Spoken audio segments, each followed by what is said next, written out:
Chapter 495. As long as Konoha benefits, I am happy. Chapter 501 of Naruto the Wind Calamity. Narrated by Fabelverse Audio. Katsuhiro explained, in the ninja clans, the seniors in the clan always instruct and guide the juniors. They pass them their secret techniques, which make it very easy for them to become special junins with little effort. In addition, they also arrange groups for them to join once they become chunins. By comparison, we have no access to any jutsus or guidance from any seniors. I want to level the playing field. Fujin's clone tilted his head and said, the village library is open to all and has hundreds of jutsus. Anyone can pay a visit and take the jutsus that are suitable for them. Similarly, everyone can ask their sensei for guidance. What exactly are you complaining about? Katsuhiro shook his head and said, it's not the same. The normal jutsus in the library aren't as useful as the secret techniques. Fujin's clone said dismissively, I disagree. Instead of complaining about not having secret techniques, we need to train with more dedication and train our jutsus to the next level. There is no excuse for not having stronger or suitable jutsus other than a lack of effort. Fujin himself had depended heavily on the library. Though he received some help from Hiruzen and Renjiro, who taught him samurai saber techniques, Windekyum technique provided the scroll for the Flying Thunder God, and allowed him to learn Shadow Clone Jutsu quite earlier than he would have normally. There was no denying the help the library provided. Even without Renjiro and Hiruzen's help, Fujin wouldn't have any issue becoming a rank S ninja. The only difference would be that he would have needed more time and progressing further would have been difficult. That said, which rank S ninja wouldn't receive special attention from Hiruzen? Fujin saw little reason why someone wouldn't become a Junin other than unwillingness to put in the required effort. Katsuhiro understood that he wouldn't be able to beat Fujin in this debate. After all, he had depended on the library as well. He said, even if jutsus are available, it isn't the same. Without proper guidance, it is difficult to learn the jutsus. Even though everyone gets a sensei assigned, most civilian Junins get assigned just a Chunin sensei. They aren't very qualified to help them after they become Chunins. That is why I want you to propose the construction of a guidance hall for civilian ninjas. Fujin's clone was intrigued again. He asked, what will the guidance hall be? Katsuhiro explained, it'll act as a hall where civilian ninjas can put up requests. For instance, say someone wants help in learning the water dragon jutsu. He could put up the request in the guidance hall. Everyone else will be allowed to view the existing requests. If a veteran civilian ninja who has mastered that jujutsu has time, then he can guide that ninja. Of course, teaching one at a time will not be very feasible. That is why the guidance hall will analyze all the requests and group them together. That way, the veteran ninjas can see which jutsu has the highest number of requests and guide several ninjas at the same time. This will allow us civilian ninjas to be more courageous while deciding the jutsus we learn and avoid any mistakes we might make while learning them. Fujin's clone was surprised. The proposal was indeed very good. There was no question that the civilian ninjas would benefit a lot. Fujin's earlier suggestions in the council were extremely beneficial for the future civilian ninjas. On the other hand, Katsuhiro's proposal would benefit the existing civilian ninjas who still had the hunger to become stronger. He thought, I see. Such a plan, not bad. Not bad at all. What a good scheme this is. He wants my seat on the council. That said, who gave him the confidence to think that he would be able to take my seat? Fujin hadn't gotten the seat on the council due to his political acumen. He received due to Hiruzen acknowledging and making use of Fujin's overwhelming strength. Apart from Hiruzen, there was no one on the council that could defeat him in a fight. As such, he wasn't very worried. He nodded and said, it will be very beneficial. This is a great idea, Katsuhiro-san. Katsuhiro added, another method to make civilian ninjas stronger would be getting elemental crystals allotted to us. The clan ninjas are stronger than us because they have had the support of elemental crystals since they were young. On the other hand, we can only access it if we are in the Anbu. I want you to demand elemental crystals for civilian ninjas as well. Fujin's clone shook his head and said, already asked. Lord Hokage refused. The village is already facing a shortfall. Katsuhiro argued, But the clans still get a large amount of elemental crystals every year. We deserve to get the sa. However, the clone cut him off and said, "As I said, Lord Hokage has refused. If you want to take it up with him, feel free to do so." Katsuhiro didn't expect to be refused so directly. He analyzed, "Looks like Danzo was right. Fujin would only follow what Lord Hokage says. What a shame." He replied, "All right, I will take this matter up with Lord Hokage. Can you get the proposal passed in the next council meeting?" Fujin's clone smiled and said, "Actually, since you were the one to come up with this brilliant idea, why don't you make the proposal as well? I'll present it during the next council meeting and mention that you are the one who came up with this proposal." Katsuhiro was shocked. He thought, what the hell? He isn't going to try to steal the credit for coming up with this idea? That said, this isn't bad either. Everyone will directly know that I was the one who put forth this idea. I won't need to spread the word that it was me who came up with this. No, I should do that as well. He nodded and said, "All right, I'll get it done." He began leaving. However, before he could leave, Fujin's clone said, "Once you are done, hand it to these two. Next time you don't need to get worked up. I'll call you as soon as I am free." Katsuhiro understood what Fujin implied. Yasushi and Haruma were also relieved to hear that. Katsuhiro nodded and agreed before he left. He wanted Fujin's seat and didn't have any beef with his two subordinates. As he left, Fujin's clone's eyes began glowing as he observed Katsuhiro's chakra flow. A smile appeared on his face as he thought, "I should have guessed, his chakra isn't flowing naturally. There is a slight difference from when I had last seen him." Danzo, so he is the one pushing him from the background. That said, Katsuhiro should have had such intentions normally. Otherwise, Danzo wouldn't have been able to push him against me so easily while being completely unaware of any external influence. Seeing that Katsuhiro had disappeared from his view, Yasushi softly said, "Fujin, you are still new to the council and haven't been very active. So you may not have seen this, but he wants your seat on the council." Since Fujin had stood up for him, Yasushi felt compelled to inform him about the political plays others played. To his surprise, Fujin's clone nodded and said, "I know." Yasushi asked, "Then why are you letting him put forth the proposal and giving him the credit? If you had made the proposal, then you could have taken the credit." Fujin's clone smiled and asked, "What will I do with this little credit? I'm not interested in political games. As long as Konoha benefits, I am happy." Yasushi and Haruma were surprised by the words. Though Yasushi didn't say anything, he was disappointed. He thought, he is still too young. If he maintains this attitude, he might not be able to keep his seat. What a pity. Someone like him will be able to help the village a lot. Unfortunately, people like him don't last in the political arena. AN. If you can, then please support me on Patreon. Link, www.patreon.com/devilhex, no space. Alternatively, you can support me on UPI, Google Pay. Pedalsarvesh8 at OKI can read up to 50 chapters ahead on Patreon. Thank you James, Dave, Tanner, Hellspawn, Totally No Talk, Yoel, and Maracusius for supporting me on Patreon. Thank you Harish for supporting me through UPI. Thanks for listening, narrated by Fabelverse Audio. Subscribe for more. Support links in the description. Rights holder? Contact link in the description. Chapter 496, Fujin's Counterattack. Chapter 502 of Naruto, The Wind Calamity. Narrated by Fabelverse Audio. Yasushi's thoughts were extremely accurate, or rather, they would have been had Fujin's words and thoughts been the same. Fujin thought, what's the use of trying to take credit? He obviously came prepared. If I had tried to steal the credit, I would have fallen into a trap. Even Hiruzen would have been unlikely to support my seat in the council if that happened. Since I can't take the credit, why should I put in the hard work? Let him do it all by himself, or with Danzo's aid. Besides, even though I never did any politics in my previous life, I do know how bureaucracy works. In the council, only I can put forth this proposal due to its nature. The civilian members can't do it as they represent the non-ninja population. The elders obviously won't do it as they will offend the clan leaders. As for the clan leaders, there is no reason to even think. So let him put forth a proposal.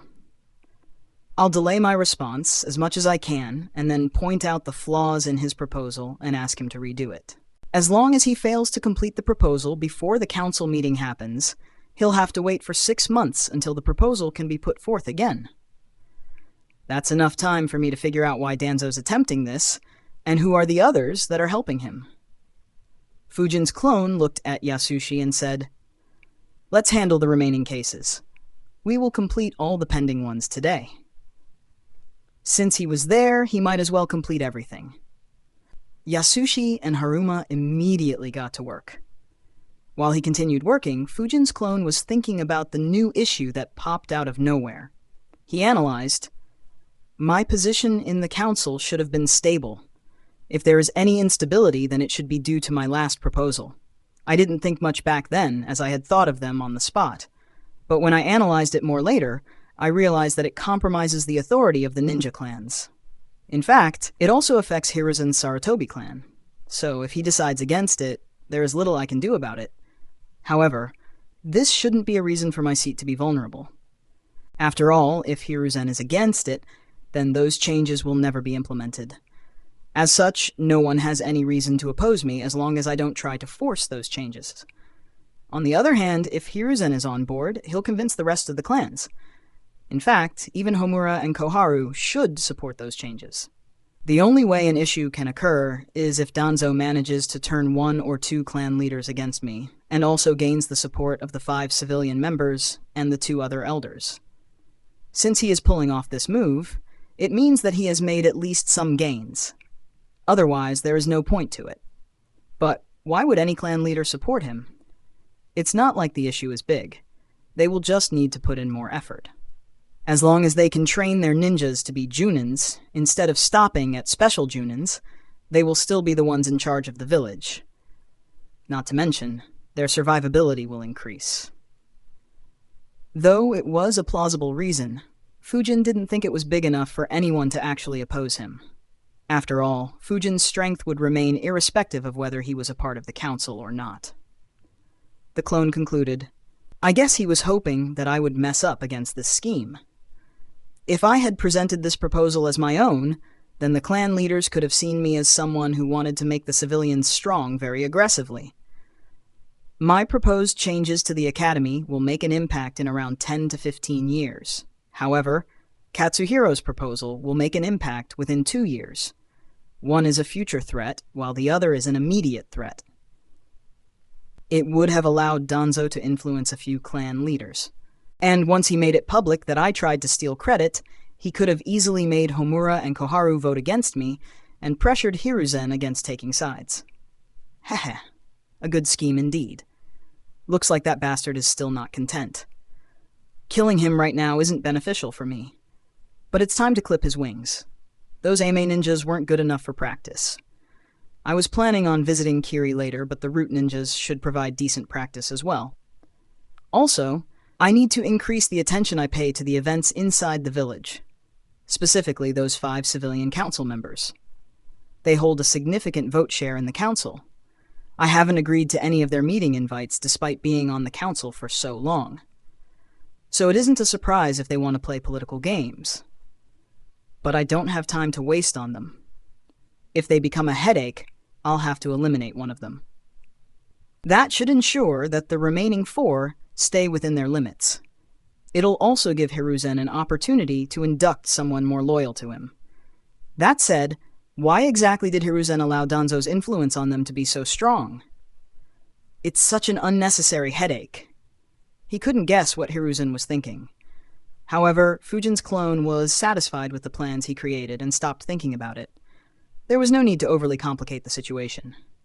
He continued working until late in the night, until all the work was completed, before dispelling himself and sending the memories back to Fujin. In the basement, Fujin opened his eyes as he received all the memories. A smile appeared on his face as he thought, "It looks like Danzo grew impatient with me staying in my house and in the training ground for months. Sigh, he is a lot tougher to deal with. Despite messing with me so many times, he hasn't given me a single opening to act upon. As expected as someone who operates an organization like Root. He doesn't leave any tracks behind. If not for my knowledge, I wouldn't have been able to link these incidents to him. Though, it isn't entirely bad. Killing him this early would have made me miss out on a future opportunity. Besides, since he has so much free time on his hands, I'll give him something to be worried about instead of wasting his time on me. In an instant, 4 shadow clones appeared next to Fujin. Each had 20% of the chakra Fujin currently had left. Immediately, all 4 changed their appearances and physiques to be completely different from each other. On top of it, they wore masks and cloaks to disguise themselves further. Looking at each other, one clone said, "I'll go east, I'll go west. I'll take the northern base." The last clone didn't say anything. All 4 hid their chakra and disappeared from Fujin's house. Inside Konoha, Root had one main base where Danzo generally stayed. However, that was one of the many bases Root controlled. When Fujin secretly inspected the village, he found as many as 37 other hidden underground bases. Of course, most of the bases were closed after Hiruzen cut off Danzo's manpower following the Uchiha massacre. However, the Root still operated 4 of those bases, covering every direction. Each of those 4 bases had 2 to 6 Root ninjas managing it at any point depending on the available manpower. Only if Root had to deploy all its forces outside the village would those bases be shut down. Fujin's target was those 4 bases. Fujin's clones moved secretly through Konoha, leaving no signs of their tracks. Not a single ninja was able to detect them. The clone heading south reached his target first. He stopped just outside the base as surprise appeared on his face. He analyzed, there are 9 ninjas inside this base? That's strange. Is Danzo up to something? I need to check who it is.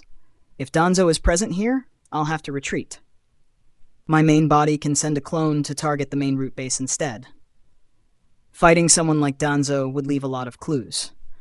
Not to mention, killing someone as strong as Danzo would require Fujin to go all out, and he still wouldn't be able to guarantee Danzo's death, let alone keep that fight a secret. It couldn't be done with a mere clone. However, since Fujin was attacking all 4 bases, the clone didn't see a need to be too careful. The Root bases were hidden very well from the public. All the bases were several meters below the ground. In addition, they were covered in numerous seals to ensure they stayed hidden and were strong enough to not collapse due to a few jutsus. So, there was no fear of any external forces interfering in the fight. The clone directly entered into the base and activated his chakra field, covering the entire base. Immediately, all the 9 Root ninjas detected the chakra field and flickered towards the clone's location. Behind his mask, a smile appeared on Fujin's clone's face. He thought, good, Danzo or any other elite Junins aren't here? Time to go on a rampage. AN. If you can, then please support me on Patreon. Link, patreon.com/hex. No space. Can read up to 50 chapters ahead on Patreon. Thank you, Extra Small. James, Alucard, Serge for supporting me on Patreon. Thanks for listening. Narrated by Fabelverse Audio. Subscribe for more. Support links in the description. Rights holder, contact link in the description. Chapter 497, Lightning Release. Chapter 503 of Naruto, The Wind Calamity. Narrated by Fabelverse Audio. It was late at night in Konoha. Most people had already gone to sleep. Only a few Anbu and some ninjas on patrol duties and similar jobs were awake. In a rather inconspicuous spot in between 2 remote training fields, a hidden base existed around a couple of dozen meters underground. The base wasn't very big, like some of the other bases in Konoha. It only had 7 rooms and 2 paths to enter and exit the base. Under normal circumstances, this base was never disturbed.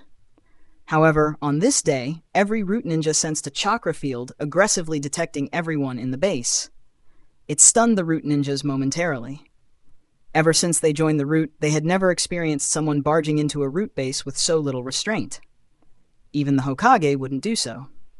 Another important factor to remember was that the base was covered in numerous seals. It was perfectly hidden. Even a Fuinjutsu Grandmaster would have trouble spotting the base. Yet, someone had barged in. In less than a second, all 9 Root ninjas got into the act. They began moving towards the source of the chakra field. Unfortunately, the intruder was much faster. Having sensed that there were no chakra signatures that he was familiar with, Fujin's clone didn't have any reason to hesitate. He moved forward and broke through the door, blocking his path. Inside the room, the eyes of the 2 Root ninjas who were moving rapidly as well widened. There was indeed someone who was barging into the Root base. The Root ninjas immediately grabbed their weapons. There was no need to exchange words with someone who'd do that. They only needed to kill or capture him. Both threw several shurikens and kunai at Fujin's clone. Seeing the incoming attack, Fujin's clone flickered and appeared to their right. At the same time, 3 senbon appeared in Fujin's right hand, and lightning began flowing through them. In a flash, Fujin threw the 3 senbon at the root ninja next to him. The root ninja immediately grabbed his kunai to block the senbon. However, even before he could move his arm, the senbon moved at lightning speed and pierced through his eyes and forehead. Due to Fujin's position, the 2 root ninjas were in a straight line. As a result, the root ninja behind the one Fujin targeted wasn't spared either. 2 senbon pierced through his head while the third one pierced through his neck. Both the root ninjas dropped dead in an instant. Their brains were damaged as well, making it impossible for anyone to read their memories. As for the senbon, they continued piercing through several walls before they stopped. At the same time, the remaining root ninjas entered the room from opposite directions. They were horrified to see that 2 of their comrades had already fallen. The root ninjas were extremely efficient while working in the dark. Among the ninja villages, there wasn't any other force that came anywhere close to Root in this aspect. However, in terms of frontal assault, the root ninjas were no better than a normal ninjas. In fact, due to the lack of practice in fighting openly, they could be even considered weaker.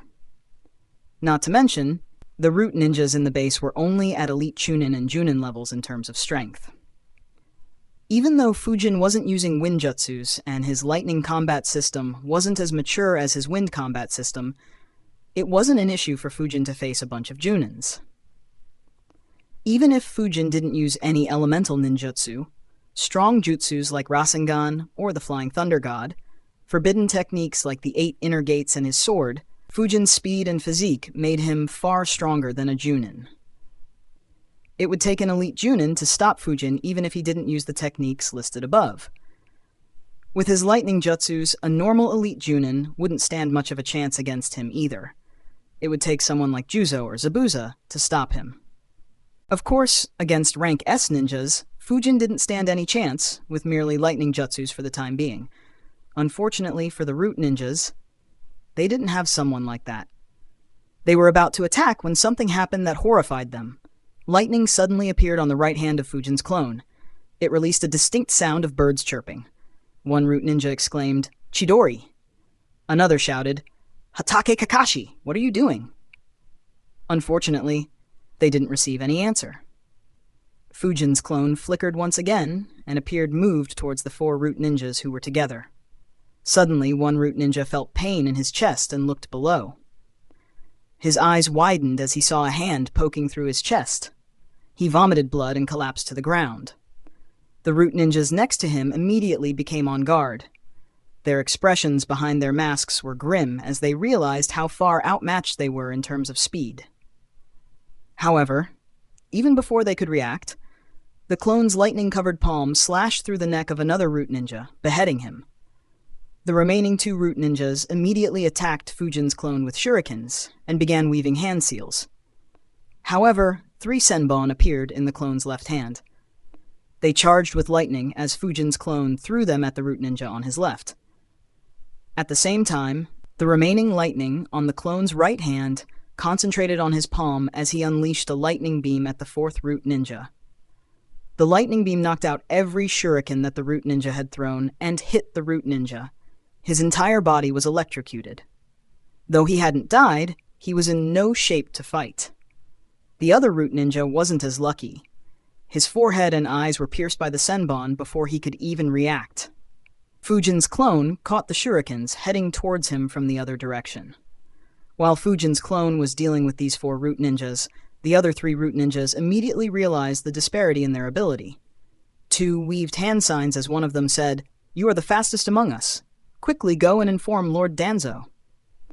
The 3rd root ninja began escaping without any hesitation.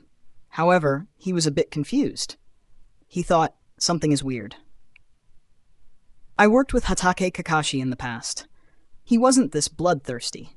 Also, that Chidori he used, though it looked similar, it was much weaker than Kakashi's Chidori. The sound of birds chirping was softer as well. Is it really Kakashi? He didn't know that his guess was accurate. Regardless, he had no choice but to continue escaping.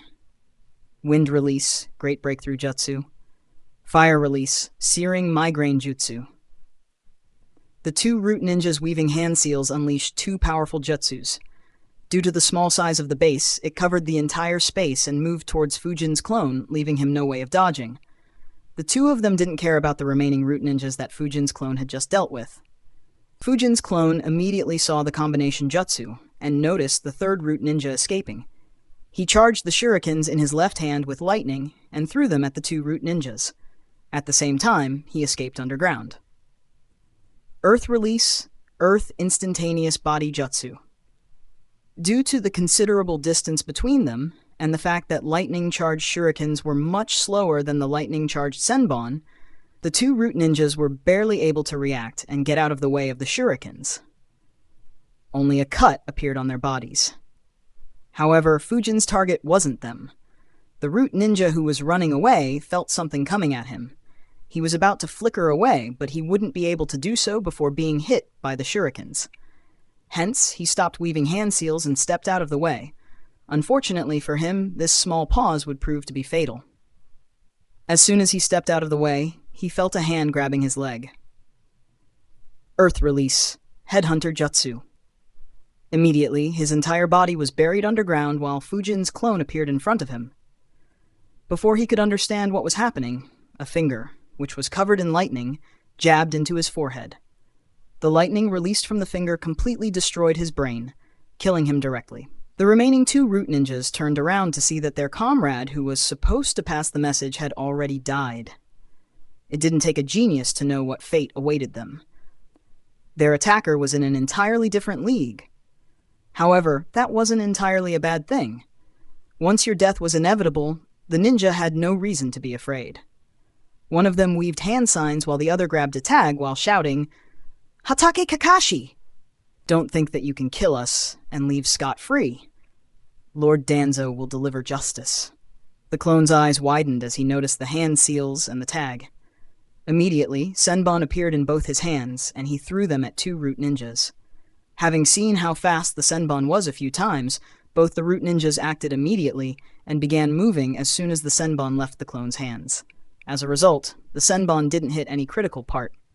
Though two small holes were drilled through their bodies, the injury wasn't critical. However, that was enough time for Fujin's clone to attack again. He flickered behind the one holding a tag and beheaded him in a flash. At the same time, he shot another senbon at the other root ninja. From a short distance, and without seeing the clone's attack clearly, he had no chance of dodging. The senbon pierced through his forehead. However, he was still smiling as his hand seals had completed. Mutually multiplying explosive tags. In an instant, the ground around Fujin's clone began transforming into explosive tags. He was surrounded by thousands of explosive tags in mere moments. AN, if you can, then please support me on Patreon. Link, www.patreon.com/devilhex, no space, can read up to 50 chapters ahead on Patreon. Thank you, Eric, AR3S, BP, and Brandon for supporting me on Patreon. Thanks for listening. Narrated by Fabelverse Audio. Subscribe for more. Support links in the description. Rights holder? Contact link in the description. Chapter 498, Enemy of All Five Villages? Chapter 504 of Naruto, The Wind Calamity, narrated by Fabelverse Audio. Just as the Fujin's clone was surrounded with explosive tags, he released a large amount of lightning from his body which spread in every direction, forming a lightning field. It covered every explosive tag around him, causing lightning to pass through the tags, diffusing them within a few moments. In a few seconds, the ground stopped transforming into explosive tags, and the clone was done diffusing them. However, it drained away almost all of his chakra. He sighed and muttered to himself, "After I did such a good job creating such a good crime scene, why do you want to ruin it with explosions?" As for the tag, that was even more dangerous. It was the standard tag used to blow up the entire base. It would have dispelled me and instantly alerted everyone. I wouldn't have been able to decorate this crime scene like I want to if that happened. Anyway, time to get to work. I can't wait for Danzo to come and look at this scene. Let me see if you still have the time and energy to try and create trouble for me. Though the clone was very low on chakra, he could still maintain himself. He walked towards the root ninja who had survived after being hit by the lightning beam. Though his resistance was rather admirable, his paralyzed body was covered in deep cuts and was burnt thoroughly by the combination jutsu. He didn't survive such a torture. Fujin's clone used a senbon and charged it with lightning to destroy his brain. He did the same to any other root ninja who still had their brains intact, so that no one could read any memories. Needless to say, Fujin wanted to divert the blame to Kakashi. Had someone's memories been read, Danzo could openly question Kakashi. However, doing that would be equivalent to proving that Kakashi was innocent. Kakashi was an extremely experienced ninja. He had been a ninja for more than a decade when Fujin graduated. He had spent several years in the Anbu. Would someone like him make the mistake of not destroying memories? All it would prove is that someone was framing Kakashi. So Fujin's clone didn't bother leaving something so obvious. There were only 2 clues he left behind to point towards Kakashi. The first was that almost every wound on the dead bodies, other than the ones caused by the combination jutsu, had signs of damage due to lightning. Any decent medical ninja will be able to find that out during the autopsy. Even the large number of explosive tags were damaged due to lightning. Danzo would easily see that. The second clue was the hole he left in the chest of one of the root ninjas. Kakashi's Chidori was extremely famous. This injury plus the lightning would force Danzo to suspect Kakashi. Of course, it wasn't an ironclad proof. In fact, even this would be considered as someone setting up Kakashi. However, it was exactly as Fujin wanted. After all, he didn't have any enmity with Kakashi and just wanted to mess with Danzo. After inspecting the base once again, Fujin's clone dispelled himself. As soon as he was dispelled, every senbon he had used to attack also disappeared.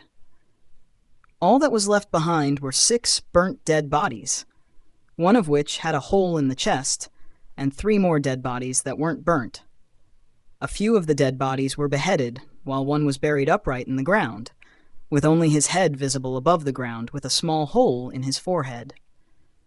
Due to the remote location of the base and the seals covering it, no one detected the fight that just happened there.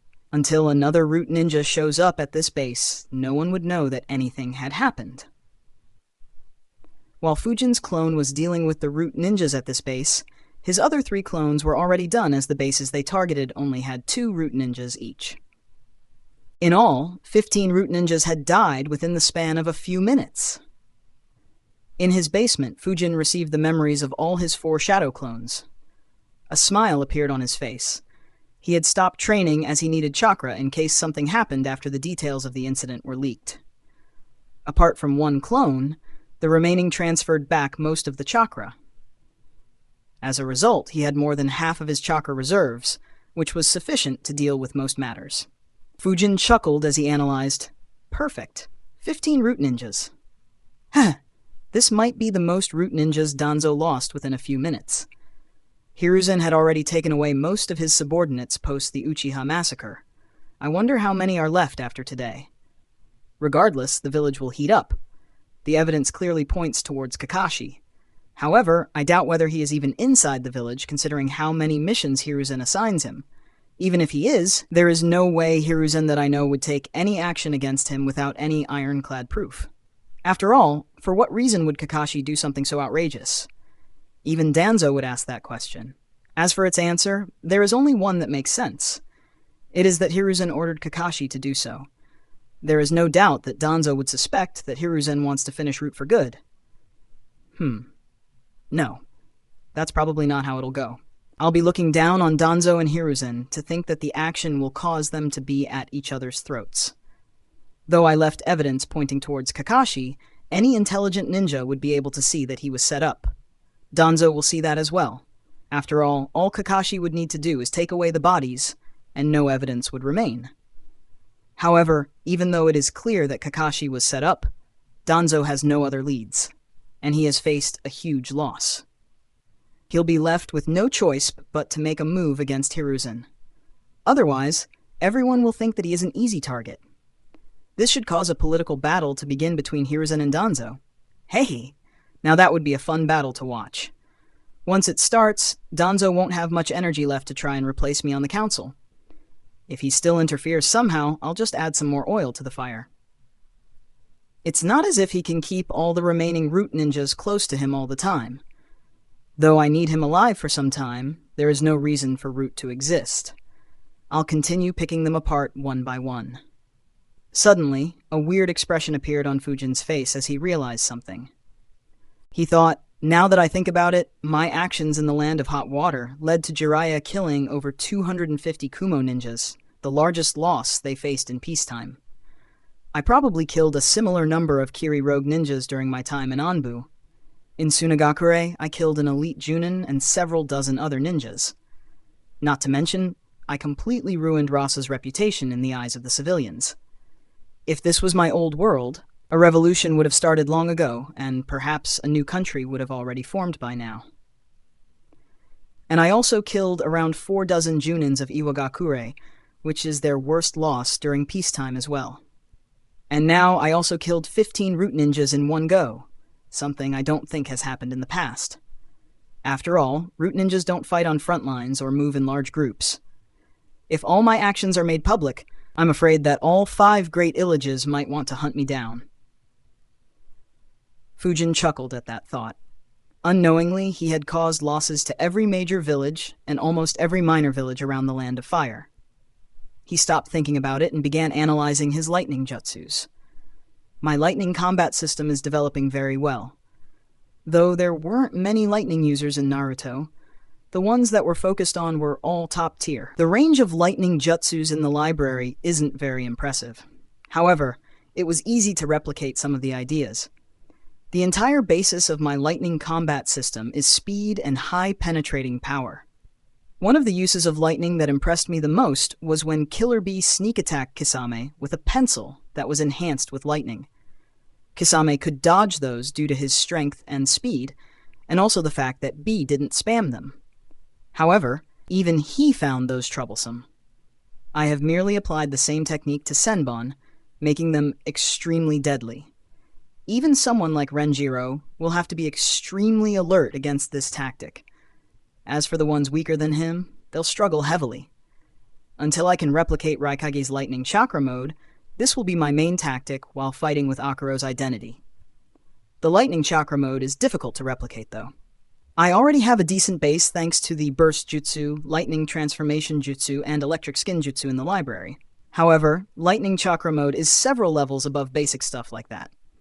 It's difficult to say whether I'd manage to replicate it without getting some help. Have a fun weekend. If you can, then please support me on Patreon. Link, patreon.com/devilhex, no space. Alternatively, you can support me on UPI. Paddlesarvesh 8 at OKSBE can read up to 50 chapters ahead on Patreon. Thank you Fanfic Sage, Stephen, Rain, David, Brandon, and Demilade for supporting me on Patreon. Thanks for listening, narrated by Fabelverse Audio. Subscribe for more. Support links in the description. Rights holder? Contact link in the description. Chapter 499, A Grave Loss. Chapter 505 of Naruto, The Wind Calamity. Narrated by Fabelverse Audio. Fujin continued analyzing. Compared to that, the Chidori is a bit easier. While my Chidori isn't as good as Kakashi's Chidori, it's only a matter of time before it becomes as good as his. Actually, even without it, my current level with Chidori is sufficient to poke holes or overwhelm the usual defenses. The only time I'd struggle would be if I try going head-on against another Chidori or a Rasengan, or go up against a defense at the level of Gaara. In addition, I also managed to create a one-finger lightning jab by taking inspiration from the third Raikage's attack. Though it is nowhere near his level, it'll continue improving. My initial plan with the lightning release was to have a combat system like this. I did create some more jutsus to help out with defenses, and for some other uses. What I didn't expect was that I would get the Blade of the Thunder Spirit. It allows me to fight comfortably from a range as well. It was indeed a very helpful gift as it directly resolved the issue of me not having good mid and long-range jutsus. I was overly dependent on the lightning beam and the false darkness jutsus, and neither was strong enough to threaten an elite Junin. Now it is a completely different story with the amplification the sword provides me. Looks like my lightning combat system is almost complete. A smile formed on Fujin's face. Unlike with wind, he had received very little help to improve his lightning jutsus. Reaching such a level with just himself was a great accomplishment. Fujin let out a yawn and muttered to himself, "It's late at night. I need to sleep. There is still some exhaustion from the soldier pill. Tomorrow I need to see what happens after Danzo finds the dead bodies.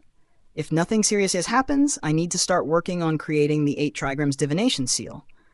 I'll have my clones work on it while I train Flying Thunder God and the 8 inner gates." Fujin went to sleep.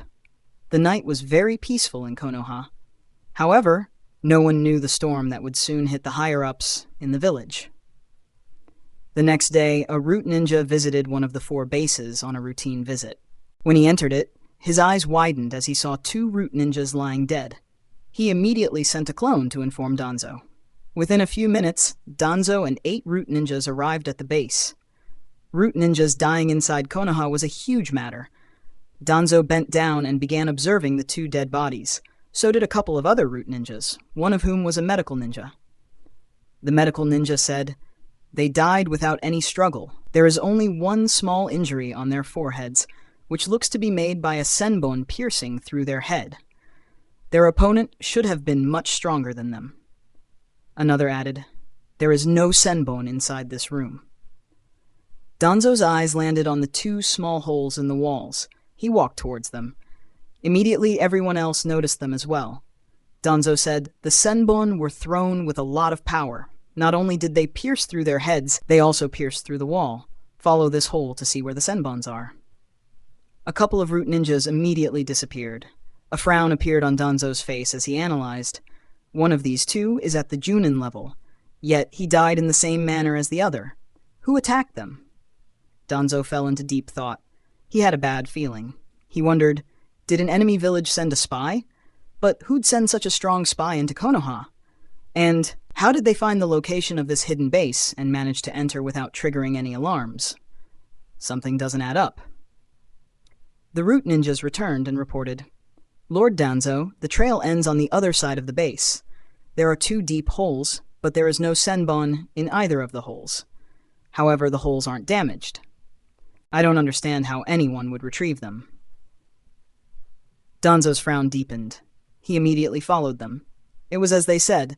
There were 2 tiny holes that were about 3 meters deep. However, there was no senbon inside them. And there was no sign of any external damage to the hole for anyone to remove the senbon. Danzo immediately began analyzing. Did the attacker retrieve the weapon as it would leave clues? However, removing a weapon from here isn't easy unless the attacker is a puppet master. Another possibility is that it wasn't a senbon, and instead was a chakra-based attack that is similar to a senbon, perhaps made of wind or ice. As Fujin had guessed, it wouldn't take long for Danzo to figure out what had happened. After all, in terms of experience, Danzo was leagues ahead of Fujin. Even more so when it came to acting in the dark. One root ninja suddenly appeared behind Danzo and reported, "Lord Danzo, I inspected the injury. The insides of their head are hit by lightning. I suspect that their memories can no longer be read. I inspected the holes in the wall as well. They also show signs of lightning damage as well. I suspect that they were attacked with a lightning-enhanced senbon." Danzo said, "I see. Call Yamanaka Fu here and have him inspect their memories to see if their memories can still be read." Danzo secretly deactivated the seal on their brains that was responsible for attacking anyone who tried to read their memories. He continued analyzing. An elite Junin or a rank S who can use lightning-enhanced senbon assisted by someone skilled in controlling puppets. Or someone using shadow clones to achieve the same effect. Is it an external scheme? Or is it someone from within the village? An image of a certain silver-haired ninja appeared in Danzo's mind. However, Danzo couldn't see any reason why he would do something like this. More importantly, the bad feeling he was getting had only gotten worse, but he didn't understand where it was coming from. He asked the ninja who informed him about the dead bodies, "Did you visit the other 3 bases?" The root ninja answered, "No, Lord Danzo. This was the first base I visited." Danzo immediately instructed a couple of ninjas to collect any and all evidence there. The remaining ninjas followed him. To their shock, the next two bases were in a similar state. The situation in those two bases was nearly identical. After inspecting for some time and leaving behind more root ninjas to gather any evidence left behind, Danzo and 3 root ninjas headed towards the last base. As they did, even Danzo became a bit nervous. He thought, I haven't heard anything from the last base either. There were 9 ninjas there. If they also met the same fate. Danzo didn't particularly care about the lives of his subordinates. During the Great Wars, many of them would die frequently while doing extremely high-risk missions behind enemy lines. However, that was a different era. Danzo had several hundred ninjas en route at that time, and Danzo could freely recruit hundreds of talented kids and train them to replace the dead root ninjas. Unfortunately for him, it was no longer the case. Hiruzen had been hard on the root after the Uchiha massacre. He didn't have many subordinates. Losing 15 subordinates in one go would mean that he would lose more than a third of his manpower. In actuality, that was even worse than it sounded. Danzo thought, though I had 41 subordinates en route, many can't be deployed due to their duties. Losing 15 would mean that I would lose more than half the forces that I could deploy for missions. It will be a grave loss for Konoha if they are dead. Another aspect was that Danzo couldn't recruit any kids either. He had managed to get his hands on slightly more than 100 kids from the Land of Water, but they were still in training. It would easily take half a decade for some of them to meet the minimum requirements of taking a route mission. The remaining kids could take an even longer time. In addition, Danzo couldn't kidnap any more kids from the Land of Water. Both the Mizukage faction and the Rebel faction had noticed the cases of children going missing and understood that someone was kidnapping young kids. Despite their conflict, both came to a tacit understanding and began taking action to prevent such incidents, making it extremely risky for Root to continue their operations. Danzo had long withdrawn his subordinates from the Land of Water as he didn't want to lose the few capable Root ninjas he still had under his command. Danzo's group finally reached the last base. Every single person, including Danzo, was stunned by the sight. AN Power Stones, guys, let's go back in the top 10. AN, if you can, then please support me on Patreon. Link w.patreon.com/devilhex. No space. Alternatively, you can support me on UPI, Google Pay, Patil Sarvesh 8 at OKSBuy. Can read up to 50 chapters ahead on Patreon. Thank you D-Mouth, Andreas, Khalif, and Memez Syndicate for supporting me on Patreon. Thanks for listening. Narrated by Fabelverse Audio. Subscribe for more. Support links in the description. Rights holder, contact link in the description. Chapter 500, reminding Danzo of his situation. Chapter 506 of Naruto, The Wind Calamity. Narrated by Fabelverse Audio. AN, 500th chapter. Kinda in disbelief that we have come so far. Thanks for all your support and love, guys. There is no way I could have written 1,000 chapters without your love and support. Let's hope we keep going strong further as well. As soon as they entered the base, they were greeted by the sight of one root ninja stuck underground with only his head stuck above the ground facing them. A finger-sized hole could be seen in his forehead. Some distance behind him were innumerable damaged explosive seals. On those seals laid 2 dead bodies, one of which was beheaded. Behind them was a burnt room. The smell of burnt flesh still lingered in the air.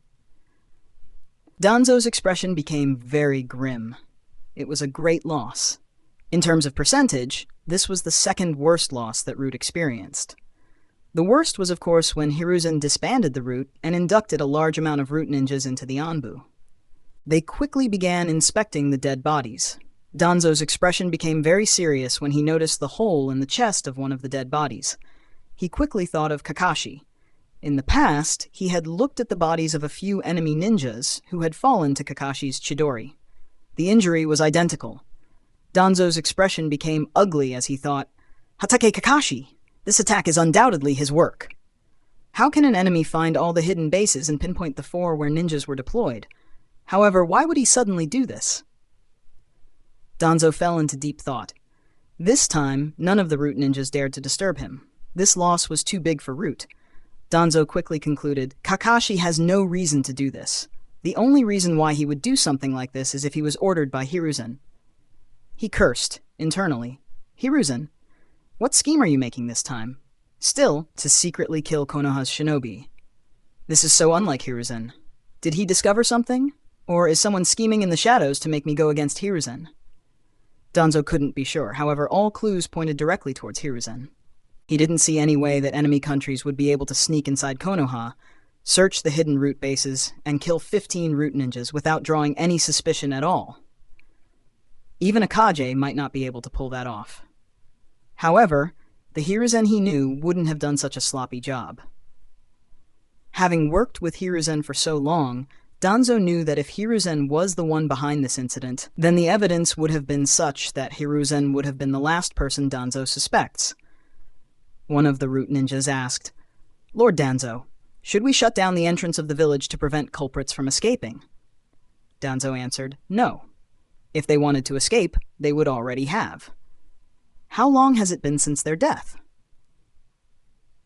The medical ninja who was inspecting the bodies answered, "All 15 ninjas died roughly around 12 to 14 hours ago. I'll need to perform an autopsy to be sure."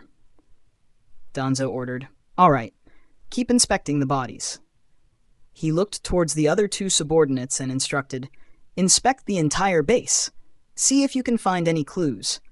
The fight here is much more intense than the rest. Hopefully there might be some clues left behind." The root ninjas immediately got to work. While the root ninjas worked, Danzo began planning what action he could take. Despite his decades of experience, he didn't see an easy way out of that situation. It was bad no matter what he assumed. If the current situation was created by enemy villages, then his root faced an existential crisis, as they seemed to want to take out Root before making any moves on Konoha. On the other hand, if it was Hiruzen, then Danzo was outmatched once again. While Danzo still had several trump cards and could make Hiruzen suffer as well, there was no doubt that Danzo would be the bigger loser. While Danzo planned his next move, the root ninjas completed their job. They approached Danzo and reported, "Lord Danzo, there are no clues in this base either. It is just like the previous 3 bases." The medical ninja reported, "Lord Danzo, the method of killing is more varied here. However, all the stab wounds are due to a lightning-enhanced object or jutsu. Those 6 bodies were burnt. I suspect they were hit after they had died. It was probably an attack from these 2 ninjas." Danzo nodded. He looked at one subordinate and ordered, "Go to Hiruzen in person and ask him to come here. Tell him that I have called him and it is an emergency. Don't tell him the reason and observe his reaction carefully. Send shadow clones to call the remaining 2 elders here as well." The root ninja said, "Yes, Lord Danzo." He quickly disappeared from the base. Danzo muttered to himself, "Hiruzen, let me see what exactly you are up to. If you think I'll let you take the root away from my hands once again, then you are mistaken. The last time I couldn't do anything due to the situation. It won't be the same this time." After the Uchiha massacre, Danzo had no choice. If he had resisted, all Hiruzen had to do was tell the truth of the situation to the clan leaders. In an instant, everyone would be asking for Danzo's head. While that would have been impossible, the root would truly be stripped from Danzo. Unlike Hiruzen, they wouldn't have let him keep even a single root ninja. Hiruzen was talking with a few ninjas when the root ninja suddenly barged into his office. A frown appeared on Hiruzen's face due to the root ninja entering without asking for his permission. At the same time, the 4 Anbu guards became alert as well. Without waiting, the root ninja directly said, "It's an emergency. Lord Danzo has asked for your presence immediately." Hiruzen wondered, "Emergency? What happened?" He looked at the ninjas in his office and said, "You 4 leave. I'll call you again later." The 4 ninjas respectfully said farewell and left while wondering what the emergency was. Hiruzen followed the root ninja along with his Anbu guards. At the same time, Homura and Koharu also began making their way towards the base. En route, Hiruzen wondered, "Is he leading me to one of the root bases? Why is Danzo there instead of the main base?" He didn't need to wonder for long. A minute later, Hiruzen entered the base. As soon as he did, his eyes widened as he noticed the 3 dead bodies and Danzo standing along with 2 root ninjas. He asked, "What the hell happened here?" Before Danzo could answer, Homura and Koharu entered the base as well. Just like Hiruzen, they were stunned as well and asked the same question. Danzo frowned on seeing Hiruzen's expression. He thought his expression doesn't give away anything. Is he acting, or was he really not involved? Seeing that Danzo wasn't answering, Homura asked with more emphasis, "Danzo, what happened here?" Danzo snorted and said, "Why don't you ask Hiruzen?" Hiruzen's expression hardened. He asked, with a hint of aggression, "What do you imply by that, Danzo?" Danzo turned around and said, "Follow me." He led the group to the body with a hole in his chest and said, "All my subordinates in the 4 auxiliary root bases were killed last night. Everyone was killed with lightning release. Do you still want to feign ignorance, Hiruzen?" Hiruzen, Homura, Koharu, and the Anbu guards immediately connected the dots. Every single one was surprised as Danzo was blaming Kakashi. Before anyone could say anything, Danzo asked angrily, "Why did Kakashi kill my men, Hiruzen?" Hiruzen's face became very serious. He harshly replied, "Watch your tone, Danzo. Kakashi isn't even in the village. He left for a rank S mission a week ago. Besides, if I wanted to deal with you, I would have disbanded Root for good. Why would I waste the lives of capable Konoha shinobi?" Danzo replied equally harshly, "Is this how you want to play, Hiruzen? Since you don't want to accept responsibility, I'll arrest and question Hatake Kakashi." Immediately, Koharu said sternly, "Danzo, control yourself. Arresting Hatake Kakashi is out of the question no matter what the situation is. The evidence you have is only speculative. Besides, even if you had solid evidence to prove that Kakashi was the culprit, we can't arrest him." Homura added, "The Root was disbanded 4 years ago. Officially, no Root ninja exists. The village can't punish a ninja for killing someone that doesn't exist. So calm down and work together with us. We first need to investigate to understand for sure who was behind this incident. If we fight among ourselves, then whoever is behind this will benefit at our expense." Unlike Danzo, Koharu and Homura had nothing at stake, and hence weren't affected by emotions. Both could clearly see the fact that it was not Hiruzen's style. Hiruzen wouldn't have killed Konoha's shinobi. If he was forced to do so by circumstances, there was no way he'd leave behind such a flaw. Power Stones, guys. Let's go to the top 10. If you can, then please support me on Patreon. Link patreon.patreon.com/devilhex. Can read up to 50 chapters ahead on Patreon. Thank you Jai, Wahed, Ayub, and Asheich for supporting me on Patreon. Thanks for listening. Narrated by Fabelverse Audio. Subscribe for more. Support links in the description. Rights holder? Contact link in the description. Chapter 501. A Bizarre Situation. Chapter 507 of Naruto, The Wind Calamity. Narrated by Fabelverse Audio. Danzo snorted and said, "I said, my subordinates in all 4 bases were killed. Do you think an external enemy can locate the exact 4 out of all the hidden bases and kill Root ninjas without raising any suspicions at all?" Homura added, "I didn't rule out an internal hand in the incident, but blaming someone without any evidence is pointless. Though the signs here point towards Kakashi, Kakashi is someone who knows 1,000 jutsus. Why would he use his signature jutsu? Even if he was forced to, why would he leave such evidence behind? He could have just taken the body with him or changed the nature of the injury to fool us. Instead, everything is precisely set up to blame Kakashi. If anything, it looks like someone tried to set him up to cause an argument between you and Hiruzen." Danzo finally calmed down. Or rather, he was always calm but had only just shown it. His attention was focused on Hiruzen all the time. He didn't see any flaw in Hiruzen's expressions. He sighed internally and thought, looks like it isn't him after all. However, there is no other clue. Whoever it was, they did a damn good job. Even if Hiruzen is innocent, I can't take this lying down. Otherwise, the Root will really be finished. Seeing that Danzo had finally stopped pretending to be angry, Hiruzen said, "I'll say it again, Danzo. This incident has nothing to do with me. If you want, you can cross-check Kakashi's mission as well. For now, look for evidence. I'll dispatch 4 Anbu squads to help you out in this regard. Once all evidence is gathered, we will meet in my office." Homura and Koharu agreed with Hiruzen's decision while Danzo stayed silent. Hiruzen and his guards left. He quickly dispatched 4 Anbu squads who specialized in investigation to investigate this matter. As for the other 3, they stayed to look over the investigation. Though Hiruzen and Danzo's conflict had settled for the time being, all four of them were still left with a big question. Who was the one behind this incident? The matter was very serious. If it was done by outside forces, then it was a huge lapse in Konoha defenses. Someone could enter the village without being detected, search the bases without raising any suspicion, and kill 15 root ninjas in one go. The other possibility was the existence of an exceptional spy or a traitor inside Konoha. No matter what it was, they needed to solve the situation before something worse happened. Not a single one of them considered the possibility that this was done merely as a retaliation for a political play.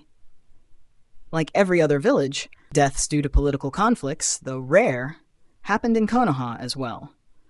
However, it was always Root eliminating the ones creating trouble for Danzo or Hiruzen. There had never been any incident where someone else had taken the initiative to eliminate root ninjas without root ninjas attacking first. For the next few hours, the investigations continued. However, just like their initial investigation, they came up empty-handed. The only new information they received was from the autopsy of the dead root ninjas. However, there wasn't any useful information in that data either. The four of them gathered in Hiruzen's office in the evening.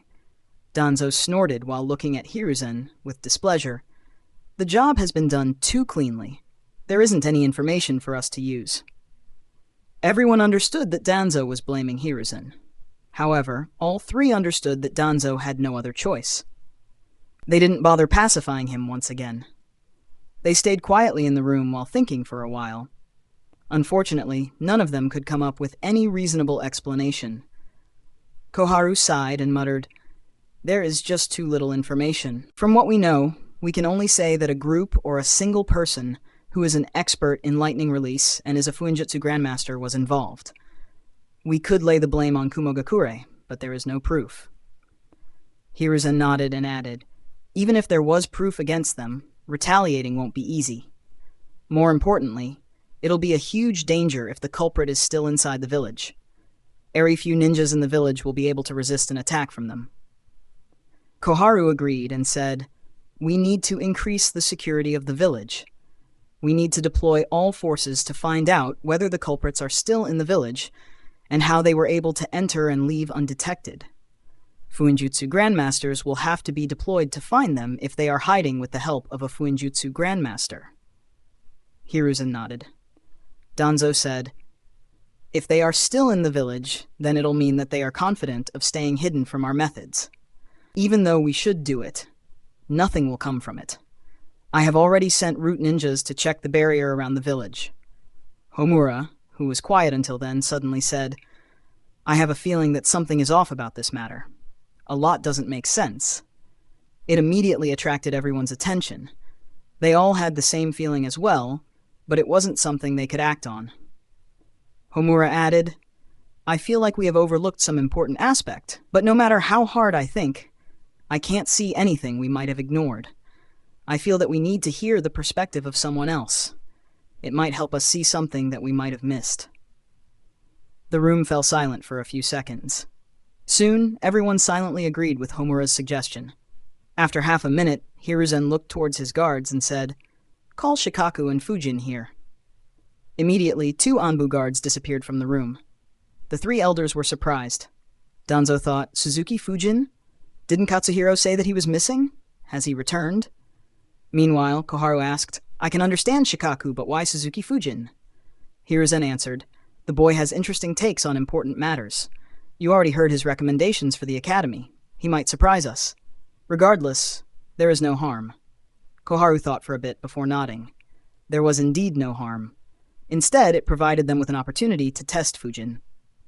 A minute later, Fujin's bell rang. Since he hadn't noticed much commotion the entire day apart from irregular movements by Anbu and Root, Fujin had gone back to training. Fujin immediately activated his chakra field. Surprise appeared on his face as he thought, "Hiruzen's Anbu guard? They shouldn't have linked the event to me, or else a single guard wouldn't have come. What does he want?" He dispelled his clones and went up. As soon as he opened the door, the Anbu guard said, "Lord Hokage has called you. Come with me right away." Fujin nodded and followed him to Hiruzen's office. By the time he reached, Shikaku had already arrived at the office. He looked at Fujin and thought, as I guessed, something big must have happened. Root and Anbu have been restless all day. I wonder what it is. The Anbu guards closed the door and activated all the seals. Hiruzen said, something terrible happened last night. He filled in Fujin and Shikaku about the killings. Surprise could be seen on both their faces. However, both immediately became serious as Hiruzen said, we brainstormed for a long time but haven't come up with anything substantial. What do you think about the situation? Both Shikaku and Fujin fell into thought. Shikaku was actually thinking about what the situation could be. On the other hand, Fujin cursed internally. What the hell? They called me to analyze and speculate on the crime I committed. What the hell do I say? Fujin never expected that Hiruzen would ask him for his opinion. He expected the elders, maybe Shikaku and perhaps a few clan leaders, to work on this matter. So, he hadn't thought of an answer. His mind quickly began thinking of what to say and who to blame. Suddenly, his eyes landed on Danzo as he thought, now that I think about it, if Danzo plays this well, he could try and coerce Hiruzen into getting some of his old subordinates back as compensation to stop blaming him, and Kakashi. Though it is unlikely that Hiruzen would agree, as the accusations are absurd, I'll take this opportunity to add more oil to the fire. Heh. I wonder how he would react once he hears my reply. A devious plan immediately formed in Fujin's mind. The more he thought about it, the more he loved his interpretation of the situation. Danzo's bad situation was about to get far worse. AN. If you can, then please support me on Patreon. Link, www.patreon.com/devilhex, no space. Alternatively, you can support me on UPI, Google Pay, Padilservesh8 at OKSB. Can read up to 50 chapters ahead on Patreon. Thank you Mike, Luca, and Firefly for supporting me on Patreon. Thank you Abhinav for supporting me on UPI. Thanks for listening. Narrated by Fabelverse Audio. Subscribe for more. Support links in the description. Rights holder? Contact link in the description. Chapter 502, The Hidden Meaning. Chapter 508 of Naruto, The Wind Calamity. Narrated by Fabelverse Audio. After some time, Shikaku muttered, whoever is behind this incident is very brave and efficient. At the very least, a rank S ninja who specializes in lightning, a Fuinjutsu grandmaster, and a high-level spy are involved. On the surface, all evidence points towards Kakashi. However, anyone with brains can see that this is a setup. As such, due to the involvement of high-level application of lightning, our suspicions fall on Kumogakure. I feel that this is a diversion as well. Whoever is behind this act most likely wants us to blame Kumogakure and for our relationship to sour. I am afraid that the real culprit is someone else. Fujin looked at Shikaku and thought, he can overcomplicate things a lot. Then again, his final conclusion isn't wrong. Fujin hadn't thought of blaming Kumogakure. He knew that Kakashi wouldn't be blamed at the end of the day. As for who gets the blame, he didn't particularly care. Regardless, he found the situation amusing. Hiruzen and the others thought of Shikaku's answer properly. His intelligence was something everyone rated very highly. After a while, Homura said, a double cover. We hadn't thought of that. It might be the case that the other 3 villages want us to fight with Kumogakure. Still, that doesn't explain who was behind these attacks. Hiruzen looked at Fujin and asked, what is your view, Fujin? Fujin answered, Shikaku's viewpoint is valid, and it might indeed be that the culprits want us to fight against Kumo or other major villages. However, I feel that the culprit might not be from an enemy village, and this might be an inside job. Everyone's eyes widened. Especially Danzo's, who thought, I didn't expect him to support me. Saying that points a finger at Kakashi and Hiruzen. It looks like you made a mistake calling him here, Hiruzen. At the same time, Hiruzen got slightly worried. Though Fujin was dependable, he had a tendency to put Hiruzen in difficult positions. Hiruzen prayed that this wasn't that time. Fortunately for him, Fujin continued, it is clear that someone is trying to blame Kakashi. However, the only evidence they left to blame him are injuries caused due to lightning, and an injury that looks like it was made by Chidori. However, even though Chidori is a strong jutsu, it isn't unique by any means. The Raikage can cover his entire body with lightning. He can replicate the effects of Chidori with little effort. It wouldn't be too far-fetched for someone who specializes in lightning to come up with a jutsu that is similar to Chidori. Another crucial point is that every one of you seems to have decided that a spy or a traitor was involved. However, you have overlooked one important aspect. Everyone in the room, including Shikaku, was confused. At first, it seemed like Fujin was suspecting Hiruzen and Kakashi, but he very quickly said the entirely opposite and said that Kakashi had no blame, something that everyone agreed. Yet he said that everyone was overlooking an aspect. Everyone stared at Fujin, who paused for a few seconds to let everyone think and confuse themselves more. Fujin continued, "You seem to have forgotten that we already have traitors. 2 rather strong and ranked S traitors. Though Chidori is strong, it won't be an issue for someone like Orochimaru to create something similar. After all, his expertise in ninjutsu was said to be second only to the Hokage. And that was years ago. Who knows how much stronger he has become since going rogue? On the other hand, anyone with a Sharingan can copy that technique from Kakashi, just like Kakashi copied the other jutsus. That means that Itachi could have done so. Both were a part of the village in the past, and should have known a lot of secrets. Unless you changed the locations of the root bases after they left, they can easily locate and eliminate the 15 root ninjas without alerting anyone. It will be a child's play for them to do so." Everyone was surprised. It was true they hadn't thought of Itachi and Orochimaru. However, there was another minute detail in Fujin's words. The detail that Shikaku, Homura, and Koharu missed, but Hiruzen and Danzo caught on in an instant. Fujin had said that anyone with a Sharingan could copy Kakashi's technique. Itachi wasn't the only one with a Sharingan. There was another in that very room itself. Fujin's words were a hidden message to make Hiruzen think that Danzo could have copied Kakashi's technique as well, and his words did the job that he intended. Though it was extremely unlikely, the idea that this might have been done by Danzo himself took root in Hiruzen's mind. It was the same as how Danzo couldn't eliminate his suspicions about Hiruzen and Kakashi, despite how obvious it was that it was a setup. Coincidentally, Danzo and Hiruzen looked at each other at the same time. As their eyes met, Hiruzen's expression became grim as he thought, "Though the chance of this is negligible, don't tell me that you have fallen this low, Danzo. Don't tell me that you did this just so that you will get a bargaining chip over me to get back the control over the root ninjas I took over after the Uchiha massacre. If this is your scheme, then you are gravely mistaken to think that I would cave.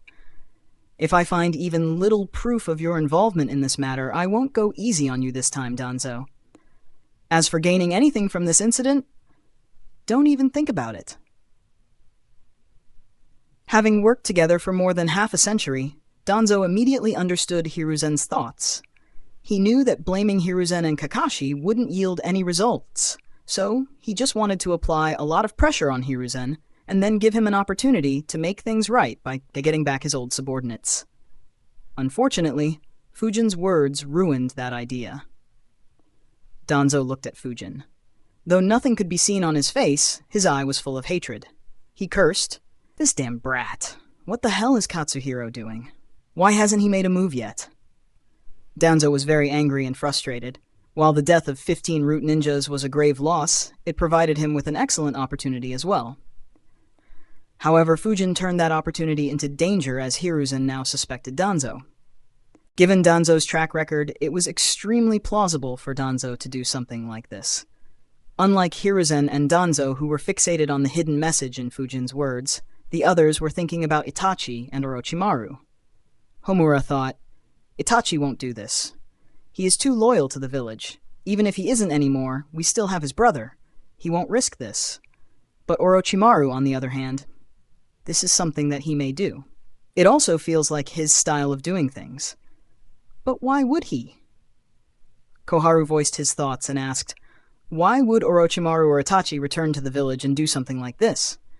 Fujin shrugged and replied, "How am I supposed to know that? All of you should know them much better than I know. After all, I never interacted with them while you elders saw them rise from an academy student to deadly rank S-ninjas." Fujin's words suddenly made them feel embarrassed. His words were completely true from their point of view. How could he know what they were up to without knowing anything significant about them? Fujin continued, Anyway, that's just my thought. I don't see how an enemy village could have inserted a spy at such a high level, or forced someone at a high level to betray Konoha without alerting Anbu or other special forces in the village. Considering the situation, Orochimaru and Itachi are the most likely culprits behind this incident. Either they are directly involved in the attack, or they could have traded the information. Of course, I can be wrong, as it is just a speculation. Shikaku, Homura, and Koharu nodded. Fujin hadn't provided anything substantial. He just provided another viewpoint that was quite different from theirs, and made some sense, but it was still just a speculation. The three of them didn't notice Hiruzen and Danzo being in a different state of mind. Fujin could have noticed, but he chose to ignore it. After all, both were smart enough to get his hidden meaning. The room went silent once again as everyone except Fujin began thinking about the current situation and how to handle it. Latest chapter on Patreon. If you can, then please support me on Patreon. Link, www.patreon.com/devilhex, no space. Alternatively, you can support me on UPI, Google Pay, Patil Sarvesh 8 at OKSBI. Can read up to 50 chapters ahead on Patreon. Thank you Shik, Ron, Lazy Taoist, Ice Eater, Thelo, Duskmar, Howlsy, and Diametric for supporting me on Patreon. Thanks for listening. Narrated by Fabelverse Audio. Subscribe for more. Support links in the description.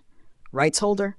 Contact link in the description. Chapter 503, An Opportunity to Establish Prestige in Konoha. Chapter 509 of Naruto, The Wind Calamity. Narrated by Fabelverse Audio. Over 5 minutes passed without a word being spoken. Finally, Shikaku said, "There is no point in wasting time here. Let's just continue the investigation. If we receive more information, then we could understand the picture better. If we don't, then we will have to plant a bait and hope the culprits fall for it. Otherwise, the only option is waiting until they attack again." Everyone nodded.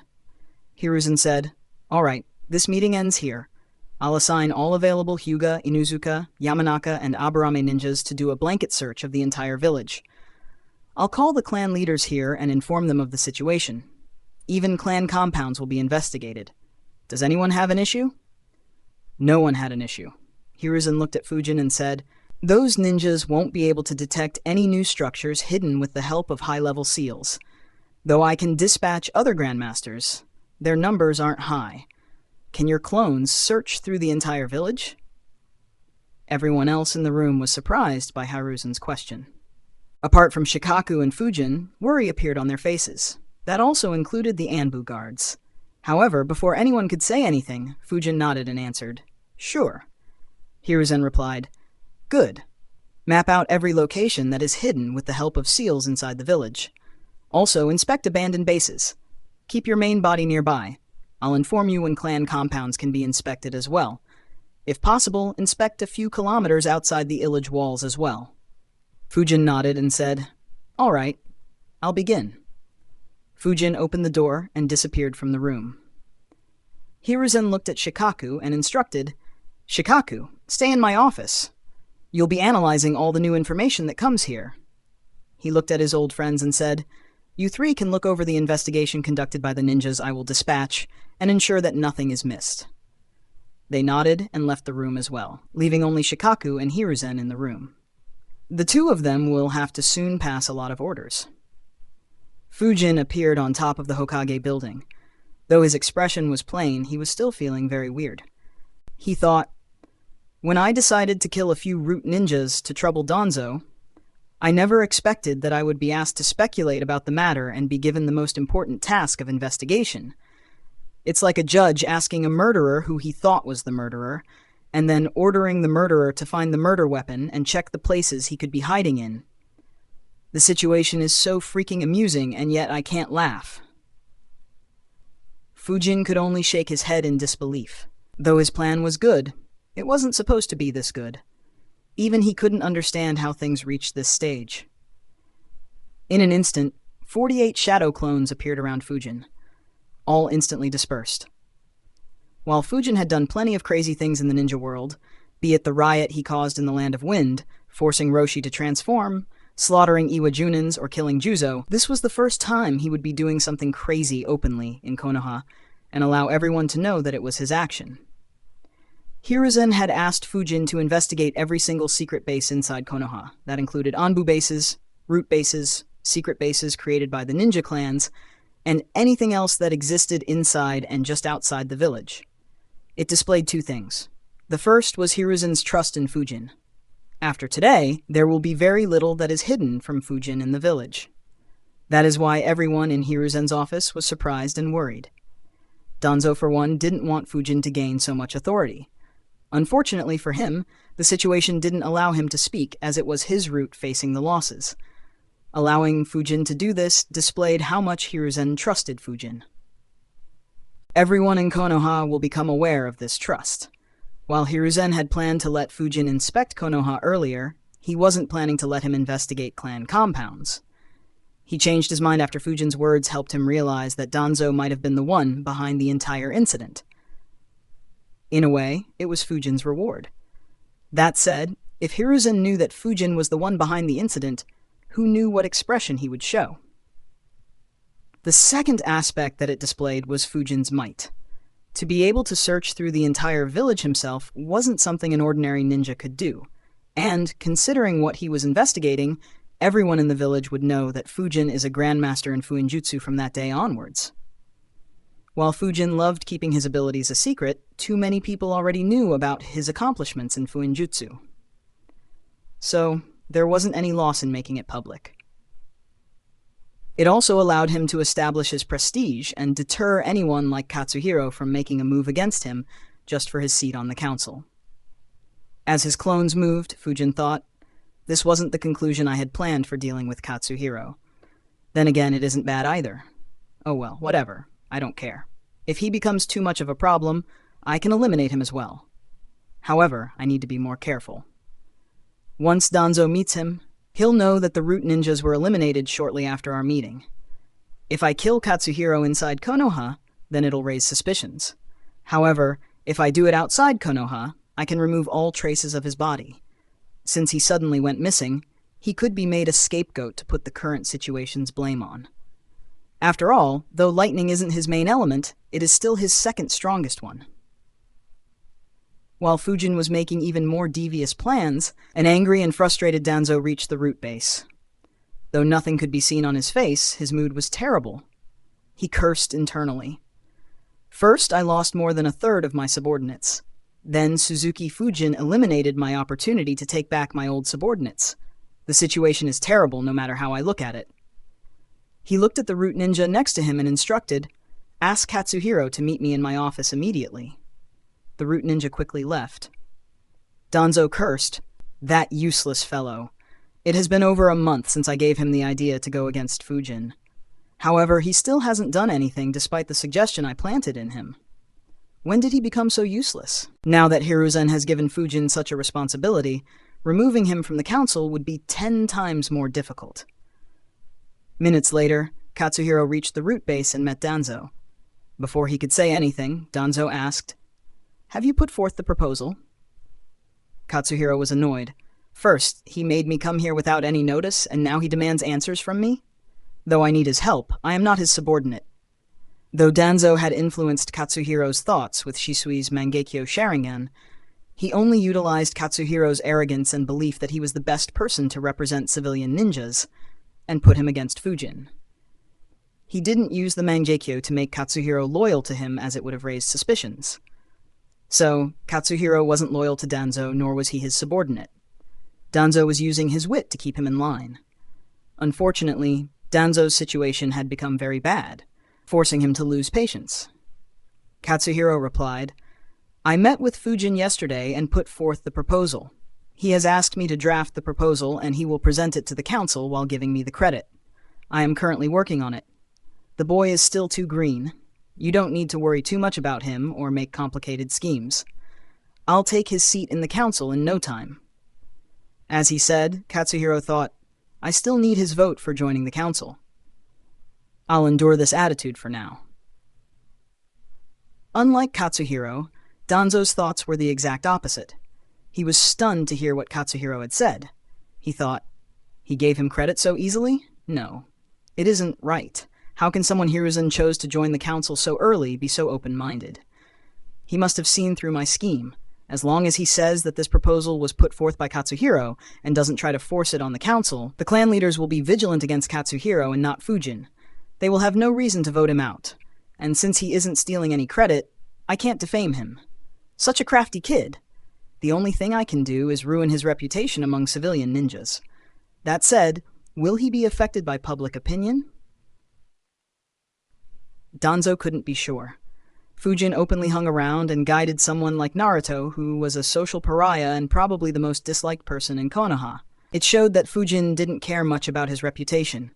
Seeing that Danzo was lost in thought, Katsuhiro asked, "Why did you call me here?" Danzo looked at it and replied, "Just to ask for your progress with the proposal. You can leave." Katsuhiro was annoyed at being called for such a small matter. He left the root base without exchanging any pleasantries. Danzo didn't mind that. He had more important things to think about. He thought, Suzuki Fujin, something about this boy is awfully off, but I can't put my finger on what exactly is off. AN, latest chapter on Patreon, Fujin's first official students. AN, if you can, then please support me on Patreon. Link patreon.com/devilhex, no space. Alternatively, you can support me on UPI, Google Pay, Patil Sarvashate at OKSBuy. Can read up to 50 chapters ahead on Patreon. Thank you Tronic, Justin, Jordan, Matt Hyas, Hunter, Wolf Hunter, and Kyungjae Bak for supporting me on Patreon. Thanks for listening. Narrated by Fabelverse Audio. Subscribe for more. Support links in the description. Rights holder, contact link in the description. 504. Danzo's Suspicion. Chapter 510 of Naruto, The Wind Calamity. Narrated by Fabelverse Audio. Hey guys, this chapter is sponsored by Terrence Smith. You can thank him for the double release.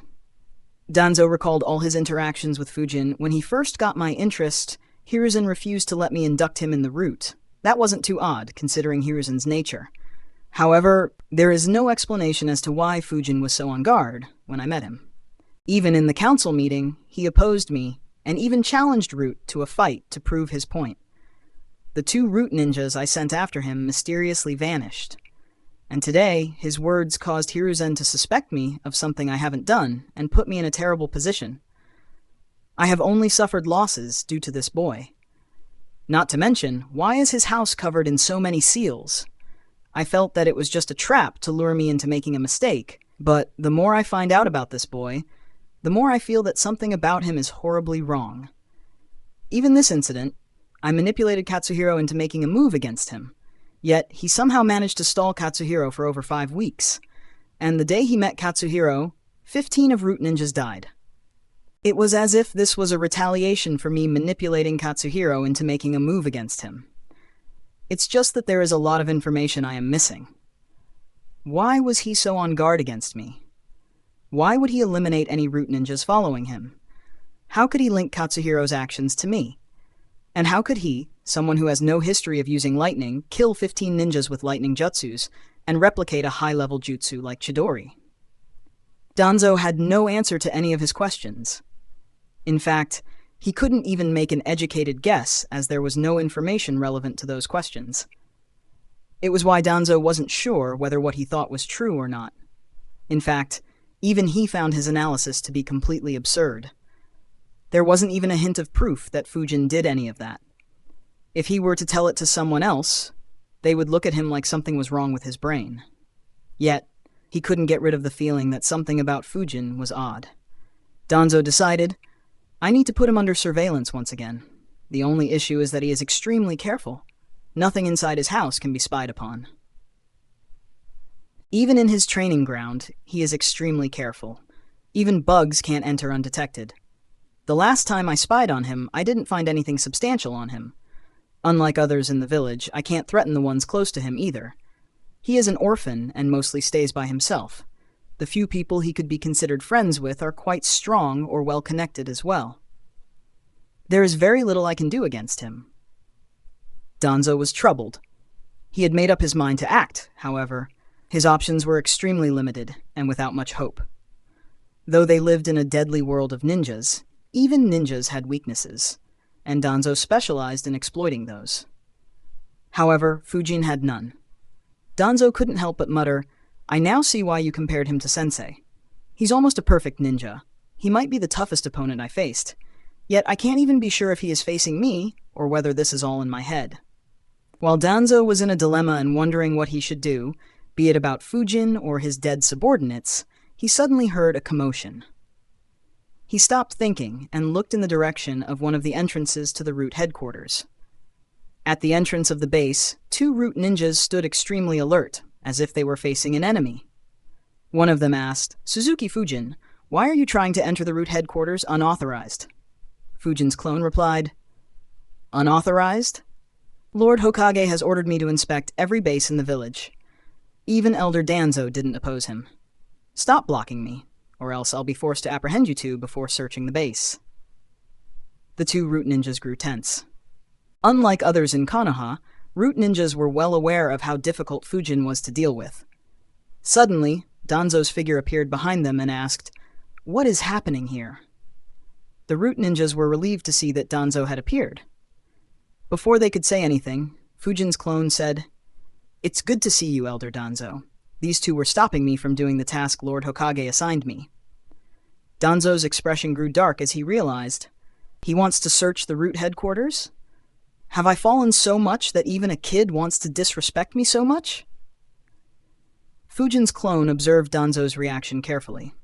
Though not much could be observed, he could clearly see how provoked Danzo was. He chuckled internally and thought, "Do you have the sole right of creating trouble for others? Let me see how much you can endure, Danzo. Once you make one mistake, I'll let you know how it feels to be on the receiving end for once." While Fujin's plan of creating trouble and distraction for Danzo worked excellently, Fujin realized that Danzo might still target him if connected his meeting with Katsuhiro and the death of his subordinates happening the same day with each other. If so, he would trouble Fujin once again. Since that was the case, Fujin decided to provoke him right away. The last time Fujin provoked Danzo, he didn't receive much of a response from him.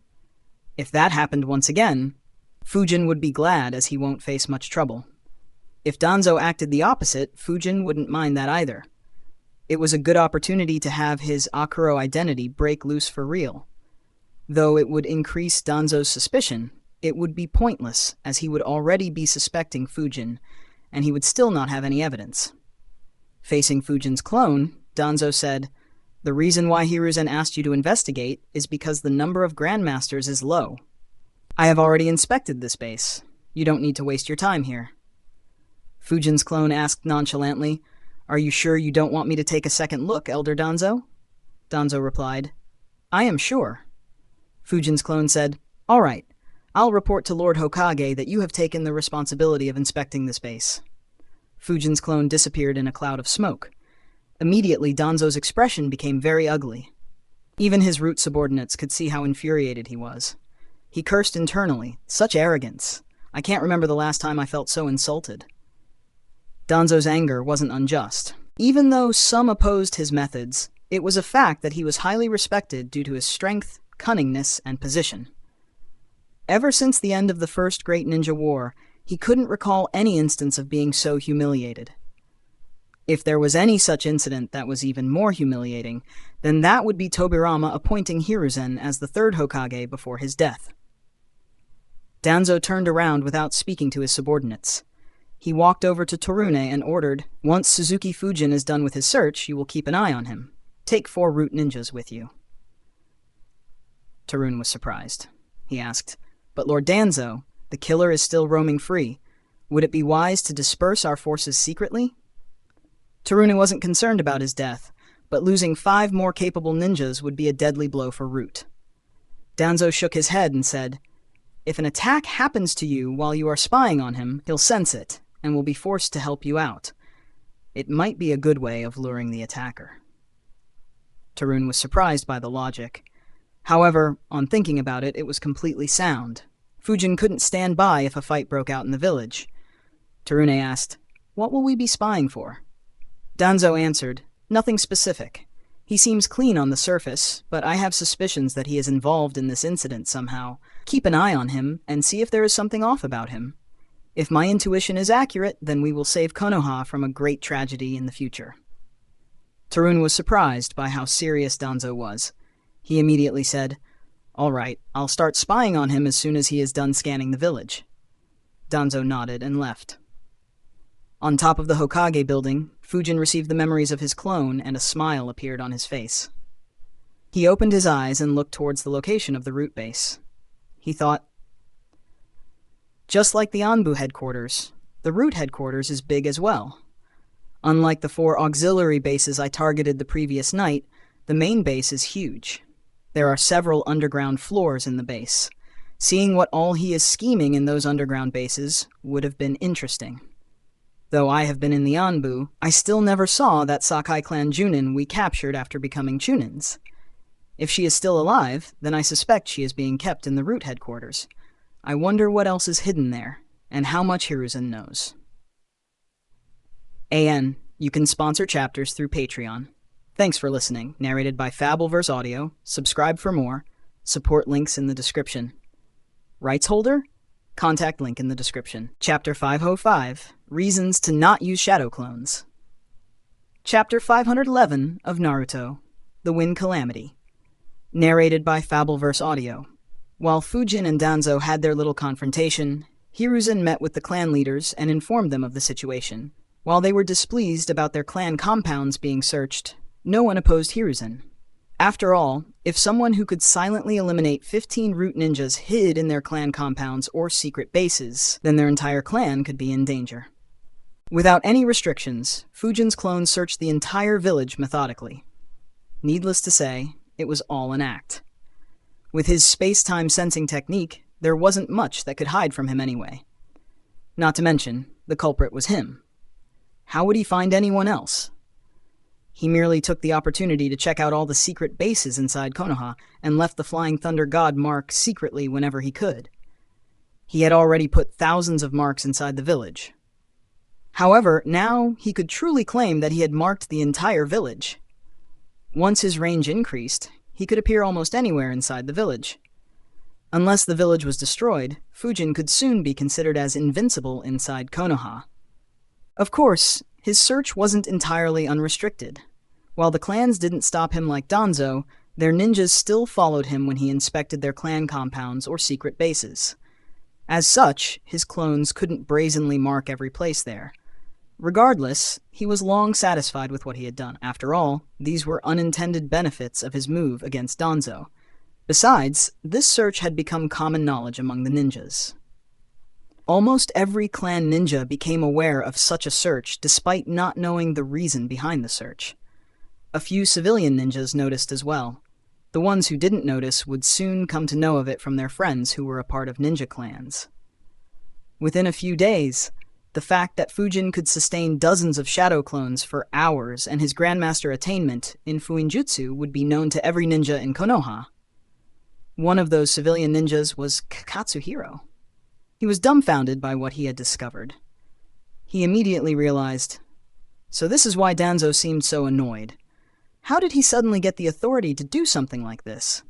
Shit, if he is a grandmaster in Fuinjutsu, then taking his seat will be extremely difficult. Everyone wants to have a good relationship with a Fuinjutsu grandmaster. However, how did he become a grandmaster out of nowhere? I didn't even know that he was a seal master, let alone a grandmaster. What do I do now? Needless to say, the spies would learn of this as well. However, seeing how tense Konoha was, they didn't dare to send messages until things calmed down. The search continued the entire evening, continued throughout the night, and only ended around late in the afternoon the next day. Fujin was long done with his part, but he still needed to coordinate with the ninjas specializing in sensing and detection to ensure that there wasn't anyone hiding in the village. While they couldn't find any culprits for obvious reasons, they did find a few spies who were hiding in the Konoha pretending to be civilians. It ensured that the torture and interrogation department in Konoha would have fun for a few days. In the Hokage office, there were several people, including Fujin. Hiruzen and Shikaku were busy going through all the information gathered in case they noticed something others might have missed. The leaders of the sensing team were making reports as well. As for Fujin, he was just sitting on one side of the room, watching everyone work so hard to find the person sitting in that very room. He looked at Hiruzen and Shikaku and thought, While Danzo might be the most tense one, seeing these two lazy fellows work their ass off is a decent benefit as well. Just look at their tired and exhausted expressions. Even under these circumstances, the two of them don't stop acting. Fujin couldn't help but admire the two of them. He thought, all this work can easily be done within a few minutes by spamming shadow clones. Both have more than enough chakra to do so. As for their intelligence, they are probably the smartest people I have met. There is no way either of them can't think of this. Instead, they just don't do it. If they did it even once, others will ask why they don't do it every time. Once they begin doing it every time, everyone will see how much more free time they have. Then they'll just pile more work on them. In essence, their workload will increase several times, and the amount of time they have to work will stay the same. No wonder they are this adamant about not using the shadow clone jutsu inside this building. Now that I think about it, Tsunade probably did the same as well. She could use paperwork as a reason to be annoyed and shoo away anyone who'd come to trouble her needlessly. After all, who would want to mess with her when she is in a bad mood? I need to learn from them as well. This time, the benefits were very high, so it's fine. Next time, I should avoid using shadow clones for such tasks. Though I can handle it, it'll be annoying if it gets requested too many times. The work in the office continued for another 3 hours. Fujin's job was just to map the locations hidden with seals. He was long done with it. Hiruzen just made him stay in case he noticed any discrepancy in the information reported by the sensors. Once all the data was looked through, Shikaku sighed and muttered, "There are no traces at all. We didn't find any new base. The abandoned bases don't have any traces of someone staying there. Even scent isn't present. Whoever it was, they did a thorough job." Only Fujin, Shikaku, Hiruzen, and the Anbu guards were still in the room. The rest had left. Hiruzen sighed as well and said, "Yeah, there is nothing. The job is too clean."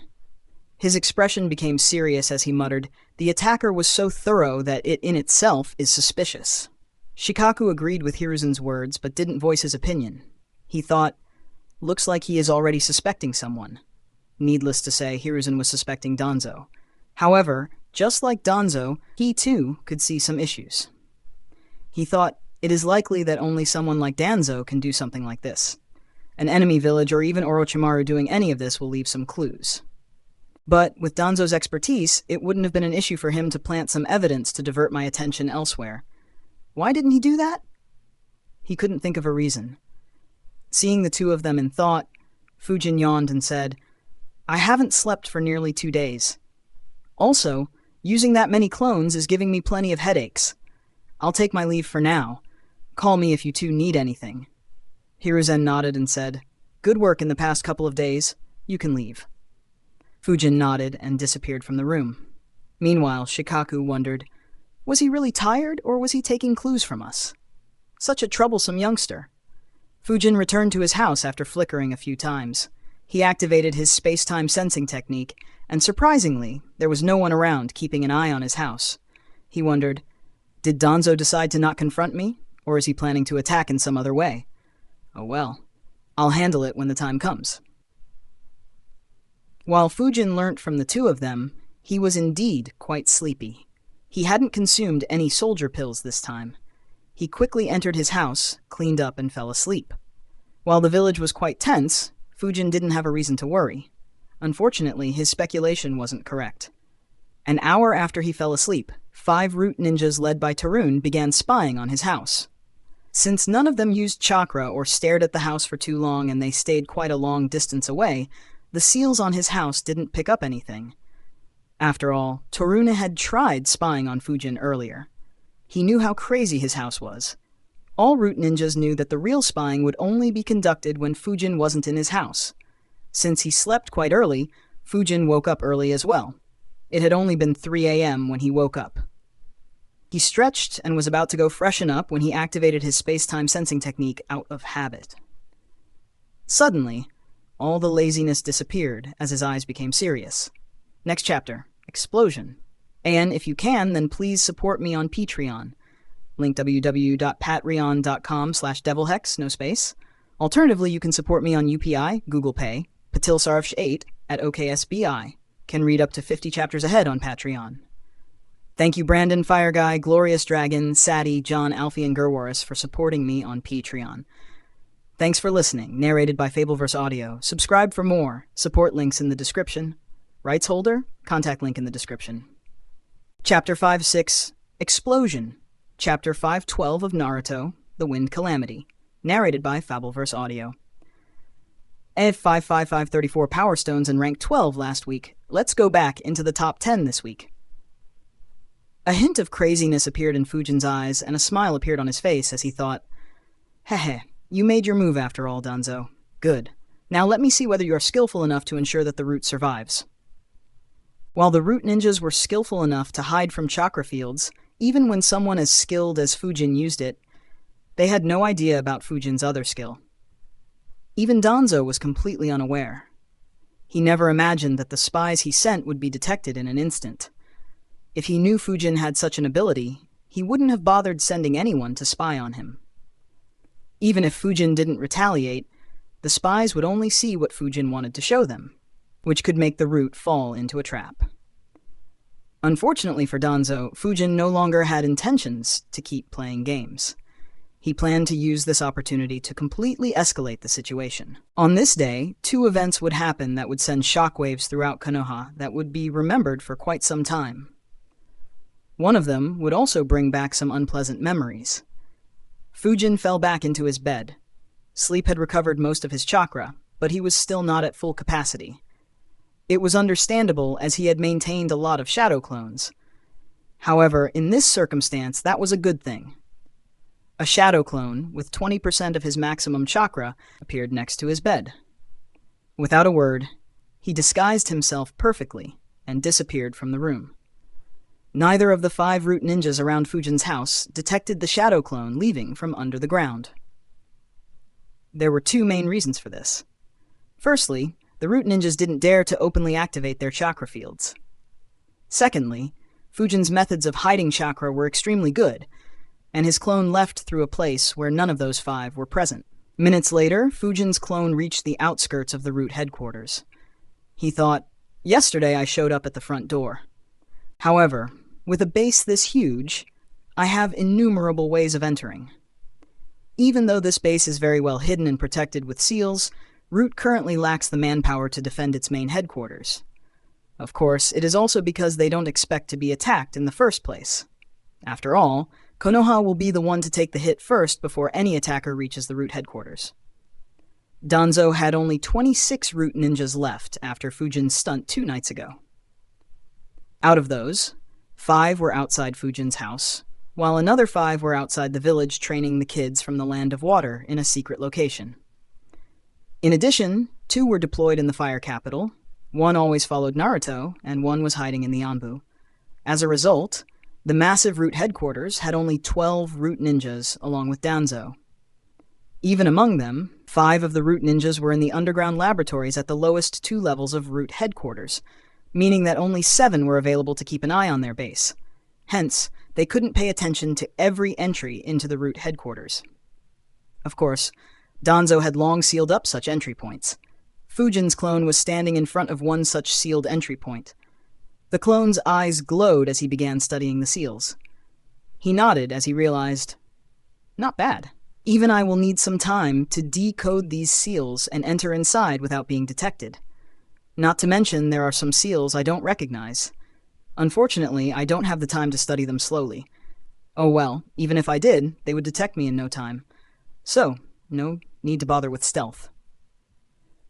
The blade of the Thunder Spirit appeared in his right hand, but the hilt was covered by his long sleeves.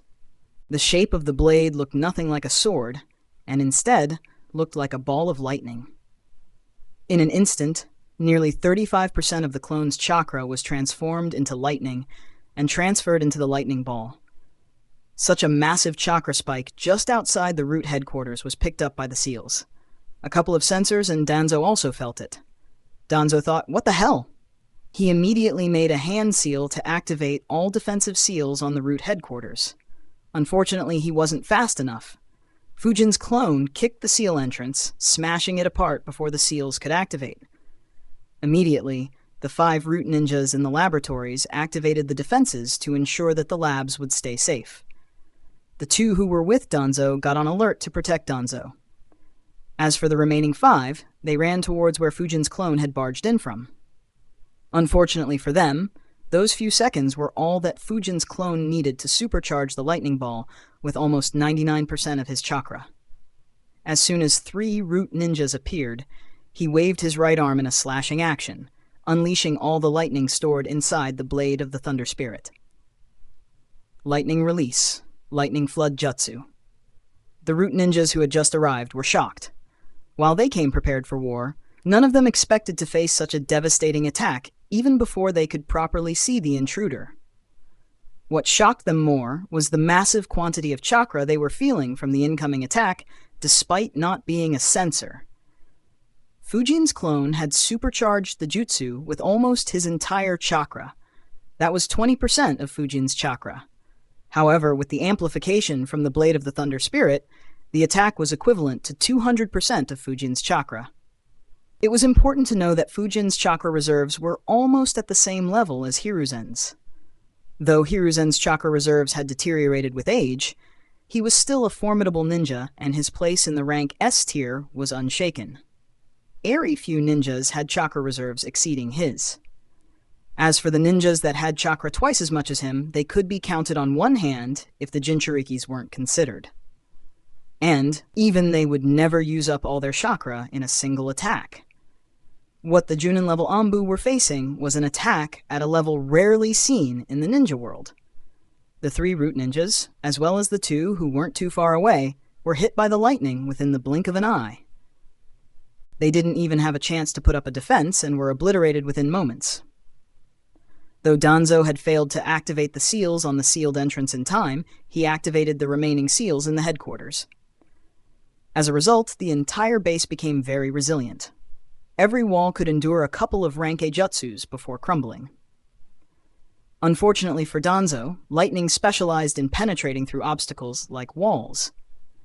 And the attack could be considered a peak rank S-jutsu in terms of pure destruction. The lightning immediately began spreading throughout the root headquarters. Fujin's jutsu was a variation of the lightning release false darkness jutsu, and was quite similar to it. The only difference was the amount of chakra infused in the jutsu, which caused the nature of the jutsu to change. This change could be seen in the root headquarters. If a bystander had spectated this scene, it would seem like there was a lightning flood inside root headquarters, spreading in every direction and piercing through every obstacle. It was a scene from a nightmare. In his office, Danzo's eyes widened in shock and disbelief as he sensed the amount of chakra in the attack and how easily his base was being destroyed. Standing next to him, Yamanaka-fu nervously said, "Lord Danzo." Despite being an elite Junin, Fu had no confidence in being able to resist the incoming attack. Danzo immediately weaved hand seals while saying, "Move behind me." Wind release, serial Acum waves jutsu. Immediately, Fu and the other root ninja moved behind Danzo. At the very instant when Danzo was done weaving the hand seals, the lightning broke through his office walls and moved towards him when he exhaled his jutsu. Several Acum waves hit the incoming lightning flood continuously and kept bombarding the incoming attack for a few seconds. The lightning headed towards Danzo was finally stopped. Only some lightning charges made it through the intense wind and hit the 3 of them. They weren't strong enough to cause them any damage. Danzo and the 2 root ninjas with him were safe. However, their moods were anything but calm. Even Danzo was extremely tense. He thought, fortunately, the lightning wasn't all concentrated on me. Otherwise, I would have no chance of stopping it without using wood release or sacrificing Shisui's eye by using Izanagi. I didn't even have time to remove the seals on my right arm. Which crazy bastard had attacked my base? And who is strong enough to unleash such an attack? Even Hiruzen shouldn't be able to do something like this. Though Danzo stopped the lightning flood from hitting him, it still continued spreading in other directions. Within seconds, 3 underground floors were completely in shambles. Thankfully, while the seals weren't strong enough to stop the lightning flood, it slowly whittled down the power of the lightning flood, putting an end to the destruction. Unfortunately, the destruction caused by the lightning until that moment was too high. The top 3 floors collapsed entirely, forcing Danzo and the two root ninjas to evacuate in a hurry. If it wasn't for the fact that Fujin's clone didn't target the pillars, the entire base might have collapsed. Thankfully for Danzo, the laboratories on the bottom two floors weren't damaged.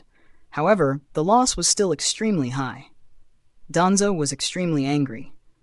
Unfortunately, he was unaware that this was just the first step of Fujin's plan. Not a single person in Konoha would even consider the possibility of such a massive attack being merely a distraction. Fujin's next steps would threaten Root's existence in a way Danzo would never have imagined. The only question was whether Fujin would succeed in his goal, or whether Danzo would succeed in defending his Root. If you can, then please support me on Patreon. Link www.patreon.com/devilhex, no space. Alternatively, you can support me on UPI, Google Pay, Ejibai. Can read up to 50 chapters ahead on Patreon. Thank you Billy, Bring, Alex, Jonas, One Sword, Yul, Zudu, Garama, Brian, and Supreme Vendetta for supporting me on Patreon. Thanks for listening. Narrated by Fabelverse Audio. Subscribe for more. Support links in the description. Rights holder? Contact link in the description. Chapter 507. Apprehending the Spies. Chapter 513 of Naruto, The Wind Calamity. Narrated by Fabelverse Audio. While the village was tense, not many people in Konoha were actually aware of what was happening. Only the ninjas having authority were aware of the death of root ninjas. The others were only following orders and weren't provided any information. Even someone like Guy had no clue of what was actually happening in the village. After all, the root was supposed to be disbanded. Besides, releasing such news could cause panic to spread in the village. Of course, not being aware made everyone tense as well. However, since they hadn't found anyone in the long search, the village had relaxed slightly. Most ninjas felt that it was just an exercise in case anything happened. The village was sleeping peacefully. Suddenly, several ninjas sensed a massive chakra spike despite not having any chakra fields activated. At the same time, a tremor was felt in a part of the village. After all, Root headquarters was created underground. When Fujin's clone destroyed 3 underground floors in a single attack, it caused a mini earthquake in the nearby area. Sleeping in his room, Hiruzen's eyes snapped open. He immediately flickered and appeared on top of his roof. Moments later, 4 Anbu guards appeared behind him. He looked towards Root headquarters in confusion and wondered, what the hell is happening there? Such a massive chakra signature. For a moment, I thought that the 9 tails had broken loose again. Fortunately, the chakra is much smaller. Still, what is happening? He immediately began moving towards the Root headquarters. Similar scenes happened all around the village. Every clan leader woke up. Unlike Hiruzen, they didn't move themselves, and instead sent a couple of Junin squads to check out what was happening and reinforce Hiruzen. Several civilian ninjas, including Guy, were making their way towards the source of the explosion. Memories of the 9 Tails assault resurfaced in the minds of several people. And just like everyone, Fujin's eyes snapped open in his bedroom as well. In moments, he was on top of his house. In fact, he was even faster than Hiruzen, but unlike Hiruzen, he merely watched towards the Root headquarters. He looked in that direction with an expression that said he was wondering what was happening while spreading his chakra field towards the location. Needless to say, Fujin wasn't the only one looking towards the Root headquarters. The 5 Root ninjas looked towards the source of the explosion as well. Their eyes widened as they realized that the Root headquarters had been hit. And sensing how strong the explosion was, they couldn't help being worried. All 5 decided that the mission to watch over Fujin could be postponed. In a moment, all 5 began moving towards the Root headquarters. However, the moment they decided to do so, Fujin could sense their chakra.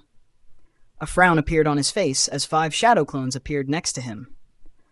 All 5 flickered and threw a kunai each, blocking the paths of the 5 Root ninjas. They stopped as Fujin's clones stood in their paths. Aburame Taruna shouted angrily, "Suzuki Fujin, why are you attacking us and blocking our path? The village is under attack!" Fujin flickered a few meters behind Tarun and said, "That's what I want to ask. The village is under threat, and the 5 of you are surrounding my house instead of looking for the culprit. What is the meaning of this?" Tarun and the Root ninjas immediately understood why Fujin had blocked them. Tarune immediately turned around and said, It was just a coincidence. This isn't the time to argue about this. We need to reinforce Lord Danzo. Fujin snorted and asked with a hint of anger. So it was a coincidence that 5 of you were strategically surrounding my house during the night right when the attack happened? I wonder what your intentions are. Lord Hokage and Elder Danzo speculated that this incident was caused by someone inside the village. Seeing how suspicious you 5 are, I can only assume that you are working with the culprit. Fujin's accusation stunned them. They couldn't even imagine how Fujin reached that conclusion. One of the root ninjas cursed, "Bastard! Stop your meaningless accusation. Get out of the way. Otherwise, we will assume that you are the one working with the culprit." Fujin replied, "Oh, you are accusing a council member of working with an enemy? Good. Very good. I hope you have proof to back your claim up. Seeing how you were spying on a council member, I have no choice but to arrest you 5 right now. Don't resist, or I won't hold back." Immediately, all 5 shadow clones prepared for a battle. A sword appeared in their right hand. The 5 root ninjas immediately became tense. They had heard about how strong Fujin was. Torun said, "Don't do anything crazy, Fujin. We were just on a mission." Fujin chuckled and said, "A mission to spy on a council member? Good luck explaining that to Lord Hokage and the council. As for doing anything crazy, it depends on whether you'll be obedient or resist." Fujin's words left little room for discussion. He had been overbearing from the start. It was as if he was looking for trouble. However, considering the situation, the root ninjas didn't find it odd. Anyone else in power would react the same way if they were being spied on.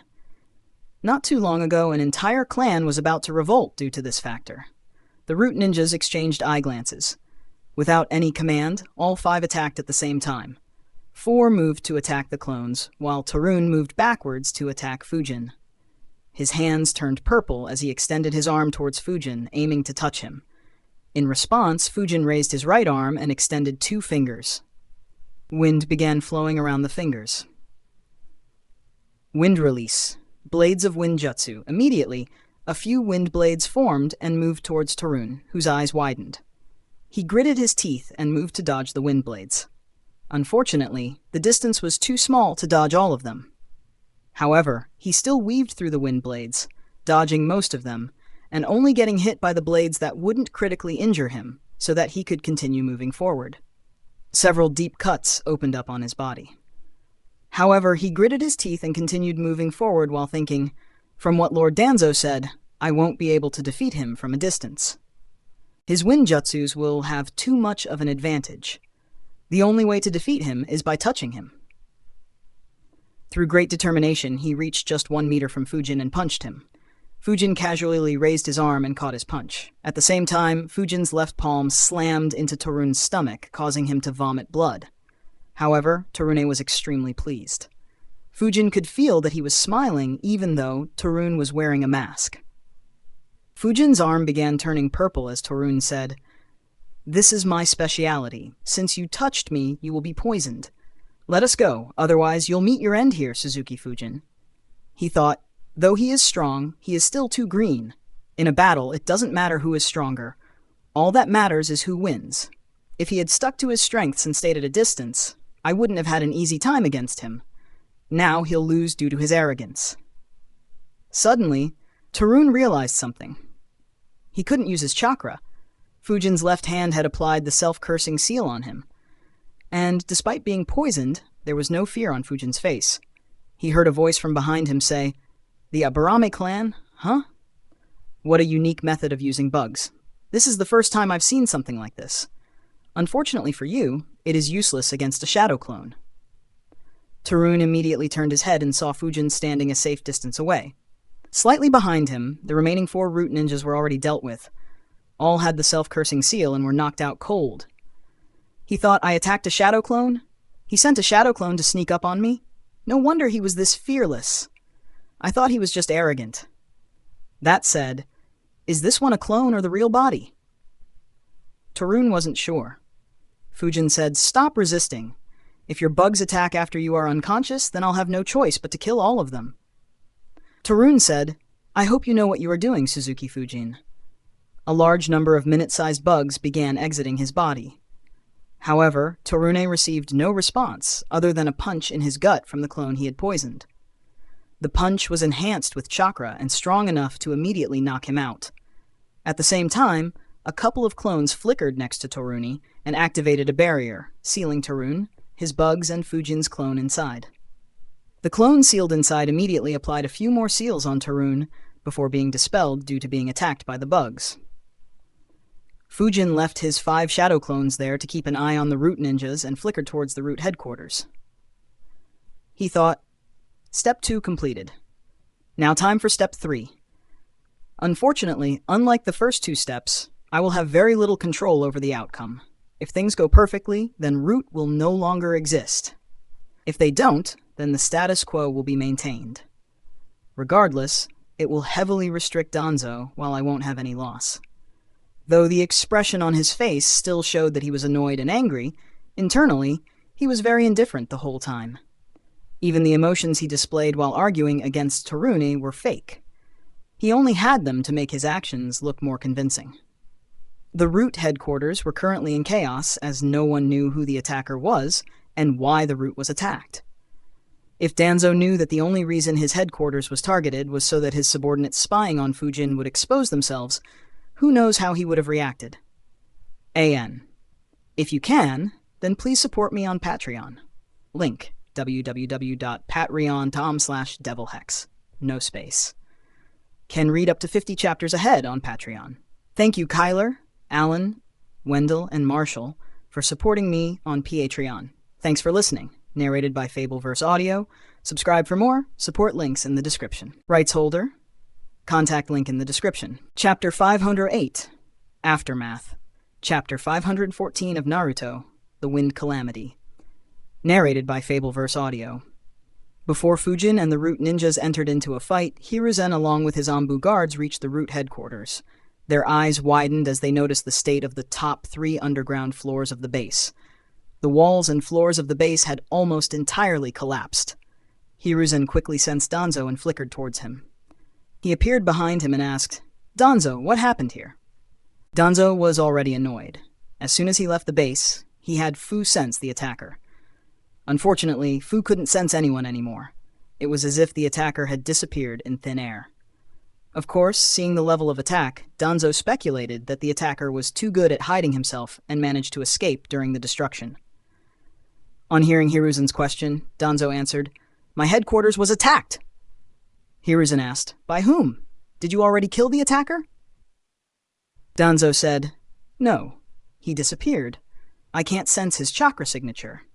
Surprise appeared on Hiruzen's face. He couldn't help but say, You mean, someone attacked the Root headquarters while you were inside it and left before you could even see what he looked like? To say Hiruzen was surprised was an understatement.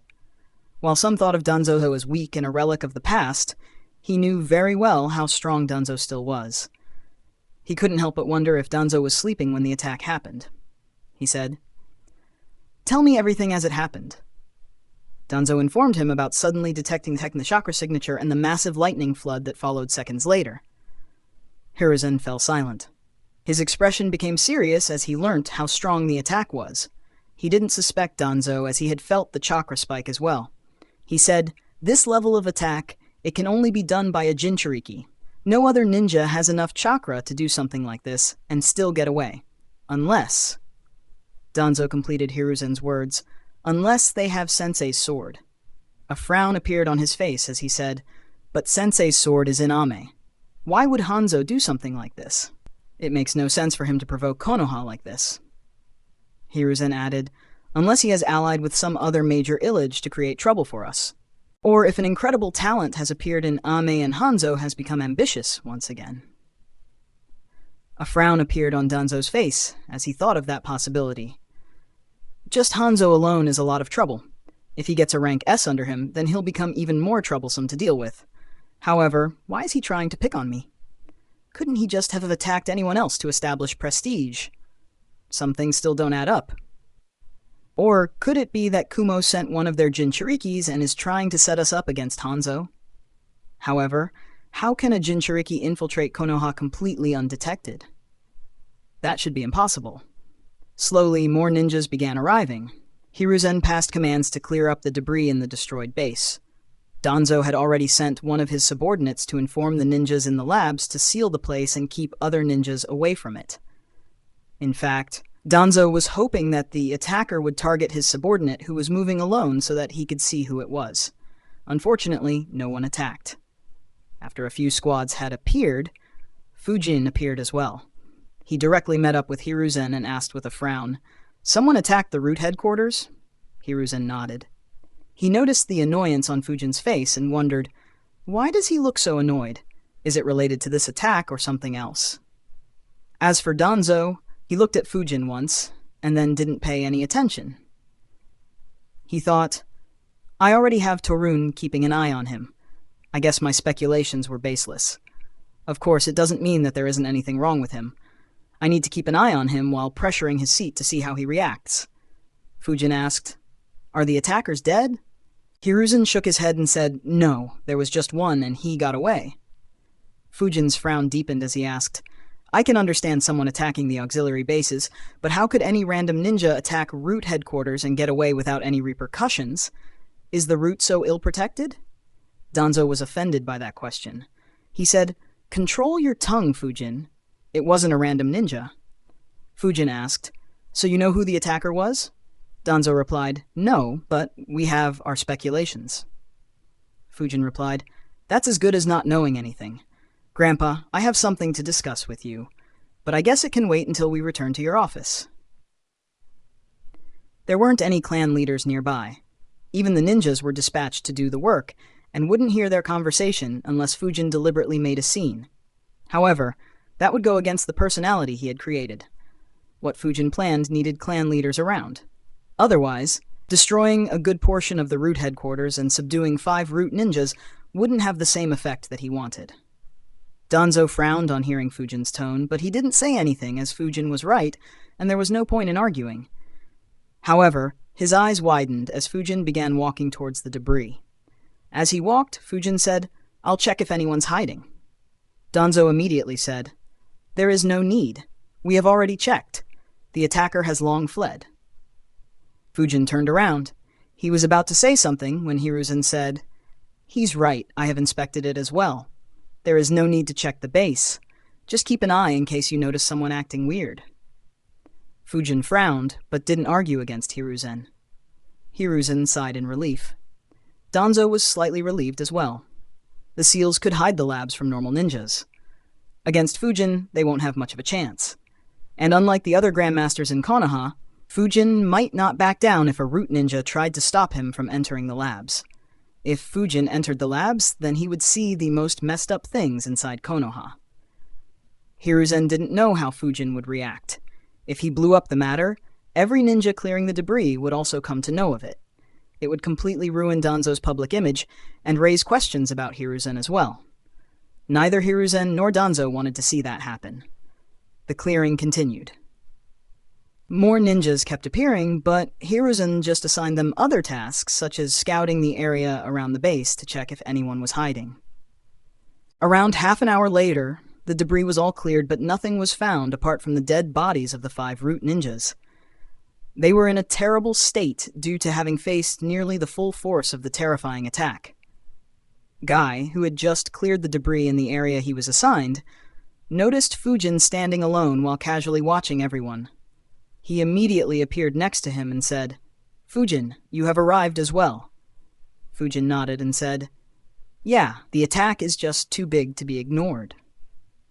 Guy agreed and said, Yeah, and to think they could target the root headquarters. Do you have any idea about what is happening in the village? There were too many searches happening throughout the village for a couple of days as well. Since there was no one else near them, Fujin said, Yeah. 2 nights ago, 15 root ninjas were killed. We couldn't find the killers. I had thought that they escaped the village. I guess I was wrong. Don't tell it to others. Guy's eyes widened momentarily. He said softly, It looks like someone is targeting the root. To think that the culprits couldn't be caught. He looked at Fujin and said, Thank you for letting me know. Usually, Kakashi fills me in on these things, but he has been away on a mission. Fujin nodded and said, No worries, just be careful. I wasn't too concerned about the situation earlier, but the destruction here is insane. If the culprits are trying to eliminate high-level ninjas in the village, then we could be targeted as well. I doubt it would be an easy fight. Even more so if he attacks us when we have to protect others. Guy could feel the seriousness in Fujin's voice. He said, "I'll be careful. I guess I'll need to ease up on the training for a bit. You be careful too." Fujin nodded. While Guy and Fujin were chatting, Danzo and Hiruzen were monitoring the search. Both were concerned as nothing was found. Needless to say, Danzo's mood was beyond terrible. Unfortunately, there wasn't anything he could do to find the attacker, nor could he take his anger out on someone else. This was a grave threat his route was facing, and yet he was helpless and without any lead that he could pursue immediately. Since nothing was found, Hiruzen deployed some Anbu ninjas and sent the remaining ninjas back. Fujin, the clan leaders and the elders, were called to Hiruzen's office for a quick meeting. Fujin said farewell to Guy and flickered to Hiruzen's office. Once everyone arrived, Hiruzen informed everyone about the events of that night. Hiruzen's office became silent. Everyone except Fujin, Hiruzen, and Danzo had complicated expressions. The clan leaders thought about what would have happened if such an attack had been aimed at their clan compounds. They realized that their clans would have unimaginable losses. After all, even someone like Danzo wasn't able to do much other than protect himself. Hiruzen noticed Fujin's expression, but didn't find anything odd. With Fujin's strength and abilities, dodging such an attack wouldn't be a difficult task. Even if his house was sneak attacked the same way, there was a good chance that his house would actually survive the hit. While there were places in Konoha with more seals than in Fujin's house, nothing came close in terms of the density of the seals. Seeing that no one was saying anything, Hiruzen asked, "Does anyone have any ideas on what we should do further?" Hiruzen was hoping for Shikaku to figure something out. Unfortunately, the situation didn't make any sense to him either. It was just too peculiar. Two big attacks had happened, and they didn't even know who was behind it apart from some speculations. And even the speculations were such that Konoha couldn't take action easily. He didn't say anything. Seeing that no one was saying anything, Fujin said, "I have something that I was wondering about." Next chapter. AN, if you can, then please support me on Patreon. Link www.patreon.com/devilhex, no space. Can read up to 50 chapters ahead on Patreon. Thank you AJ, Greed, Alexander, Sukdeep, Sklop, TT, Jonathan, Ron, and Leonardo for supporting me on Patreon.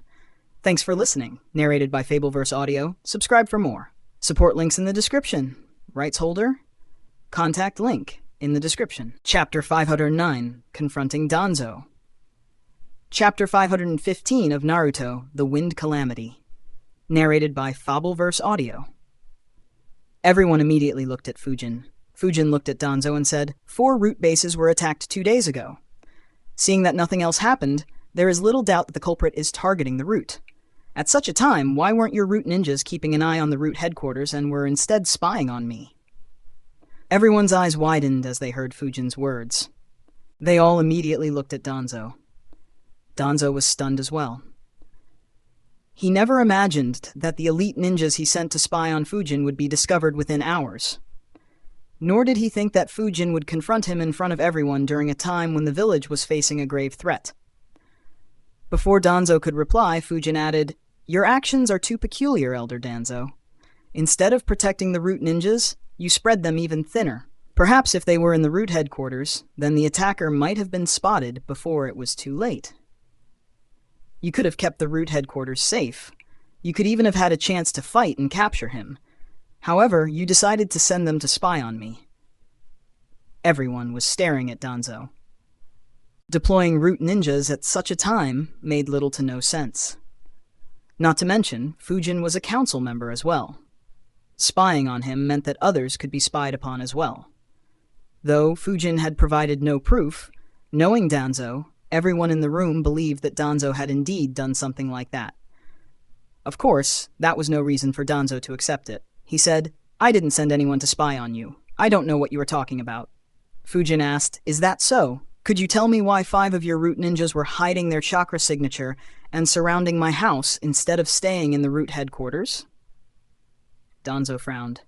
He said, "Don't accuse me without any proof, Suzuki Fujin. I had dispatched a squad for an important secret mission. It had nothing to do with you." Fujin continued asking in a neutral tone without a hint of expression on his face. "Oh, I wonder what secret mission you had to do at such a point."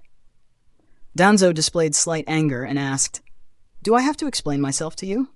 Besides, my ninjas should have returned by now. Did you do anything to them?" Seeing that Fujin had discovered them, Danzo wondered why they hadn't returned yet. Not to mention, they should have returned after the explosion.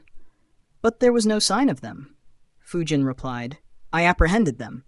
The eyes of everyone in the room widened. That included Hiruzen and Shikaku, who were familiar with the kind of shit Fujin always pulled off. Shikaku muttered to himself, "I'm dead. He'll increase my workload once again. He created a mess in the council." The other clan leaders also stared at Fujin. Nearly everyone had suffered at the hands of Root at some point. However, no one had ever taken the initiative to apprehend them. They would raise their concerns with Hiruzen and solve them diplomatically. It was the first case of someone taking down 5 Root ninjas before considering any diplomatic options. Danzo exploded in rage and shouted aggressively, "You traitor! You dare to attack Konoha ninjas inside the village due to mere suspicions." Of course, Danzo was only pretending to be in a rage. While he was indeed angry, he wouldn't lose control over something like this. He just acted so to show that he was furious.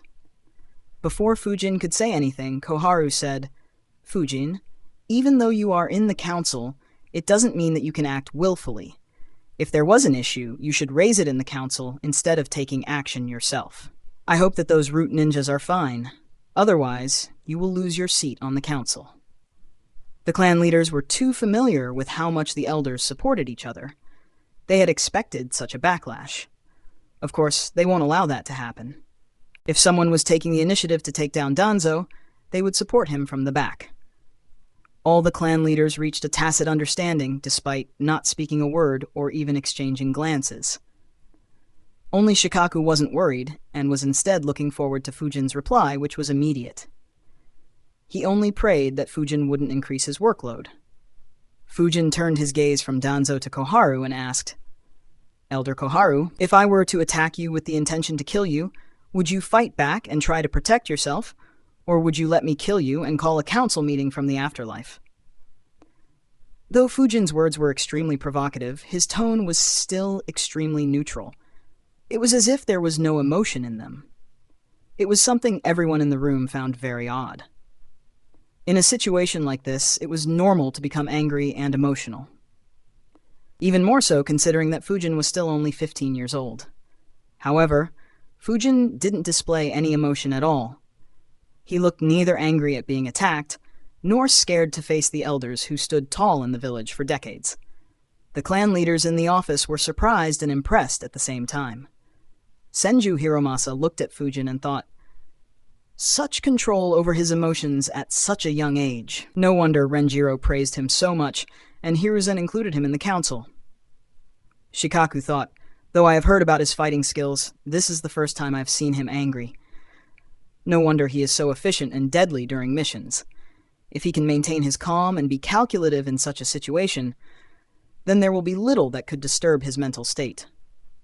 Still, he is getting scary. He is the kind of opponent I hate to plan against. Similar thoughts ran through the minds of others. Hiruzen's office became eerily silent.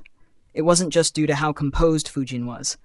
Fujin had threatened a village elder, and he had stated in such a way that it wasn't a big deal, implying that he didn't think he would have any difficulty in killing her if he wanted to. And secondly, what Fujin's words implied was that the Root ninjas attempted to kill him. That was a big accusation. And knowing Danzo, everyone immediately believed that Fujin was telling the truth. Koharu understood that as well, but her pride was hurt. She hadn't been threatened by a Konoha ninja in this manner since she became an elder.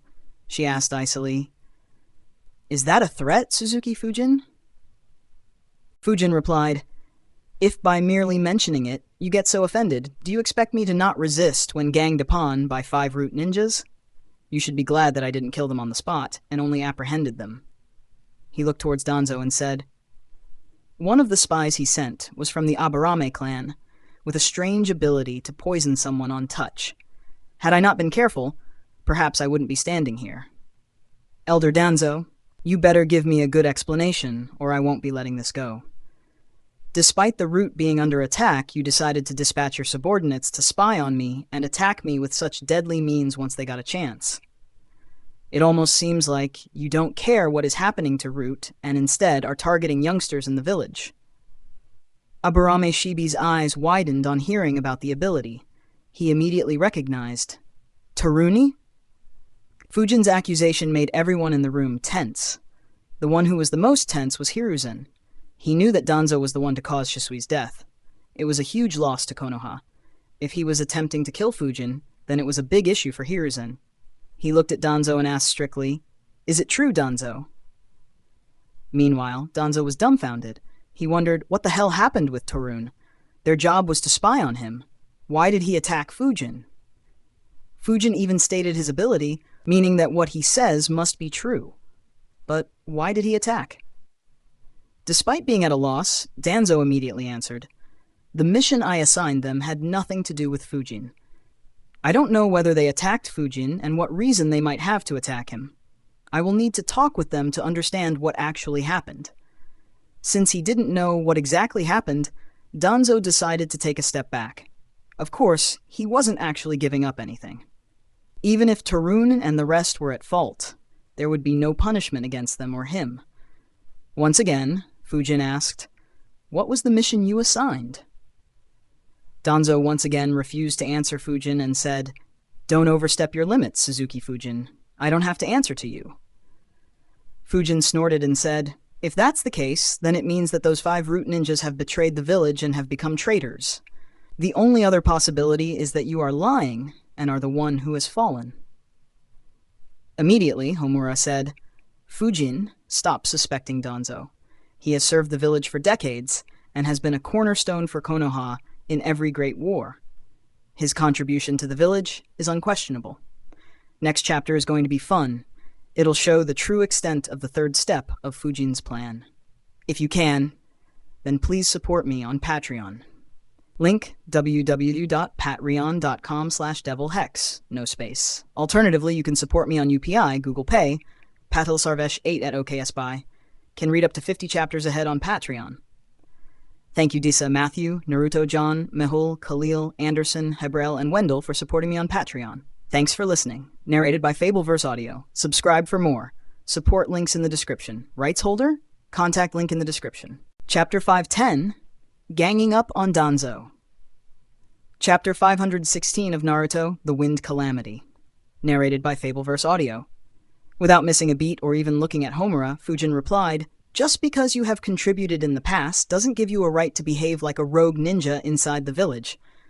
If every ninja who contributed to previous wars acted this way, Konoha would collapse within a few hours. Regardless of how much a ninja has contributed, if he begins targeting the Konoha ninjas for any reason, he should be eliminated, or at least imprisoned. Don't forget that not too long ago, one of the 3 legendary Sanins did something similar and went rogue. Today, he is one of the main suspects behind the deaths of 20 Root ninjas and the destruction of Root headquarters. Even if Elder Danzo wasn't the one who gave those instructions, this event shows that he is incapable of leading the Root. His subordinates are willfully ignoring his commands and attacking a council member. Not to mention, he has shown that he doesn't care much about the lives of Root ninjas. Instead of protecting the headquarters in time of crisis, he dispatched them away, not caring that they might be targeted, and leaving the Root headquarters with very low manpower. We cannot afford to keep losing excellent ninjas just because he is no longer capable of leading them properly. Silence spread in the room once again. Rage was once again visible on Danzo's face. However, this time it wasn't an act. Fujin had openly called him incompetent in front of everyone. Danzo was extremely tempted to use the eye, but controlled himself as Hiruzen was in the room as well and staring at him. Before he could explode in rage, Shikaku said, "He isn't wrong." Danzo immediately looked towards Shikaku and said, "Instead of searching for the culprit, you want to blame me. This time Root was targeted. Who would you blame if he targets the Nara clan?" Shikaku explained, Dealing with the culprit would have been the best way. Unfortunately, we don't even know who the culprits are or what their motivation is. The only thing we know is that they are targeting the root for some reason. If their goal is just to seek revenge on something you or the root have done, then the attacks should stop once root ninjas are mixed in with the Anbu. If their enmity is too high and they still try to target root ninjas, then they won't be able to cover up their traces as well as they have been. So it'll be best for the root to disband entirely. It might be our only method of dealing with the culprit. Not to mention, the incident of spying on and attacking Fujin needs to be investigated properly as well. If even council members get attacked within the village, then no one will feel safe inside the village. I suggest that we disband the root entirely for the time being. We will continue looking for the culprit and investigate the attack on Fujin. Depending on our results on those two findings, we can decide whether root should continue existing secretly or leave it in the past and move forward. As the Junin commander and publicly accepted as the smartest ninja in Konoha, if not the world, Shikaku's words held a lot more sway than Fujin's. Danzo understood that. He immediately replied, "Whether root continues to exist or not is not up to the council." Not too long ago, Danzo was hoping to use the council to revive his root. And now, the circumstances had forced him to do the complete opposite. He understood that saying it meant that he could never use the council to force Hiruzen to revive the root. However, he could only handle one situation at a time. As long as the root continued existing, he could always come up with more schemes to increase its strength. Shibi suddenly said, "I agree with Shikaku's analysis. While the council can't interfere with root normally, it's a different case if root ninjas are targeting a council member. Not to mention, we have already lost 20 capable ninjas during peacetime in the last 3 days. It's better to disband the root than see every root ninja die because someone is too stubborn to see the situation." Inoichi added, "I agree as well." Immediately, every other clan leader agreed with Shikaku. After all, other than the Hyuga clan, all of them had several of their geniuses forcefully taken in by the root. With Fujin taking the lead in targeting Danzo, they decided to add to the pressure on Danzo. Several of them voiced their own thoughts about the situation. A few brought out their grievances against the root, mentioning how so many of their clan members had died during the training in the root, and how the families of the root ninjas never saw them again, among other things. The room became more tense, especially Danzo and the elders. The elders might not treat Fujin or one clan leader that seriously. However, it was a different matter altogether if every single clan leader was on the same page. Even Hiruzen won't be able to dismiss them lightly. If he did, then the coup that the Uchihas were planning could look like a child's play. Though Fujin didn't show any change in his expression and seemed like he was hiding his anger, in truth, he was extremely pleased. He thought, "Good. This is what I wanted. With all the clan leaders and I, who represent the civilian ninjas, even if only in name, opposing root, these 4 can't act willfully. Now, the rest depends on what Hiruzen wants. If he has been looking to deal root a blow, then root will be finished for good. Otherwise, it'll only be restricted." When Fujin realized that Danzo might still not leave him alone and continue pressuring him, he came up with a 3-step plan against Danzo after thinking for nearly a couple of days. As soon as he detected the 5 root ninjas spying on his house, the conditions for setting the plan in motion were fulfilled. The first step of the plan was doing something so big that it would attract the entire village's attention, forcing everyone to take the situation with utmost seriousness. Fujin decided to directly target the root headquarters for this step. It served several additional purposes. For one, it allowed Fujin to directly inflict more damage on the root. The root headquarters was underground and some distance away from where people lived. Fujin didn't need to be concerned about hitting an innocent here. As a bonus, it also showed that Danzo wasn't capable enough of even protecting his own base. And lastly, it would force the root ninjas that were spying on him to show themselves. The second step of the plan was arresting the root ninjas spying on him. In terms of difficulty, it was the easiest to achieve. However, in terms of importance, This step was the most important as it gave Fujin a chance to accuse Danzo. Unlike the clan leaders who had gotten used to occasionally suffering at Danzo's hands, and hence couldn't escalate small offenses, Fujin had never suffered a loss in Konoha. So Fujin escalating the situation wouldn't feel odd. Fujin knew that it wasn't a huge offense. At the very least, it wasn't something that could make Hiruzen take root away from Danzo. After all, they were only spying on Fujin as Danzo had some suspicions. Hiruzen himself always spied on the entire village with his crystal ball. Hiruzen would just give Danzo a slap on his wrist and let him off. However, the third step of Fujin's plan came into action here. That was to let the clan leaders sense an opportunity to take out all their grievances against Danzo and Root while using Fujin as a front.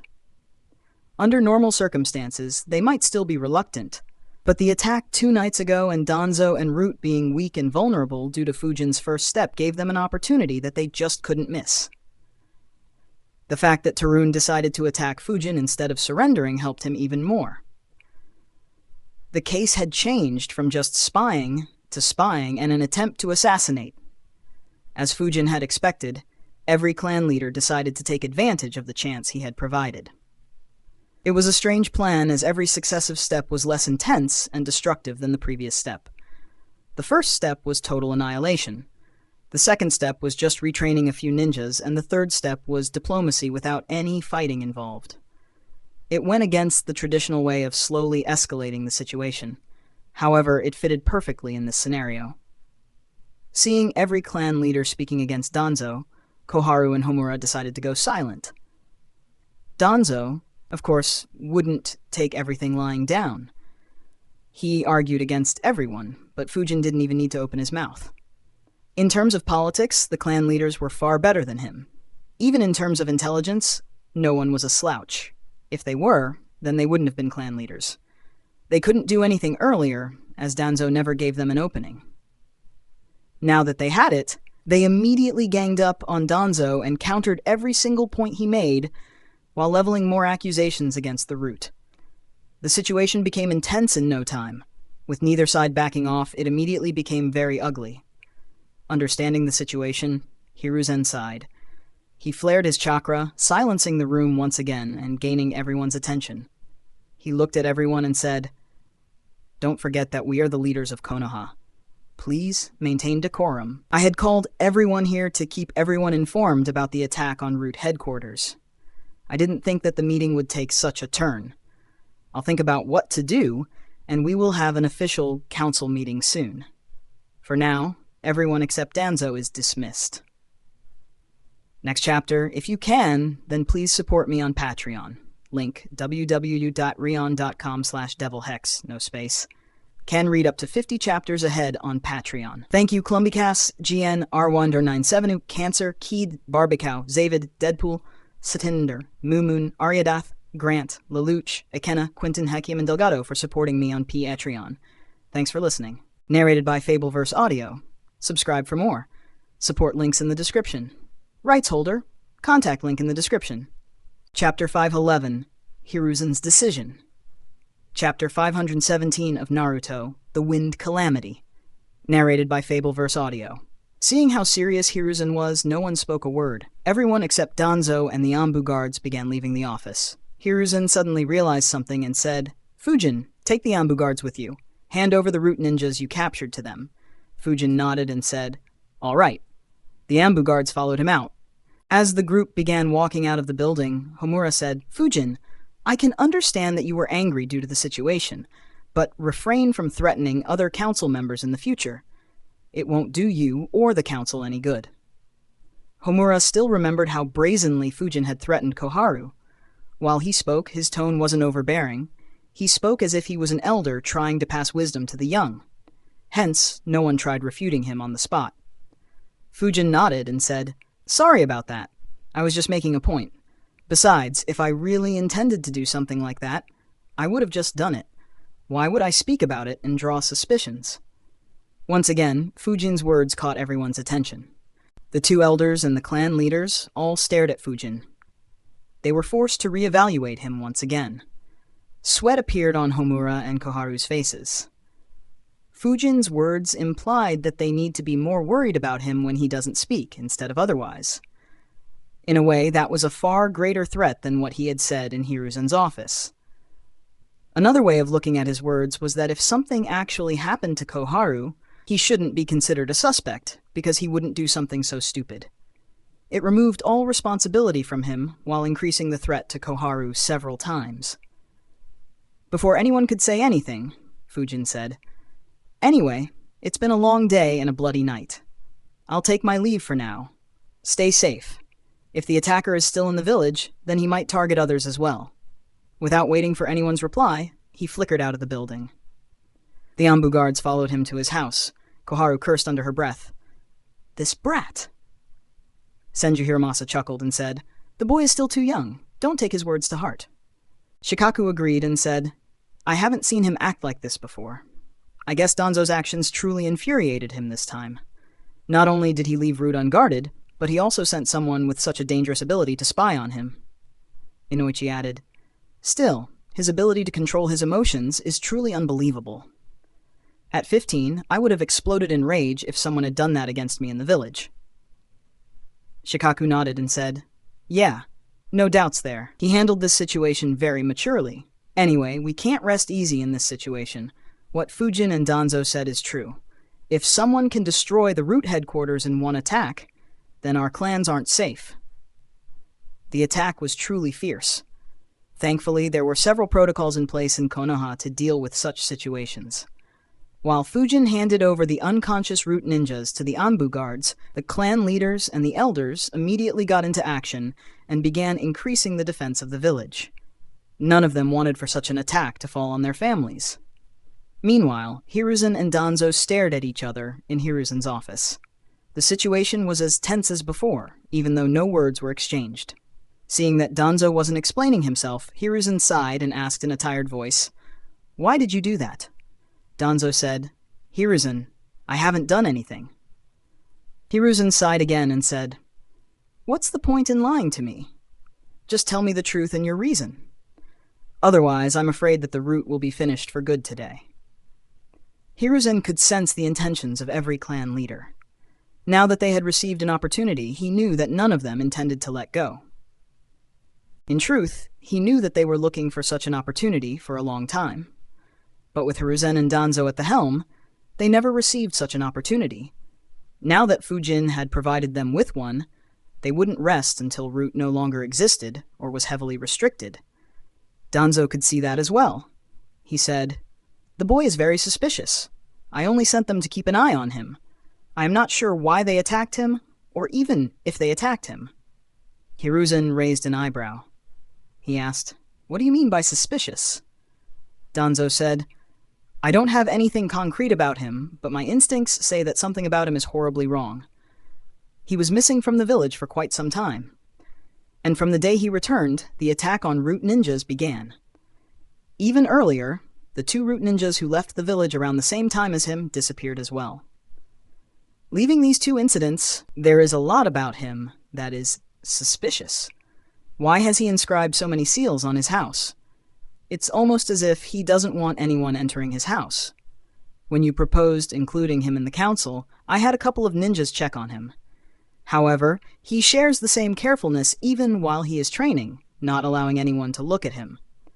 It shows that he is extremely careful for some reason, even when he is inside the village. It is not something that an innocent person would do. Besides, his power has increased too suddenly. A 15-year-old boy being this strong is suspicious in itself. Not to mention, Fujin becoming a grandmaster in Fuinjutsu out of nowhere is even more suspicious. His rapid improvement raises a lot of questions about him. Hiruzen heard Danzo. Unknowingly, a look of disappointment appeared on Hiruzen's face. He couldn't even hide it.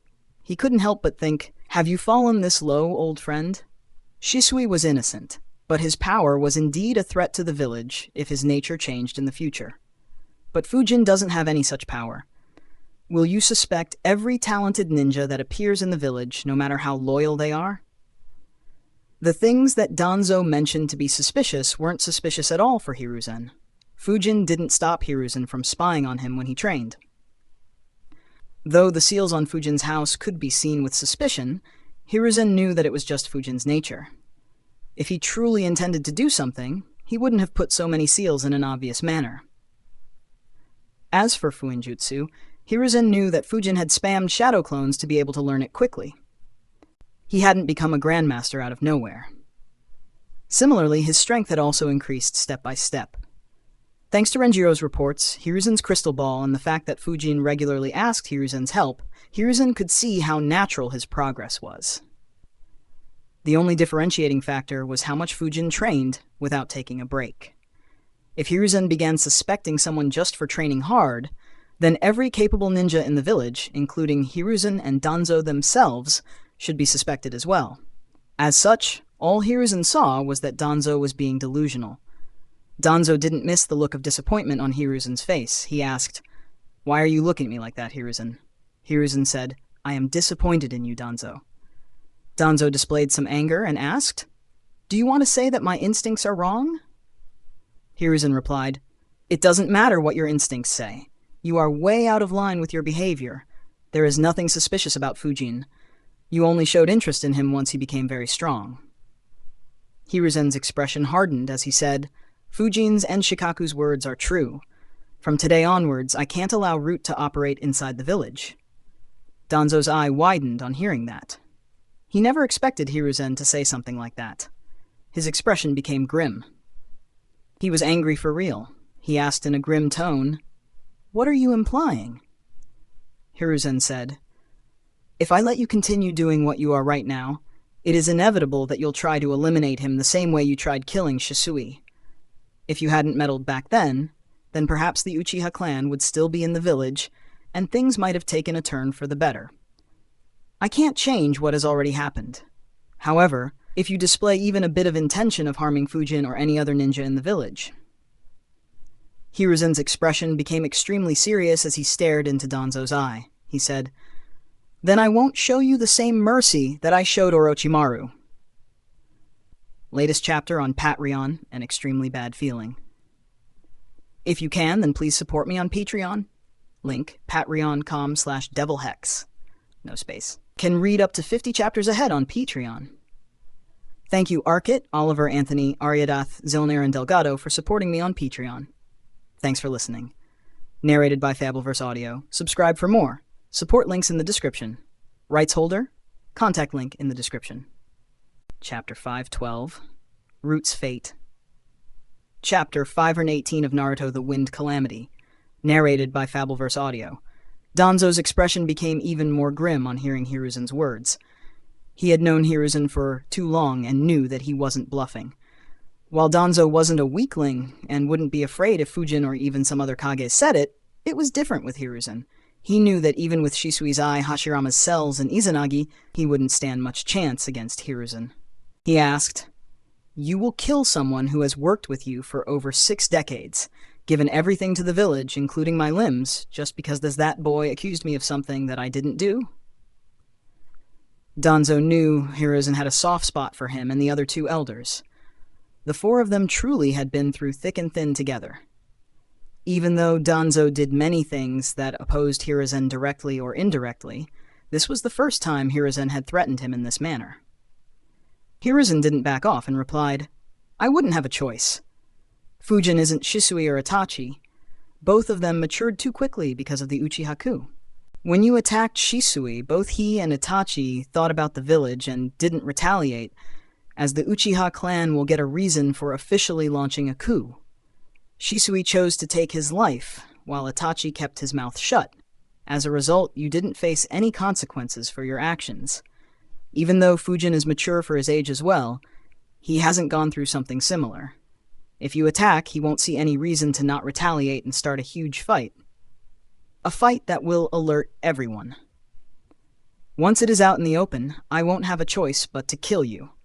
Even if you kill Fujin without giving him a chance to retaliate, your actions would show that you'll target every new rank S ninja that appears in Konoha, irrespective of how loyal he or she is to the village. As Fujin said, your past contributions mean nothing if your current actions actively harm the village. Konoha will be better off without you if you fall that low." He took a pause before continuing. I forgave your previous actions because I hoped that you did what you did, believing that it was for the good of the village. However, your actions have long stopped being for the good of the village, Danzo.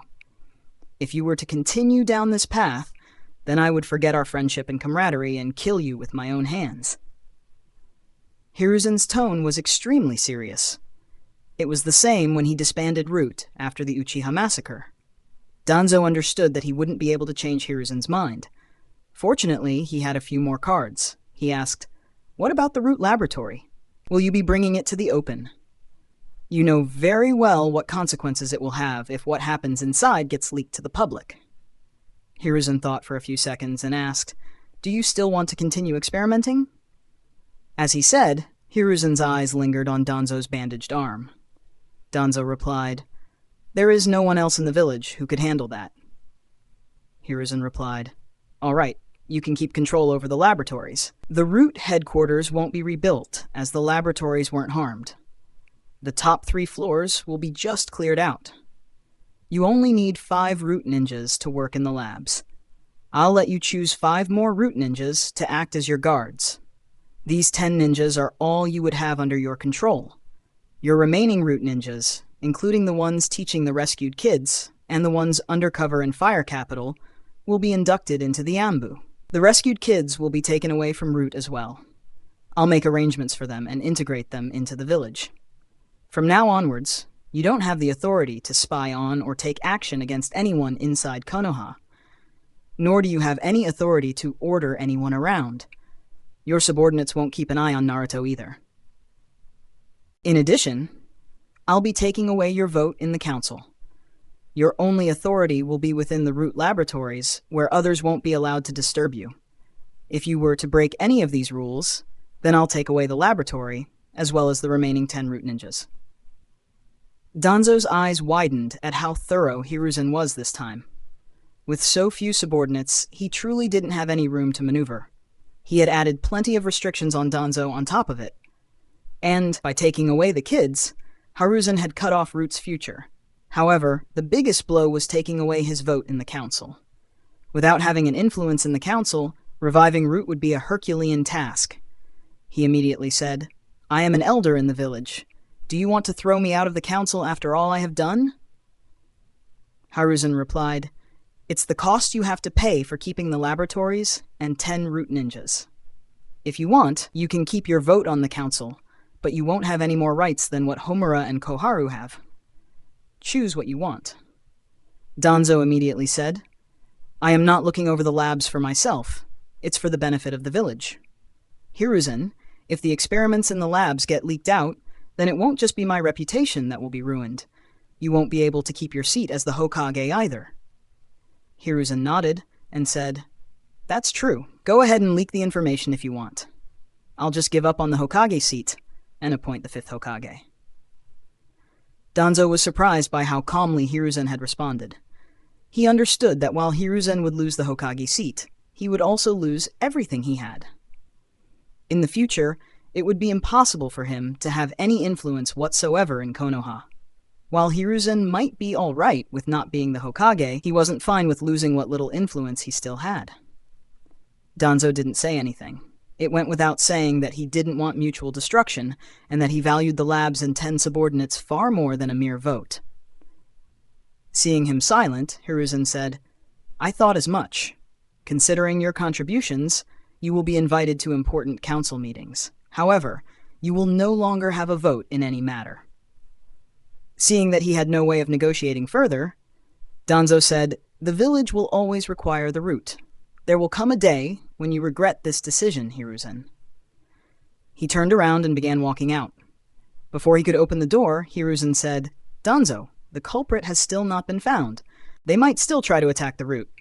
Stay on guard. If a Jinchuriki is involved, then the attack might not be restricted to just lightning. They can supercharge any jutsu with their massive chakra. As for the ninjas who spied on Fujin, I'll question them in some time. We will have a council meeting at 9 today. Come see me before then." Danzo turned around and looked at Hiruzen once, before leaving his office without speaking a word. On this day, Danzo had lost a lot. And unlike the Uchiha incident, he didn't think that he had committed any fault. things just spiral out of control somehow. He was in no mood to discuss anything else with Hiruzen. As he left the office, his expression became very ugly. He thought, such a terrible day. Of course I'll be prepared for an attack. Those bastards. I hope they attack once again. This time I'll catch and kill them myself, even if I have to sacrifice a few eyes. I haven't even done anything recently to attract such hatred. Also, I need to find out what happened with Torun. Why did he attack Fujin and expose his skills? As long as he hadn't used his ability, I could have said that Fujin was making things up. But by mentioning that ability, Fujin made his words sound too convincing. As he thought of Fujin, Danzo's mood worsened. He thought, the odd feeling I am getting about this boy has gotten even worse. I never expected him to do something like this. He gave the clans an opportunity that they had been looking for decades. Unfortunately, Hiruzen completely trusts him. I can't do anything to him in the near future. Otherwise, Hiruzen might truly carry out his threat. With nothing else to do, Danzo left to see what was left of his base. He would be spending a considerable amount of time adding more seals to the root laboratories to ensure that they could withstand a destructive jutsu if the root was attacked once again. Back in the Hokage's office, Hiruzen let out a sigh. Unlike all the times he acted, he truly was tired. The root was attacked twice in 2 days inside Konoha, and they still hadn't found any culprit. On the other hand, Danzo was returning back to acting however he wanted. Both incidents gave headaches to Hiruzen. He thought, Danzo, I truly hope you don't do anything outrageous once again. I would hate having to kill you myself. Sigh, age hasn't been kind to me. I can't continue as a Hokage for long in this way. I can no longer take decisions as ruthlessly as I once did. And if you can, then please support me on Patreon. Link, www.patreon.com/devilhex. No space. Can read up to 50 chapters ahead on Patreon. Thank you Aeon Storm, Galaxy Past, RGA, Mikkel, Lasse, Hakium, Arctic Raven, and Dry for supporting me on Patreon. Thanks for listening. Narrated by Fabelverse Audio. Subscribe for more. Support links in the description. Rights holder, contact link in the description. 513 Hiruzen's Exhaustion. Chapter 519 of Naruto, The Wind Calamity. Narrated by Fabelverse Audio. AN a bit late, but found out only yesterday. Ripe the legend Akira Toriyama. He will be missed. Can't say for sure how much I'd be into anime had I not been introduced to it through DBZ as a child. We are back into the top 10. We ranked 9th last week with 63 Hono 3 Power Stones. Let's keep it up and stay in the top 10. Hiruzen had carried the responsibilities of the Hokage position right from the end of the First Great Ninja War to the end of the Third Great Ninja War. The era during which he led the village was far more turbulent as compared to the relatively peaceful time Konoha currently enjoyed. Unlike today, when Suna was weak, Kiri was embroiled in a civil war, and Onoki had grown old and wary, Hiruzen had to deal with the never-ending schemes of the powerful Third Raikage, a young and more active Onoki, the cunning Third Mizukage, and a Sunagakure that was much stronger with several rank S ninjas, and promising youngsters among their ranks, all of whom eyed the Land of Fire like hungry wolves. In addition, he also had to watch out for the powerful Hanzo, who led the Land of Rain. Though he hadn't been perfect, he had led the village admirably, and had ensured that Konoha stayed strong throughout despite being surrounded by enemies on all sides. He had done his duty of passing the will of fire to the next generation by passing the hat to Minato.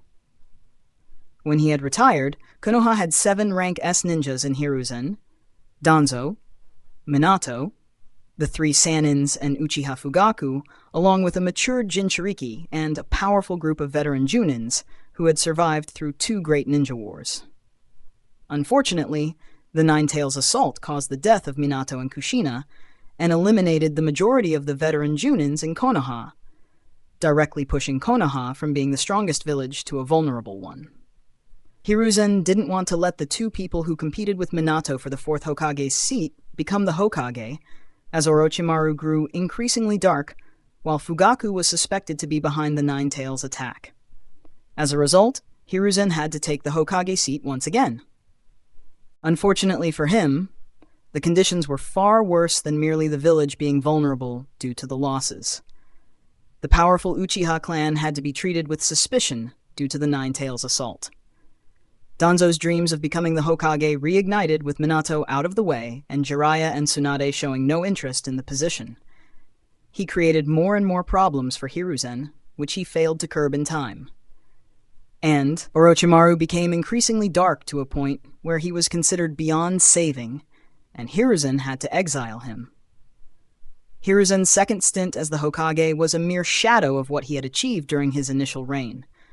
Being as smart and experienced as he was, he could see it clearly. Unfortunately, he hadn't been able to handle the matters as efficiently as he could when he was younger.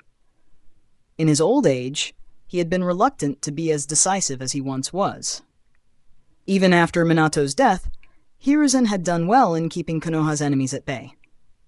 Apart from the Hizashi incident, Konoha didn't suffer any significant loss at the hands of enemy villages. Of course, the weak situations of the other villages were a big help.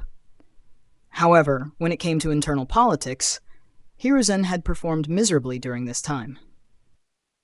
Every time it felt like the village would stabilize after a lot of effort, the village would be hit by something that would set it back several years. And that something would always be an internal issue in Konoha, which he should have handled long before it reached such a level. It was what exhausted Hiruzen to the point that he became tired of the job. And yet, he had no choice but to continue sitting on the post, as no one who was qualified was willing to accept the responsibilities of the Hokage seat. Hiruzen couldn't continue sitting in his office for a long time. After feeling pity for himself for some time, he got up and began dispatching the Anbu ninjas to cooperate with what Shikaku and the other clan leaders were doing. In addition, he left to see Tarun and the other 4 root ninjas who were with his Anbu guards. The Anbu guards had woken the 5 of them up. Fujin's clones had only knocked them unconscious while placing seals on them. It wasn't difficult to heal and wake them up. On seeing Hiruzen, they all became serious. Hiruzen asked some questions which they answered truthfully.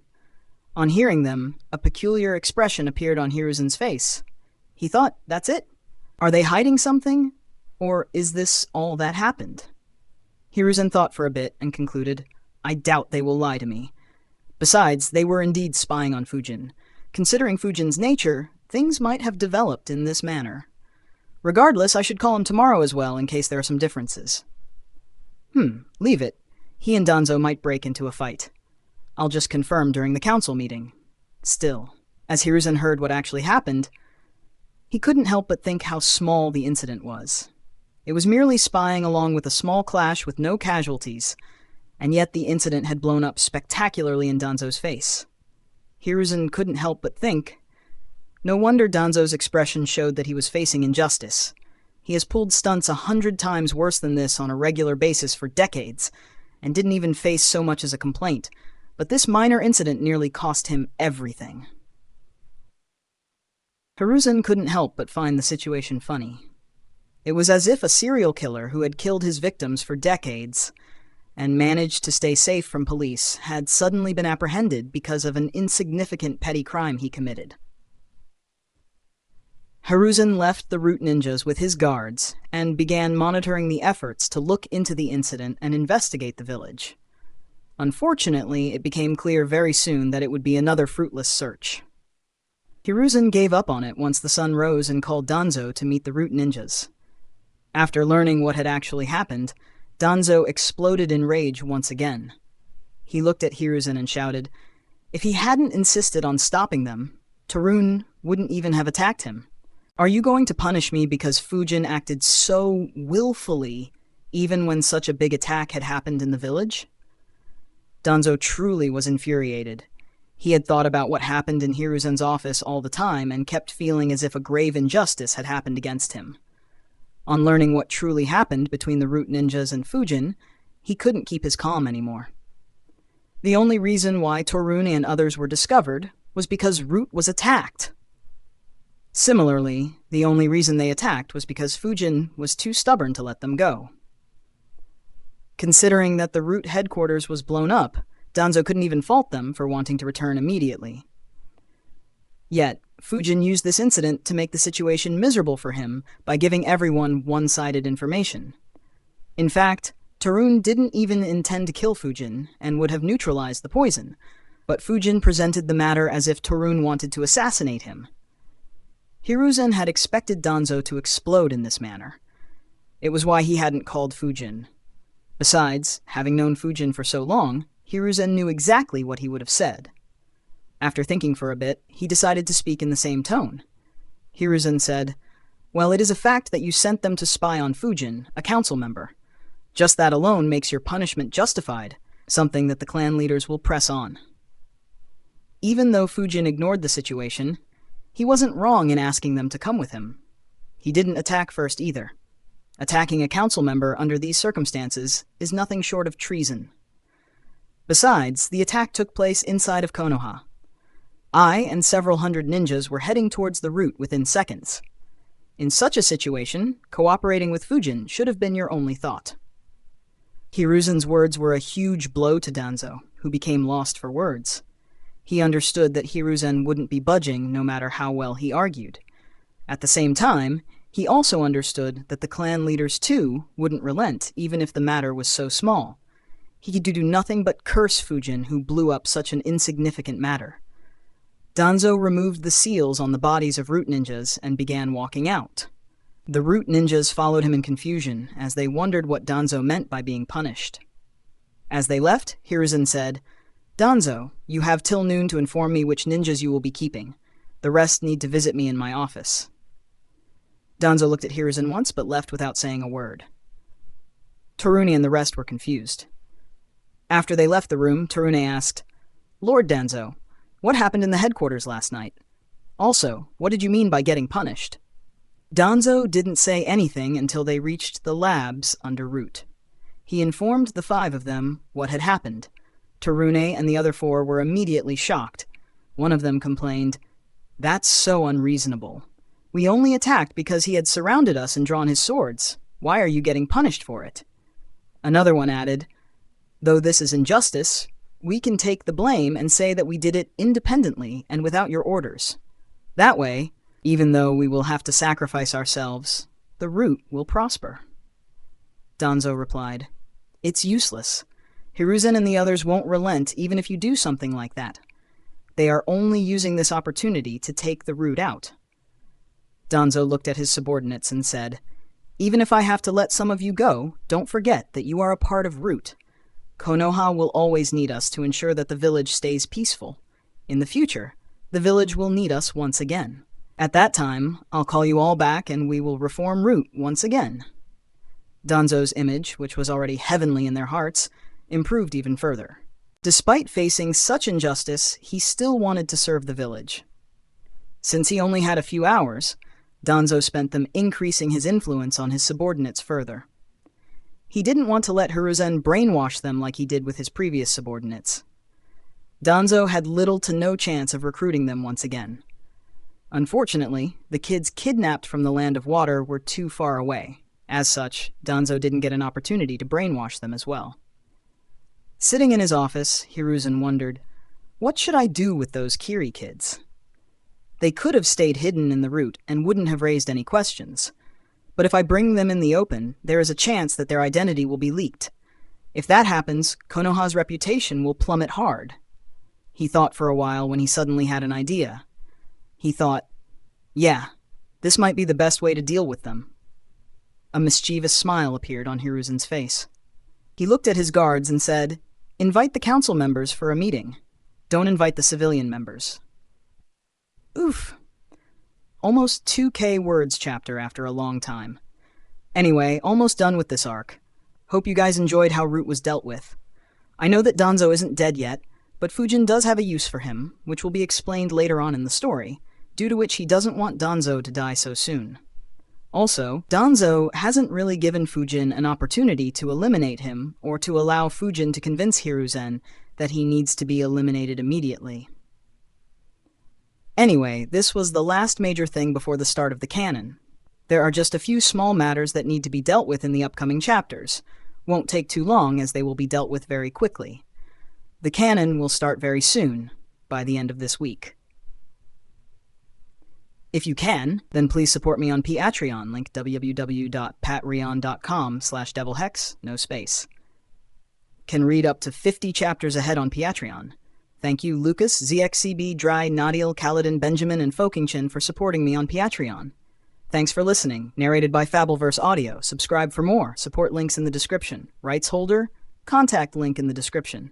Chapter 514, Sudden Responsibility. Chapter 520 of Naruto, The Wind Calamity. Narrated by Fabelverse Audio. Hey guys, this chapter is sponsored by Zero1995. You can thank him for the double release. Within minutes, Fujin, the clan elders Homura and Koharu arrived in the council room. Hiruzen was already present there. Seeing that everyone had arrived, he said, "Since everyone is here, I will start the meeting. Today's meeting has 2 agendas." In an instant, everyone was surprised. Danzo had still not arrived, and yet Hiruzen said that everyone was present. They understood that one of the agendas was related to that. Fujin wondered, a meeting without Danzo? Interesting. Now the question is whether Hiruzen really did something, or is it just an act, and he'll let Danzo continue as usual after staying in the dark for some time? Hiruzen said, "First, about the attack on the root headquarters.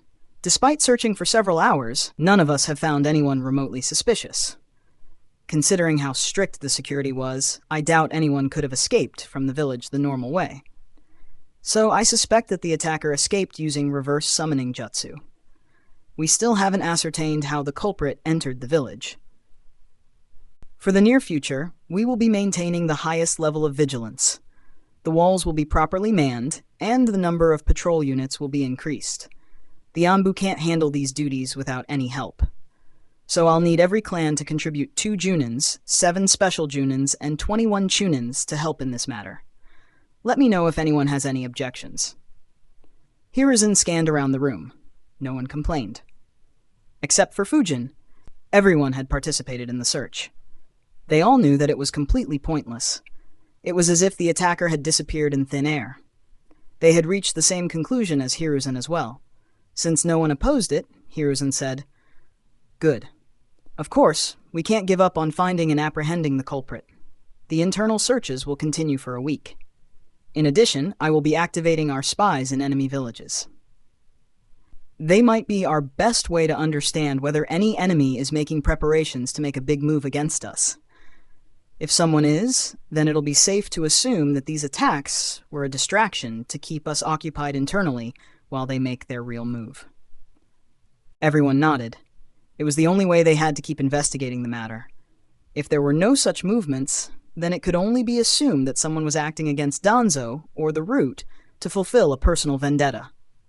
Hiruzen continued, "Now on to Elder Danzo's matter." Hiruzen took a pause before continuing. "In light of recent events, Danzo's ability to lead Root has come under question. Despite repeated attacks on Root and even an attack on their headquarters, he didn't manage to find who the attacker was. Not to mention, our village lost 20 capable ninjas. I investigated the matter between Fujin and Root ninjas as well." He looked at Fujin and said, "Fujin, though the Root ninjas were at fault for attacking you, I hope that you understand that it only happened due to the extraordinary circumstances. Elder Danzo didn't order them to attack you. If not for the fact that the Root headquarters had been blown up, they wouldn't have acted in such a manner. I hope you can forgive them." Hiruzen's words immediately made Fujin fall into a tough spot. Fujin knew that the matter was too small to force Hiruzen to punish them. However, he had finally caught Danzo in a tight spot, taking advantage of the fact that the clan leaders had too many grievances towards him. He didn't want to stop applying pressure. If Hiruzen planned on going easy on Danzo, then Fujin wouldn't back down just because he and Hiruzen had a good relationship. However, directly declining Hiruzen in front of everyone wouldn't look good either. After thinking for a bit, Fujin replied, "As long as everyone is judged fairly, I won't hold a grudge." Fujin's answer intrigued everyone in the room. Tsume looked at him and thought, "What a diplomatic answer." He agreed to forgive them, but only under the circumstances that Hokage punished them appropriately. If he feels like they aren't punished enough, he can raise this matter once again. It ensures that we can continue supporting him in this matter. Even Hiruzen was surprised by Fujin's answer. He thought, looks like this incident really offended him. Though he relented, that's on the condition that I don't betray his trust. Sigh, this boy is getting increasingly difficult to deal with. Had it been Kakashi, he would have directly agreed. Fortunately, Hiruzen had decided to take action. Otherwise, he would have to deal with headaches from Fujin as well. Hiruzen nodded and said, "That's fair. Due to the recent events, I have decided to strip Root of its powers. From now onwards, Root won't have any authority to order or even spy on anyone. Most of the Root ninjas will be inducted into the Anbu. Only 10 Root ninjas will remain under Danzo's command. They will be responsible for maintaining what's left of the Root headquarters. That will be the only place where Root will hold the highest authority and will be a forbidden place for the remaining ninjas. In exchange for keeping this authority, Danzo will be giving up his vote in the council. He will still be invited to the council while discussing important matters, but he will no longer be able to cast his vote." Everyone's eyes widened. Even Fujin didn't imagine that Danzo would have to give up this power. He thought, looks like the bottom floors have the laboratories. That is why Danzo wants to keep it even at the cost of losing his vote. Koharu immediately said, "Hiruzen, Danzo has contributed a lot to the village. Stripping his vote wouldn't look good." Hiruzen replied, "It was his choice. Besides, my decision is final. Fujin, are you satisfied with this?" The results were already better than what Fujin was hoping for. Though Danzo still had a few subordinates, it was impractical to expect him to lose every subordinate. He nodded and said, "Yes, thank you for being fair." The clan leaders were happy as well. While Danzo's interference had stopped after the Uchiha massacre, he had started getting more active in recent times. With this decision, he won't be able to interfere with their clans in any way. If he did, then they could raise the issue just like Fujin did. Since a precedent had been created, Hiruzen would have no choice but to act again. Hence, none of them pushed Fujin to keep pursuing the matter. Though Koharu and Homura weren't happy, neither said anything as the two of them were outnumbered and wouldn't be able to change Hiruzen's mind. Hiruzen continued, "Good. There is another matter. Around a year ago, a certain disaster had happened, which was witnessed by some Anbu ninjas who were returning from a mission. They managed to rescue 134 orphans from the disaster. Since they weren't from Konoha, I handed them to Danzo so that they could be trained and inducted into the Root once they became qualified. However, with the current developments, I'll be taking over them as well. Instead of joining the Root, they will directly join the Anbu once they become qualified enough. Unfortunately, my hands are full and I can't keep my attention on them until then. Since they are orphans and hence would fall under civilian ninjas, I have decided that they will be placed under Fujin's care." Hiruzen's words once again surprised everyone. Apart from Hiruzen, not a single person in the room knew that 134 kids were being trained in secret to join the Root. Of course, no one believed Hiruzen's bullshit story. Just the fact that they had been recruited into the Root by Danzo implied that every one of them was talented. Fujin immediately connected the dots and thought, around a year ago? Don't tell me these maniacs continued Renjiro's mission and kidnapped more kids from the Land of Water. Hiruzen had no choice but to give them to Root. The real identities of those kids can never be exposed. No wonder Danzo suddenly became more active around a year ago. Those 134 kids meant that Root now had a future. That is why Danzo suddenly began bothering me. If he didn't have these kids, he would have stayed silent and in the dark like in the original story. That said, why does Hiruzen want to put this burden on me?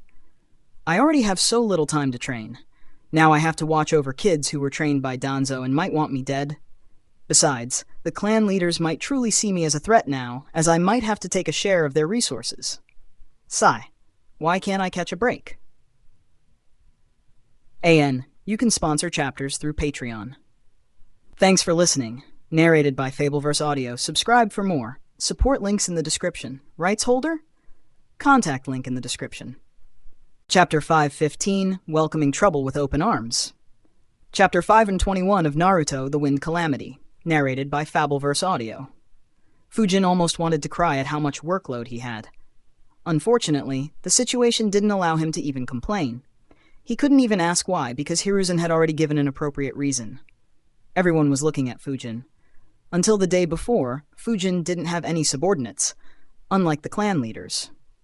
However, he had suddenly received an opportunity to create a force that would exceed every ninja clan in the village, which couldn't get a seat in the council, and might exceed even some of the ninja clans of the clan leaders sitting in the room. All wanted to see his reaction. To their surprise, his expression displayed some annoyance and unwillingness instead of happiness. Thoughts moved at light speed in Fujin's brain. He quickly said, I don't have any experience in watching over kids. Though I am an orphan myself, I was always busy training and never had the chance to interact much with others. Could you find someone more capable for the kids? They deserve better considering that they had to go through a disaster and then spend time en route. Before Hiruzen could reply, Shikaku said, You are underestimating yourself, Fujin. Don't worry, we have full confidence in your abilities. As Lord Hokage said, there is no one better than you to handle this job. We believe that you will do it splendidly. A smile could be seen on Shikaku's face as he thought, Finally a chance! Shikaku still hadn't forgotten how much work Fujin had put him through. Even after Fujin joined the council, he had avoided taking any responsibilities. Finally, he had a chance to take some revenge. Meanwhile, Fujin thought, When the hell did Hiruzen say that? Don't put words in his mouth. Unfortunately for Fujin, Hiruzen quickly followed up. I agree with Shikaku. Don't worry. Just do your best. I believe that the kids will benefit from having a role model like you. Besides, I'll be making arrangements so that it isn't too much of a problem for you. Seeing how much both of them were praising him, Fujin was lost for words. The only way for Fujin to argue against Hiruzen and Shikaku would be to prove to the council that he was terrible and irresponsible. While Fujin didn't care what others thought of him, that went against the careful persona he had constructed, and he doubted whether he could still escape the responsibility. He could do nothing but curse the two of them. He looked at Hiruzen and Shikaku and thought, If I'm going down, I'm taking the two of you with me. He muttered, All right. If I face any troubles. Before Fujin could complete his sentence, Hiruzen cut him off and said, If you are facing any troubles, or doubts, or don't understand what you should do or how you should handle the kids, you can approach Elder Homura and Elder Koharu. Both of them are very experienced in this matter. Fujin looked at Hiruzen and thought, This old fox, is he taking revenge for me, forcing him to act against Danzo? Oh well. Bothering those two stuck-up old schemers isn't bad either. Fujin didn't particularly care who he was irritating as long as it wasn't he who would be irritated. Seeing that Fujin wasn't saying anything, Homura smiled and assured, Don't worry, Fujin. You can approach us whenever you want. We will help you out. Though Koharu was still upset about the threat the previous day, she nodded as well. Hiruzen and Shikaku smirked in secret. Neither Homura nor Koharu knew what sort of trouble Hiruzen had diverted towards them. Considering the situation, Fujin nodded and said, All right, I'll trouble the elders. Thank you for looking out for me. The remaining clan leaders watched the expression with a puzzled face. None of them understood why Shikaku vouched so strongly for Fujin. As for Hiruzen's words, they assumed that Hiruzen wanted to soothe the ties between Fujin and the elders, since Fujin had just gone against Danzo and threatened Koharu. Hiruzen said, With that out of the way, let us discuss the arrangements we will have to make in the village to avoid such incidents. For the next couple of hours, the council discussed what precautions they should take and how the ninjas should be distributed throughout the village to prevent such attacks in the future. Special attention was given to ensuring the safety of clan compounds, as they would be susceptible to attacks like the one that happened on the root headquarters. Fujin didn't contribute much to the discussion, and instead just watched while thinking.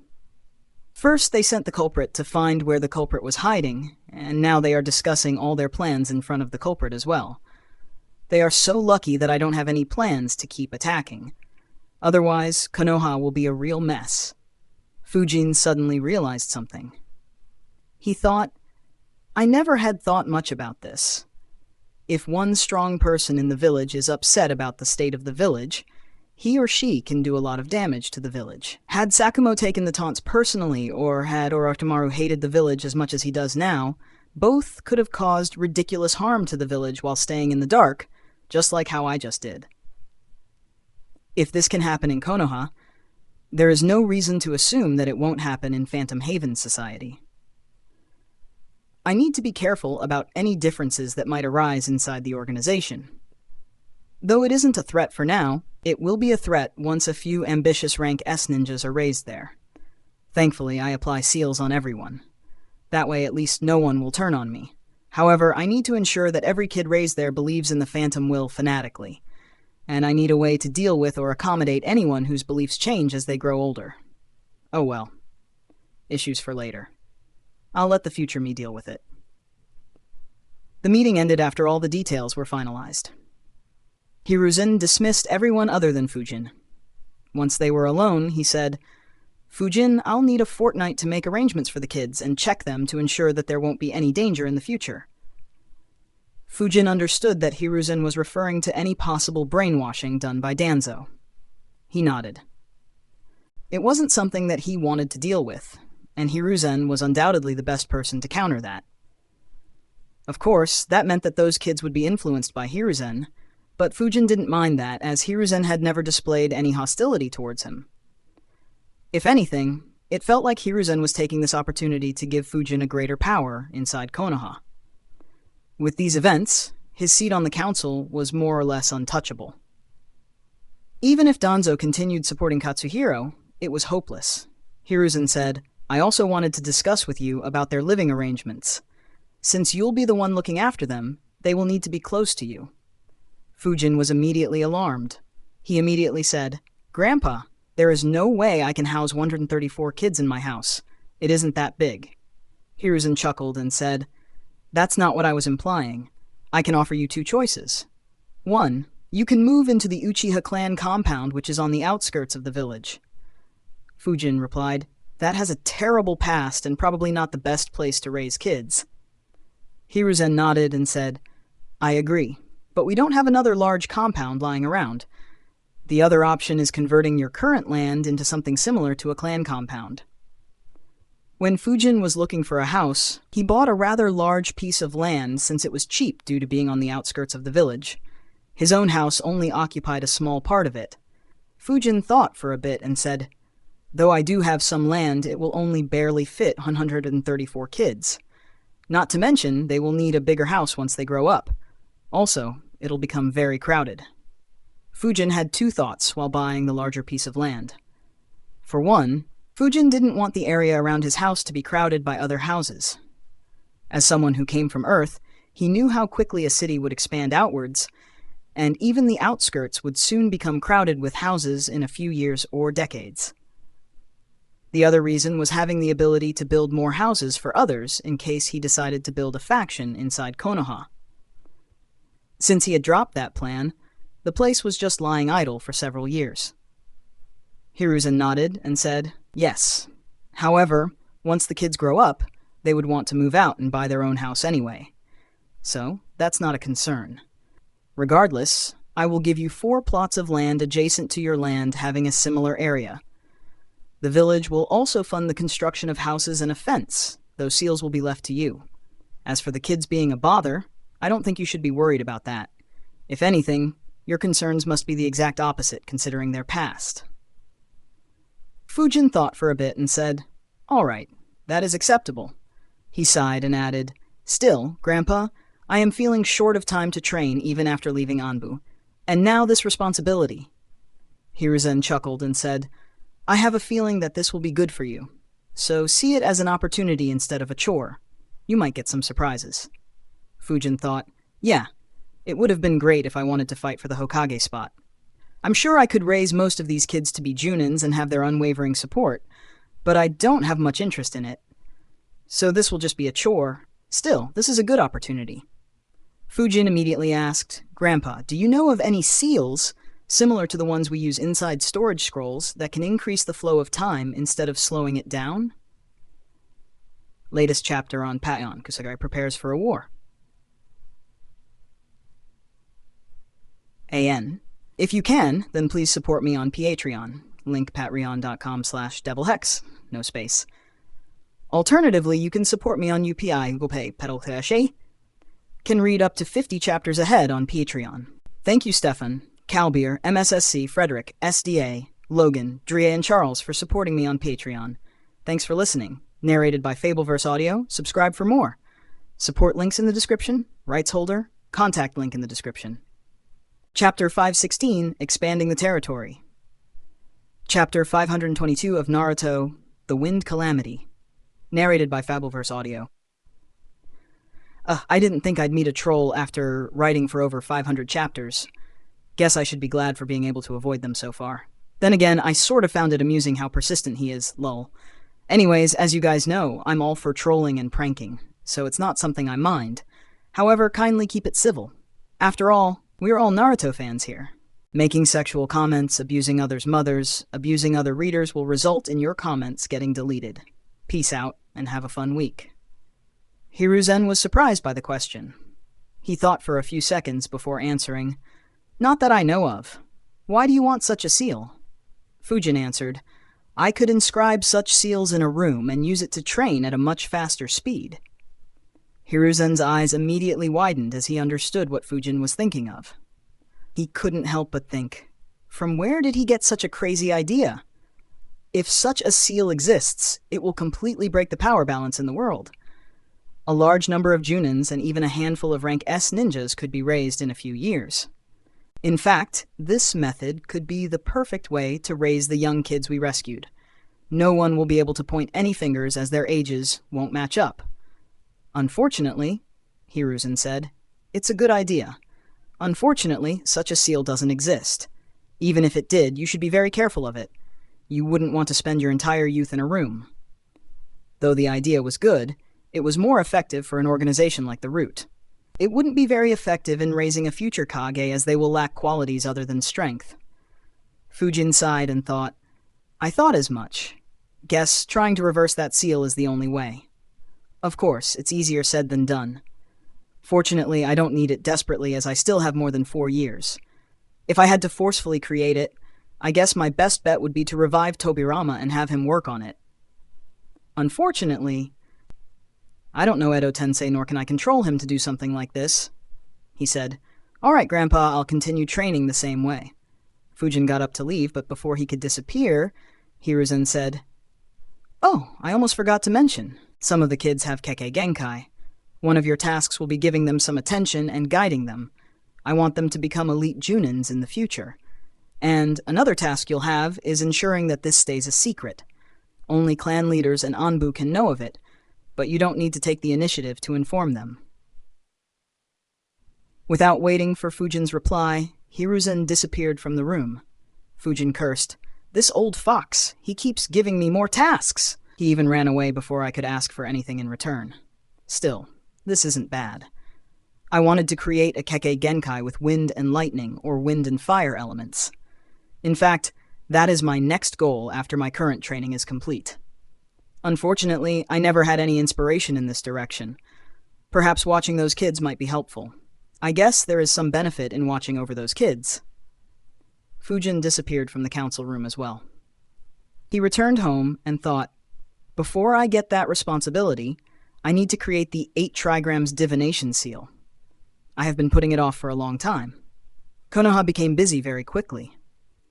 The clan leaders were busy making arrangements to ensure that their clans didn't fall prey to such attacks. On the other hand, Hiruzen was increasing the security of the entire village and was activating the spies he had placed in other villages.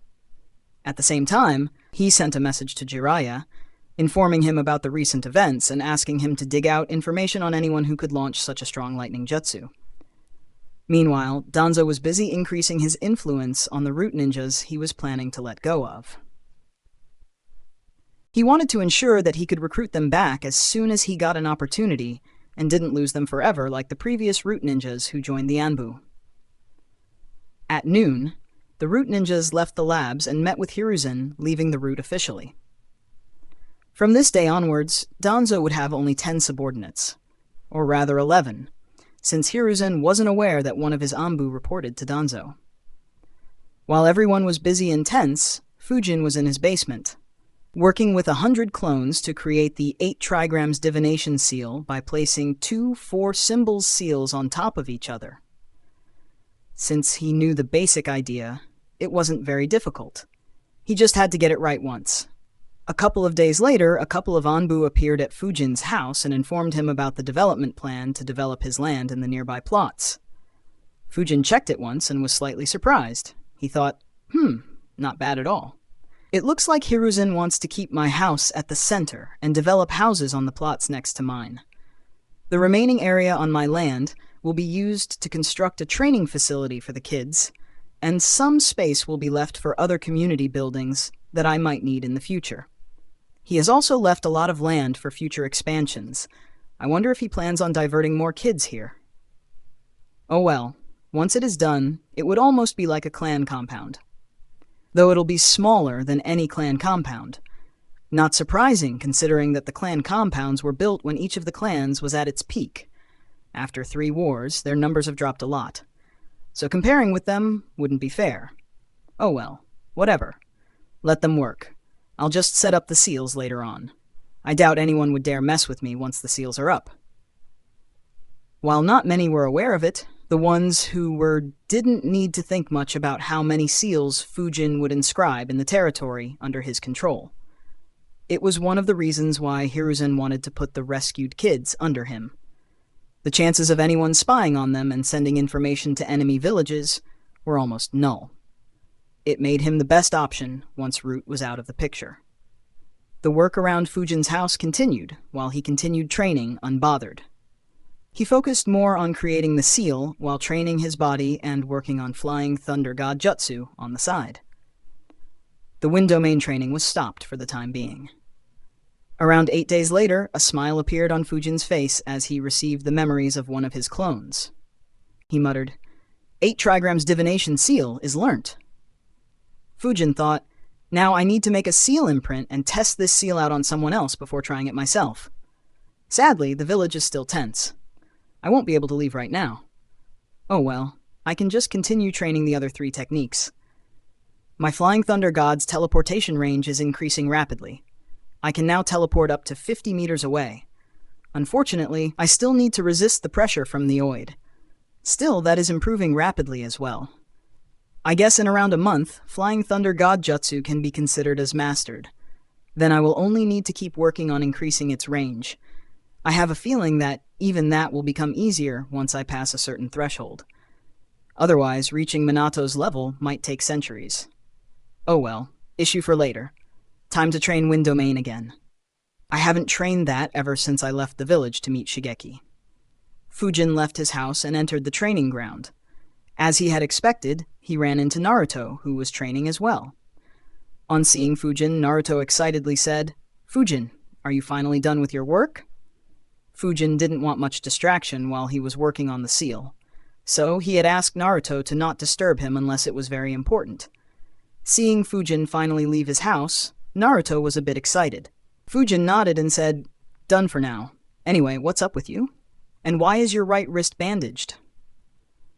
Naruto laughed nervously and said, "There were several ninjas moving around the village for the last few days. I decided to prank them."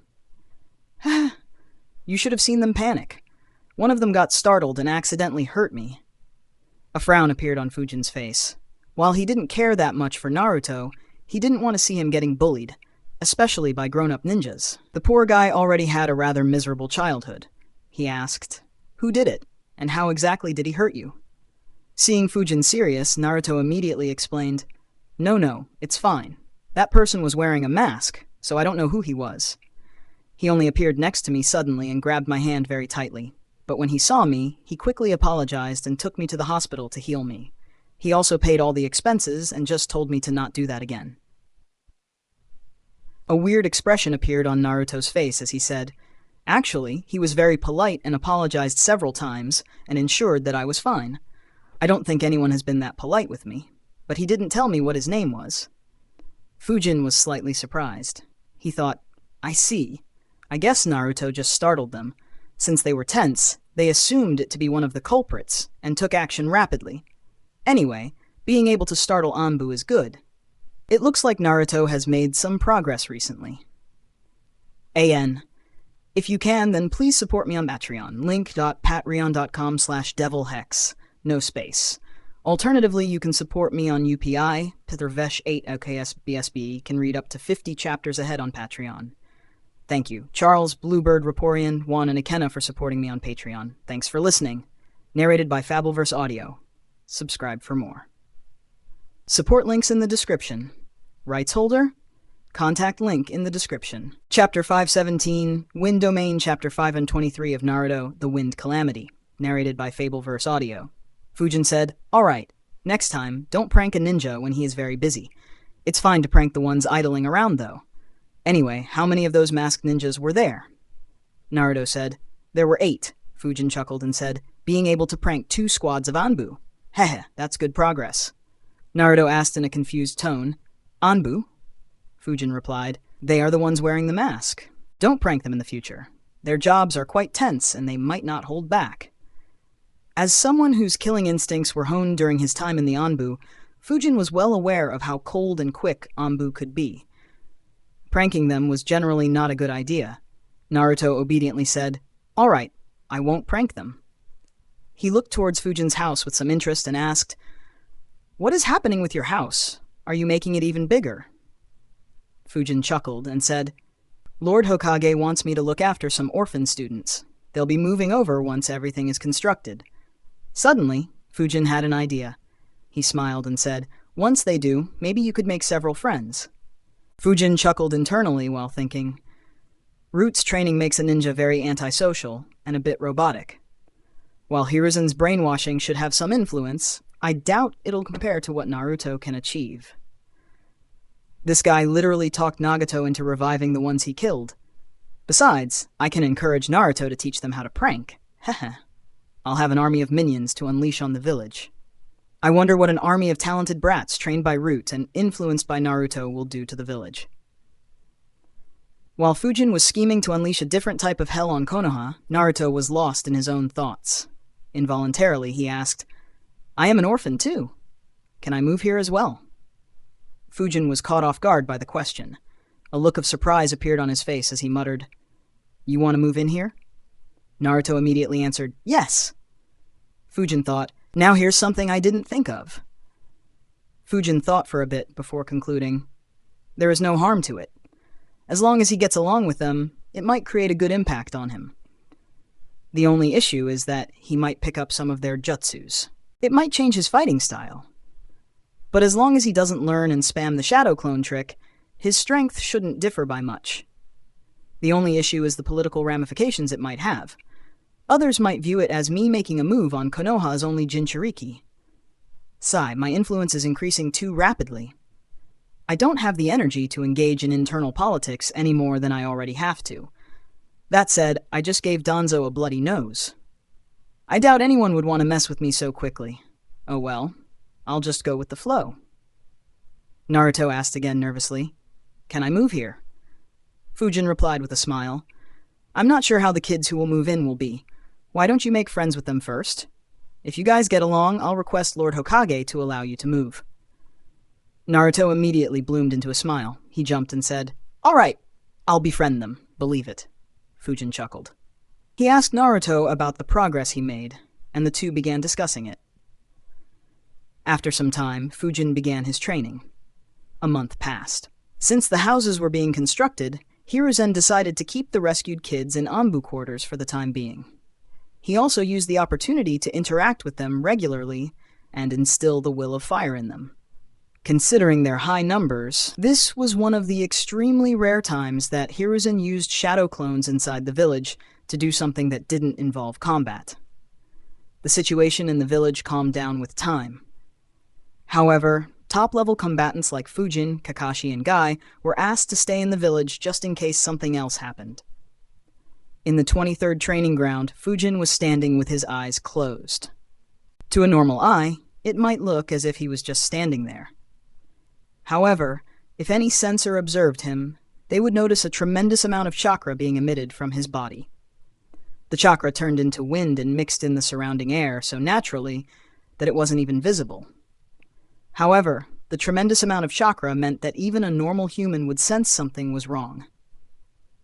The few birds that still dared to live in this training ground immediately began flying away.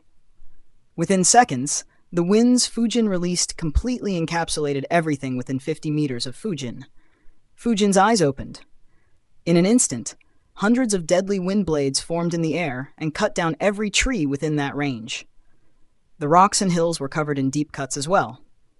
At the very next second, the winds began flowing circularly around Fujin with him as the center. Within a few seconds, a hurricane formed in the training ground as winds flew circularly at a very high speed. Fujin raised his right hand as if his palm was controlling the entire hurricane. He flipped his hand and pushed it forward. At that very moment, the tip of the hurricane suddenly moved forward while its base stayed around Fujin. The tip slammed into one of the massive ramparts Fujin had constructed when he was practicing AoE Akyum jutsus. The high-speed winds began eroding the rampart, but the rampart wasn't damaged much. Suddenly, sharp wind blades began forming in the hurricane, and every single one of them bombarded the rampart. Immediately, hundreds of deep cuts began appearing in the rampart every second. Within half a minute, the hurricane drilled through the rampart, leaving a large hole at its center. Fujin clenched his right palm before suddenly stretching all his fingers. At that very moment, the hurricane that had drilled through the rampart suddenly transformed into small wind blades and bombarded the land between the four ramparts. Thousands of small cuts appeared on the ground. A smile appeared on Fujin's face after seeing the destruction. Very few ninjas would be able to defend against such an attack. Of course, it did have the drawback of needing a very high amount of chakra. It used up half of the chakra that he had emitted in the air. But considering the devastation, Fujin felt that it was appropriate. He moved both his hands forward as if he was grabbing something. Immediately, 8 ghostly palms made of wind appeared around him. Under Fujin's control, the ghost palms swept away the debris within the wind domain and sent them flying in all directions. Soon after, they transformed into small wind blades as well before dissipating into the air. Fujin tried a few more things until he was satisfied. A grin appeared on his face as he thought, Wind Domain is finally good enough to be used against rank S ninjas. However, there are still a couple of flaws I need to look out for, and one improvement I still need to make. If I go up against someone who can absorb chakra like Kisame or Pain, then I'll just be gifting them my chakra. The only way to avoid it is by turning my chakra completely into wind blades. But no matter how efficient I am, some chakra always gets left even in the wind blades. Otherwise, the wind blades just collapse. Forming an attack purely of wind without any chakra involved is almost impossible. The only way I can think of is to improve my physique to such a level that I can replicate Guy's air punches that he used against Madara with my sword. Something similar to what swordsmen in One Piece did. That said, if my physique reaches such a level, why would I need to depend on Wind Domain? I can just pummel them to death. I guess the only way to properly counter this would be learning Senjutsu. That will make absorbing it a folly. Until then, I will just have to rely on teleporting Samehada or the chakra-absorbing Pain away. Of course, that is if I have to engage in a life-and-death battle with them. Otherwise, I can just run away. The other flaw is the amount of chakra the Wind Domain needs. I had to pour half my chakra into creating the Wind Domain just now. In a battle, I should limit myself to 10%. I can increase it depending on the battle situation. As for the improvement, I still haven't been able to create Akyum cores inside the Wind Domain. Luckily, the current destruction is pretty good already. I can leave this matter for later. Fujin stretched his body for a bit before deciding, I will pause the Wind Domain training for a long time now. And I still can't leave the village. I guess it's time to ask Hiruzen's help again. While I didn't need a reason, considering the huge responsibility he has put on my shoulders, he can't refuse. AN, if you can, then please support me on Patreon. Link www.patreon.com/devilhex. No space. Alternatively, you can support me on UPI, Google Pay, Patil Sarvesh 8 at OKSBuy. Can read up to 50 chapters ahead on Patreon. Thanks for listening. Narrated by Fabelverse Audio. Subscribe for more. Support links in the description. Rights holder? Contact link in the description. Chapter 518, Fire and Earth Combat Systems. Chapter 524 of Naruto, The Wind Calamity. Narrated by Fabelverse Audio. Without wasting any time, Fujin flickered towards Hokage's building and entered his office. Surprisingly, Hiruzen wasn't in his office, and Fujin instead saw Takao arranging some files. Takao greeted Fujin and asked, "It's been a while, Fujin. Are you here to see Lord Hokage?" Fujin nodded and asked, "Yeah, where is he?" Takao answered, "He went to the Anbu headquarters for some work. Without waiting for him to be done speaking, Fujin nodded and said, "All right, I'll find him there." He immediately disappeared without waiting for Takao, who continued his sentence, "He will be back in a couple of hours." Unfortunately, he only spoke to the air. Takao cursed, "Why do I even bother? He didn't even ask whether he could go or not, and directly left." Fujin entered the Anbu headquarters while thinking, is he influencing those kids again? Well, whatever, that doesn't need much chakra. Finding Hiruzen wasn't difficult. As Fujin expected, he was drilling the will of fire into them. In the past month, most of Danzo's influence on them was already wiped out. Their belief in the will of fire even exceeded an average Konoha ninja's belief in it. By the time Hiruzen handed them over to him, Fujin had little doubt that those poor kids would believe in the will of fire fanatically. A few Anbu noticed Fujin but didn't say anything, as he regularly entered to meet with Eagle and was a former Anbu captain. Hiruzen noticed him as well and suddenly had a bad feeling. He thought, why does it feel like he is here to ask something from me again? Unknowingly, Hiruzen got a bit tense. He cursed Homura, whose idea it was to arrange rewards for the top academy student in each year. It had caused him numerous headaches over the last few years. Thankfully, Hiruzen had stopped it. Unfortunately, it was already too late to do anything about Fujin, for whom it had become normal. Fujin waited for a couple of minutes for Hiruzen to be done with the kids he was talking to and flickered next to him. Hiruzen smiled and asked, "Good to see you, Fujin. Are you here to meet the kids as well?" Fujin looked towards the kids standing close to Hiruzen and smiled. He answered, "I'll be seeing them for several years, Grandpa. It'll be better for them to enjoy your company right now. Anyway, I need your help." Hiruzen complained internally. He didn't even pretend. He asked, "What's the matter?" Fujin answered, "Well, it isn't anything bad, but it's a bit too complicated to explain here. Also, I don't want to distract you from meeting these kids. Can you send a shadow clone with me? Preferably with at least a third of your chakra." Hiruzen looked at Fujin with a deadpan expression, but there was no change in Fujin's expression. Having already been helped by Hiruzen's clone several times, Fujin didn't even see a reason to say please. And having helped Fujin so many times, Hiruzen couldn't say no either, especially if he didn't have a good reason. Helplessly, he created a shadow clone and sent it with Fujin. Fujin and Hiruzen's clone reached the training ground. Surprise appeared on Hiruzen's clone's face as he noticed the destruction. He thought, this doesn't look like the destruction he usually causes. I haven't checked on him for quite some time. Did that wind technique he was working on improve so much? I should check up on him sometime later to monitor his progress. While Hiruzen's clone was observing, Fujin said, "Grandpa, I need your help in developing proper fire and earth combat systems." Hiruzen's clone was a bit surprised. He asked, "You are working on improving fire and earth manipulation. What is the issue you are stuck on?" Fujin answered, "I am not stuck on anything. I was thinking about developing these two natures in case wind jutsus don't work against an enemy for some reason. Currently, I have developed both of them to complement my wind jutsus. Earth helps me in defense, and gives me another direction to escape when I can't resist the attack, while fire is useful in making large-scale wind jutsus even more destructive. However, if I use either of them independently, their power is very lacking. I wanted your help in developing these two natures to a level where I can use them independently in battle. I know that I won't be able to master them as much as my wind manipulation, at least in the short term, but I would still like them to be at a much higher level so that I won't be in a terrible situation in case my wind jutsus don't work."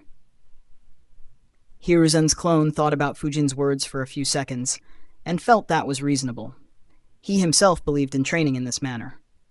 When it came to ninjutsu, he had mastered all 5 elements along with yin and yang release, a slew of secret techniques that were prized possessions of the proud clans in Konoha, and an array of forbidden jutsus. Fujin wanting to take a similar route was a pleasant surprise to him. He said, That's a good decision. While improving one nature is good, you need to have a diverse skill set so that enemies can't make a plan against you like what Iwa did. What ideas do you have for developing fire and earth? Tell me the jutsus you decided to learn, and I'll tell you if you could do better. Without any change in his expression, Fujin replied, I didn't think of anything. I directly came to find you after deciding. For a moment, Hiruzen's clone was left speechless. He didn't know what to say. Due to his jutsu mastery, everyone called Hiruzen the Professor.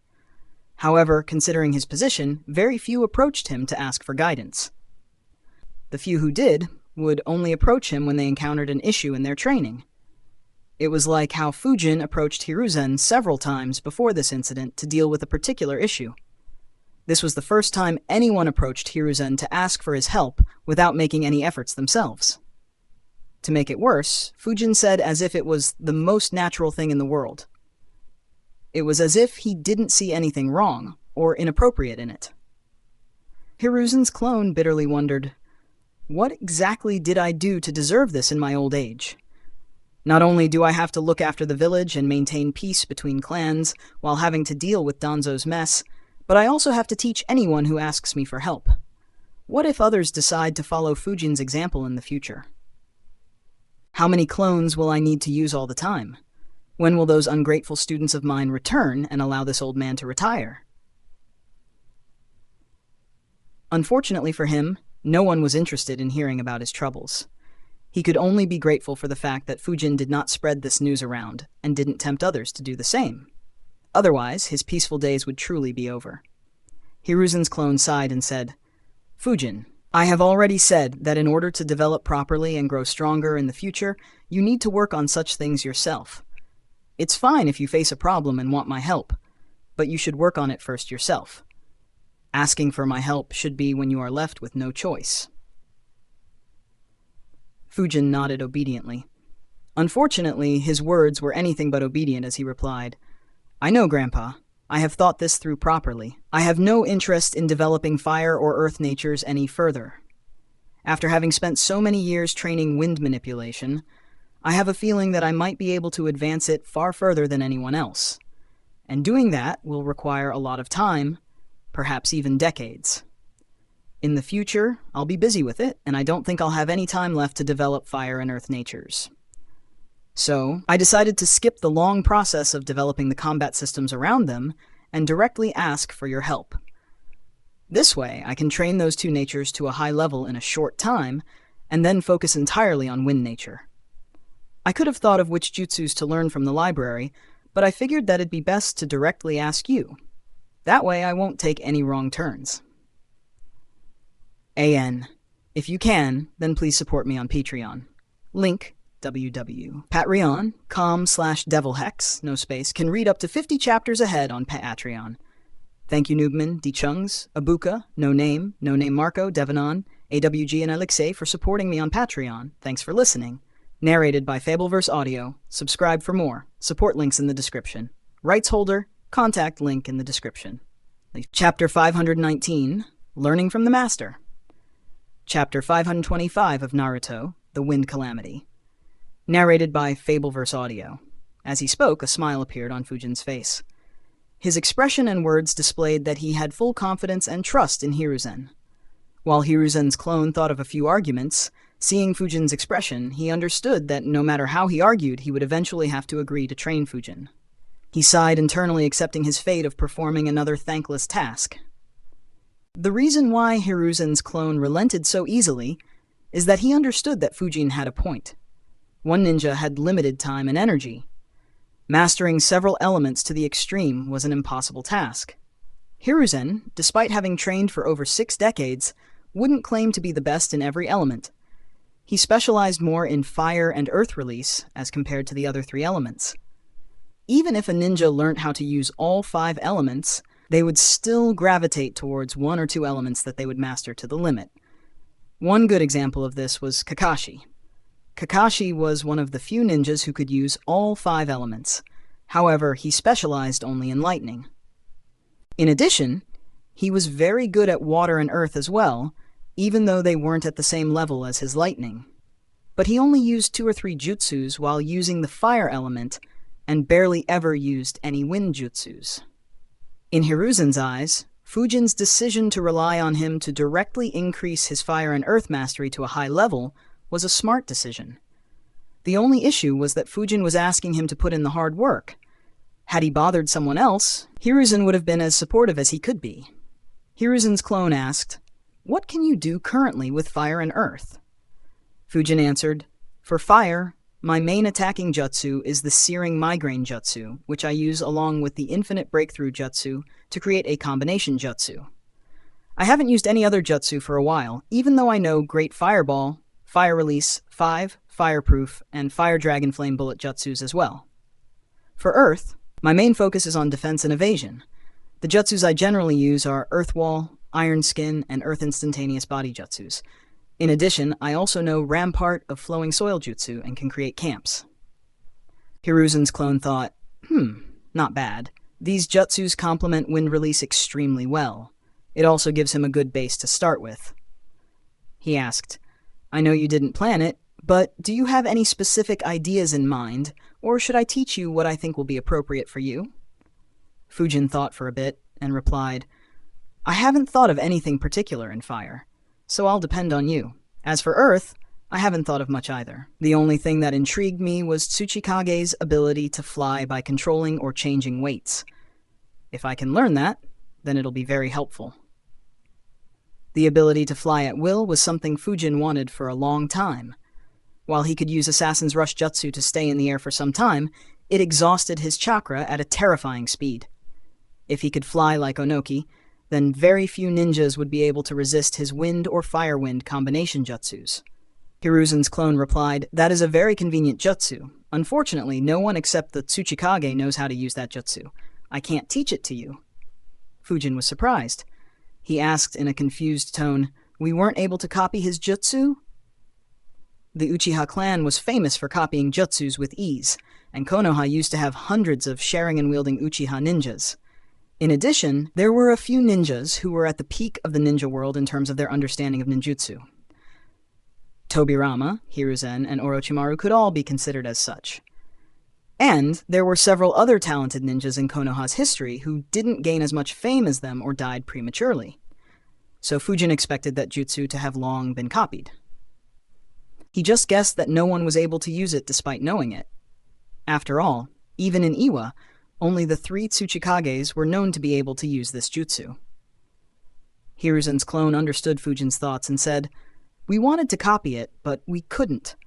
The Tsuchikages don't use hand seals while using this jutsu, making it hard for someone with Sharingan to copy it. In addition, they disguise how their chakra flows as well. So all our attempts to copy the jutsu ended in failure." Fujin sighed and said, "That's a shame. I guess I'll just go with whatever you recommend then, Grandpa." Hiruzen's clone nodded. He began guiding Fujin, starting with the fire element. For the next week, Hiruzen kept sending a clone to guide Fujin. For the first half of the week, Hiruzen had to send a clone with more than half his chakra as he had to demonstrate the jutsus to Fujin. He reduced it to a quarter for the latter half, as Fujin was the one practicing more while he mostly monitored. Regardless, this was the most time Hiruzen had invested in training a single ninja, apart from his 3 students. Needless to say, the results of investing such time in Fujin were extremely good. Merely within a week, Fujin's fire and earth elements had grown by leaps and bounds. While he still needed some more time to master the jutsus Hiruzen taught him, his fire and earth elements would end up being superior to an ordinary elite Junin who specialized in either of those elements once he mastered them. Of course, improving his skills in these 2 elements beyond that level would be difficult for Fujin, as he was entirely reliant on Hiruzen for reaching this level. However, that wasn't an issue according to Fujin. After all, with his high chakra reserves, he could just supercharge those jutsus far beyond what an elite Junin could do.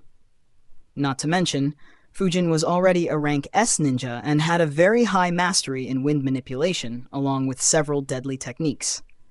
Fujin continued his training the same way. The only difference was that he trained fire and earth jutsus instead of his wind domain. Konoha finally settled down as well. Danzo no longer created any problems for anyone and stayed within the root headquarters. The clan leaders finally sighed in relief. As for Katsuhiro, he lost Danzo's support as Danzo didn't see any point in getting him into the council anymore, as he couldn't use the council to revive the root. The only possible reason for Danzo to support Katsuhiro any longer was to create trouble for Fujin. However, Danzo could see that kicking Fujin off the council was pretty much impossible. It was already very difficult as Fujin hadn't fallen for his trap and showed no signs of attempting to steal credit. Now, without Danzo himself being on the council, the difficulty rose several times. As a result, Katsuhiro was on his own. Of course, he still believed himself to be a better option than Fujin and completed the proposal and reached Fujin's office. He entered the office and saw Yasushi and Haruma, who immediately recalled the bad memories related to him. However, this time Katsuhiro restrained himself. Fujin's status in the past couple of months had undergone a massive change. While he still desired Fujin's seat, he no longer dared to openly offend him. He handed a few files and said, "This is the proposal. Hand it to Fujin and ask him to contact me as soon as he can." Yasushi accepted the files and said, "We will get it to him as soon as we can, Katsuhiro-sama." Katsuhiro nodded and left. Once he had gone a long distance away, Haruma chuckled and said, "He is no longer arrogant while talking to us. Last time he pressured us so much." Yasushi chuckled as well and said, "Of course. Fujin is a grandmaster at Fuinjutsu and is probably a rank S ninja as well. I still recall his clones scouting through the village. Even though Katsuhiro is strong, he will no longer dare to show any hostility towards Fujin." Haruma nodded and added, "Not to mention, he is already old, while Fujin is still in his teens. He will continue growing stronger. Anyway." A grin formed on his face as he asked, "How long do you think Fujin will make Katsuhiro wait this time?" Yasushi glanced at Haruma. The two immediately broke into laughter. Ever since Fujin sent a shadow clone to meet Katsuhiro after making him wait for over a month and a half, it had become something that Yasushi and Haruma joked about frequently. If it wasn't for the fact that they were still a bit fearful of him, the two would have spread the news of their meeting all over the village. AN? If you can, then please support me on Patreon. Link www.patreon.com/devilhackspace can read up to 50 chapters ahead on Patreon. Thank you, Hubert, Gambayar Double D, AWG, and Jord Mohasi for supporting me on Patreon. Thanks for listening. Narrated by Fabelverse Audio. Subscribe for more. Support links in the description. Rights holder, contact link in the description. Chapter 520, Dressing Down. Chapter 526 of Naruto, The Wind Calamity. Narrated by Fabelverse Audio. Despite joking around, the two of them informed Fujin about Katsuhiro handing in the proposal in the evening along with some other reports. Fujin was slightly surprised.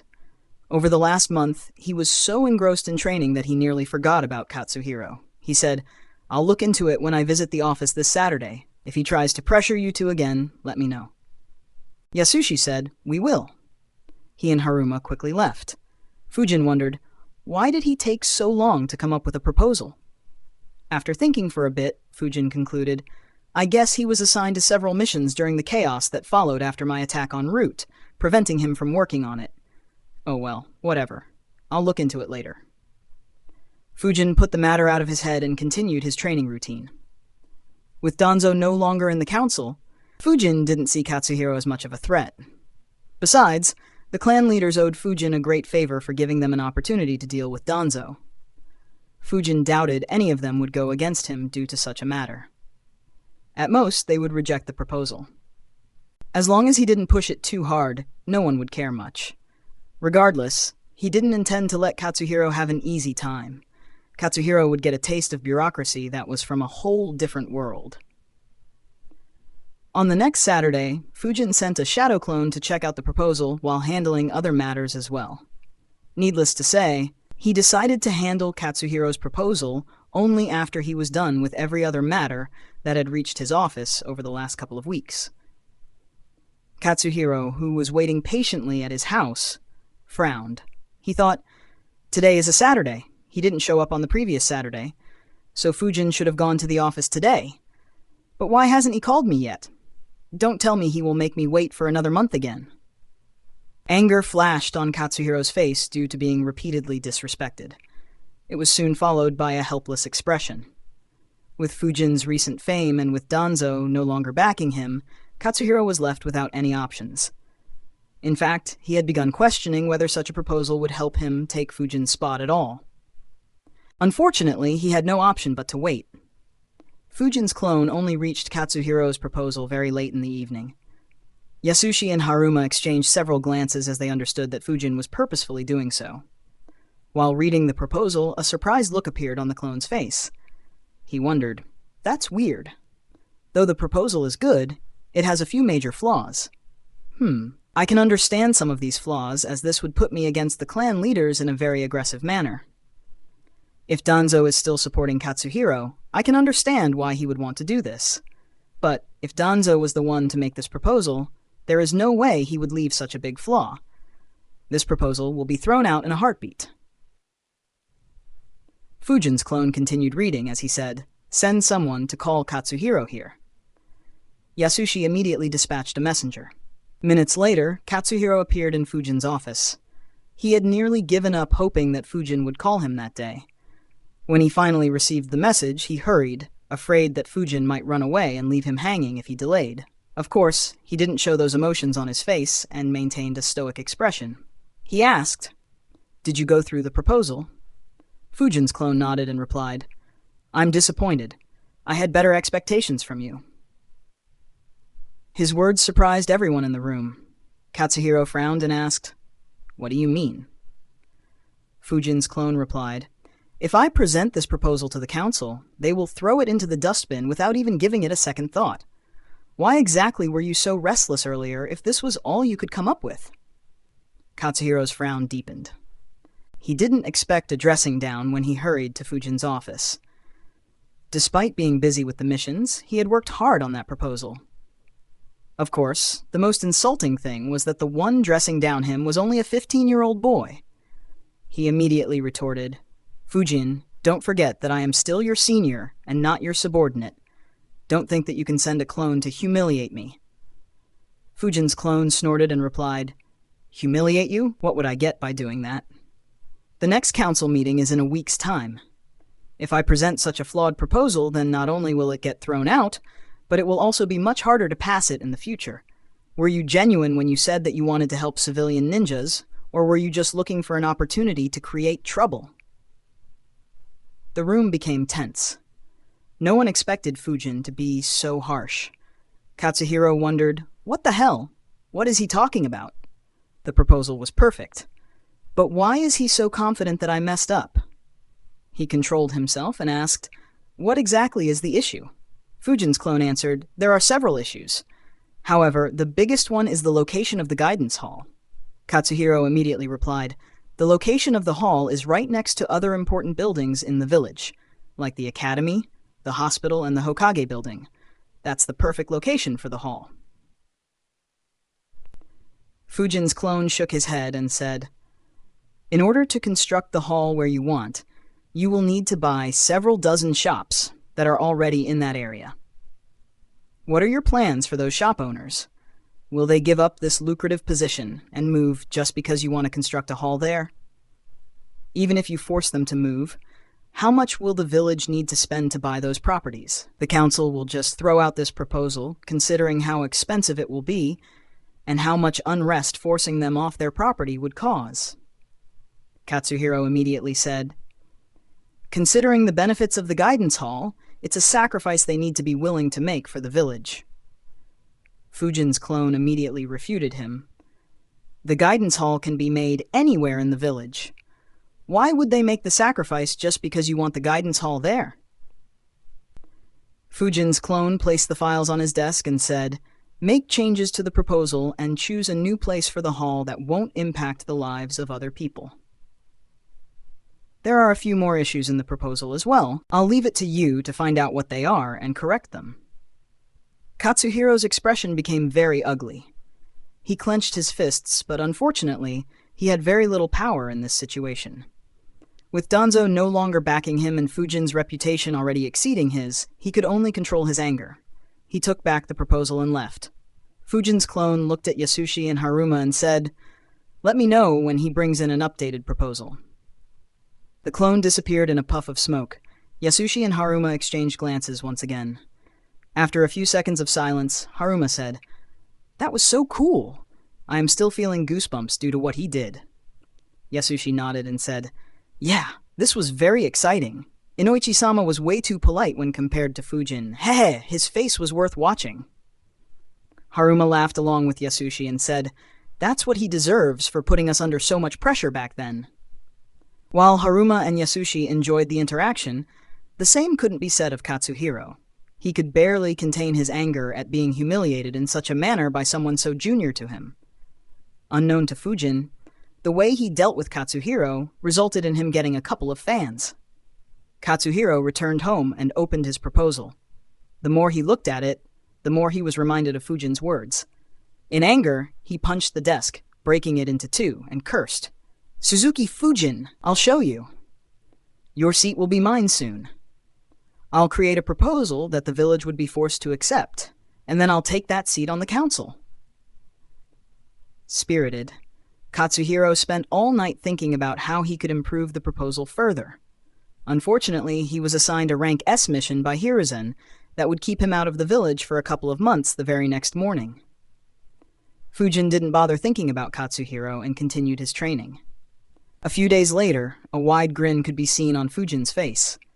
He broke out into a burst of laughter. He had finally completed an extremely difficult task. A task that only two other ninjas were known to have achieved in the history of the ninja world. After some time, Fujin stopped laughing and his expression became serious.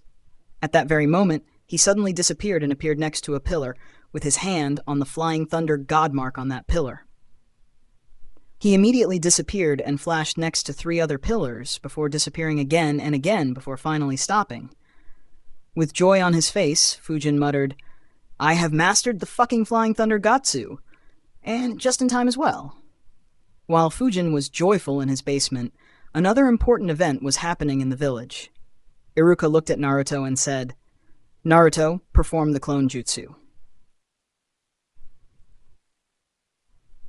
If you can, then please support me on Patreon. Link www.patreon.com/devilhex, no space. Alternatively, you can support me on UPI, Google Pay, Paddle Sarvesh 8. Can read up to 50 chapters ahead on Patreon. Thank you K4S, Kabir, Matt, Tassipol, Rudarnley, and Lazy Dragon. Just Lazy for supporting me on Patreon. Thanks for listening. Narrated by Fabelverse Audio. Subscribe for more. Support links in the description. Rights holder? Contact link in the description. Chapter 521, Perverted Old Man. Chapter 527 of Naruto, The Wind Calamity. Narrated by Fabelverse Audio. We got 6,657 Power Stones and reached rank 8th last week. Keep it up, guys. In his basement, Fujin analyzed, "I can finally move quick enough through the void to not have to resist the pressure from the Oid dimension. However, I still need to improve the number of times I can teleport continuously. Right now, I can do it only 4 times before needing to stop. However, Minato could probably teleport hundreds of times within a second. It's why he was called the Yellow Flash. Another aspect I need to work on is teleporting others with me at the same speed. I need to resist the pressure if I take a shadow clone with me. Oh well, these aspects will improve as I practice more. It's not something I need to be worried about. For now, I should check on Naruto. Today is his graduation exam. The last time I met him, he still wasn't able to perform the clone jutsu. That said, his taijutsu has improved a lot thanks to sparring with my clones occasionally, and he knows 4 wind jutsus. I wonder if the academy will make an exception for him and let him pass. Fujin hoped that wasn't the case. Naruto would steal the scroll of seals after he failed. While Fujin seriously doubted that Hiruzen would let him take the real one, Fujin didn't want to give up that small chance in case Naruto really did perform a miracle. Besides, this was also the time that Naruto would be learning about 9 Tails. Fujin created a shadow clone and sent him to keep an eye on Naruto after applying several stealth seals on him. In the academy, Naruto weaved hand signs and shouted, "Clone Jutsu!" Immediately, 2 clones appeared next to him. Unfortunately, both were terrible and looked almost dead. Iruka shook his head and said, "Naruto, you fail." Naruto's mood immediately became very depressed. At that moment, Mizuki said, "Iruka-sensei, this is his third time, and he did manage to create 2 clones, even though they were a bit flawed. Besides, his performance in taijutsu and remaining ninjutsu was very good. Why don't we let him graduate?" Iruka refuted, "He only created 2 and both are terrible. He has to create 3 to pass. This is a basic requirement of the academy. I can't pass him." Just like in the original story, Naruto failed to graduate. A depressed Naruto went back to his seat. He thought, "Even after training so much, and after Fujin helped me so much, I still failed. Fujin will be disappointed in me."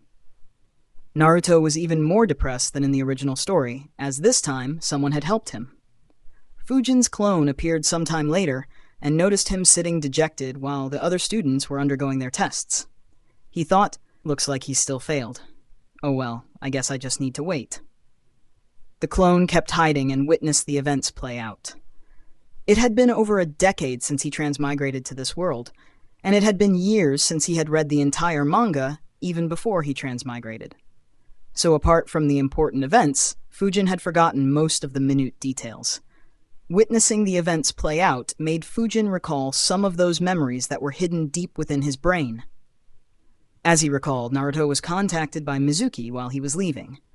The clone dispelled himself after seeing Naruto leave with Mizuki.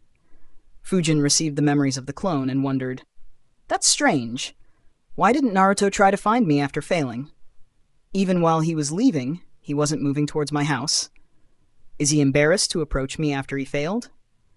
Fujin felt that to be the case, but wasn't entirely sure. While Naruto was easy to read, his childhood was extremely brutal, even in this messed-up world. Fujin wouldn't say that he'd be able to understand the psychology of such a person perfectly, having never gone through something like that himself. Fujin stretched his body and thought, "I should sleep early. If events happen just as in the original story, then Naruto will steal the scroll tonight. I need to get up early and find him so that I can borrow the scroll." Fujin went to bed. A few hours later, Naruto snuck into Hiruzen's house and stole the scroll of sealing successfully. Fujin woke up around an hour earlier than usual and activated his space-time sensing technique. As he expected, he sensed someone in the training ground opposite his house. He chuckled and thought, "Guess he has become quite comfortable with this training ground. Oh well, let me see what trick that old fox is playing this time. If he was indeed beaten by this knucklehead, I might as well keep the scroll with me permanently." Fujin freshened up before sneaking into the training ground. He observed Naruto from a distance for a few minutes and thought, "This jutsu is tailor-made for him. He is learning it at a much faster rate than even me. I wonder if Tobirama had an intention of pairing this jutsu up with a Jinchuriki when he created this jutsu. The combination is just too magical." It was important to remember that Naruto, despite learning the training trick, never used it after learning the Shadow Clone Jutsu. If he did, Fujin saw no reason why Naruto couldn't reach the peak of ninjutsu. Even Kakashi, a ninja with top-tier talent and a Sharingan, might not be able to keep up with him. In fact, he was quite curious about whether Naruto would abuse this technique in the future or just take it easy like he did in the original story. Naruto's breathing was heavy due to getting tired. He motivated himself by saying, "One more time, I'll master the..." "What are you doing, Naruto?" The sudden voice startled Naruto, who immediately turned around and lost his balance in panic. He fell on his ass as he saw Fujin. A look of surprise could be seen on his face as he asked, "Fujin, why are you up so early?" Naruto's expression looked like a thief who had been caught red-handed. He was planning to train there for another half an hour and leave before Fujin woke up. He wanted to continue training in secret until he mastered the Shadow Clone Jutsu. Fujin's sudden appearance shocked him. Fujin stared at him and asked, "Are you tracking my sleep cycle now? What are you doing training at this hour? And..." Fujin's eyes landed on the scroll as he asked, "What's this scroll?" Naruto answered slightly nervously, "I couldn't do the clone jutsu in the graduation exam and failed. But Mizuki-sensei informed me that I could still pass if I learned a jutsu from this scroll." Fujin looked at the scroll and muttered, "The scroll of sealing? Where exactly did you get it?" Naruto grinned and said, "I got it from the Hokage's house." Fujin raised an eyebrow and asked, "And how exactly did you manage that?" Naruto continued grinning and said, I defeated the Hokage with my super powerful secret jutsu. Fujin chuckled and said, "Oh, really? You managed to defeat Lord Hokage?" Naruto said, "If you don't believe me, then I'll show you too." Sexy jutsu! Naruto immediately transformed into a naked girl. A second later, a chop landed on his head and dispelled the jutsu. Naruto grabbed his head and rolled on the ground as he shouted, "Ow! Ow! Ow! That hurt! Why did you do that?" Fujin tilted his head and said, "You said it was a secret jutsu. I was expecting it to be super powerful. I would have held back if you told me it was this weak. Is transforming into a naked girl all you do?" Naruto argued loudly, "Hey, that isn't a weak jutsu. I knocked out Iruka-sensei and Grandpa Hokage with it. Besides, it is a hot naked girl." Fujin broke out into laughter and said, "You defeated Grandpa Hokage by transforming into an adolescent girl? Ha ha! I didn't know that the respected Lord Hokage was this perverted. What an unexpected surprise. Anyway, which jutsu are you practicing?" Naruto replied, "It is the multi-shadow clone jutsu." Fujin said, "Oh, that's a powerful jutsu. Continue your training. I'll check the scroll and see if I can give you some tips to improve faster." Naruto's face brightened up. He said, "You are the best, Fujin." He continued his training. Fujin grabbed the scroll and opened it while thinking, "Stare all you want, you old fox. If this is the real deal, then I'm copying it entirely while you watch from that perverted ball." Fujin had already felt Hiruzen's gaze, so he knew the chances of the scroll being legit were low. Regardless, there was no reason why he shouldn't mess with Hiruzen. Sitting in his room, Hiruzen had a helpless expression as he watched through the crystal ball. He cursed. "This brat! First, he calls me perverted despite knowing that I did it purposefully. And then he brazenly opens the scroll of seals despite knowing that I'm watching? He has grown too brazen. Thankfully, the scroll is a fake. Otherwise, I would have had a real headache to deal with." Hiruzen was looking forward to Fujin's disappointed reaction. However, there was none. Fujin opened the scroll and thought, as I guessed, this scroll isn't the real deal. It only has multi-shadow clone jutsu and the shadow clone explosion jutsu. That old fox set this whole thing up to make Naruto graduate so that he could be placed under Kakashi along with Sasuke. I wonder if he knew Mizuki's intentions all along. Or did he just eavesdrop on their conversation and decide to do this? Doesn't matter, I suppose. I guess I'll be giving Ibiki a gift today. Now that I think about it, I haven't given him any gift since the mission where I clashed with Kitsuchi. One thing. I have said several times, though I haven't repeated this for quite some time, that I am not a fan of writing down what happened in canon in the story if there are no changes. One of the things that I hated while I read fanfics was when the same events in canon were written down in the fanfic with little to no change. Everyone who is reading Naruto fanfics would have already read/seen the original story, making this quite pointless. So when I began writing, I decided to never do that. However, when I was writing the Uchiha Massacre, I realized that I would have to include some of the scenes that happened in the manga in this story as well, to keep the story coherent and ensure that the story has a proper flow. So, you might see some repetition from the manga, but I will be keeping this to a bare minimum, like how this chapter had Mizuki and Iruka conversing, though there was a slight change due to Fujin's influence on Naruto. In normal cases, I'll only write it if there is a change to the story that didn't happen in the canon, and I feel would add to the story. If there is no change and I don't see a need to mention it in the story, which will be quite frequent, then I'll just say something like, the events played out just like in the original story. Anyway, if you feel like I am including too much of the manga content and should decrease it or vice versa, then let me know in the future. AN, if you can, then please support me on Patreon, link patreon.com/devilhex, no space. Alternatively, you can support me on UPI, Google Pay, Pedal Sarvesh 8, OKSB. Can read up to 50 chapters ahead on Patreon. Thank you. Trempor, Willie Da Silva, Imizrev, and Javier for supporting me on Patreon. Thanks for listening. Narrated by Fabelverse Audio. Subscribe for more. Support links in the description. Rights holder? Contact link in the description. Chapter 522. Did you really believe that?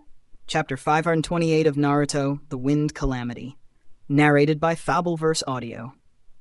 Fujin hung around for a couple of hours while monitoring and occasionally guiding Naruto. He didn't need to do much as the scroll was absurdly detailed. Hiruzen had pulled out all the stops to ensure that Naruto would be able to learn it in a day.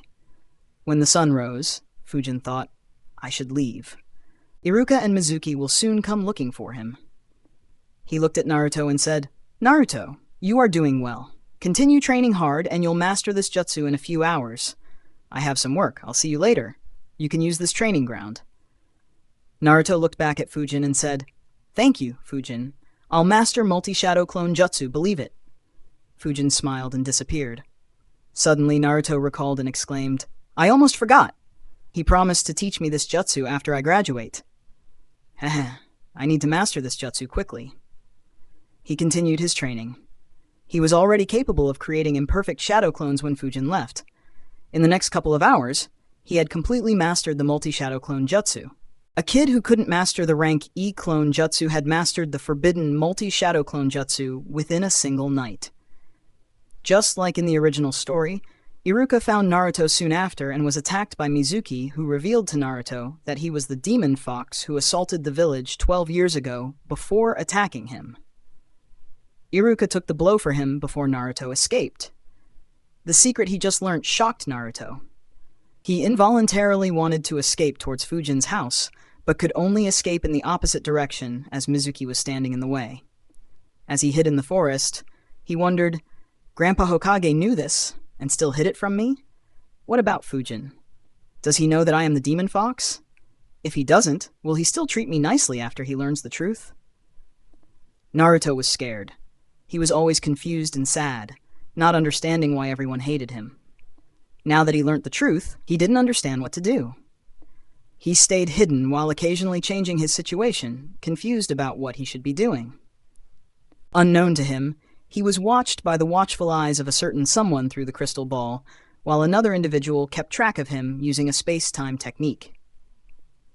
Fujin, who received some memories from his shadow clones, was speechless as he wondered in marvel, Wow! From where exactly did Hiruzen find these jokers? Does he have a list of terrible ninjas with low intelligence? Or are they in on the play too? No, he won't involve so many people in such a scheme. There is no doubt. Fujin's clones observed the ninjas Hiruzen dispatched to find Naruto. Despite being Chunins, they could barely be considered as one. Most were actually inferior as they hadn't been active for quite some time. Not a single one among those ninjas was a censor or excelled in tracking. To Fujin's surprise, not a single one among them ever wondered why Hiruzen sent them to find Naruto, and not his Anbu, or any ninja that actually excelled in searching and tracking. The only good thing they did was ensure that they didn't look in the same area. Fujin thought, I didn't think that a Hokage would keep a list of such people as well. I wonder if he kept it just for a moment like this, or if he just did it for fun, so that he could entertain himself occasionally. Knowing Hiruzen's nature, Fujin strongly felt that it was the latter. While they were searching for him, Naruto continued changing his location until he heard someone falling. He quickly looked in that direction while staying hidden and noticed Iruka and Mizuki, who soon began talking. After a few exchanges, Mizuki said, I can use that scroll to achieve the same kind of limitless power. The demon fox within him hungers for the same kind of power. You were right to fear and despise him. The demon fox, huh? Iruka was about to speak when a voice was heard. Immediately, both Mizuki and Iruka looked in the direction of the voice. Both were surprised to see someone sitting on a branch. It took a few seconds, however, both quickly identified him. Relief appeared on Iruka's face, while Mizuki's expression became grim. Unlike the two of them who were at the bottom even among the Chunins, the person sitting on the branch was said to be one of the strongest ninjas in Konoha. Mizuki was terrified. He never expected someone like Fujin to be here. He quickly said, What wrong did I say? He is the demon fox. He'll try to take his revenge and kill everyone in Konoha. Just like 12 years ago, he will destroy the village again. Mizuki was on complete guard. He thought, though he is strong, he is very young. As long as I lower his guard down, I can kill him. Fujin could see Mizuki's thoughts at a glance. For someone like Mizuki who had never faced the strong ninjas, being completely unaware of the vast difference in strength was natural. Fujin chuckled and said, If he was the demon fox, you'd be long dead. No, most of the people in this village would have been long dead. He's just a kid with huge dreams, and the determination to work hard to achieve those dreams. Sure, he might be a little bit clumsy and mischievous, but which kid isn't? You really need to think for a bit before making such lousy accusations. At the very least, he is far more loyal to the village than a scum like you. Naruto, who was listening to the conversation, immediately became teary. While Fujin had long been guiding Naruto, hearing those words at such a time made him feel far better. Not to mention, even Iruka was also doing everything he could to protect Naruto. He even risked his own life to protect Naruto. Mizuki was about to curse when Fujin said, "Naruto, come out." The words surprised everyone, including Naruto, who couldn't help but wonder how Fujin knew he was there. He still followed his instructions and appeared to Iruka and Mizuki's surprise. Fujin said, "I know you failed the graduation exams, and what Mizuki promised you was a lie. So, I'll give you another chance. Mizuki is a chunin. If you beat him, I'll graduate you and promote you to the genin rank." Naruto's eyes immediately lit up. At the same time, Mizuki was offended. Not only did Fujin not fight him, he instead asked someone who couldn't pass the graduation exam to fight him. He shouted, "Do you think that this demon fox brat can defeat me?" Fujin looked at him and said, To make it interesting, I'll give you an offer too. If you manage to kill Naruto and take the scroll of the Forbidden Seals with you, then I won't stop you and let you go." Fujin's words shocked everyone once again, except for a certain old geezer peeping from a long distance away who wondered, "Since when did I give him the authority to graduate academy students, and why is he playing with them?" Iruka shouted, "You can't make Naruto do that." However, Fujin ignored him and looked into Naruto's eyes. Naruto became serious and understood that Fujin was putting his faith in him. Naruto made the hand seal and said, "I'll beat him." In the next second, 1,000 shadow clones surrounded that place. A smile appeared on Fujin's face as he thought, so he still went with the shadow clone jutsu, huh? I was expecting him to use those wind jutsus I taught him for so long. Oh well, it doesn't matter. Needless to say, Mizuki got his ass beaten terribly. After a brutal beating, he was knocked out cold and lay on the ground. Naruto looked at his body and laughed awkwardly. "Hey, I went too far." Fujin flickered next to him and chuckled. "Don't worry about it. He's going to be far worse soon." Naruto was surprised and asked, "What do you mean?" Fujin replied, "The price to pay for trying to betray the village is very costly. No need to think about it. I'll handle it. Anyway, you fought very well. While I believed that you would have won, I didn't anticipate such a one-sided fight." Naruto giggled on hearing the praise. Iruka was smiling as well. Naruto asked, "Does it mean that I'm a genin now?" Fujin raised an eyebrow and asked, "Did you really believe that?" Naruto was stunned.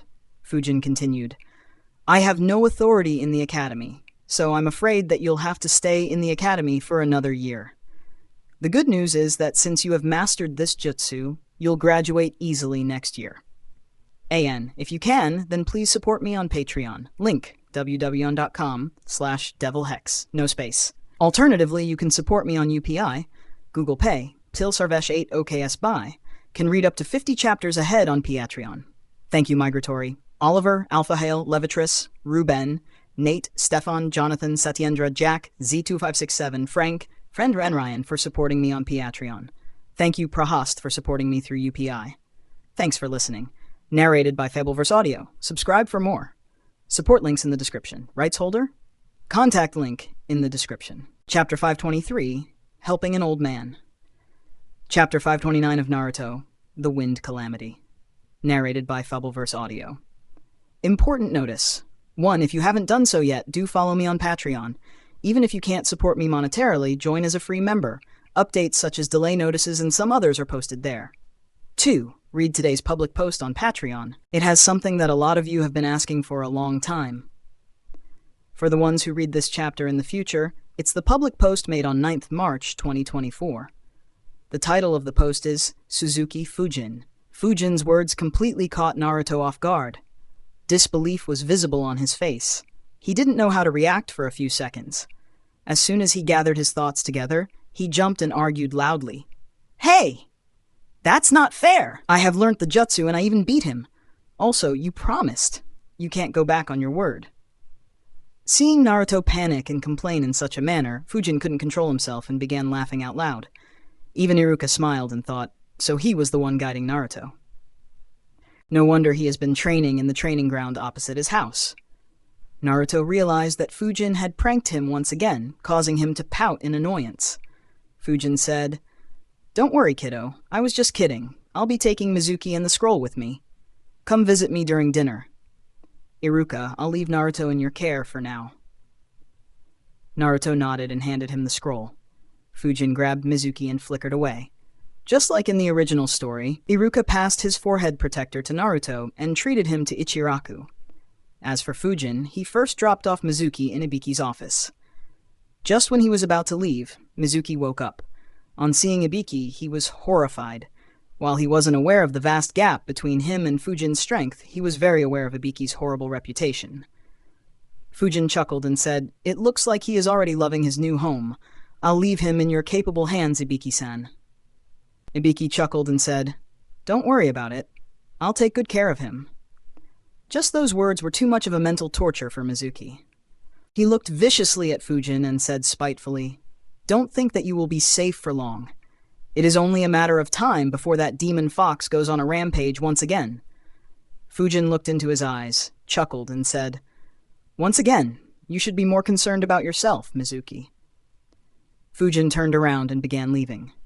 Mizuki felt that Fujin was just mocking him about the torture he would have to experience in Konoha's torture and interrogation department. However, to his surprise, he suddenly felt pain in his abdomen. He held his abdomen while grimacing in pain. Suddenly, the pain increased beyond what he could endure. He collapsed to the ground while yelling. It felt like something was drilling out of his stomach. In addition, he felt like several insects were crawling under his skin. The pain kept increasing far beyond what he could bear, but somehow he didn't pass out. His eyes widened in horror as he saw maggots tearing the skin on his forearms and legs and crawling up his body. Seconds later, maggots drilled out of his abdomen, making him scream hysterically. The maggots that were crawling up his arms reached his face and began eating his face. He could no longer endure and finally lost consciousness. Several ninjas working in the T&I department looked towards Ibiki's office. One of them muttered, "It looks like the boss went crazy once again." The ninja next to him said, "Yes, let's avoid him today. He'll be in a very good mood tomorrow after he has relaxed." The first ninja nodded and muttered, "He should at least wait till they are put in a cell. I still don't understand why he tortures them in his main office." In his office, Ibiki had a dark expression. Mizuki had passed out from Fujin's genjutsu. While he didn't care about it, Mizuki had also vomited and wasn't able to control his bladder. He cursed, "These assholes! What do they take my office to be? Half of my bad reputation is due to the clan leaders and other powerful ninjas torturing criminals after bringing them to my office. Couldn't they at least wait till I put them in a cell?" Unfortunately, there was no one Ibiki could complain to. He could only take his frustration out on Mizuki. He summoned a couple of ninjas to clean up the mess and lock up Mizuki. Fujin didn't particularly care what happened with Mizuki. He reached Hiruzen's office, tossed the scroll towards him, and said, "I found this." Hiruzen grabbed the scroll and looked at Fujin. He thought, "That's it? What about the fact that you tried to peek into such a secret scroll that is supposed to have Konoha's forbidden jutsus? Should I just ignore the fact that you did it despite knowing that I was looking at you?" Needless to say, Fujin didn't say a word about it. He couldn't care less about what Hiruzen thought about it. Instead, he reported, "Naruto was misled by Mizuki, who intended to betray the village. I have handed Mizuki to Ibiki. Deal with him as you must." And Naruto managed to master the multi-shadow clone jutsu. He can create 1,000 clones. Though he failed graduation, the batches haven't been assigned yet. I recommend that we graduate him now instead of making him wait another year. Of course, Fujin was just saying it for the sake of saying it. He knew that Hiruzen would do so, even if he didn't say it. As he expected, Hiruzen nodded and said, "That's a good suggestion. I'll graduate Naruto from the academy. Do you have anything else to report?" Fujin acted like he was thinking for a few seconds before shaking his head and replying, "Not that I can think of." Hiruzen cursed under his breath. "This brat!" he asked. "Did you check the scroll?" Fujin nodded and said, "Yeah, I was surprised to hear that Naruto used a super powerful secret jutsu to defeat you and take the scroll. I almost speculated that some pervert was pretending to be you and tricking Naruto. So, I just wanted to make sure whether it was real or fake, and that Naruto wasn't practicing something harmful to him. You looked into it despite knowing that it is the scroll of the Forbidden Seals?" Hiruzen sounded a bit angry and a bit disappointed in Fujin as he asked that question. To his surprise, a smile appeared on Fujin's face as he answered, "I checked it because I expected it to be a fake, Grandpa. If an academy student was able to steal the real scroll of the Forbidden Seals, then it would have been rather disturbing. Considering that you are growing older every passing day, I would have offered to keep it safe and help take some stress off your shoulders. As a youngster who looks up to you, that's the least I could do." Fujin's response left Hiruzen speechless.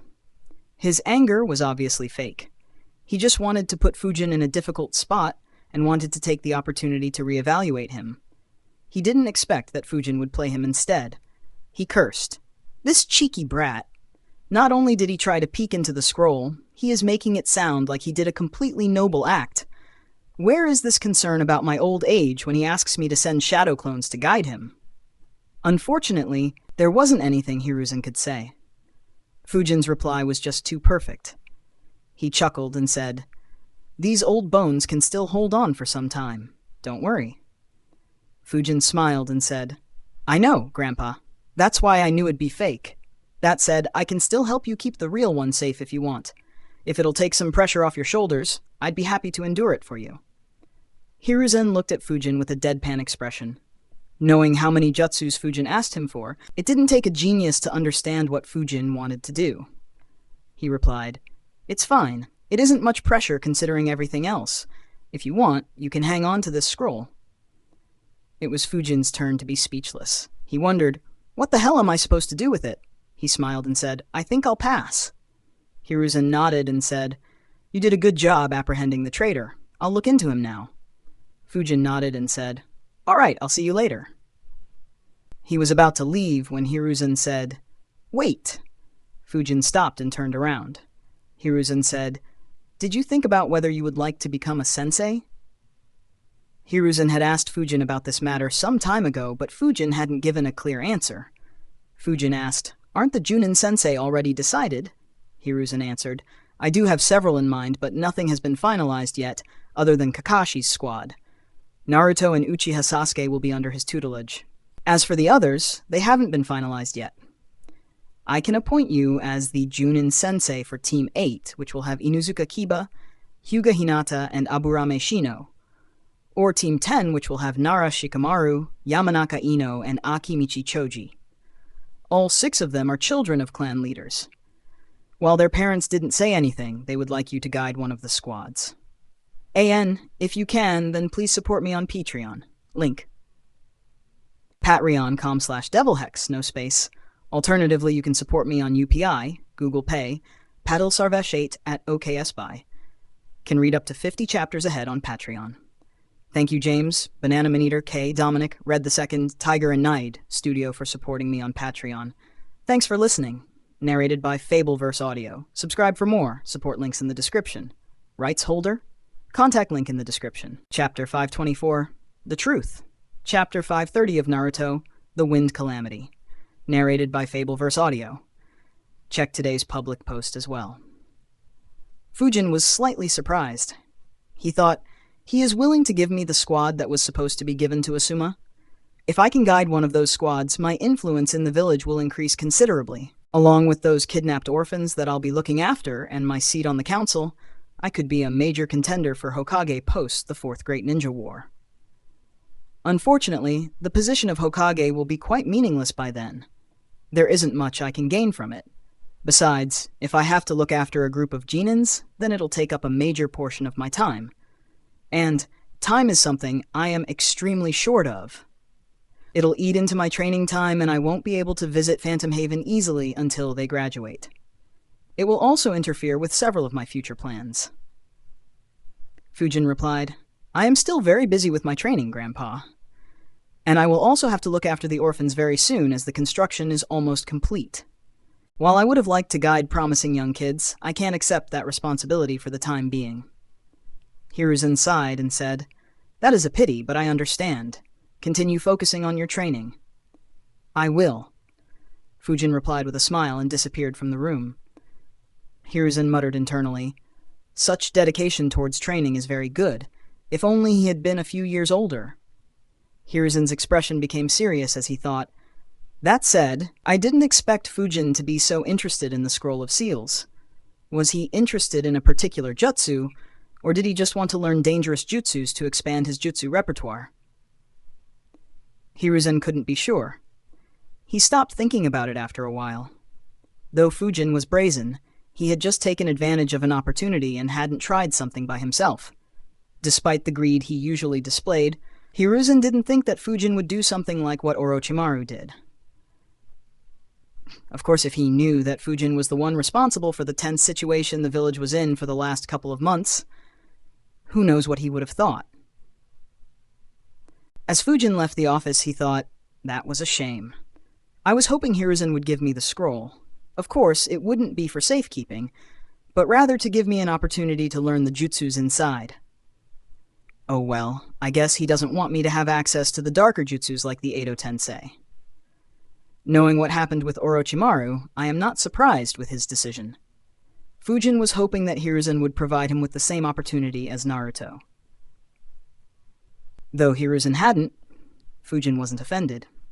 After all, Hiruzen had helped him a lot and even provided him with all the information on the Flying Thunder God Jutsu, along with several other jutsus. The matter of refusing to train the kids was also a missed opportunity. Though Fujin realized it, one person had limited energy and time. After weighing his options, he could only give up on it and continue forward on his original path without thinking about it for a second time. Later that day, Naruto arrived at Fujin's house. Fujin opened the door and said, Already received the headband. Congrats on passing, Naruto. Naruto smiled and said, Thank you, Fujin. It was thanks to you.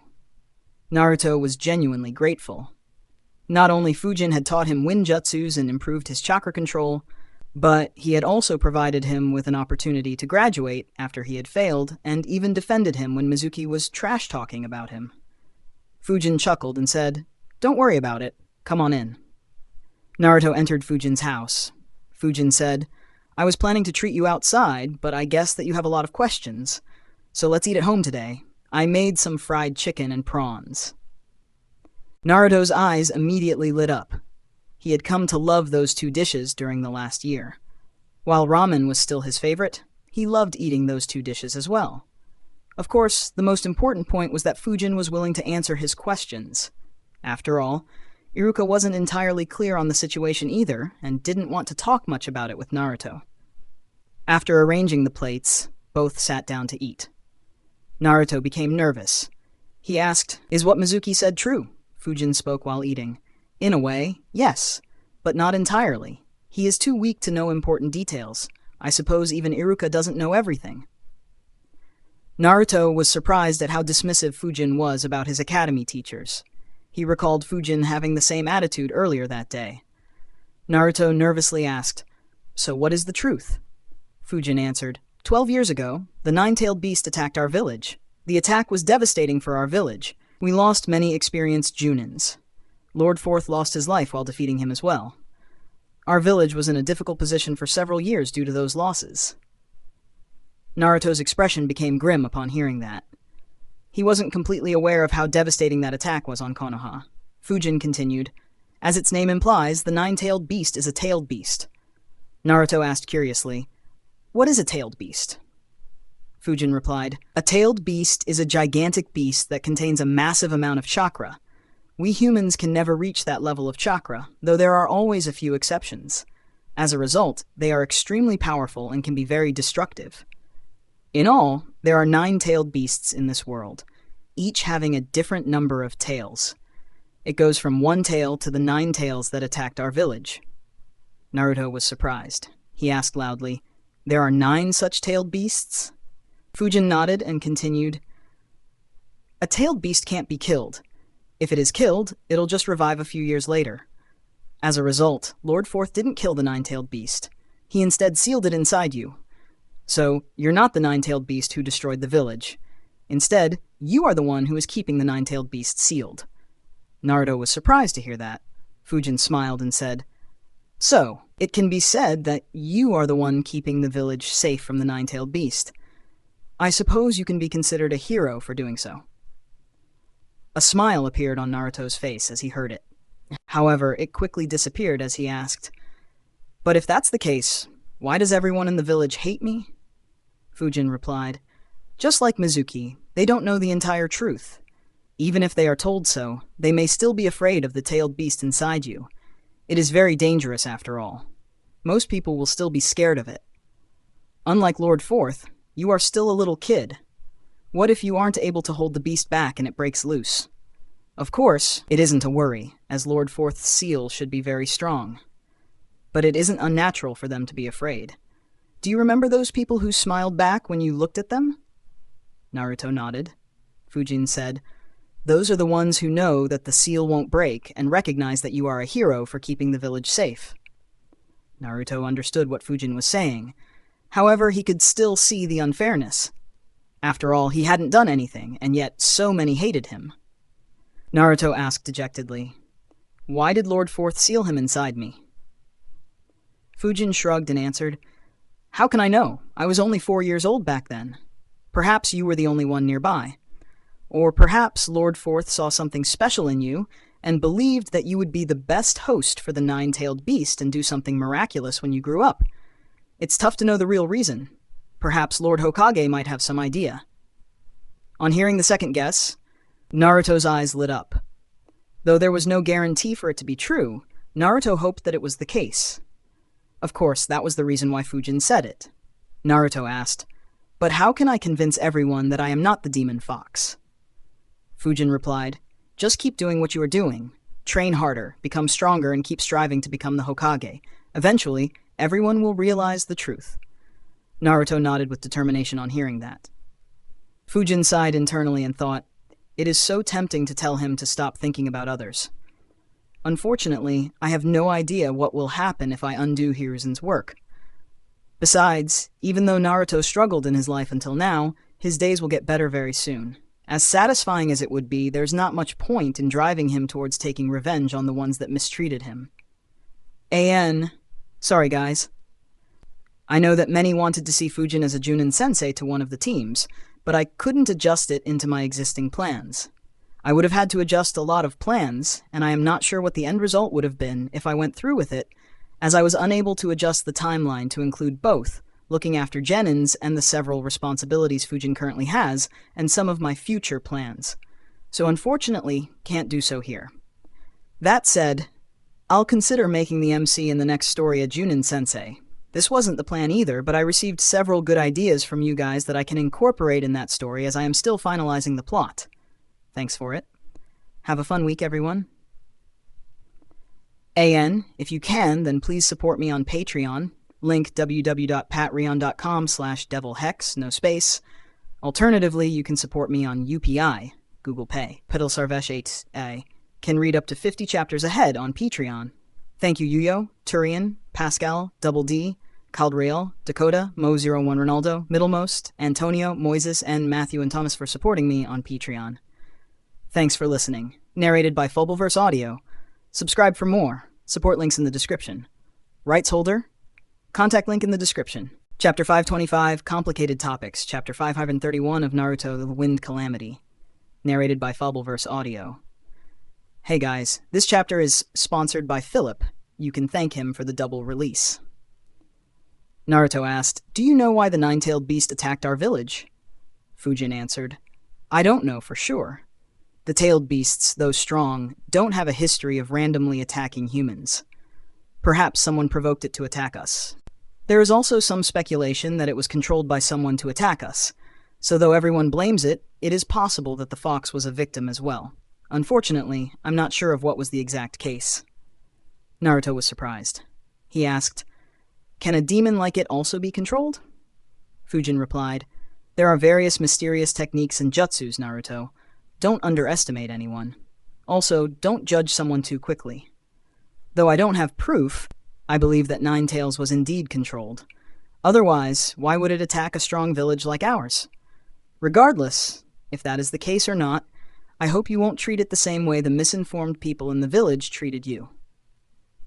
Fujin's words surprised Naruto even more, forcing him to think, which wasn't a very common occurrence. Fujin chuckled internally on seeing Naruto trying to think hard. Of course, there was another entity that fell into a thought. It was the tailed beast sealed inside Naruto. He never imagined that a human would defend him and sympathize with his situation. Naruto said, "All right, thank you for telling me, Fujin." Fujin smiled and said, "Of course, that doesn't mean that you should treat it as a harmless being. Regardless of whether it was innocent or not, it is currently sealed inside you. It would want nothing less than to tear you apart and become free once again. It is still scarily strong. Is that understood?" Naruto shivered while picturing the nine-tailed beast ripping his body and coming out. He immediately nodded repeatedly and said, "Understood." The two continued eating. After some time, Naruto asked, "If the nine-tailed beast was controlled, wouldn't that mean that everyone in the village is wrong in hating it?" Fujin nodded. Naruto asked, "But why would people hate when they aren't sure about the truth?" Naruto had suffered a lot due to the hate, so he had to ask that question. Fujin said, "People are complicated.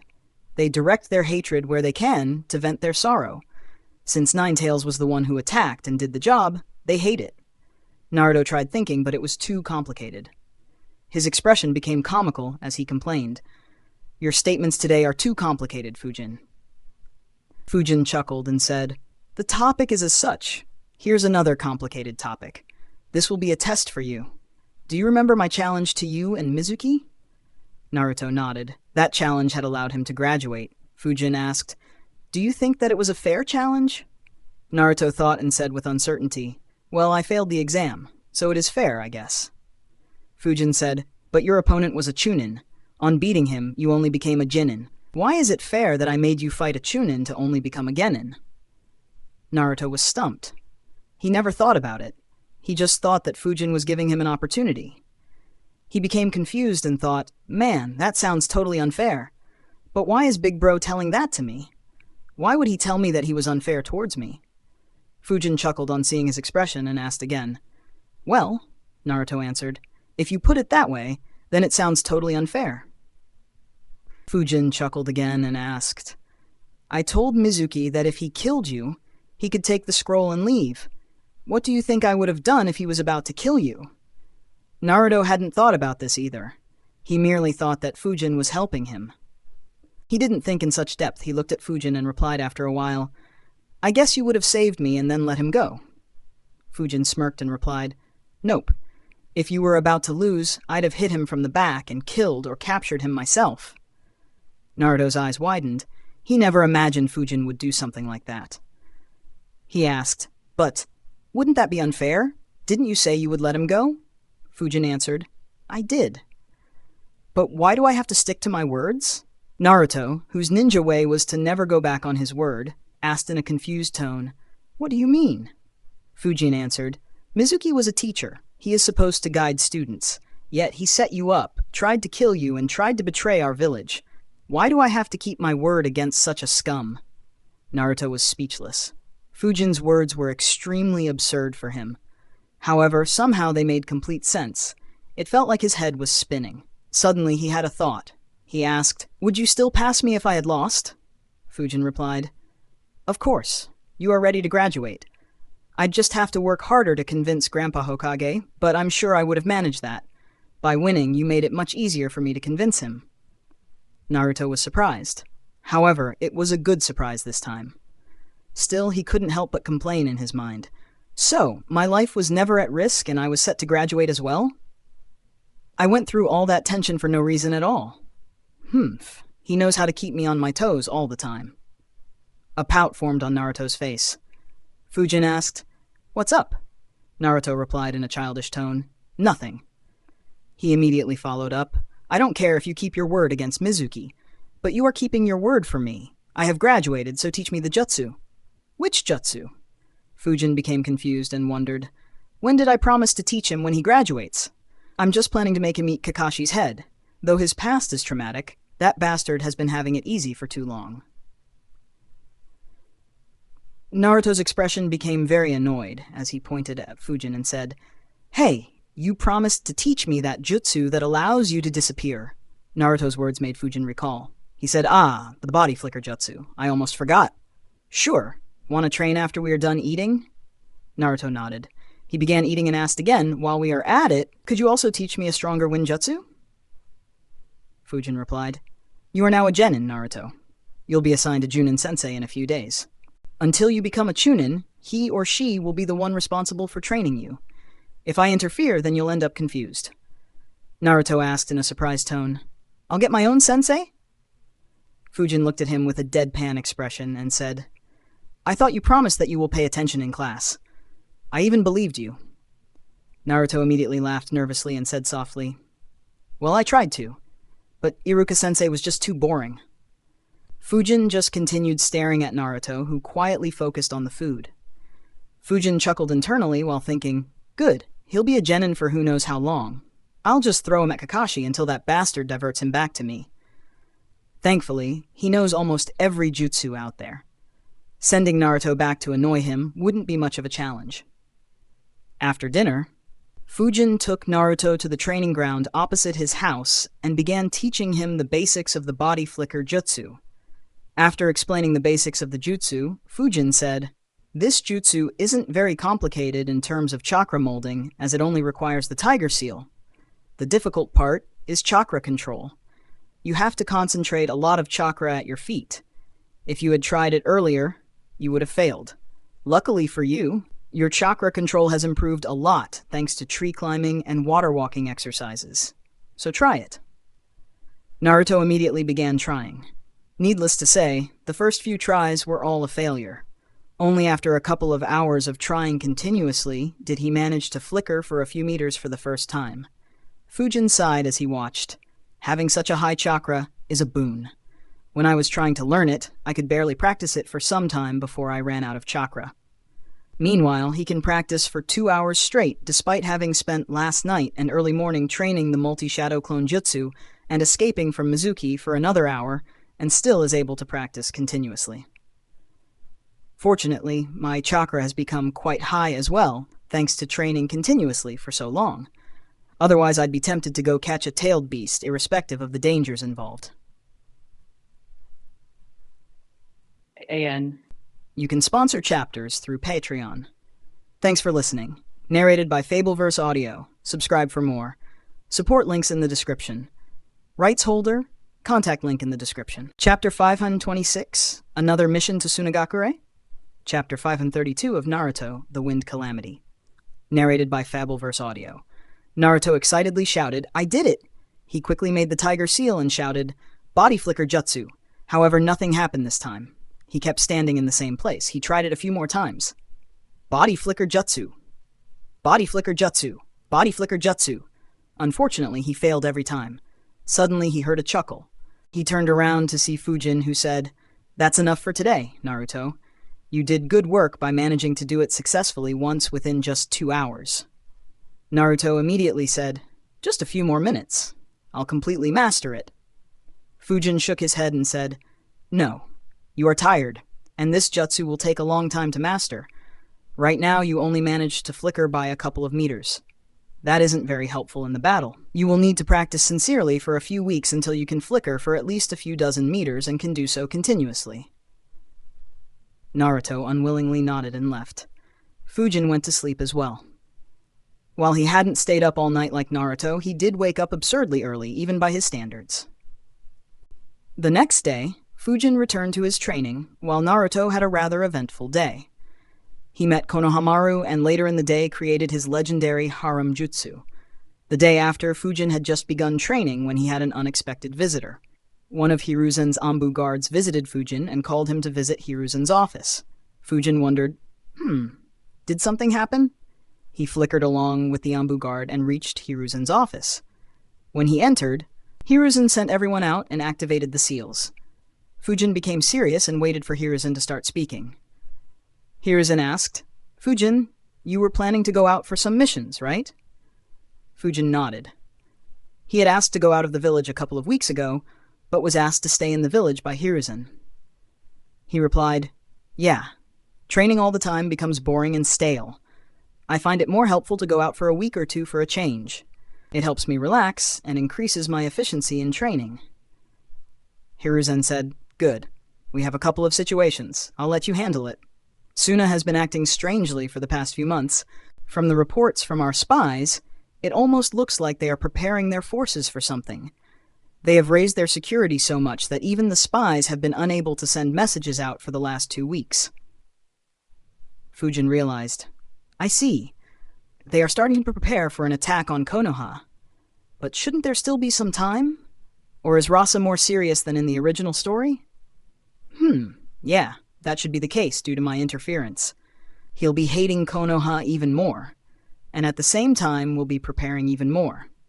Fujin asked, "Do you want me to go to Sunagakure and investigate what exactly is happening?" Hiruzen immediately shook his head and said, "No, that will be very risky.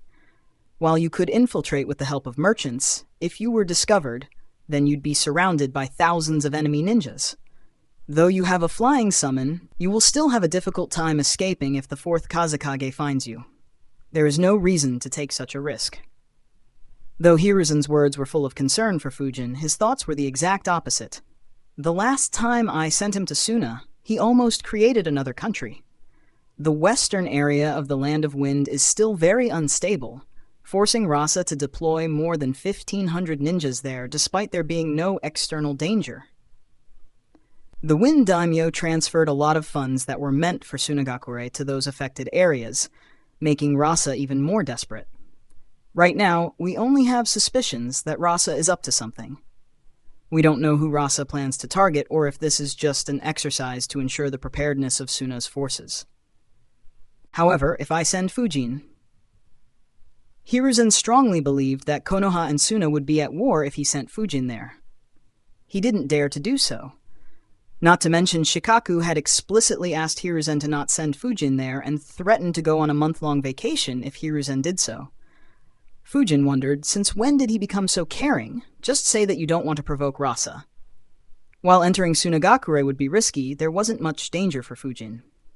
While he still couldn't use the Flying Thunder God Jutsu to teleport a long distance away, he could just inform Ryu and his sons that he would be going to a dangerous place and be prepared to reverse summon him once he burnt the seal. As long as Fujin was aware of the danger, trapping him was very difficult. It was unexpected situations, like Roshi's tailed beast bomb, that were a bigger threat to him. Hiruzen continued, "We can't interfere much in Suna. What I want you to look into is the Land of Rivers. As you know, the Land of Rivers is supposed to be aligned with us. However, the Yamakawa family has been acting strangely for the last few months. From what the Anbu observed, it looks like they have made a deal with Sunagakure. The Anbu squad was planning to act, but they discovered traces of Suna ninjas and decided to retreat. We believe that Suna has stationed an elite Junin and a few squads in their town. I want you to look into their family. If there are indeed Suna ninjas hiding there, then eliminate all of them and eliminate all adults in the Yamakawa family. Bring back the bodies of their family head and the Suna ninjas with their brains intact." Fujin nodded and asked, "What's the second situation?" Hiruzen continued, "It is in the Land of Rivers as well. A couple of our Chunin squads disappeared in that country. I'm afraid something strange is happening there. We deployed some Anbu squads, but they didn't find anything. My first thought was Sunagakure, but it is very strange for them to do something like this. If they are planning something, then they wouldn't alert us by doing something so small. Once the Yamakawa family is dealt with, spend some time in that country to see if you can find any clues. If you can find and clear that issue, then the mission will be considered as complete. Otherwise, just return in 2 weeks and report your findings. I'll just dispatch more forces to find out what happened to them." Fujin nodded. Hiruzen asked, "Who do you want to go with you in your squad?" Fujin replied, "There is no need for it. I'll just go by myself." Fujin was planning to use this opportunity to meet up with his Phantom Haven Society subordinates and create another set of a few thousand Flying Thunder God marks in the Land of Fire.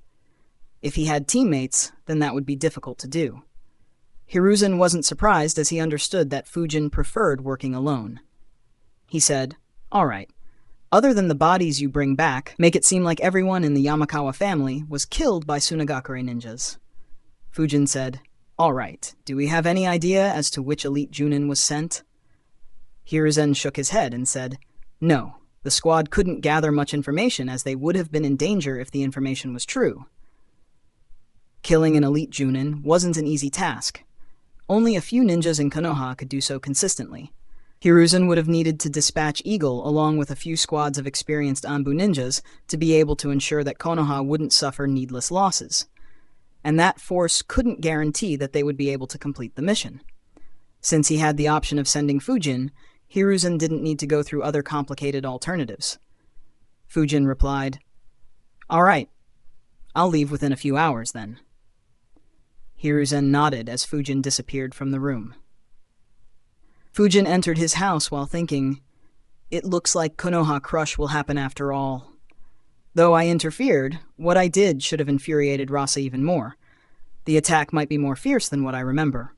Orochimaru and Rasa will also need to consider my existence and make arrangements to ensure that I don't cut through Suna and Oto ninjas or directly attack the barrier the Sound Four will erect. Hey, I am looking forward to what they come up with." Fujin made preparations and left the village. Around the same time, Eagle entered Hiruzen's office. "Ayan, if you can, then please support me on Patreon. Link wpatreon.com/devilhex, no space. Can read up to 50 chapters ahead on Patreon. Thank you Mark, Gavin, Yoel, Ya, Turian, Andy, and Dezerm for supporting me on Patreon. Thanks for listening. Narrated by Fabelverse Audio. Subscribe for more. Support links in the description. Rights holder? Contact link in the description. Chapter 5 and 27, First Kiss. Chapter 5 and 33 of Naruto, The Wind Calamity. Narrated by Fabelverse Audio. As Fujin left Konoha and headed towards the Land of Rivers, Eagle entered Hiruzen's office and asked, "Did you assign that mission to Fujin?" Hiruzen nodded. Eagle sighed in relief. That mission fell under Anbu, and Eagle had a major headache on how to handle it. The Anbu didn't have any other elite Junin. Not to mention, they were stretched extremely thin due to the mess Fujin created some time ago. However, Fujin going on the mission meant one thing. Eagle asked, "So he declined to become a Junin sensei?" Hiruzen answered, "Yeah, he wants to focus on training for now." Behind his mask, Eagle smiled and said, "Yeah, he is only 15 now. It's not a bad thing. Besides, you could make him Konohamaru's sensei later."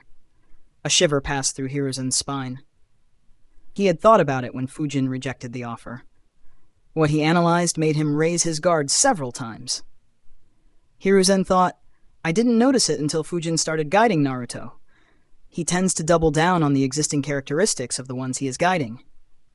Among the 5 kids he guided initially, 2 became very promising, as that was their nature, while 3 haven't shown much progress beyond their initial improvement. He didn't do anything to make those 3 orphans train harder and left them to their means. It was the same story with his Anbu subordinates. It's just that they were very dedicated. I didn't notice this as it seemed normal. However, with Naruto's pranks have become 100 times worse since he came in contact with Fujin. They increased in both intensity and frequency. The only explanation is that Fujin used this aspect and motivated Naruto to prank more so that Naruto would train harder. Though it was an annoyance to the village and I had to deal with several complaints, it was a very good method to train Naruto. If I give Konohamaru to Fujin to train, then... Konohamaru challenged Hiruzen more than a dozen times daily to battle. Fortunately, he was extremely weak and was just a headache to Hiruzen rather than an actual problem. However, if Fujin trained Konohamaru and encouraged him to challenge Hiruzen more, Hiruzen's old age would become a complete nightmare. The very thought of that future made Hiruzen shiver. "Father?" Eagle called out, seeing that Hiruzen was lost in thoughts. Hiruzen replied, "Yeah, I will think about it when the time comes." Eagle nodded and discussed some official matters before he left. Hiruzen stopped doing his paperwork and looked outside the window, staring at the statues of the Hokages while he smoked. After some time, he decided, if that happens in the future, I'll just make Fujin or Kakashi the Hokage and retire. Let my grandson challenge either of them instead of me. While Hiruzen was worrying about his future, another interesting change happened in the village. Even though Team 7 wasn't created yet, all but one of its members had their first kiss. The only one who still didn't was their soon-to-be 26-year-old sensei. Naruto and Sasuke kissed accidentally, just like in the original story. However, Fujin's interference in Naruto's life brought one change that he didn't even consider. Fujin ensured that Naruto had access to good food and understood when food got spoiled. So Naruto no longer drank milk that was a few weeks past its expiry date. Hence, he wasn't interrupted when he disguised himself as Sasuke to kiss Sakura and managed to do it without any interruption. As a result, Sakura had her first kiss as well. Only it was with Naruto, who was disguised as Sasuke. Having kissed her dear Sasuke, Sakura was on cloud 9. Unfortunately, that only lasted for a minute. Naruto, what are you doing? Both Sakura and Naruto looked in the direction of the voice and saw the real Sasuke standing there. Sakura grew confused as she wondered aloud, To Sasuke? Meanwhile, Naruto was shocked and exclaimed loudly, What are you doing here? Sasuke replied, A simple rope trick. Any good ninja can escape. Why are you disguised as me? Sakura, who heard their conversation, immediately understood. I kissed Naruto. Her expression became a sight to see. It was a mixture of sadness, terror, disgust, heartbreak, and a lack of desire to continue living. She muttered, Naruto. Naruto turned around and saw Sakura's horrifying expression. A shiver passed through his spine as he immediately disappeared from the spot. Thankfully, Sakura was still in shock at losing her first kiss to Naruto instead of wanting to kill Naruto. Sasuke looked at Sakura's state and muttered, What did that jerk do? Sakura said, He. She couldn't continue. How could she tell Sasuke that she kissed Naruto? Soon, all her feelings turned into rage as she clenched her fist and shouted, Shinaro! I am going to kill Naruto! She immediately ran away to hunt Naruto down, leaving only a puzzled Sasuke who wondered, what the hell did Naruto do? Fortunately for Naruto, he managed to stay hidden until the break was over. Naruto sighed in relief and thought, I am safe. She won't hit me in front of Iruka-sensei. Naruto sneakily entered his classroom at the same time as Iruka. Unfortunately for him, his squad was assigned to Kakashi, who showed up 3 hours late, giving plenty of time for Sakura to take out all her anger. When Kakashi finally showed up, he couldn't help but wonder what happened between the three of them. Their introductions went just as in the original story. The only change was that Naruto spoke a bit about Fujin, while Sasuke didn't have the burden of reviving his clan. He just wanted revenge on Itachi. While having more kids survive gave Sasuke a sense of responsibility as he was the eldest among the survivors and their future clan leader, seeing all of them miss their families and suffer due to it also reminded him consistently of what Itachi had done. As a result, his desire to kill Itachi was even higher than what it would have been had he been the only survivor. Fujin took a break in one of the patrol camps along the border with the Land of Rivers for the night. As he rested, he wondered, tomorrow Kakashi will be conducting the bell test. I wonder how they will perform. After a few seconds, he chuckled and thought, well, what does it matter whether you bring a needle or a pocket knife to a gunfight? Though Naruto is slightly stronger, Kakashi will still beat them with ease. I just wonder if he'll still use that legendary jutsu. The next morning, Kakashi once again made his Genin's wait for several hours before showing up at the training ground. Just like the original story, Naruto tried attacking Kakashi on being taunted but was stopped easily. When Kakashi started the test, both Sasuke and Sakura hid themselves, while Naruto kept standing there. Naruto grabbed his shurikens as he claimed loudly, Fight me, Kakashi-sensei. I'll take the bells in no time. Believe it. Kakashi sighed as Naruto threw the shurikens. Naruto immediately weaved hand signs after throwing the shurikens and announced, Wind Release, Projectile Control Jutsu. The shurikens curved through the air and moved towards Kakashi from several directions, who still dodged them with ease while wondering, Lord Hokage said that Fujin guided Naruto for some time. But why didn't he tell Naruto to stop screaming the attack name? How is it supposed to hit an enemy when the enemy knows what is coming? Seeing that Kakashi dodged the shurikens, Naruto changed his hand seals and shouted, "Wind release, wind retrieving jutsu." The shurikens that were flying away suddenly stopped and began flowing back. At the same time, Naruto threw more shurikens towards Kakashi. Sasuke and Sakura, who were observing the fight while hiding, had an annoyed expression when Naruto displayed his two jutsus. That said, they couldn't be faulted for it. While Naruto was initially hated for no reason, these two jutsus had given half of the village a reason to hate him. Of course, since they already hated him, he couldn't see any difference. Fujin noticed it, but he felt that it was justice in a weird way, so he didn't particularly care about it, as it didn't affect him. Hiruzen had received several complaints due to this, but he couldn't tell Naruto to stop pranking considering what his daily life was, and since he didn't actually hurt anyone. Not to mention, Fujin was the one who was teaching him the jutsu. That was another trouble he didn't want to poke needlessly. Regardless of their annoyance, both Sasuke and Sakura were surprised to see Naruto surround Kakashi from all directions with shurikens. Sasuke wondered, since when did his control over the shurikens become this good? Meanwhile, Sakura muttered to herself, since when did Naruto become so strong?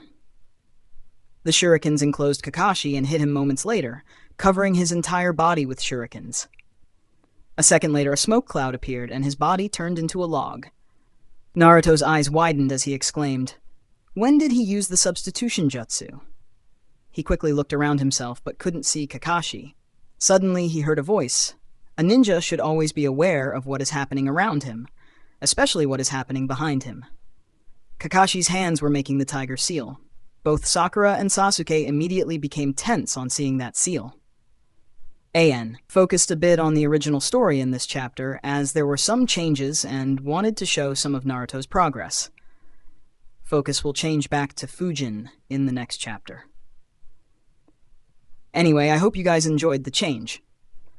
If you can, then please support me on Patreon, link.patreon.com/devilhexspace. Can read up to 50 chapters ahead on Patreon. Thank you. Woad is Aim, Plan Z, Mugen Julian for supporting me on Patreon. Thanks for listening. Narrated by Fabelverse Audio. Subscribe for more. Support links in the description. Rights holder? Contact link in the description. Chapter 528, Who Attacked? Chapter 534 of The Wind Calamity. Narrated by Fabelverse Audio. Konoha's most secret and sacred jutsu, 1,000 Years of Death. Kakashi hit Naruto with the hand seal and sent him flying. Naruto fell into the water while holding his backside. As he drowned, he thought, not like this. I trained so much, I can't be defeated so easily. But how do I defeat him? Naruto made the Shadow Clone hand seal, but stopped as his eyes widened. Naruto suddenly had an idea. He thought, wait, I can only control a few shurikens. What if all my clones control them as well? Also, I don't need to defeat him. I just need to. Immediately, he created several shadow clones inside the water and swam out. Naruto made small talk with Kakashi, waiting for him to turn his back. As soon as he did, almost 100 shurikens were launched from the water. At the same time, his clones jumped out as well, surprising his two teammates. Kakashi turned around and noticed every shadow clone weaving hand signs. He muttered, impressive. However, it's still not enough. Instead of dodging, Kakashi just grabbed the shurikens one by one and threw them into the ground, ensuring that they stuck there. Naruto thought, now. Wind release, wind retrieving jutsu. He quickly weaved hand signs and used the jutsu on the bell. The bell was yanked from Kakashi and flew towards Naruto. Unfortunately, Kakashi disappeared and appeared next to the bell and grabbed it before it reached Naruto. He said, not bad, not bad. However, this isn't enough to be the Hokage. Realizing that using wind jutsus wouldn't help him much, Naruto shouted, let's just beat him up. Naruto and his clones engaged against Kakashi in taijutsu. Kakashi easily dealt with him while observing his skills. He analyzed, his taijutsu is much better. It looks like Fujin sparred with him to give him some experience. And he has decent control over wind as well, even though he doesn't have any destructive jutsu. Fujin likely only wanted to improve his basics. Within a couple of minutes, all of Naruto's clones were dispelled while he too was beaten back. Kakashi asked, is that all you can do? Naruto wiped his face while thinking, I know Fujin asked me to not use them against an ally, but he asked us to come at him with an intention to kill. Also, he is so strong, so it shouldn't be an issue, right? Naruto made another set of shadow clones who surrounded Kakashi and immediately jumped away, confusing Kakashi, who wondered, what is he up to this time? His eyes widened as he saw every shadow clone grab a couple of kunai that had explosive tags attached to them and throw them at him at close range. The explosive tags all exploded at the same time, covering the area in dust and smoke. Sakura watched with a dumbfounded expression as her eyes widened. She exclaimed, did Naruto blow up Sensei? And when did he become so powerful? Even Naruto was surprised by the degree of explosion. He hadn't ever exploded so many explosive tags at the same spot. He thought, so that's why Fujin asked me to run away and to not use this tactic on an ally. How many dangerous techniques does Big Brother Fujin know? He casually told me about this idea while we were eating dinner. Kakashi, who hid some distance away, looked at the explosion with wide eyes as he complained, what the hell has Fujin been teaching him? If he used that against a fellow Jonin, or even a Chunin, they would likely end up dead. I was nearly caught off guard as well. For someone like Kakashi, dodging that wasn't a big deal. If he wasn't fighting newly promoted Jonins, there was no way he'd be off guard. However, if Naruto used this tactic against an ordinary Chunin in this manner, very few would be able to stay unhurt. It took some time for the dust and smoke to clear. Once it did, no one saw any signs of Kakashi. Sakura thought in shock, did Sensei really get blown up? Will I also be blamed? While Sasuke squinted his eyes and observed, there is no sign of blood. As expected, he got away. Still, when did Naruto become so strong? If he used that against me, I would have been injured. Naruto looked around while wondering where Kakashi was when his eyes landed on a bell lying on the ground next to a tree. He wondered, did he drop it while escaping? He quickly went to pick it up. Unfortunately for Naruto, that was a trap, and he hung upside down from the tree branch. Kakashi appeared and picked up the bell while lecturing Naruto again. While Kakashi was having fun with his new students, Fujin reached Yamakawa town in the Land of Rivers. The Yamakawa family was one of the strongest families in the Land of Rivers. Their family head ranked among the top 5 strongest ninjas in that country. In a major village, he'd be considered a veteran Junin. As a result, they built an entire town away from the main village to strengthen their family further. While the walls around the town were inscribed in several seals by a seal master, they weren't an obstacle for Fujin, who entered the town easily.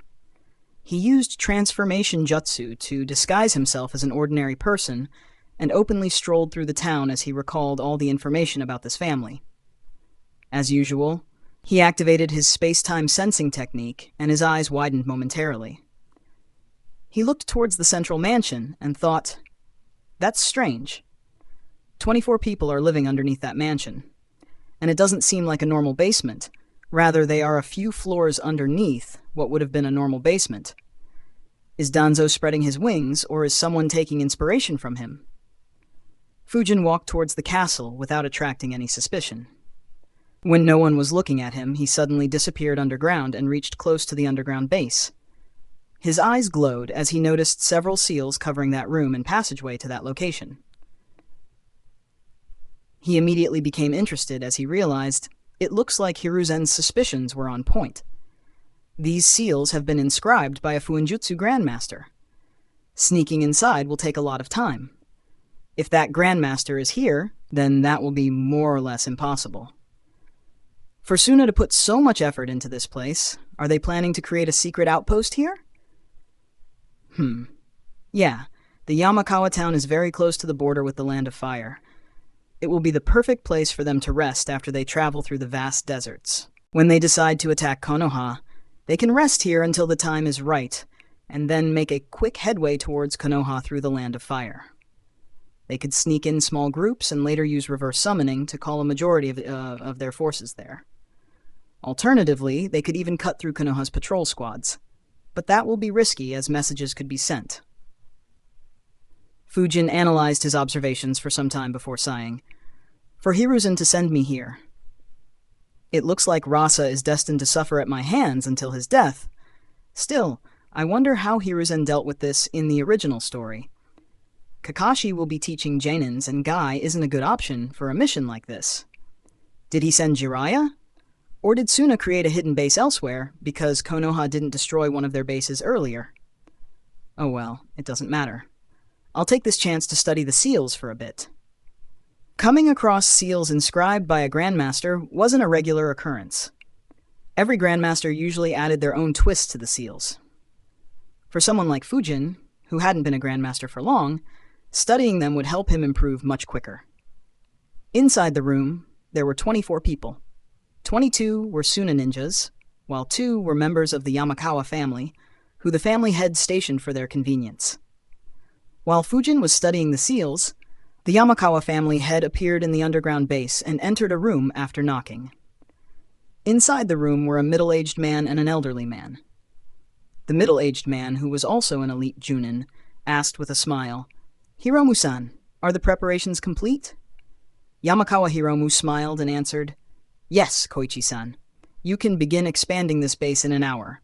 I have made all the preparations above. No one will suspect even if some disturbances happen as long as Okazaki-sama inscribes the seals quickly." Okazaki was the old man who was also one of the few Grandmasters in Suna. Hiruzen never imagined that Suna would send one of their Grandmasters to this place. Grandmasters were something every village treasured. Sending them to a risky place was something they rarely did. If he knew, he would have sent Fujin much earlier and sent several Junins to assist him. Koichi said, "Good. We will get it done as soon as we can." Hiromu said, "It has been a month since you started making this base. As per our deal, it is time for you to hand in the second scroll." Koichi nodded and looked at Okazaki, who handed a scroll to the Yamakawa family head. In order to make the Yamakawa family ally with them, Suna offered them a rank A jutsu for every month they stayed there. For a family with limited access to jutsus, this was a heavenly opportunity. After thinking for some time and discussing the details with the Suna ninjas, Hiromu agreed to the deal. It was a win-win situation for both sides. The Yamakawa family got jutsus that could make them stronger and gain more influence in the Land of Rivers, while Suna got a safe base, while only giving away jutsus that all the 5 great illages already knew how to perform. Just as Koichi accepted the scroll, the faces of all 3 of them became serious as they looked above. In fact, they weren't the only ones who were surprised. Fujin was surprised as well as he wondered, "What the hell? Who attacked the mansion before me?" Latest chapter on Patreon, Deboy. If you can, then please support me on Patreon. Link, www.patreon.com, devilhex, no space. Alternatively, you can support me on UPI, Google Pay. Paddle Sarvesh 8 at OKS can read up to 50 chapters ahead on Patreon. Thank you Avili, Simply F, Extra Small, Blanket, Doomsel, Ethan, Raiden I, and God I for supporting me on Patreon. Thanks for listening. Narrated by Fabelverse Audio. Subscribe for more. Support links in the description. Rights holder? Contact link in the description. Chapter 529, Wind Domain. Chapter 535 of Naruto, The Wind Calamity. Narrated by Fabelverse Audio. We got 16,941 Power Stones and reached rank 7th last week. Keep it up, guys. For the people living in the Yamakawa town, it had been a normal day like any other. Even though various schemes were operating underground, both figuratively and literally, they didn't affect the common citizens. Even in the Yamakawa family, very few were aware of the deal between Hiromu and Tsunagakure. Suddenly, several figures surrounded the central mansion and attacked it. At the same time, several figures appeared on the walls of the small town, completely surrounding it. Yamakawa Hiromu immediately rushed out of the underground base. Koichi wondered aloud, who would attack them right now? Could it be Konoha? Okazaki shook his head and said, "That's unlikely. However, if they are the ones behind it, then this is a good thing for us. We could turn the entire Land of Rivers around them?" Koichi nodded and replied, "Let's go and check out. If it is Konoha, then they might be after us as well." Koichi passed some instructions to the remaining Suna ninjas and snuck out along with the Grandmaster. Hiromu, who had rushed out without waiting, watched in shock as the majority of his family members had already been killed within a few seconds. His expression became extremely ugly as he noticed the culprit. He thought, puppets? It is Tsunagakure's speciality. Don't tell me that those bastards double-crossed me. But why would they do that? The figures that attacked the mansion were all puppets. Fujin, who had exited the underground and was secretly watching the attack, was puzzled as well. He immediately activated his space-time sensing technique. At the same time, his eyes glowed as he concentrated chakra in them. He immediately noticed that all the chakra threads controlling the puppets seemed to be coming from just one place, and there was only one disturbance in his field at that spot. Fujin wondered in surprise. To control so many puppets single-handedly, Sasori? Why is he here? Did someone pay Akatsuki to destroy this town? Fujin observed the area around the town more thoroughly and concluded, it looks like he arrived alone. Has Akatsuki still not recruited Deidara? There is just one other person hiding some distance away. It should be Zetsu or one of his clones. Standing outside the town, Sasori controlled all the puppets. The reason for the attack wasn't what Hiromu or Fujin speculated. While Sasori was locating Orochimaru, he discovered that some Oto ninjas visited the Yamakawa family secretly and repeatedly for some reason. He captured some Yamakawa family members, but they didn't have any information. It made him even more suspicious. He wanted to catch some Oto ninjas, but they stopped showing up. As a result, Sasori decided to attack the Yamakawa family to provoke Orochimaru. If this town was important to Orochimaru, he would be able to lure Orochimaru out and kill him. If it wasn't, then he could just increase his puppet collection. Either way, it was a win for him. Sasori never thought that this town was important to Orochimaru, and was instead important to Tsunagakure, who was his alliance partner. Nor did he think that Hiruzen also wanted the family destroyed. The people in the town immediately began rushing to the bunkers for safety. In the castle, Hiromu destroyed a couple of puppets. A few others managed to destroy them as well, but all were stabbed by a few poisonous needles while doing so. When Koichi arrived outside, he was shocked to see puppets destroying the Yamakawa family. Koichi wondered, did Lord Rasa change his min? No. Koichi recognized a couple of puppets and said, Sasori of the Red Sand. Okazaki became serious as well. Neither of them understood why Sasori was the one attacking. Hiromu looked at the two of them and shouted, You fucking bastards! I cooperated with you, and this is how you repay me? Hiromu was about to attack the two of them preemptively when a few puppets attacked the two of them. Both immediately weaved hand signs. Wind Release, Blade of Wind Jutsu. Earth Release, Earth Spikes Jutsu. Koichi launched several dozen blades of wind which cut through the incoming puppets and also deflected any needles they launched. At the same time, several spikes were launched from the ground and hit the puppets from below, ensuring that every one of them was dealt with. Hiromu was surprised by the development. He didn't expect that the two of them would be attacked as well. Koichi and Okazaki had ugly expressions. Okazaki said, It looks like he plans on killing everyone here. Fujin observed as the chakra signatures in the castle kept disappearing. He wondered, well, what do I do? He is doing my job for me. Should I just stay here and watch and collect the dead bodies after Sasori is done? The only issue is that Suna has poison that affects the brain, so we won't be able to read any memories. There is also a chance that Sasori decides to take the bodies himself to make puppets. Should I just sneak attack Sasori when he comes to collect the bodies? Fujin thought for a few seconds before deciding, Sasori won't be a major headache for the future. There is no need to eliminate him now. Not to mention, killing him in one shot will be difficult, and fighting him at close range will be tricky, even with my wind domain. If I accidentally get poisoned, then it will almost be a death sentence. Fujin's eyes focused on a spot in the mansion as he continued thinking, It looks like Sasori can't kill everyone, at least not while he is staying outside the town. If the Suna ninjas run away, hunting them down will be a pain in the ass. Oh well, it's time to test this technique in an actual battle. Suddenly, Fujin started emitting chakra into the air. The chakra transformed seamlessly into the wind and mixed with the surrounding air. Despite being quite close to the mansion, no one detected Fujin's actions. It was as if nothing was happening there. Sasori, who was still standing outside the town, realized, there are a few strong ones. One of them should be the Yamakawa family head. The others might be related to Orochimaru. Since he doesn't want to show up, I'll add them to my collection. Sasori was about to move towards the mansion when his feet froze. He muttered, "What the hell is that chakra?" He carefully observed and analyzed. This looks like Susumu's ability. Didn't he die a few years ago? Also, the amount of chakra Susumu used was pitiful compared to this. So who is it? Even though Sasori could sense the wind domain that was engulfing the mansion, he couldn't locate Fujin, who was continuously emitting more chakra into the air.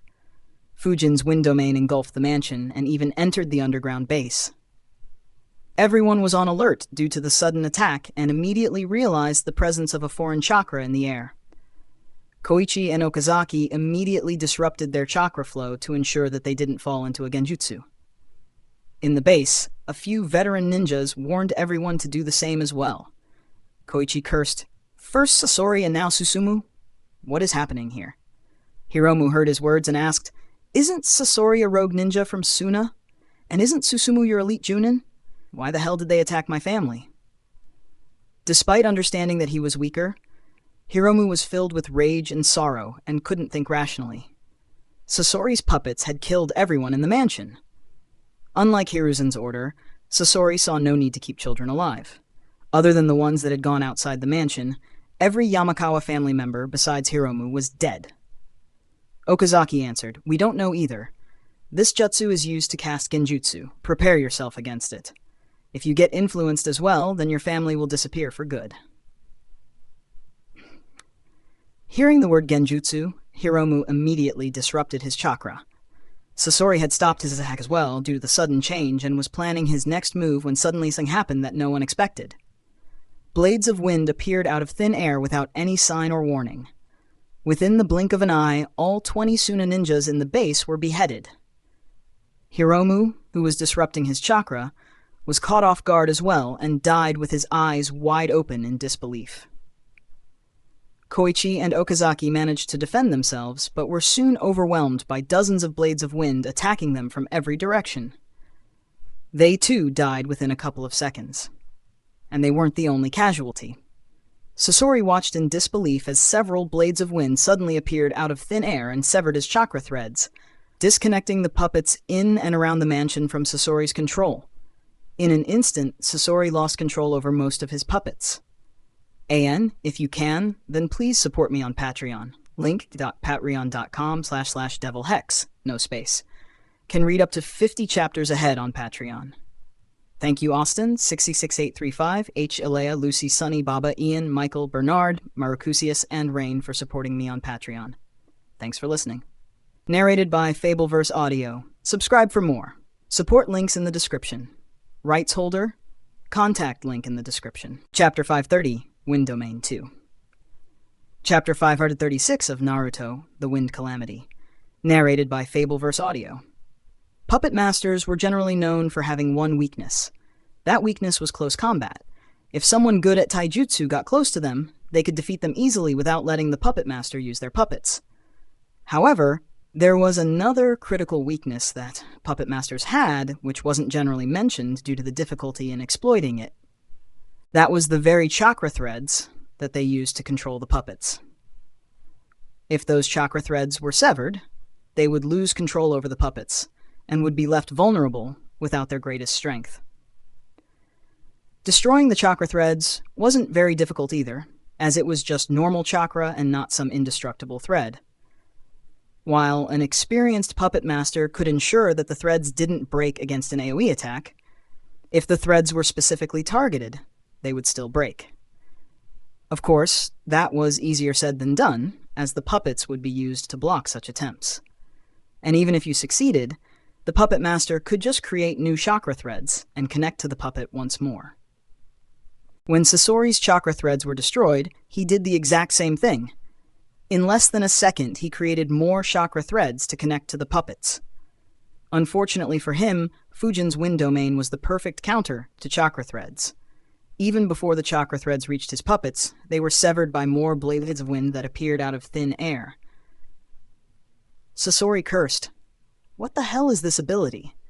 And who is the one controlling that chakra? Is it one of Orochimaru's subordinates, or are some other forces present in this town? Despite not knowing the answer to those questions, Sasori didn't stop. There were more than 60 puppets trapped inside the wind domain. It was more than a fourth of his puppet collection that he had been working on for over a decade.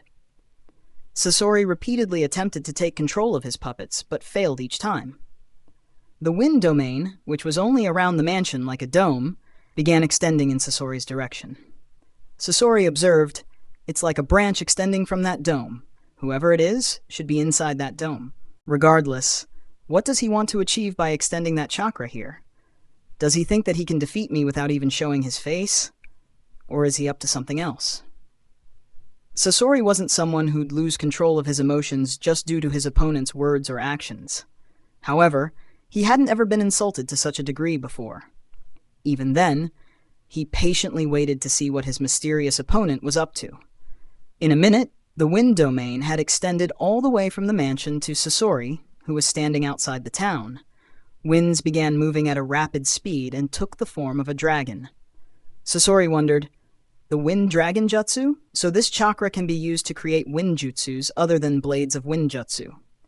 Still, this wind dragon, as I thought. As Sasori observed the wind dragon, he realized that it wasn't a normal wind dragon. Instead, it contained several dozen blades of wind inside it. In a sense, it was a deadly combination of two wind jutsus. The wind dragon suddenly dived towards Sasori. Sasori immediately took a defensive posture and extended Hiroku's tail forward while thinking, those wind blades might work against normal puppets. However, it is useless against Hiroku's defenses. Sasori was confident in his defense. The wind dragon hit him and all the wind blades were stopped. They weren't even able to scratch the shield on Hiroku's back. The remaining parts had some scratches, but they weren't fatal for the puppet. However, something happened that made Sasori feel a sense of dread. He immediately flickered away along with the Hiroku puppet. He looked at the wind dragon, who had stopped attacking, with horror as he thought, it can cut chakra threads even when I am controlling the puppet while hiding inside it. If those wind blades accidentally enter my body. Sasori's entire body was a puppet. If the wind blades destroyed the chakra threads that were controlled by his core, then he could fall within the blink of an eye.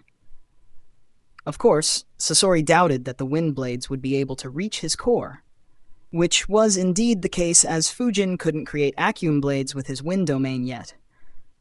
But he didn't dare to test it for no good reason. Seeing that Sasori had moved away, the wind dragon stopped and extended its elongated neck in the sky. Unlike the normal wind dragon, which Fujin couldn't control much, he had complete control over the wind dragon in his wind domain, so it could do much more than just tackle or shoot a wind explosion sphere. It opened its mouth and exhaled a wind breath while moving its head slightly so that the wind breath would be able to affect a large area. Needless to say, the wind breath also consisted of several small wind blades. While the wind dragon was keeping Sasori busy, Fujin created several clones. A few of them flickered into the mansion and sealed the dead bodies of Yamakawa Hiromu and the Suna ninjas. A few others flickered around in the town to the ninjas whom Fujin had detected. They killed the ones who were from the Yamakawa family with blades of wind jutsu if they were alone. For the ones that weren't alone, they transformed into a random person wearing the Sunagakure outfit and headband and killed them in broad daylight, causing even more chaos in the town. The remaining clones hid their identities and flickered next to Sasori's puppets that were lying around. One of the shadow clones observed the seals on the puppets properly and analyzed. I see.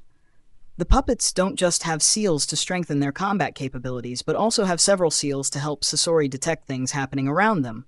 No wonder he can control them so well, despite being such a long distance away.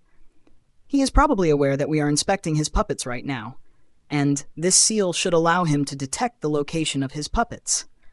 However, this seal has quite a low range. Suppressing these seals and sealing the puppet up shouldn't be an issue. If I escape with these puppets, he shouldn't be able to track them unless I am missing something. Oh well. I was always curious about using puppets. I can't refuse such a generous gift, hey. The other clones also noticed the same thing on the remaining puppets. Everyone immediately began working on suppressing the problematic seals, so that they could store the puppets in storage scrolls. Sasori noticed the incoming wind breath, grabbed a scroll and opened it. A puff of smoke appeared. A moment later, several iron particles rushed towards the wind breath and formed an iron wall. Fujin looked in the direction of Sasori and thought, so he decided to use the third Kazekage puppet? Annoying, but my wind domain can't be stopped so easily. Fujin emitted more chakra into the air. The wind dragon disappeared as the attack took the majority of the wind chakra in that area. The iron wall was able to withstand the assault, and no wind blades reached Sasori. However, Sasori was still perplexed. Instead of a new dragon forming, the wind domain continuously extended in his direction. Sasori retreated while analyzing, if I enter that area, then he can form wind blades at will. I will lose control over the puppet once again. I need to attack the one who is controlling this wind. Sasori got out of the path of the wind domain that was extending like a branch and began moving towards the town at a fast speed. Fujin's wind domain didn't have any chance of catching up with him. Fujin sensed his movements and a smile appeared on his face as he thought, in Akatsuki, Sasori is one of the most dangerous members. If I ignore the ones with dojutsu, I'd say that Sasori is the most dangerous one even though Kisame and maybe Kakuzu are stronger. Unfortunately for him, my wind domain is the perfect counter for a puppet master. It makes him one of the easiest Akatsuki members to deal with for me. Immediately, another branch extended out of the wind domain. However, it wasn't moving towards Sasori, but instead was quite far from him, while the first branch that had extended began cutting off Sasori's retreat. Instead of confronting Sasori directly, Fujin attempted to trap him inside the wind domain. Understanding his intentions, Sasori immediately retreated once again. Fujin chuckled as he muttered to himself, "What a shame! I thought that he wanted to gift me the third Kazekage puppet as well." AN. If you can, then please support me on Patreon, link patreon.com/devilhexnospace. Alternatively, you can support me on UPI, Patil Sarvesh 8, okay, I can read up to 50 chapters ahead on Patreon. Thank you TDE, Pranav, and AD for supporting me on Patreon. Thanks for listening. Narrated by Fabelverse Audio. Subscribe for more. Support links in the description. Rights holder, contact link in the description. Chapter 531, Second Strongest Puppet Collection. Chapter 537 of Naruto the Wind Calamity, narrated by Fabelverse Audio. Sasori, who had just entered the town, retreated once again and avoided getting trapped within the wind domain. He looked at the wind domain extending slowly towards him and muttered, "What a difficult opponent. How do I retrieve my puppets?" Suddenly, Sasori became stunned. He sensed that his puppets were getting sealed. Within a few seconds, he became unable to sense any of his puppets that were trapped in the wind domain.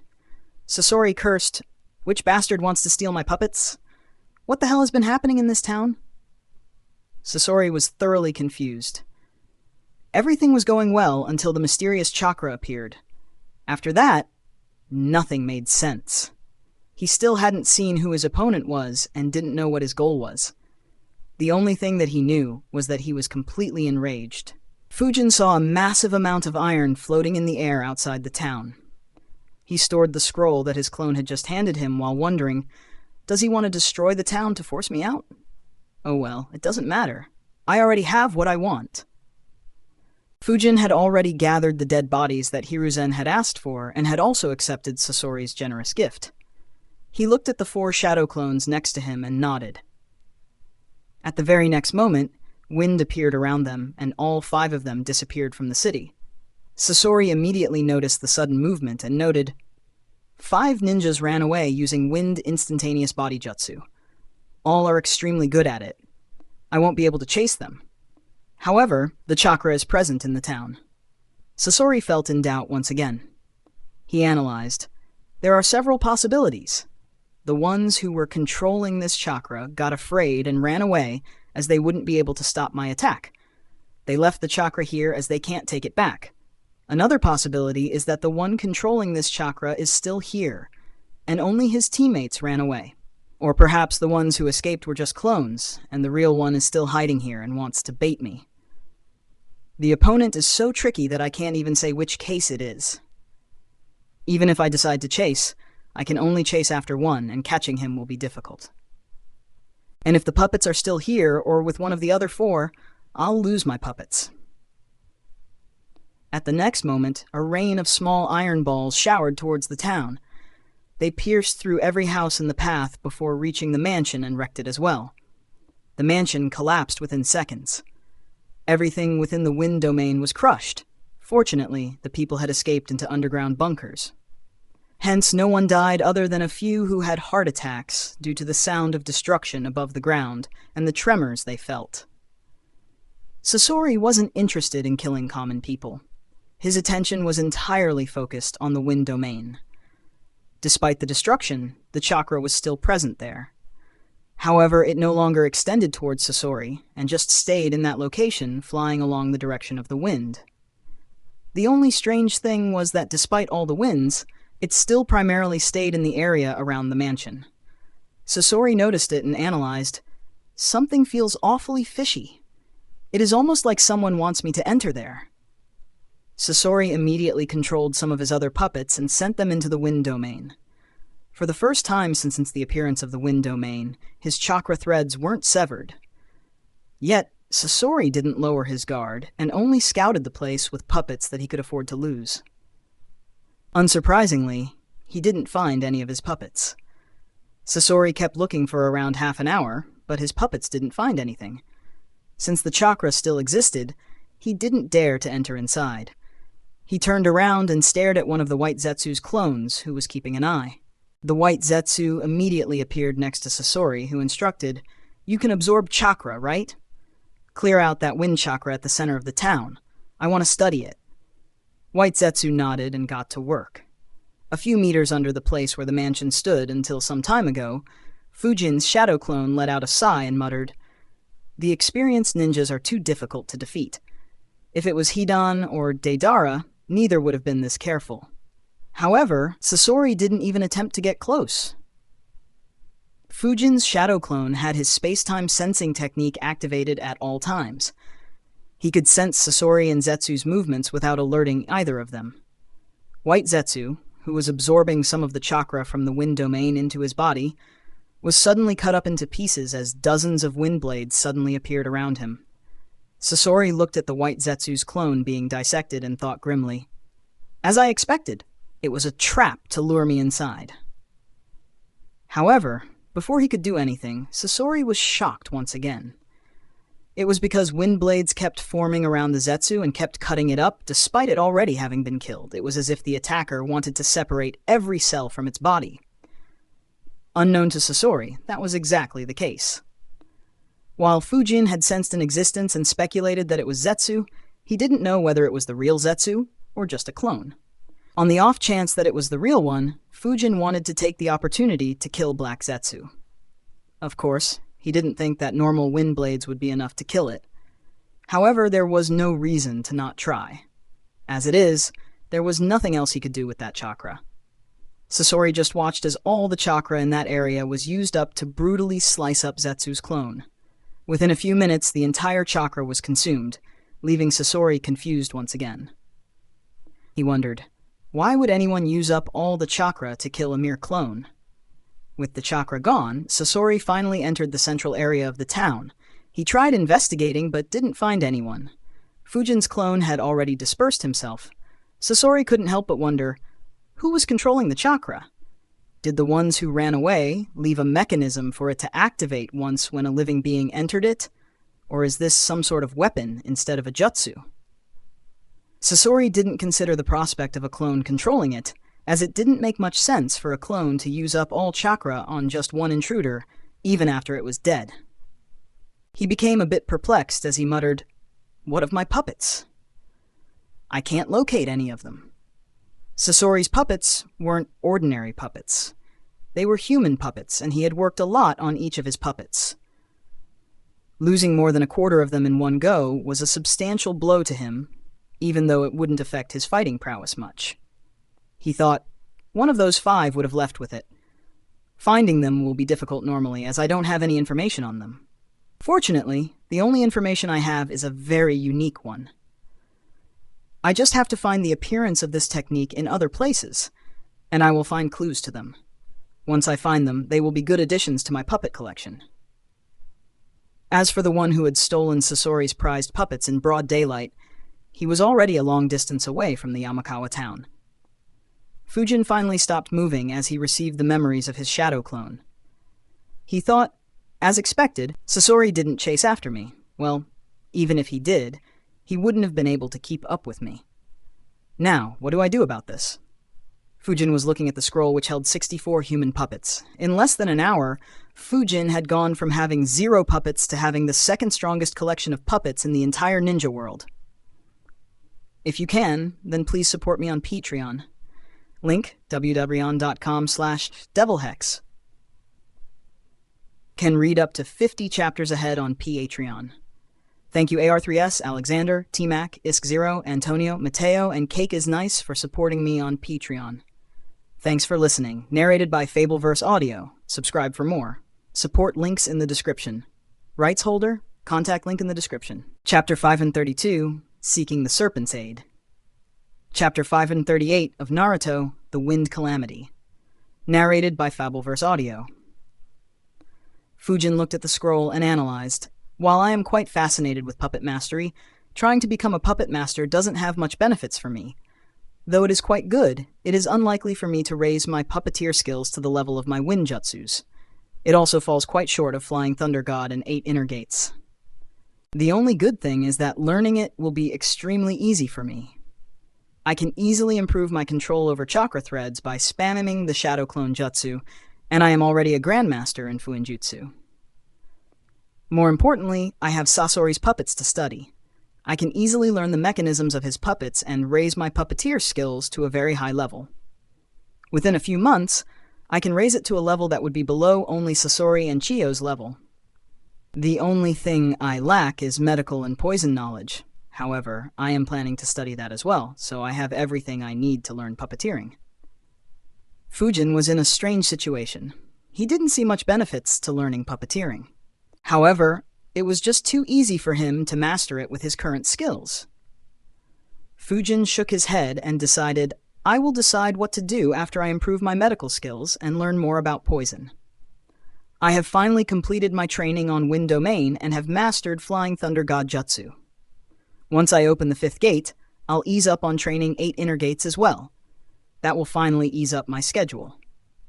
If I begin focusing on puppeteering as well, then I'll be locked in another brutal training regimen for a few months.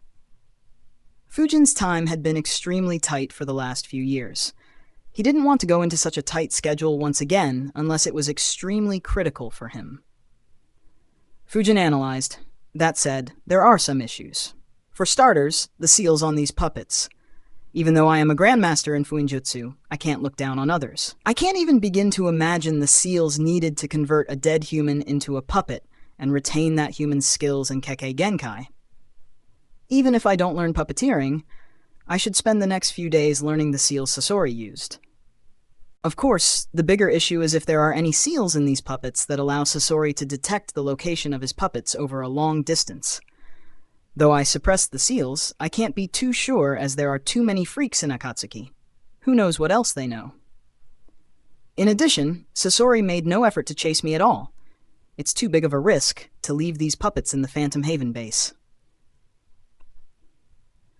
Fujin had the idea of giving these puppets to the Phantom Haven Society.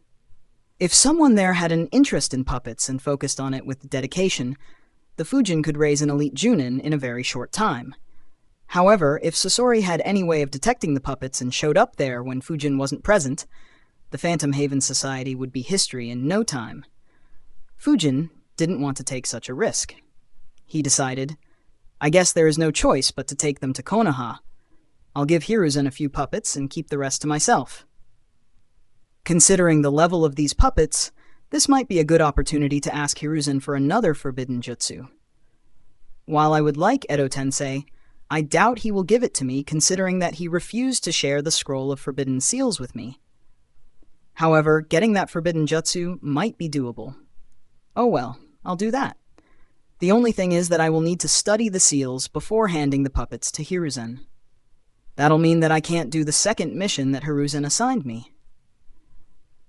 Fujin thought for a few seconds before deciding, oh well, that mission isn't compulsory. Hiruzen can just deploy some more Anbu squads and dig to the bottom of those incidents. Having made his decision, Fujin created several shadow clones. He created an underground base using the Earth Release Camp Jutsu, while his shadow clones inscribed several seals in the surrounding few kilometers to alert Fujin in case anyone came close to that spot. In the base, Fujin created several shadow clones who immediately began studying Sasori's human puppets. Fujin's concerns, though valid, were still unwarranted. Sasori had no way of tracking his puppets so far away from him. While Jashin might have seals that could do so, Haidan had no knowledge of it. And Sasori won't let anyone else tag his puppets unless he had no choice. As a result, though Fujin was careful, he wasn't in any danger at all. While Fujin was studying his puppets, Sasori returned to the Land of Rain and informed Konan and Pain about what he had encountered. Both Konan and Nagato were surprised to learn of such a technique. Konan thought for a bit and asked, "Did your opponent use the wind acuum technique?" Sasori answered, "No. If he did, I'd have connected the dots." "Do you suspect that it is the spectral swordsman?" Konan replied, "The way you described those 5 escaped is very similar to how Kakuzu described him escaping. Those 5 could have been his clones. Other than that, there is no other clue. However, he is still a suspect as he could have created that technique and used it for the first time. Anyway, I will ask Zetsu to keep an eye out for a ninja who can use such a technique." Sasori nodded.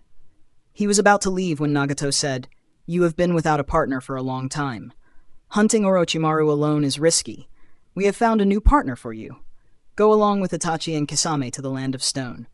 5 days later, Fujin stored the puppets back in the scrolls and exited the underground base as he thought, "I guess I was worried for nothing. I didn't find any seals that could allow him to track me over long distances. That said, it'll be better to not take this scroll to the Phantom Haven base." Anyway. A smile appeared on Fujin's face. In order to create human puppets, Sasori had created several new seals that were probably unknown to anyone else. Thankfully, those seals weren't as advanced as the ones Jashin priests used, and Fujin could study and learn those seals with some effort. In addition, Sasori's utilization of the seals that Fujin knew was quite unique as well. It allowed Fujin to explore a completely different direction. While Fujin wasn't interested in walking down that path, it was still very helpful and gave Fujin several new ideas. Fujin decided, "After I visit the Phantom Haven base, I need to find a few test subjects to test out the 8 trigrams divination seal. Also, it is time to create Fuinjutsu battlefields. I have been pushing it back for too long."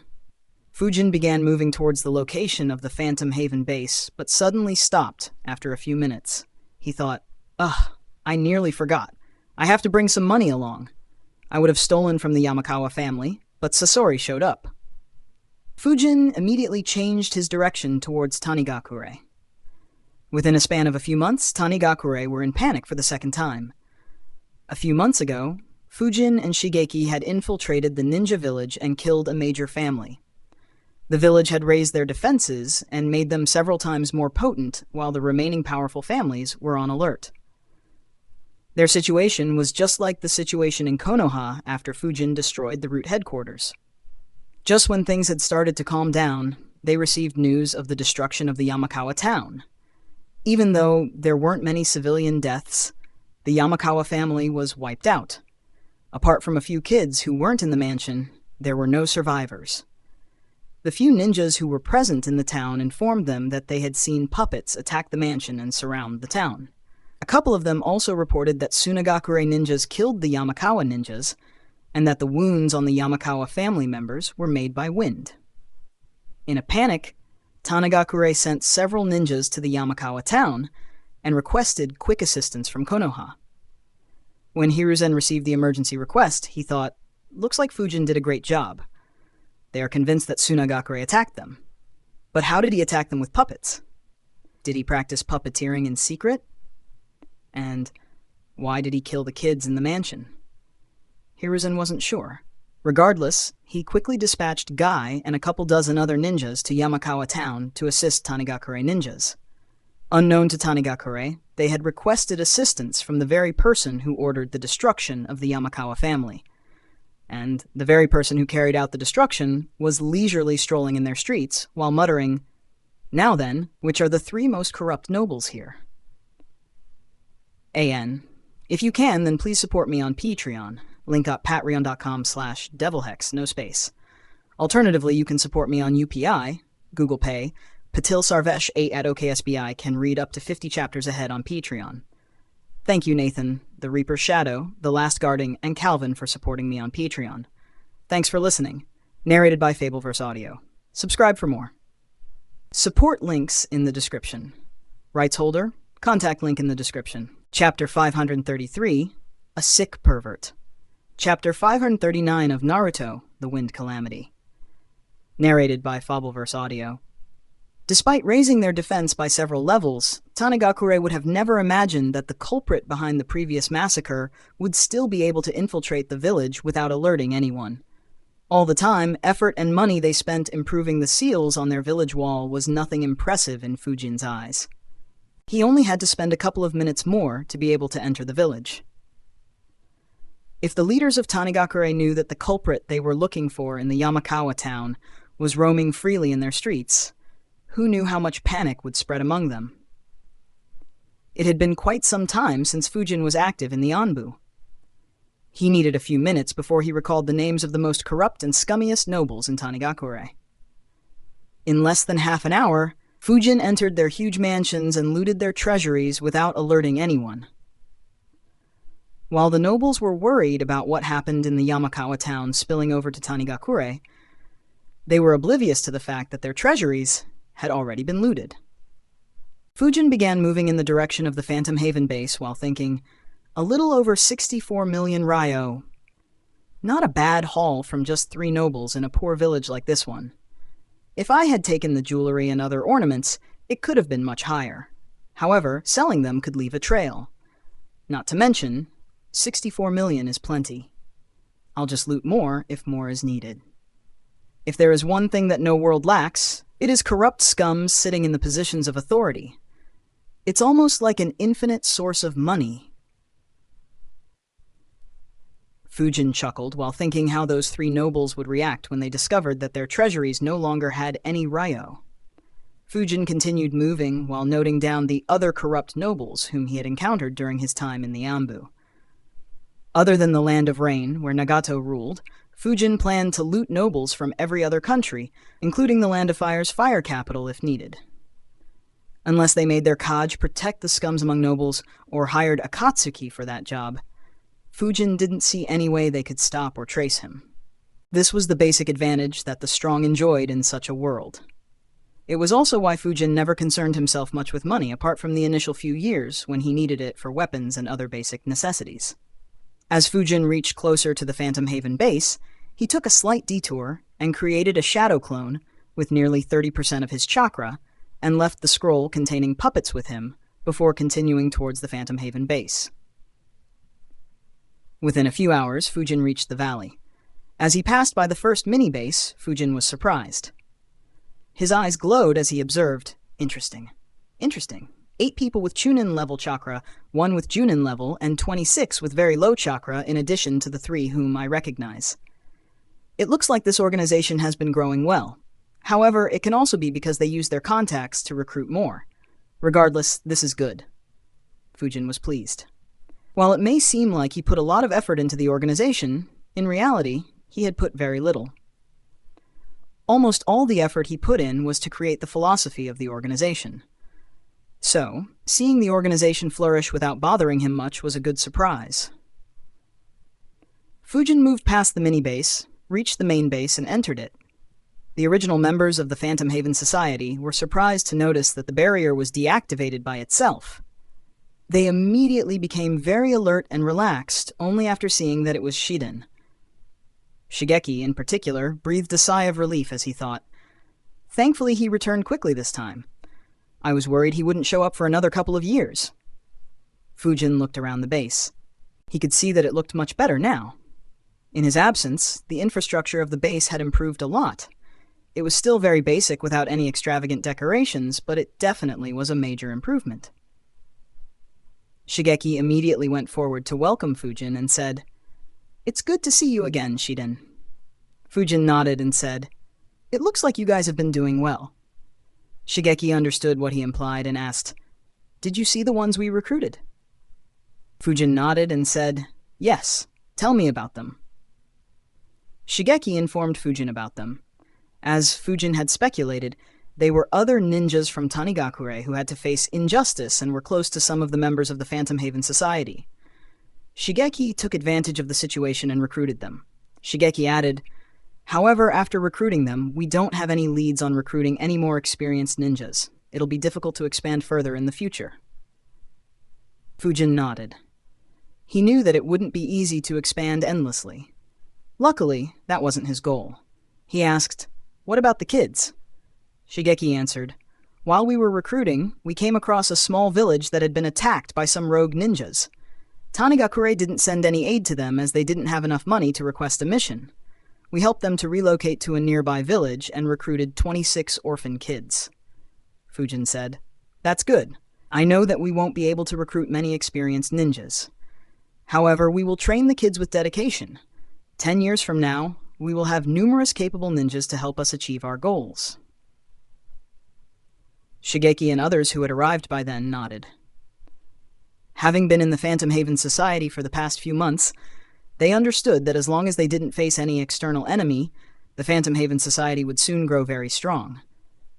Of course, once they grew to that size, they would inevitably gain the attention of some ninja villages. That's when they would be put to the test. Fujin said, You guys have done good work with the base. Have you been facing any difficulties? Hayato replied, We have been running low on funds. Shigeki left the finances to me. I had been planning some more upgrades to the base, but we would have run out of money. In addition, we also have to take care of the kids. Fujin asked, How much will you be needing? Hayato answered, We need another 20 million ryo to complete the upgrades in the base. Once they are complete, the base won't have much expense. However, we had to spend nearly a couple of million ryo while resettling the villagers. It will be better if we can have another 25 million ryo. I will keep 5 million for any emergencies, and the remaining will be used to resettle any villagers we rescue. Fujin nodded and tossed Shigeki a couple of scrolls, while saying, These scrolls contain 50 million ryo. Use it as you see fit. If you face a shortage while I am not present, you can take down any bandit groups and take their money.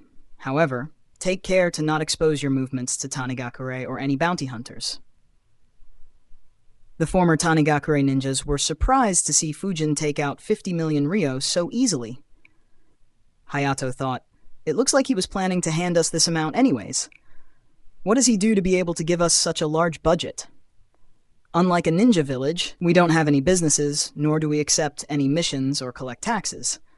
Though the money is good, being entirely dependent on the funds he gathers isn't a good thing. At some point, we will need to find our own streams of income. Otherwise, the Phantom Haven Society will have a very weakness.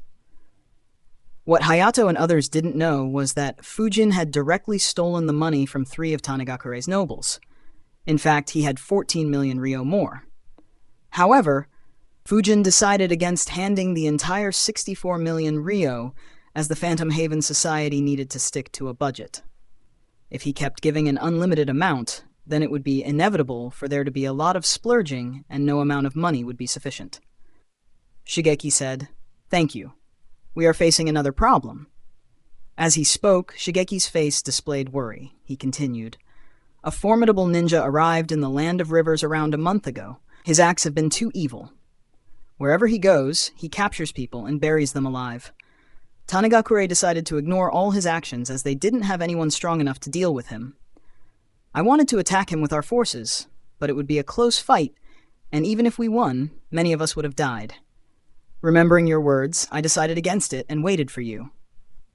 Fujin was surprised. He wondered, Burying people alive? Which sick pervert is that? He asked, Who is it? AN, if you can, then please support me on Patreon. Link www.patreon.com/devilhex. No space.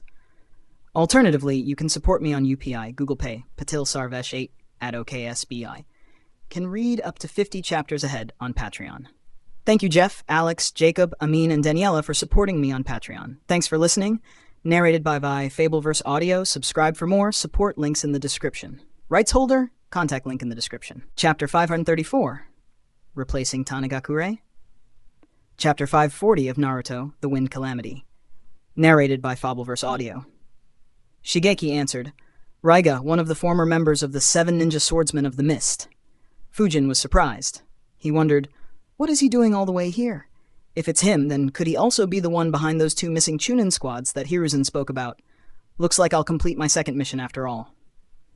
Shigeki continued. Raiga wields the Thunder Sword's Kiba and is the boss of the Kurosuke family. From what we found out, he has several capable ninjas under him, so we won't be able to defeat him by outnumbering him. Fujin nodded and said, You made a good decision by deciding to not attack him. The members of the 7 ninja swordsmen of the mist are generally much stronger than an average elite Junin. Tell me his location. I will look into him. No one else from Phantom Haven Society is allowed to attack him. Shigeki nodded and informed Fujin about Raiga's location. Since the Kurosuke family was mining gold, finding Raiga was quite easy. After noting down the information, Fujin said, All right, let me meet the new members. I will apply the Phantom Seal on them so that they can enter this base as well. Others can wait here for us to return. Fujin and Shigeki left. En route, Fujin asked, How is your training progressing? Fujin was quite impressed with Shigeki the last time he sparred with him. As a result, he had given him some jutsus and a few tips. Shigeki answered, It's going great thanks to you. I can now flicker without making hand seals, though the distance is still quite short. I also learnt the pressure damage and the Blades of Wind jutsus. I am currently working on learning how to use the Blades of Wind jutsu without making hand seals. It will allow me to attack an enemy suddenly. Fujin nodded and said, Good work. Continue training your body flicker and Blades of Wind jutsu. Also, take a look at this book. It might help you become much stronger. He handed Shigeki a book. Shigeki accepted and opened it. His eyes widened as Fujin said, One of my colleagues had wind and water affinity as well. He spent several decades trying to fuse the 2 elements in order to create the Ice Release Kekkei Genkai. Unfortunately, he didn't succeed. This book has all the information about what he did. You could use it to try and fuse the elements yourself. Perhaps you might be lucky. However, do it only after you can't improve your water and wind release anymore. After all, there is no guarantee that you'll be able to succeed in doing this. Fujin had created a few copies of the book he had received from Konda Kunio in the Land of Frost. Since he didn't have a good water affinity, the book hadn't been very useful for him. However, it was still a very valuable book. In the eyes of Shigeki, it was a treasure. Shigeki immediately thanked Fujin and promised him to do his best to learn it. After receiving so much help from Fujin, he didn't expect to receive something so valuable. The 2 reached the mini-base, and Fujin applied the seal on everyone after a slight talk and explaining the Phantom Will to everyone. He paid special attention to ensuring that he made a lasting impression on the kids. They transferred everyone to the main base. Fujin stayed for around half a day in the main base, ensuring that everything was functioning well. He inspected the newly constructed buildings and facilities, and also checked out the library, which had quite a few scrolls added as the members had added some jutsus that they knew but weren't in the library.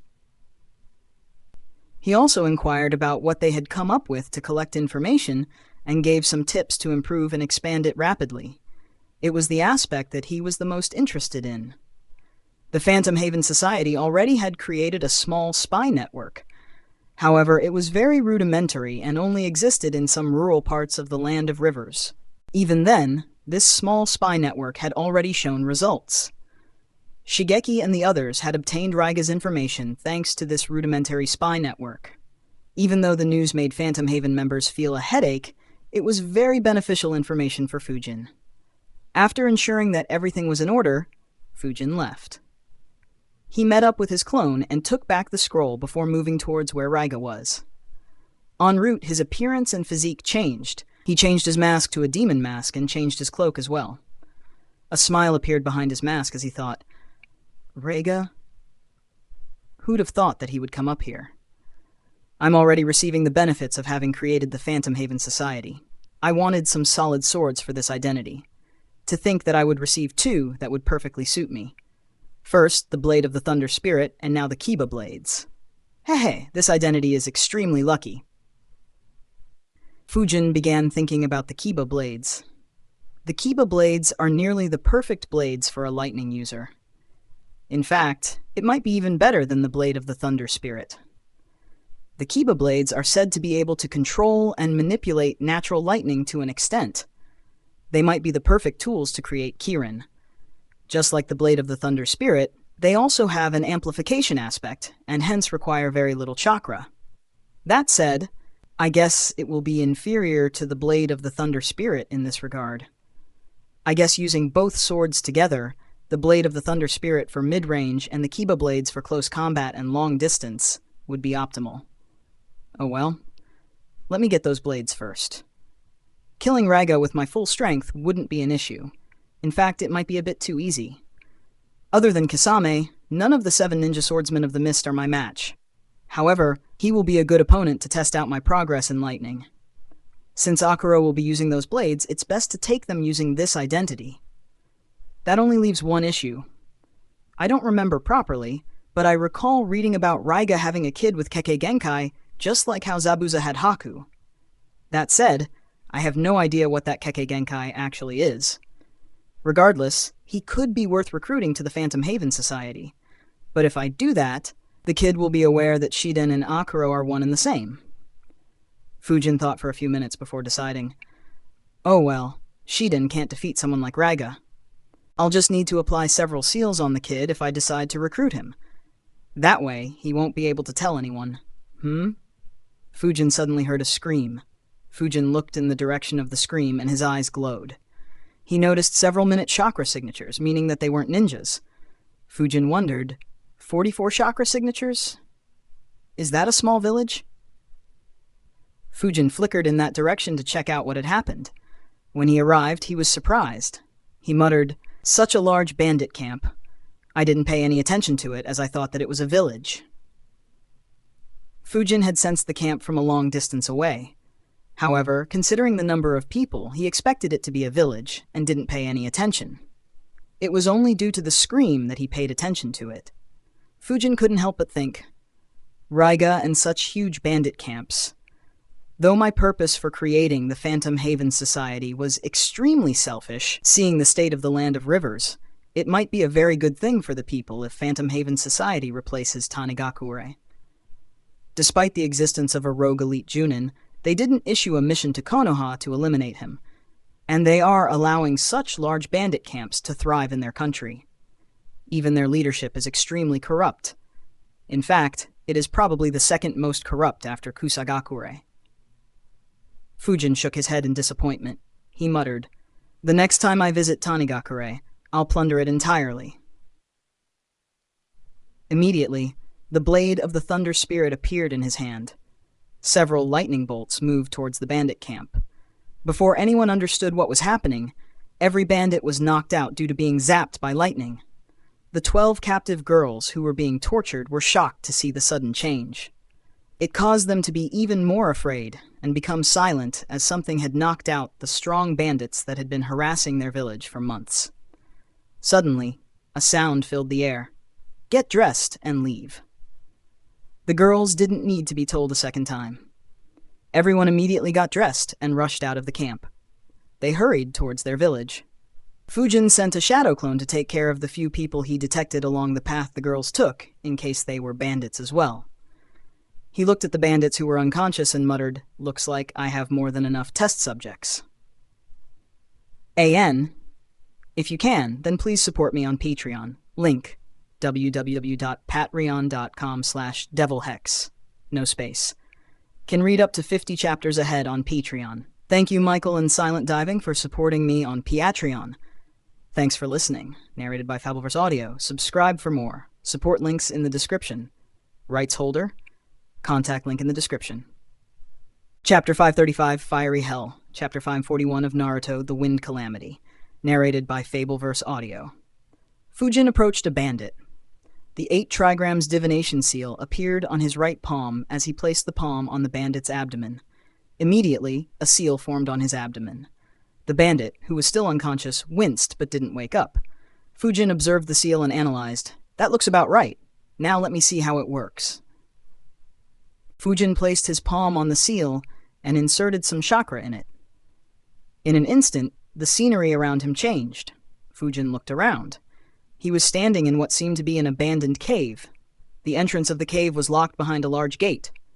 Fujin observed, as I guessed, the 8 trigrams divination seal allows us to access a spiritual space within ourselves. A spiritual space that can be used to seal up massive-tailed beasts. The 4 symbol seal can also create such a spiritual space, but it isn't flexible. Only the person and the sealed being can access it, and it doesn't create such a space when there is nothing sealed inside. Anyway, it looks like its appearance differs from person to person. This guy's spiritual space looks like a cave. I wonder what it will look like for others. Fujin immediately began testing it out on the other bandits. As he expected, everyone had a different type of spiritual space. Some had plain grasslands, some had buildings, some had mountains, a couple had sea, and so on. Satisfied with his experiments, Fujin thought with a smile, "I haven't made any mistake while creating it. The 8 trigrams divination seal is perfect. Now, I can finally move on to the next step and the difficult part. That is, to improve this seal further, to create a seal that no one has done before. If I can make it as I envisioned, then I could increase my power exponentially. At the very least, I'll be a step ahead of every rank S ninja. Only the likes of Hashirama and Madara will be stronger than me. Unfortunately, this will be very difficult and could be risky. Not to mention, I have to ensure absolute secrecy. And I need something weaker to test the more advanced seal on. Fortunately, I will have a perfect opportunity not too long from now.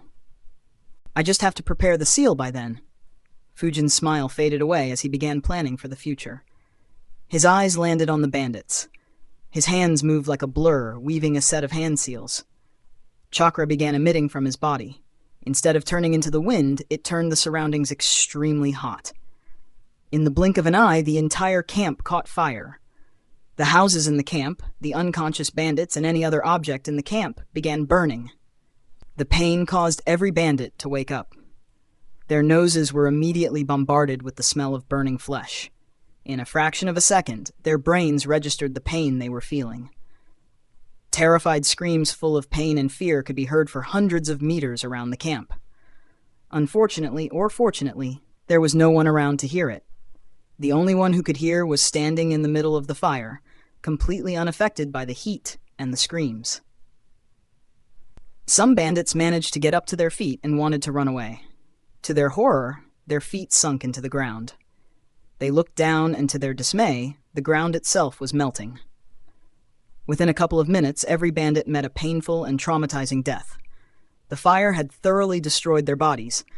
Their skins and even their bones had melted.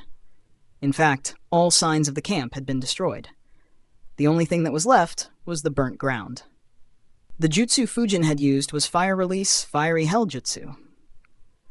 During the First Great Ninja War, a dozen ninjas who were under Hiruzen's command were captured by Kirigakure ninjas and tortured brutally.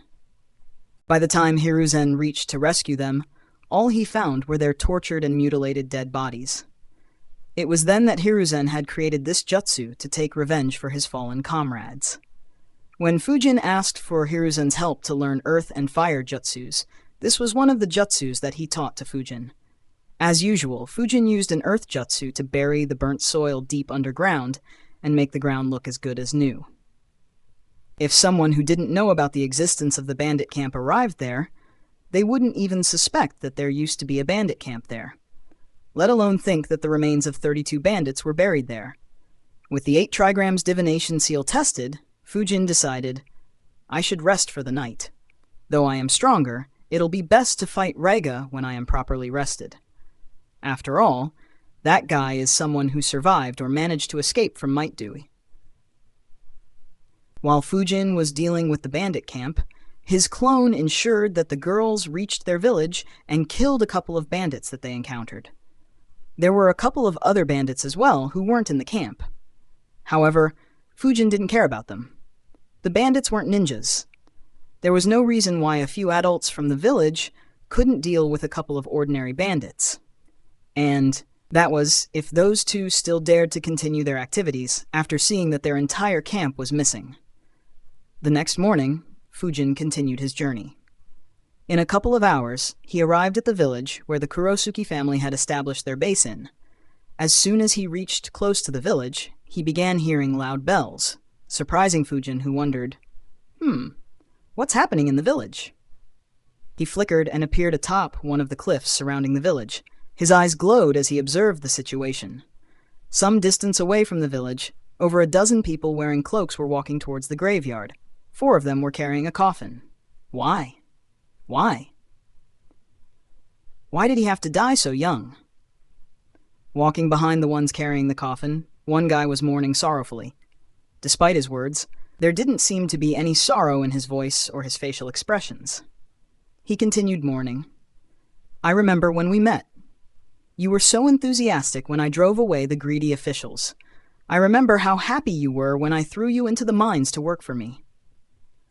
I still recall how happy you were to see all your fellow villagers working without any breaks with you.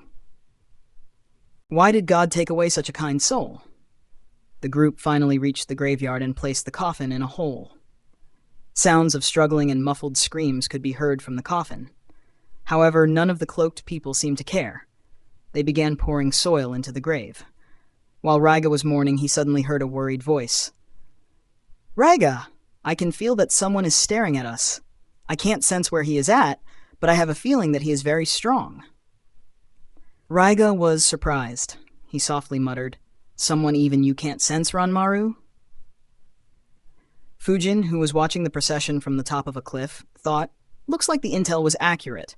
The person in the coffin is very much alive. Still, they are burying him. Oh well, it's a good thing that they are already in a graveyard. Will save me some time.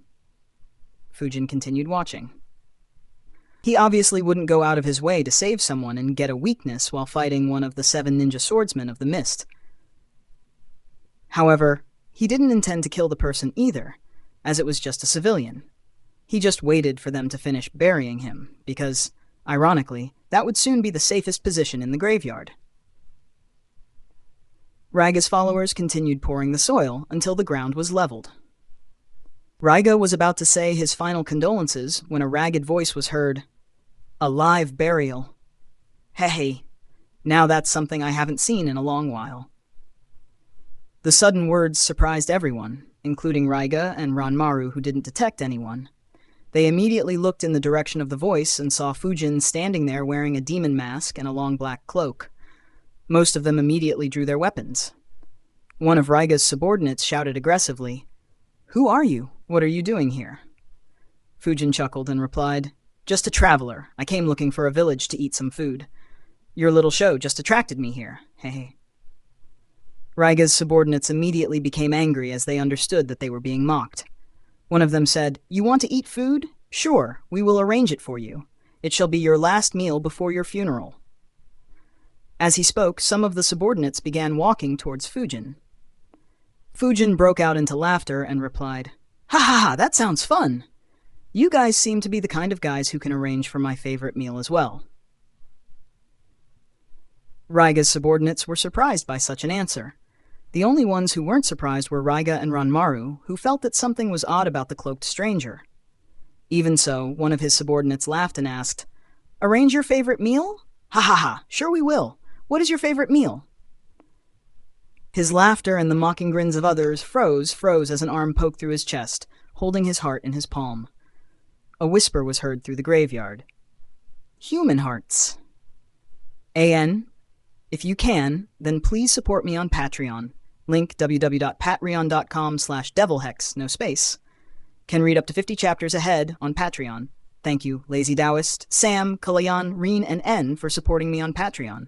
Thanks for listening. Narrated by Fabelverse Audio. Subscribe for more. Support links in the description. Rights holder. Contact link in the description. Chapter 5 and 36, Clash of Lightning. Chapter 542 of Naruto, The Wind Calamity, narrated by Fabelverse Audio. We got 6,355 Power Stones last week and were ranked 9th. Keep it up, everyone. Watched Raiga's filler episodes. I think I have seen the strangest anime character ever. He is the first or the only character to first be shown in anime filler, and then incorporated into the manga. But his story is kinda messed up. In the anime, he was said to only be an Anbu when he met Ranmaru, and was only able to become one of the 7 ninja swordsmen of the mist with Ranmaru's help. If Ranmaru didn't help him, then he wouldn't be considered a ninja of that level. His strength was very low too, considering an unconscious pre-time skip. Lee was able to fight him equally while wearing weights even when Ranmaru assisted him. On the other hand, in the manga, he was shown to be one of the 7 ninja swordsmen of the mist during the Third Great Ninja War, long before Ranmaru was even born. He was among their ranks when Might Dewey wrecked them and managed to survive, though that might be more due to Dewey running out of gas, which should imply that he is at least strong enough to not be beaten by pre-time skip Naruto and Lee. Anyway, considering all the inconsistencies, I'll be taking liberties with Raiga and Ranmaru. Ranmaru's Kekkei Genkai is another mystery, so you might not find them consistent with manga anime. Fujin pulled his hand back while holding the heart in his palm. The action of someone so casually ripping the heart out of one of their comrades when they outnumbered him stunned everyone. The body of the heartless guy fell to the ground. The sound finally snapped everyone back to reality as they grabbed their weapons and shouted, "You are dead!" Except for Raiga, everyone rushed towards Fujin. Raiga carefully observed as he wanted his subordinates to test out Fujin. Ranmaru, who was hiding in Raiga's cloak, focused in the direction of Fujin's voice. His eyes had been glowing red the entire time. However, he still couldn't see anything. He whispered in a worried tone, "Raiga, I can't sense him. I am getting a feeling that something or someone is helping him hide from my ability." Raiga was surprised. This was the first time Ranmaru's ability had failed. It was even more surprising as for the first time he could see the person who Ranmaru couldn't sense. While Ranmaru's Kekkei Genkai was quite strong, it wasn't a surprise that he wasn't able to detect Fujin. The reason was very simple. Fujin's cloak was so densely covered in seals that there were at least 1,000 seals on that cloak, most of which were for stealth and anti-detection. A little kid like Ranmaru didn't stand a chance against such a cloak despite his Kekkei Genkai. Fujin looked at Raiga and his subordinates and thought, he wants them to test me. Why even bother? He should have guessed by now that I'm not weak. Fujin just sidestepped Raiga's subordinate, who swung a sword vertically at him. At that very moment, a chakra-enhanced punch landed on his abdomen. The punch obliterated his abdomen. His innards were blown at the Raiga and his subordinates, who were immediately covered in blood. Before they could register what was happening, another 4 people were blown apart in the same manner by Fujin. Seeing their comrades getting blown up in such a manner finally made them understand the difference in their strength. One of them shouted, "Everyone, gather here!" In an instant, all of Raiga's subordinates retreated to the guy who shouted. In a second, they piled up on top of each other, surprising Fujin, who thought, what are they up to?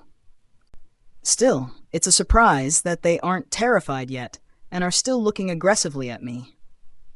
Whenever Fujin fought against ninjas of minor villages, they always lost their confidence after a few of their comrades died, and they understood the difference in the power between Fujin. They generally lost their will to fight and would escape in different directions to survive. To his surprise, these ninjas weren't afraid to that degree. He looked at Raiga and wondered, is it because they are backed by a former swordsman of the mist? The guy, who had shouted earlier, shouted again, "Ninja art, black tornado." Raiga's subordinates, who had piled on top of each other, spread their arms apart. Retractable blades appeared in their arms, and they began spinning at a very fast speed. Their spinning made them look like a black tornado, which quickly moved towards Fujin.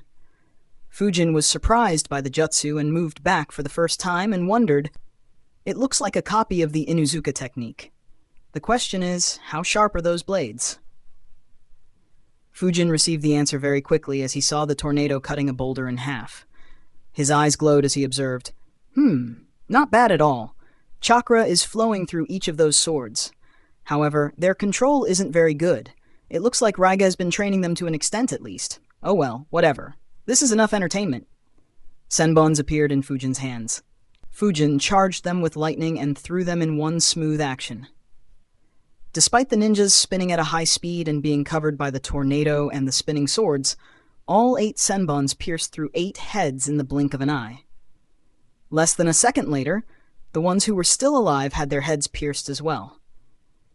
The tornado stopped, and their dead bodies flew in every direction due to the momentum of their bodies. Raiga's expression became very serious. He analyzed, "Lightning release and such speed. His strength is very high as well. Is he from Kumogakure?" 2 short blades appeared in Raiga's hands. Fujin's eyes immediately fell on them. He chuckled and said, "To just watch your subordinates getting slaughtered. It seems like you really do love funerals. Should I wait for you to complete their funerals, or are you impatient enough for your own?" Raiga asked with a grim expression. "Who are you? You couldn't have just arrived here by chance. What do you want?" Fujin replied nonchalantly, "I am Akuro. I am looking for some capable subordinates, and I heard that a strong ninja was staying here. To be honest, I am disappointed so far, but I suppose I can give you some opportunities to prove yourself. So, are you willing to follow me?" Fujin's words immediately enraged Raiga. While Fujin had displayed some strength, it was far from the level of making someone like Raiga feel threatened. His words were just an insult. He raised his swords and shouted, "Do you think that just killing those fodder would frighten me, a former member of the 7 Ninja Swordsmen of the Mist?" Lightning Burial, Banquet of Lightning. Raiga unleashed the lightning flowing through the Kiba blades towards Fujin. It cut through the atmosphere and moved towards Fujin. Fujin looked at the attack and thought, "Oh well, it was worth a try." Now, which Kekkei Genkai does the kid on his back exactly have? Is it controlling dust? The lightning pierced through Fujin's body in the blink of an eye. However, no blood was spilled. Instead, Fujin's image disappeared, and Raiga immediately retreated to dodge the incoming senbons. He dodged 5, and the last one barely managed to create a cut on his left cheek. He cursed, "These senbons are too fast. I have to be careful that they don't hit Ranmaru." From the corner of his eye, Raiga noticed Fujin moving rapidly towards him. He pointed one of his blades towards Fujin. "Lightning release, lightning ball jutsu." He fired a lightning ball at Fujin. At the same time, the blade of the thunder spirit appeared in Fujin's hand but stayed hidden under his sleeves. Fujin pointed it at the incoming lightning ball. Lightning release, spinning lightning shot. Fujin fired lightning that compressed into a cone shape and moved forward while spinning like a drill. It pierced through Raiga's lightning ball and reached him in an instant. Raiga fired another lightning ball, which redirected the spinning lightning shot away from him. Taking advantage of the time Raiga needed to redirect and dodge the attack, Fujin slammed his hands on the ground. Lightning release, 4 pillar bind. 4 giant rocks were summoned, surrounding Raiga from all sides. Seeing the pillars, Raiga immediately cursed, "Shit! Hang on, Ranmaru!" He immediately unleashed a large amount of lightning from his Kiba blades. At the same time, the 4 pillars shot lightning bolts at Raiga. The lightning Raiga unleashed stayed around him, and he began spinning at a fast speed. Ninja Art, Thunder Dragon Tornado. Raiga's spinning caused a whirling vortex of wind and electricity to form around him. The 4 lightning bolts hit the vortex and were stopped by it. Fujin was surprised by the development. He analyzed, "A wind and lightning combination jutsu? Not bad at all. Perhaps I could recreate it, though I won't be able to use it as Fujin." Fujin immediately shot a few lightning-charged senbon at Raiga, but they were deflected due to the lightning spinning in the vortex. The vortex soon took the form of a dragon. However, Raiga didn't use it to attack. Instead, he stayed within the dragon and poured his chakra into the Kiba blades. Lightning release, Fangs of Lightning.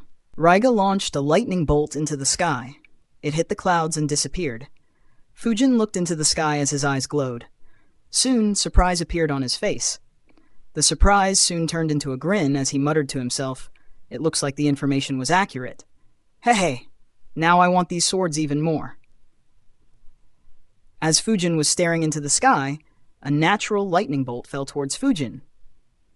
AN, if you can, then please support me on Patreon. Link, patreon.com/devilhex. Nice. Alternatively, you can support me on UPI, Google Pay, Padilsarvesh8 at OKSBI. Can read up to 50 chapters ahead on Patreon. Thank you, Wellstar, T5P6, G21, No One, and Javier for supporting me on Patreon. Thanks for listening. Narrated by Fabelverse Audio. Subscribe for more. Support links in the description. Rights holder? Contact link in the description. Chapter 537, A Scare. Chapter 543 of Naruto, The Wind Calamity. Narrated by Fabelverse Audio. Fujin looked into the sky and saw a lightning bolt falling towards him. Even though Raiga controlled the lightning bolt with the Kiba blades, it didn't include any of his chakra. The lightning bolt was completely natural and hence far more feral. However, Fujin didn't move and instead raised his left arm. A loud sound like the chirping of birds was heard as Fujin intercepted the lightning bolt with Chidori. Raiga watched with widened eyes as he saw Fujin cutting the lightning strike. He immediately launched the Dragon Thunder Tornado towards Fujin. Behind his mask, a wide grin appeared on Fujin's face. He thought, I always wanted to try this. The lightning cutter indeed. Now what else can those swords do? Fujin saw the Dragon Thunder Tornado coming towards him. At the same time, his glowing eyes noticed some red dust within the tornado. Fujin's left palm clenched into a fist as he punched the ground in front of him with a lot of strength. The chakra-enhanced punch completely wrecked the ground, creating a giant crater. At the same time, several rocks were launched out of the ground and hit the Dragon Thunder Tornado, disrupting it completely and stopping it from approaching Fujin any longer. The red dust was also sent in the opposite direction. The impact was so strong that the force of the punch caused even the ground under Raiga's feet to collapse. He immediately flickered away while thinking, who is this guy? He uses lightning-charged weapons like Kumo ninjas, can cut lightning like the copy ninja, and has the same monstrous strength as Konoha's Sannin. Did he come all the way here to just insult me and mess up with my plans? Raiga didn't get any time to think about the answers to his questions, as more lightning-charged senbons were launched at him. He dodged a few and blocked the rest with his sword. Behind us. Raiga's eyes widened as he heard Ranmaru's voice and sensed a massive chakra. He turned around and saw a massive lightning wave coming towards him. Fujin had used the amplification of the Blade of the Thunder Spirit to amplify a supercharged false darkness jutsu to a ridiculous level. Raiga instinctively used Fang of Lightning jutsu and flickered away. A lightning bolt fell from the clouds on Fujin. However, Fujin just sidestepped the lightning strike and controlled the false darkness jutsu to chase after Raiga. Raiga continued running away while launching more lightning fangs on Fujin, who continued sidestepping the lightning strikes and focused on hunting Raiga. Raiga immediately realized, I can't continue this. I can only dodge a few more times before being hit, but he looks like he can dodge me all day. Not to mention, I'll run out of chakra very quickly at this rate. Raiga used the Fang of Lightning once again. This time, Fujin was surprised. Instead of being aimed at him, the lightning was aimed at Raiga himself. Raiga raised his swords and let the lightning strike hit himself. A fraction of a second later, the amplified false darkness jutsu hit Raiga, creating an explosion. However, there was no joy on Fujin's face. Instead, he was confused. Fujin could sense that neither Raiga nor Ranmaru were injured. He wondered, what the hell happened? Did he somehow use that lightning strike to neutralize my attack? But how? That lightning strike fell a few moments before my jutsu landed. As the dust and smoke due to the explosion cleared, Fujin's eyes widened. Fujin, who had been completely assured of his victory and quite relaxed in the fight, suddenly raised his guard to the maximum. In a flash, one of the seals on his bracer lit up and 4 dozen kunai appeared. Each of them was launched into the surroundings and dug into the ground. While the kunai looked normal, it had one speciality that others couldn't notice. Each of the kunai had a special mark, the Flying Thunder God mark, and the reason why Fujin resorted to it was due to what he was seeing. In front of him were Raiga and Ranmaru covered in lightning armor. It looked very similar to the Raikage's lightning chakra mode. Fujin cursed, what the fuck? Since when did Raiga learn the lightning chakra mode? What the hell is he doing in this remote place if he is this strong? Shit, this fight will be a lot more difficult. I can't hold back. I might need to use everything at my disposal. Fujin knew fully well how ridiculously strong Raikage's lightning chakra mode was. It provided the ninja with ridiculous speed and defenses along with a strong attacking power. As fast as he was, Fujin wasn't arrogant enough to think that he could keep up with that without resorting to Flying Thunder God. He didn't think that his lightning jutsus would be able to pierce through those defenses either. He saw no choice but to stop hiding his wind jutsus. Fujin had only one jutsu that could guarantee a kill against the Cloak of Lightning. That was the Rasen Shuriken. However, his clones needed a long time to create it, which would allow Raiga to dispel his clones long before they created the jutsu. Hence, he could only hope that the Akyum jutsus would work. Raiga immediately noticed the change in Fujin's attitude and wondered, why did he become so alert all of a sudden? He softly asked, "Ranmaru, can you see him now?" Ranmaru replied, "I still can't see him. I can only sense him when he builds up a high amount of chakra. Also, I can hear his movements now. I will be able to spot him in the mist." Raiga replied, "Good. I'll test his close combat first." With the Kiba blades in his hand, Raiga moved towards Fujin at a rapid speed. However, confusion appeared in Fujin's eyes once again as he wondered, why hasn't his speed increased?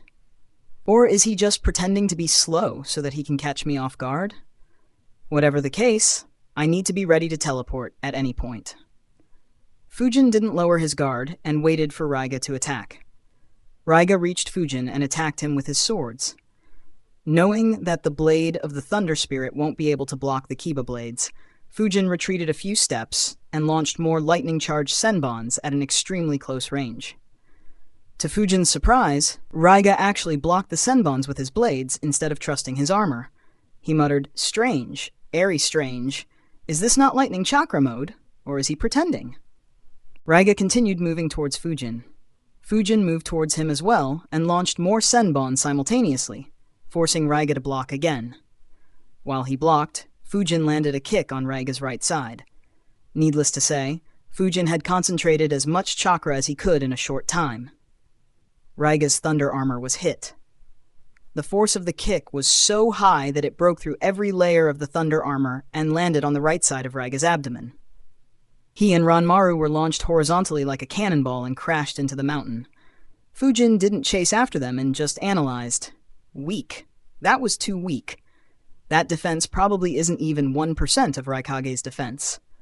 The only good thing was that the armor absorbed the impact of my kick and spread it throughout the armor. Otherwise, that kick might have been just enough to cripple him despite having the armor.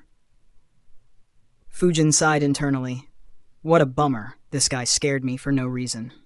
I even brought out the Flying Thunder God kunais. What Raiga had used was just a jutsu he created with the help of the Kiba blades. The jutsu was called Lightning Release, Lightning Strike Armor. Its main use was enhanced defenses. It didn't provide any increase in speed, nor did it have any offensive capabilities other than zapping anyone who touched it. So even though it looked like the Lightning Chakra mode, it was nowhere near its level. Of course, it wasn't completely useless. Raiga used the defense provided by the armor without compromising on speed to engage opponents in close combat. Since his armor could resist ordinary attacks, it allowed Raiga to focus completely on his offense, providing him with a huge advantage. Other than ninjas at or close to rank S power level, everyone would struggle against this combination. Raiga coughed blood as he gathered himself. Ranmaru was hurt as well due to the crash. Fortunately, Raiga had used his own body as the shield to prevent him from getting harmed a lot, something that Fujin found very peculiar. Ranmaru endured the pain to not distract Raiga. He asked, "Raiga, are you all right?" Ryaga coughed a couple of times more and said, "Some of my ribs are damaged, but I should still be able to fight. Track and inform me about his movements. Hidden Mist Jutsu, AN.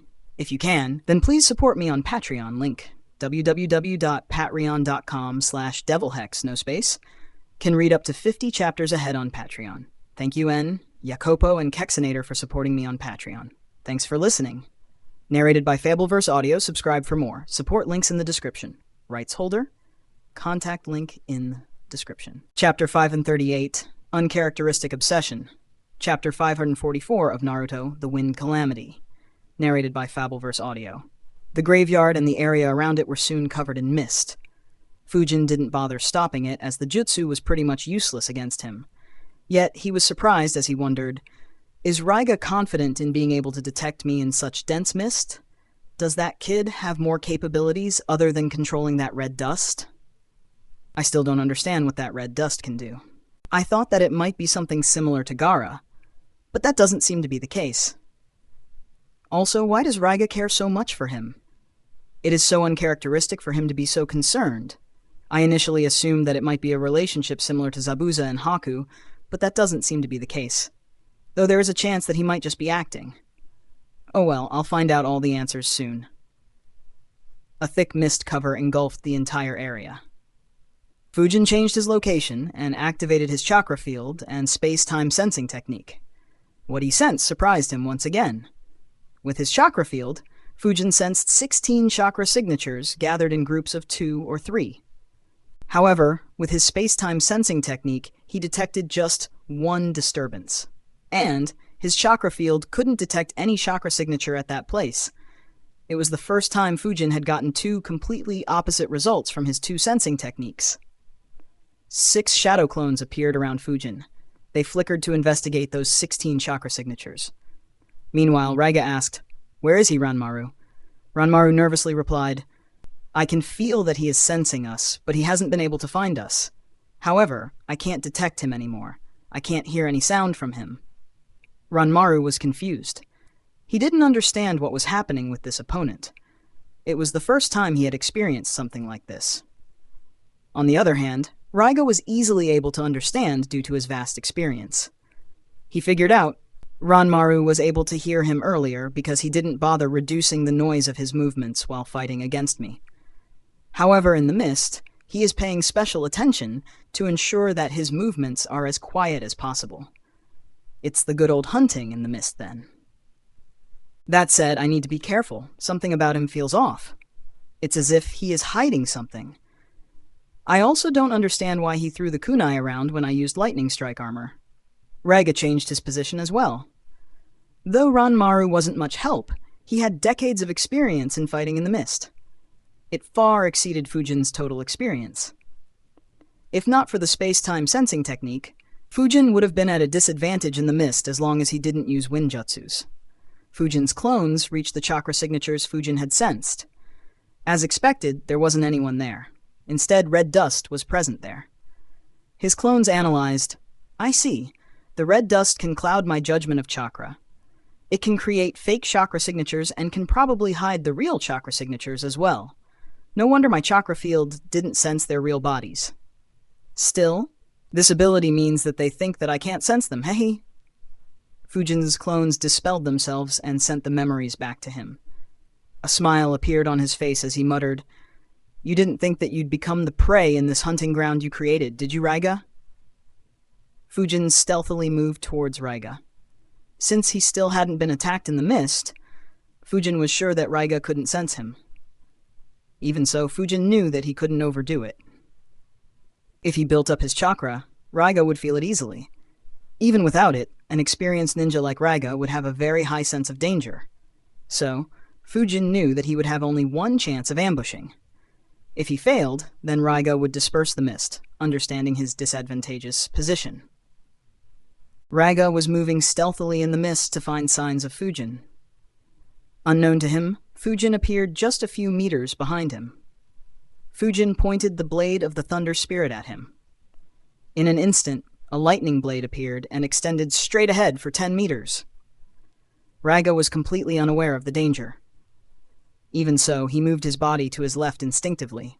The lightning blade pierced through the right side of his abdomen, electrocuting him and burning the organs that it passed through. At the same time, a blood-curdling scream was heard. It came from Ranmaru, whose right leg had been pierced by the lightning blade. Raiga could endure the pain, but Ranmaru couldn't. Raiga became worried for Ranmaru, but understood that he couldn't afford to get distracted. He gritted his teeth and launched a lightning ball behind him in less than a fraction of a second after he was hit. Despite his quick action, it was too slow for Fujin, who anticipated and dodged the attack while getting closer to Raiga at the same time. The lightning blade transformed into a lightning whip as he swung it again at Raiga. Raiga raised his swords to defend the attack. The lightning whip hit the Kiba blades. The lightning whip was blocked. But to Raiga's surprise, it somehow forced the Kiba blades to stay in the same spot, making it difficult for him to withdraw the blades. While he would need less than a second to free his swords, Fujin didn't give him the time. He appeared in front of him and kicked his chest. The chakra-concentrated kick brutally damaged his chest, destroying several ribs and damaging his lungs and even his heart. He spat blood as he flew backwards, leaving his blades with the lightning whip. Ranmaru, who was in a bag on his back, was also sent flying away from him as well. Fujin created 2 shadow clones. One flickered to Ranmaru, while the other followed Raiga. Meanwhile, Fujin observed the swords for a second before storing them in a storage scroll. His main objective for fighting Raiga had been achieved. His Akuro identity now had 3 excellent swords. The collection of his swords was actually better than what Fujin used normally. One of Fujin's clones flickered next to Ranmaru's bag, caught it, and flickered a few hundred meters. Fujin still wasn't sure what his Kekkei Genkai was. Knowing the deadly techniques that existed in the Naruto world, he wasn't interested in becoming arrogant and taking any needless risk. His other clone flickered next to Raiga and slammed his palm on his abdomen. It caused Raiga even more pain. More importantly, the self-cursing seal was applied on his abdomen, restricting his movements and access to his chakra. However, instead of being concerned about his situation, Raiga's mind was focused on Ranmaru, who was launched away from him. Despite being restricted by the curse seal and in great pain, he still managed to open his mouth and frantically asked, "Ranmaru, where is Ranmaru?" This development surprised Fujin once again. He thought, his personality doesn't entirely match with Konoha's intel. To think that someone as sick and bloodthirsty as him would be more concerned about a kid's life other than his own. Not to mention, that kid isn't his either. Raiga increasingly became more frantic. Had he not been critically injured, he might have broken the curse seal with just his will. Suddenly, he heard Fujin's voice. "Raiga Kurosuke, one of the 7 ninja swordsmen of the mist, known for your brutality and bloodthirsty nature. To think that you would be so attached to a child. I have to admit, that isn't something I expected." Fujin's eyes glowed while he talked. He was inspecting Raiga, wondering whether he was under any influence. However, he didn't find anything strange. Yet, he couldn't help but feel that something was wrong with Raiga. His obsession with the kid seemed very unnatural. He couldn't help but think, don't tell me Orochimaru's fetishes have been spreading throughout Kiri. That would be a rather disturbing sight. Raiga couldn't care less about Fujin's confusion and kept shouting, "What did you do with Ranmaru? Bastard! Who even are you? Why did you come here to separate me and Ranmaru?" "Unnatural. This is too unnatural," Fujin thought. He said, "Tell me who that kid is, what his abilities are, and why you are so concerned about him. If you can convince me, I'll let you meet him." Raiga immediately said, "He is my family. He is the only one who completes me. Bring him to." Raiga's words were stuck in his mouth as his throat was slashed. Fujin muttered, "Since you thought about the answers, I can just find the truth myself." Fujin placed his palm on Raiga's head and inserted yin chakra into his brain. In a remote village in the land of River, which was only known for its proximity to a gold mine, Raiga Kurosuke, one of the 7 ninja swordsmen of the mist, met his end. It was the second one who had fallen by Fujin's blade. AN, if you can, then please support me on Patreon. Link, www.patreon.com/devilhex, no space, can read up to 50 chapters ahead on Patreon. Thank you Cajun, Wahed, Benjamin, Kenny, Mummified Zombie, and Ruben for supporting me on Patreon. Thanks for listening. Narrated by Fabelverse Audio. Subscribe for more. Support links in the description. Rights holder, contact link in the description. Chapter 539, An Overpowered Kekkei Genkai. Chapter 545 of Naruto, The Wind Calamity. Narrated by Fabelverse Audio. Seeing Raiga's state of mind, Fujin understood that he wouldn't be able to get clear answers for him. Even if he did, he couldn't be sure whether the answers were truthful, lies, or Raiga's delusions. The reason why he asked those questions was to make Raiga subconsciously think about them, making Fujin's job of reading his memories easier. While Fujin was dealing with Raiga, Fujin's clone set the bag on the ground. His eyes glowed as he observed, "The bag is full of red dust, making it difficult for me to sense. Oh well, let me see what ability this kid has, and how he made someone as heartless as Raiga be so concerned about him. The clone pointed a finger at Ranmaru. A small lightning bolt shot from the tip of his finger and pierced into the bag, zapping Ranmaru. He yelped and immediately lost consciousness. The red dust disappeared as soon as he lost consciousness. Fujin's clone opened the bag and placed the young boy on the ground. He placed his palm on Ranmaru's forehead and inserted yin chakra into his brain to read his mind as well. While Fujin was reading Raiga's memories, his shadow clone flickered away and reached the graveyard where someone had been buried alive not too long ago. Since not much time had passed, that man was still alive. Fujin's clone created a small tiny hole from the ground to the coffin. He created a hole in the coffin to ensure that air would keep flowing into the coffin. He then stayed in the area to ensure that no one came to disturb Fujin or his clone. Since Raiga had been thinking about Ranmaru during the time of his death, Fujin managed to read all of Raiga's memories related to Ranmaru and some other matters in around 10 minutes. The more he read, the more confused he became. At the same time, a sense of alertness appeared in his eyes. Fujin analyzed, "This is weird. Too weird." Someone as heartless as Raiga felt pity for the kid while he was slaughtering an entire village. Even though Ranmaru spoke some words to display sympathy, how can one of the 7 ninja swordsmen of the mist be manipulated this easily? Even Naruto's talk no jutsu might not have such an effect. What's even weirder is that Raiga's obsession with Ranmaru just kept increasing over time. And it isn't like Zabuza, whose affection for Haku grew naturally over time. It's some weird sort of obsession that made Raiga care far more for the kid than even himself. He truly believed that he would be incomplete without Ranmaru. A frown appeared on Fujin's face as he muttered, "It's almost like he was under some genjutsu, or perhaps on some drugs. Was it this kid? Or was it someone else?" Obito's image appeared in Fujin's mind, but he couldn't think of any reason for Obito to do something like that. Fujin sealed Raiga's body while thinking, "I'll read the rest of Raiga's memories later. I will be able to learn a lot of Kiri's secrets from him. It might be helpful at some point in the future. Those 2 missing Chunin squads from Konoha were also buried by him. I will need to capture some of his subordinates who were present then, so that I'll have an excuse to give to Hiruzen on how I found them. I'll keep Raiga's dead body with me instead of cremating and burying the remains like I usually do. Since no one knows that it was me who killed Raiga, it will be safe to use him for Edo Tensei after I learn that jutsu. Though he won't have the swords, he is still stronger than an average elite Junin." Fujin flickered next to the clone who was standing in the graveyard and said, "Watch over the other clone from a distance.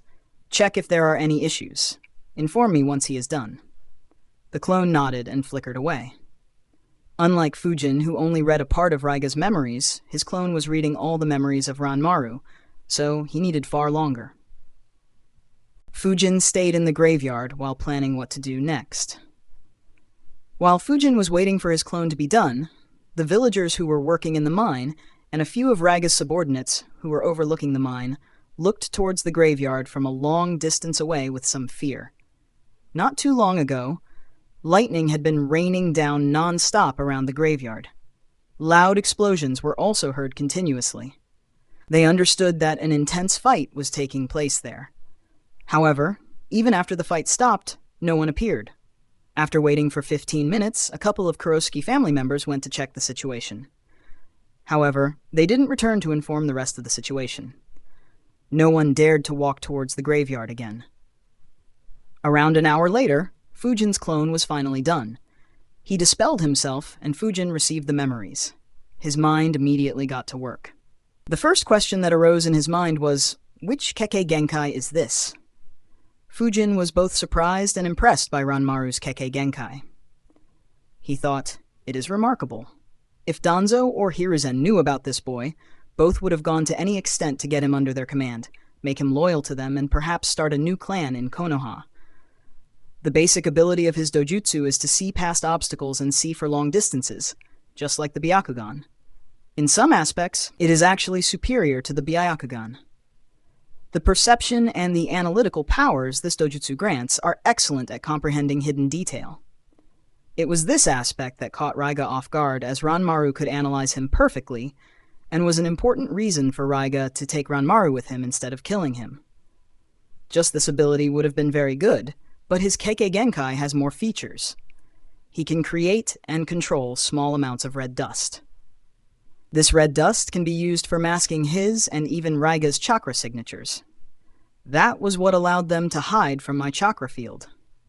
In addition, the red dust can also be used to fabricate perfect chakra signatures to confuse sensors and Byakugan users. In addition, his eyes can also accurately tell whether someone is alive or dead by checking what he thinks is life force. What's even more absurd is that he can transfer his own life force to others and revive them from a near-death situation. That's the same as the freaking Kenjutsu Chiyo developed after decades of research. Seriously, what the fuck is up with this absurd Kekkei Genkai?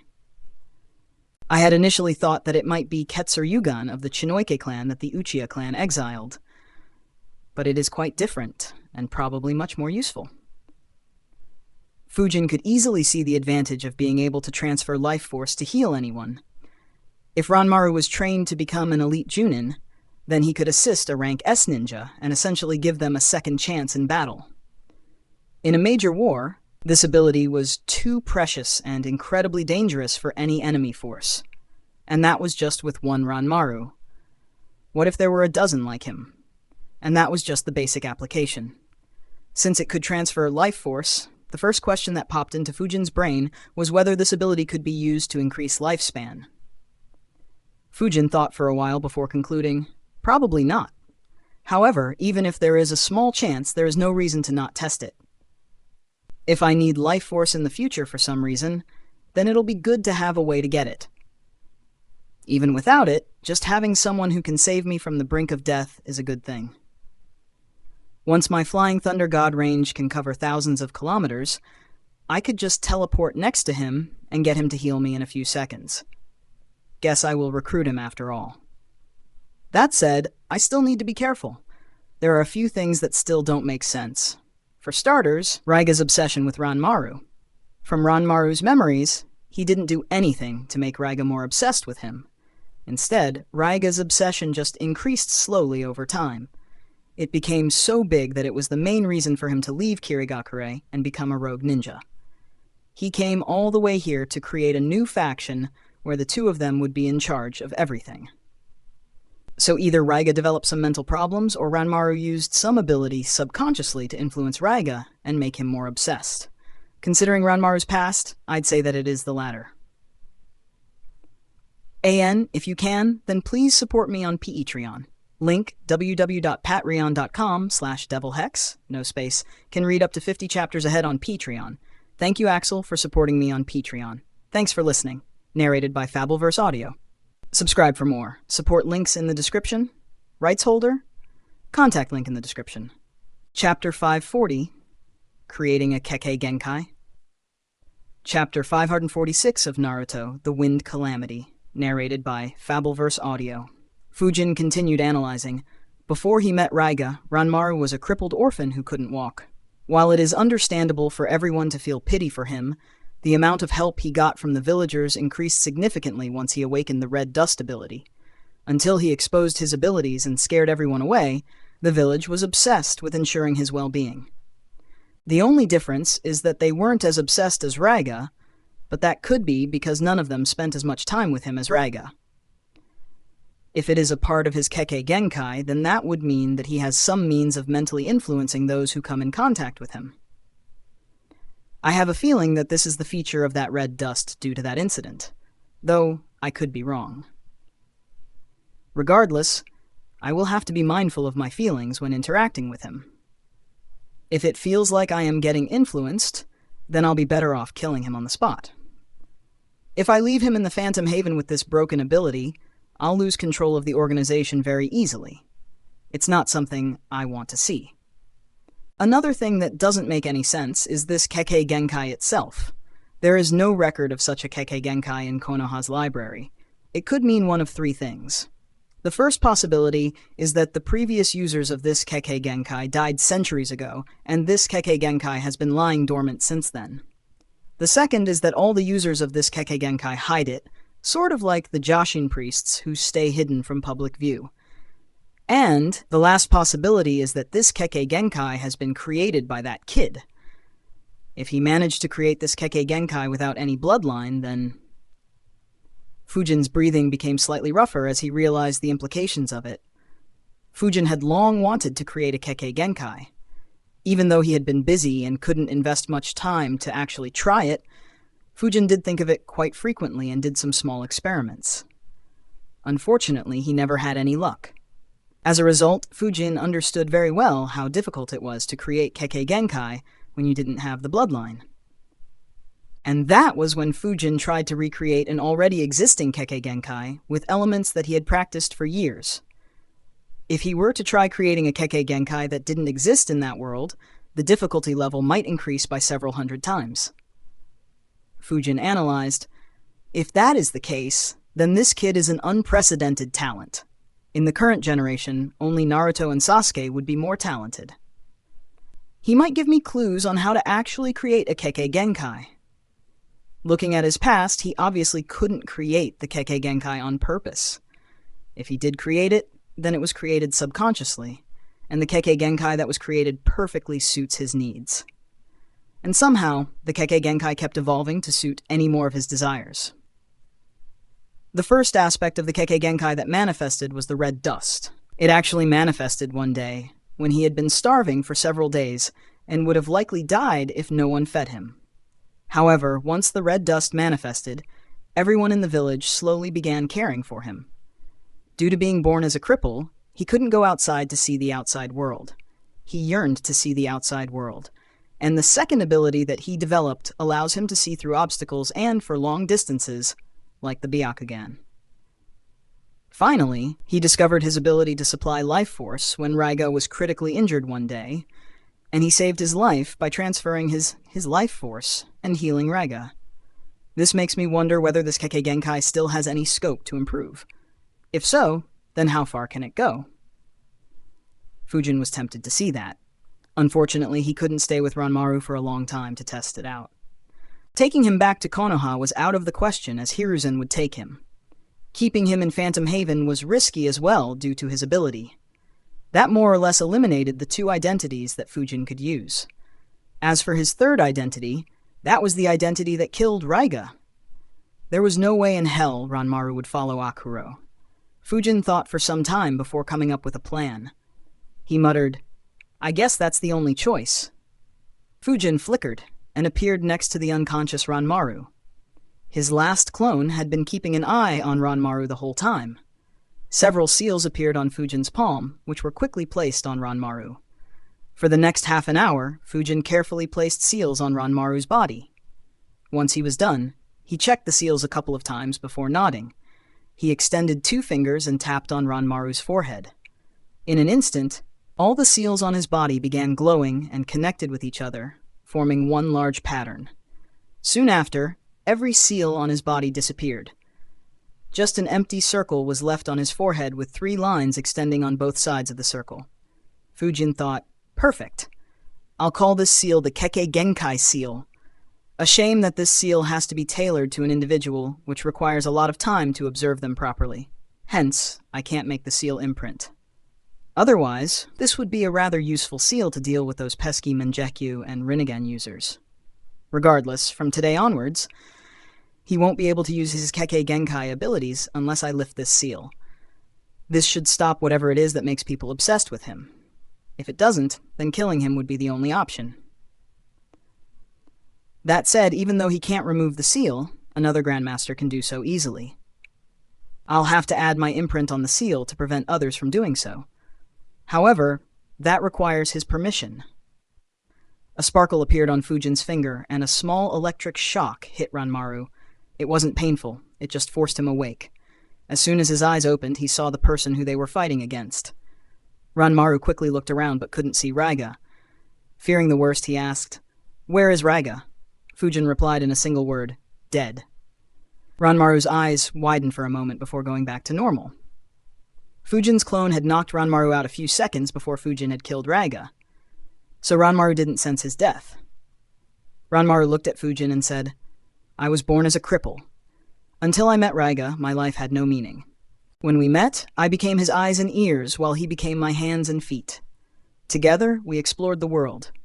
Raiga and I were finding the meaning of our lives by living for each other. We were convinced that we found the answer. That's why, if Raiga is gone, I have no reason to live. Without him, I have no purpose in this world, no cause to exist. There is no need for me to be here any longer. You can kill me and set me free. Ranmaru's choice of words surprised Fujin. He thought, interesting. Even though he is accepting his fate, his choice of words will inevitably invoke a sense of sympathy within most people. Combined with that red dust ability, no wonder Raiga spared him.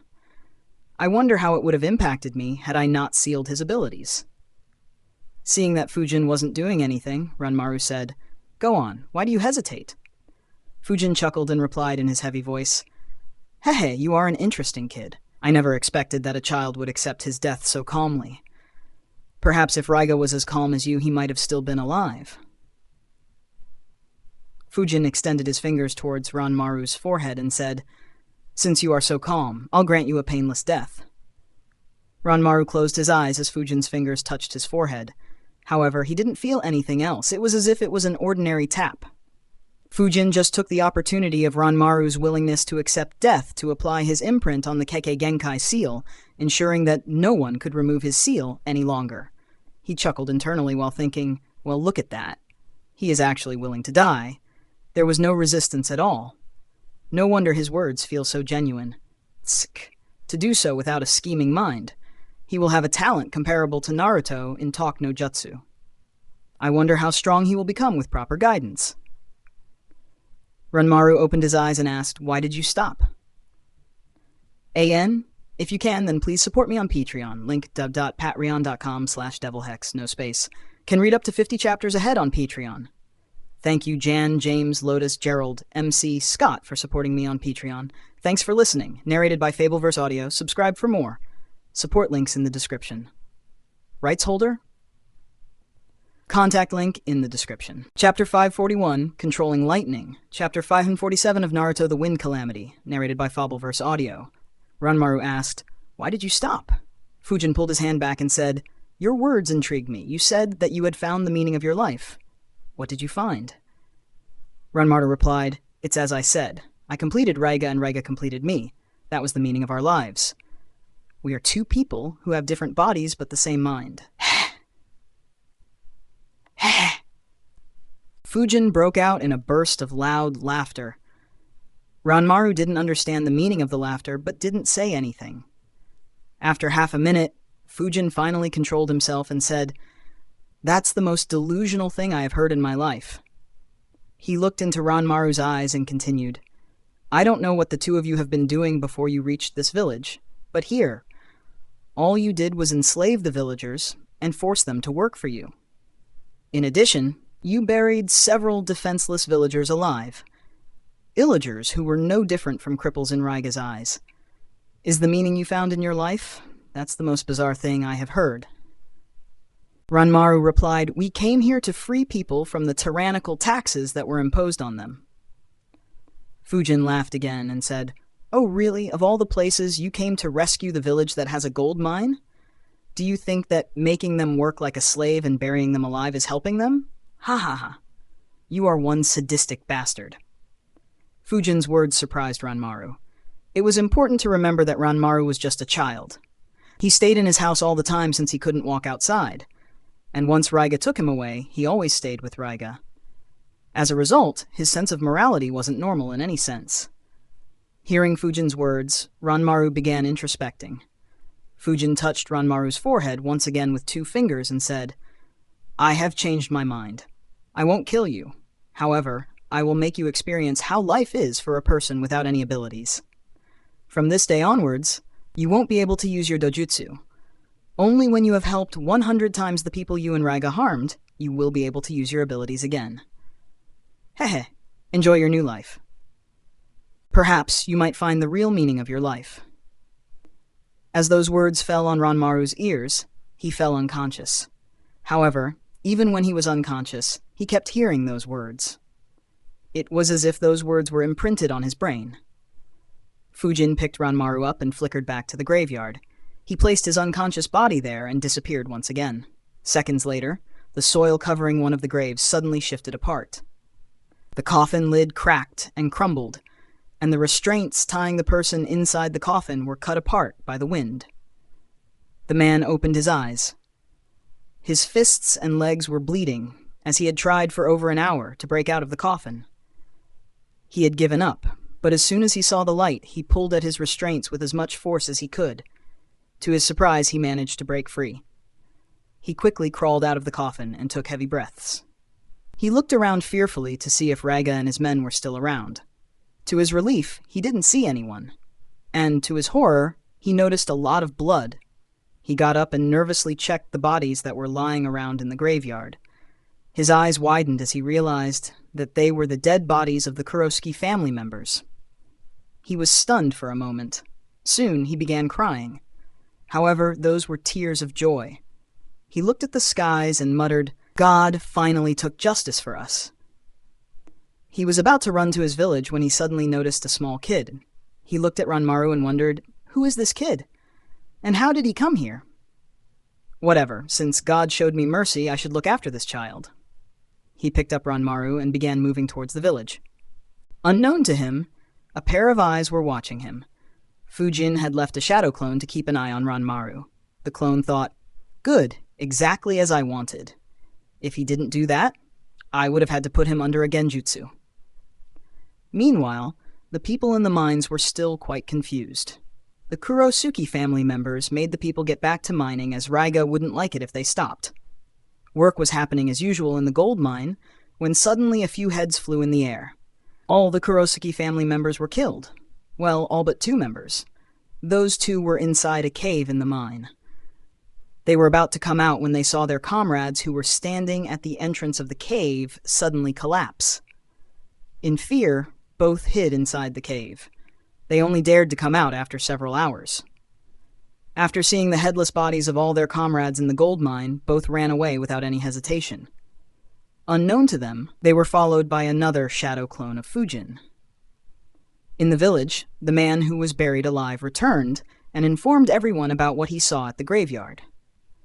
Around the same time, the workers in the mine also returned and informed the village about how everyone from the Kurosuke family was dead or missing. The village immediately broke into celebration. Since Ranmaru was found at the place where the dead bodies of the Kurosuke family members were found, he was considered a lucky charm. The villagers took care of him. They were surprised to find that he was a cripple after he woke up. However, they still arranged for his food and had their best doctor take a look at him.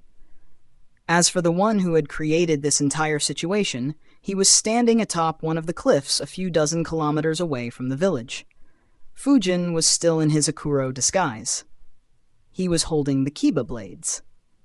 He ate a special soldier pill while thinking, "Time to test these blades. Then I'll go and pick up Ranmaru." Fujin raised the Kiba blades and crossed them above his head. He remembered the process from Raiga's memories and controlled his lightning chakra in the same manner. Immediately, a lightning ball began forming between his 2 swords. He shot the lightning ball into the valley and analyzed, not bad.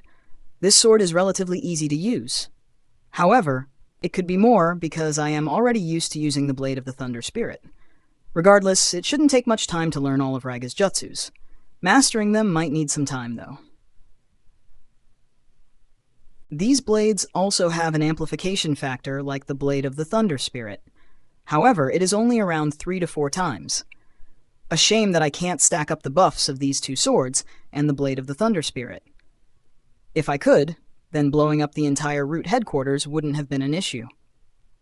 Unfortunately, I need to control my chakra properly while using the amplification feature of either of the blades. Once the amplification occurs, I can't control that chakra like the chakra in my body. I can only use it to create a jutsu and fire it. If I transfer it to another blade, then even though the amplification might occur, I won't be able to use it to create a jutsu. That said, I wonder if there are any tools in this world that allow a direct amplification of chakra while still allowing me to control it freely. If so, then I might be able to use that to stack up amplifications. Unfortunately, considering that there isn't any record of it, it probably doesn't exist. Anyway, another restriction of the Kiba blades is that these blades aren't as versatile as the Blade of the Thunder Spirit when it comes to channeling jutsus. Raiga spent a long time trying to figure out the optimal jutsus for the blade. I won't be able to use this blade for other jutsus. Fortunately, I don't have a need to do so. I just need one jutsu. Fujin pointed both his Kiba blades towards the sky and flowed his lightning chakra into the blade. He fired a lightning bolt from the blades into the clouds. He closed his eyes and felt his chakra that dispersed into the cloud. Normally, he wouldn't be able to control that chakra. However, with the Kiba blades, he could sense the changes that chakra caused in the sky very clearly, and control it to an extent. Fujin looked at the skies and thought, incredible! It's as if the main purpose of this sword is to control lightning. The lightning chakra I fired is stimulating the formation of lightning in the cloud. Though it takes some seconds, I'll be able to control when and where the lightning falls. As soon as he felt that it was ready, Fujin pointed his Kiba blades towards one of the other cliffs. A lightning bolt fell towards the cliff from the sky. However, it missed the mark and struck on its slopes. Fujin muttered, "I will need to work on perfecting my aim." AN, if you can, then please support me on Patreon. Link www.patreon.com/devilhex, no space. Alternatively, you can support me on UPI, Google Pay, Patil Sarvesh H, at OKS Buy, can read up to 50 chapters ahead on Patreon. Thank you Libois and Jonathan for supporting me on Patreon. Thanks for listening. Narrated by Fabelverse Audio. Subscribe for more. Support links in the description. Rights holder? Contact link in the description. Chapter 542, A Little Play. Chapter 548 of Naruto, The Wind Calamity. Narrated by Fabelverse Audio. Daimyo-sama. The environment finally seems to have calmed down. It might be safe to continue our journey. A man rushed into a tent and announced loudly. Inside the room was the daimyo of the Land of Frost. The daimyo's ears perked up on hearing that. He cursed. "It's about time. Did anyone find out what it was?" The man shook his head and said, "I am sorry, daimyo-sama. The samurais couldn't get close to it as it was very dangerous for them as well. A couple of them almost died. They decided against investigating again." The daimyo thought for a bit before saying, "Let it be. Since it has passed, we don't need to worry. We will send some experts here later to investigate this area." The daimyo of the Land of Frost was visiting several other daimyos on a schedule for some political talks.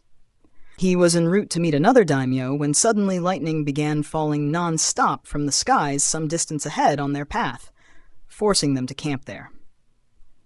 Though the lightning would stop occasionally, it would begin again when they started moving. They dispatched the samurais to check what was happening, but some lightning strikes fell very close to the samurais, scaring them away. Since it was mountainous terrain, they only had one path to move through.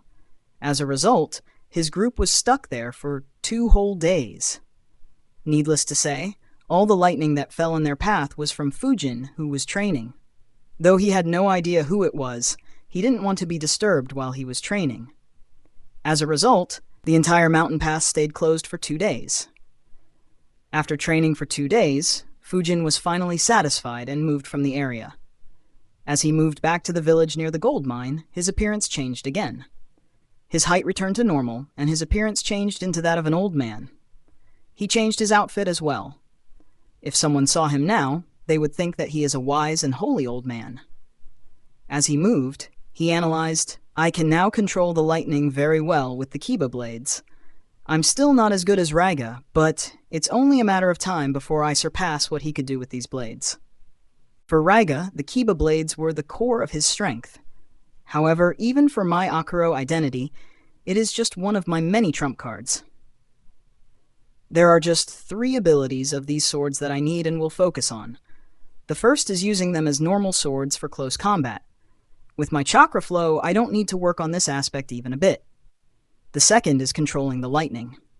Even though the Kiba blades aren't very versatile for using other jutsus, they are amazing at manipulating natural lightning. With their help, I can create a jutsu equivalent to, or stronger than Sasuke's Kirin. Considering the amplification feature of these blades, I will need only a fraction of the chakra that he needed to use Kirin. Once I create this jutsu, it will undoubtedly become Akuro's most destructive jutsu. The third application of these blades that I found very interesting was the lightning strike armor. Konoha already tried replicating some aspects of the lightning chakra mode by developing burst, lightning transformation, and electric skin jutsu. Along with this armor, I might have some headway in copying the lightning chakra mode. If I somehow master it, then this identity will have peak rank S battle strength without having to use the Flying Thunder God jutsu. That said, replicating the lightning chakra mode is easier said than done. Maybe I should infiltrate Kumogakure someday to steal information on how to master the lightning chakra mode. Lost in his thoughts, Fujin reached close to the village. He dispelled his shadow clone that was keeping an eye on Ranmaru and immediately stopped moving at such a high speed. Instead, he walked the normal path at a slow speed while processing the clone's memories. Soon, his figure became visible from the village. A couple of villagers noticed him. His appearance immediately caught their attention. A few approached him and began a conversation. Fujin immediately spun a story about how he was a traveling sage who focused only on healing people. He asked them to bring people who were injured to him to heal. The villagers were surprised and relieved to hear that. Due to being forced to work in the mines and being beaten up whenever their bodies couldn't keep up, several villagers were injured. Though they were treated by the doctor in the village, the injuries weren't healed yet. Hence, they were happy to see a medical ninja appear in their village and offer to heal them for free. While some villagers were on guard due to having been tricked by Raiga not long ago, most didn't find it strange for several reasons. While uncommon, there were several ninjas who traveled in this manner and offered their help to common people without asking anything from them. The stories of such philanthropic acts were well known among common people. In some rare instances, when the morale of the entire country is low due to some incidents, the hidden villages do philanthropic work as well, though it was very rare in peacetime. Of course, even though such philanthropic ninjas existed in the world, they were extremely rare. Unlike Fujin's previous world, this world was extremely dangerous. Not everyone could move around freely like Jiraiya or Tsunade. A rogue ninja would eventually be hunted down. And if that philanthropic ninja was still a part of a hidden village, then he or she would never be permitted to do such work for a long time. That is why the common people would always be extremely happy and welcoming when someone appeared to do such philanthropic work. Of course, there was another reason why they trusted Fujin so easily. It was because he cast a genjutsu to lower their alertness and make them more trusting in nature. Some injured people approached Fujin. He healed their injuries using the mystical palm jutsu one by one. Seeing that there was nothing fishy, the remaining injured villagers approached him as well. A few diseased people also approached, but Fujin said that he unfortunately couldn't help them. When everyone was healed, an old man asked, "Can you heal someone who is paralyzed?" Fujin pretended to think for a few seconds and replied, "It depends on the type of paralysis, so I can't say for sure. Lead me to the patient and I'll take a look." The old man nodded. He and some other villagers led him to the house in which Ranmaru was kept. Ranmaru, who was lying in bed, saw Fujin appear. As soon as Fujin saw him, a frown appeared on his face, which was noticed by Ranmaru and some other villagers. One guy asked, "Is there an issue?" Fujin shook his head and replied, "No, I will take a look." He approached Ranmaru and pretended to inspect his legs while thinking, "I have already inspected his paralysis. Though I don't have much medical knowledge of how to treat paralysis, Yoshi and Izamu forcefully taught me some basics when I was learning the mystical palm jutsu. Ranmaru's paralysis is very easy to heal. All that is needed is to insert chakra into his body and have it flow through his chakra network in his legs to solve his paralysis. Any medical ninja can do it. Had I not read their memories, I would have wondered why Raiga didn't ask a medical ninja to look at Ranmaru. However, the answer to that question becomes very easy to figure, considering that they considered each other to be an extension of themselves. How would Raiga be Ranmaru's hands and feet if Ranmaru can walk by himself? Fujin smiled and asked, "What is your name, young one?" Ranmaru was surprised by the kind smile. In the past couple of days, he had seen too many kind smiles. He had thought that it was just the villagers who were happy to see Raiga gone. Seeing their relief, he understood that the words of Raiga's killer were true. He and Raiga had committed several sins which weighed heavily on him and made him depressed. Ranmaru replied, "I am Ranmaru." Fujin said, "Ranmaru, such a good name. From today onwards, you will be able to walk like anyone else." Fujin's words shocked Ranmaru. Before he could process his thoughts, Fujin pointed his palm towards his legs and a green glow appeared. He said, "It will sting a bit, but don't worry, it won't hurt. Clench your fists and grit your teeth." Fujin inserted his chakra into Ranmaru's legs. Ranmaru immediately clenched his fists and gritted his teeth. The villagers watched with slight nervousness on seeing his expressions. Latest chapter on Patreon, Passing Hot Potato. If you can, then please support me on Patreon.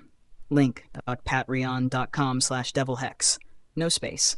Can read up to 50 chapters ahead on Patreon. Thank TT, Ali Reza, Bernard, and Mike for supporting me on Patreon. Thanks for listening. Narrated by Fabelverse Audio. Subscribe for more. Support links in the description. Rights holder? Contact link in the description. Chapter 543, A Little Play. Chapter 549 of Naruto, The Wind Calamity. Narrated by Fabelverse Audio. Though Fujin said that it wouldn't hurt much, Ranmaru felt as if several dozen needles were being inserted into his legs every second. If it was any normal boy instead of him, he would have long started crying loudly. After a few minutes, Ranmaru grew used to the pain. More importantly, he began feeling sensations in his legs. For the first time in his life, he was able to move them slightly. Don't try to move your legs right now. Don't worry, you can walk and run as much as you want, very soon. Fujin instructed on seeing Ranmaru trying to move his legs. Ranmaru immediately stopped. After another 10 minutes, Fujin finally stopped. He pulled his hand back and said with a smile on his face, "You can try to move now." Ranmaru nodded and tried to move his legs. To his surprise, he was able to move his legs. However, he was still quite slow. Fujin said, "It will feel weird at the start, however, you will soon get used to it." Ranmaru tried to get up. A couple of villagers assisted him and helped him get off the bed. With their help, Ranmaru took the first steps of his life. When he did, his feelings immediately became very complicated. He thought, "I always believed that Raiga was my hands and feet. However, Raiga is dead and I can walk by myself now. Does this mean that the meaning we discovered was fake?" The villagers were unaware of his internal struggle and became happy for him. Many began to congratulate him. A few thanked Fujin as well. Fujin waited for a few minutes for the commotion to settle down before saying, "Everyone, I need to talk with Ranmaru about his condition. Could you give us a few minutes alone?" The villagers nodded and left. Within a minute, only Ranmaru and Fujin were left in the room. Ranmaru thanked Fujin for healing him. Fujin smiled and said, "For someone who walked for the first time in his life, you sure don't seem happy. Mind telling me what it is that is weighing on your mind?" Since his abilities were sealed, Ranmaru couldn't detect that Fujin was using a genjutsu on him to make him trust Fujin more easily. In addition, he had just healed Ranmaru's legs. As a result, Ranmaru felt that Fujin could be trusted. However, even then, he shook his head and said, "It's nothing." Fujin was surprised. He wondered, even in this situation, he isn't willing to open up. Looks like staying with Raiga made his mentality quite strong. Oh well. Fujin said, "Nothing? I wouldn't call such a complicated seal on your body nothing, kiddo. When I first saw you, that seal shocked me. I never thought that someone would put such a complicated seal on a little child. So, can you tell me what it is? Perhaps I might be able to help you." Ranmaru was surprised.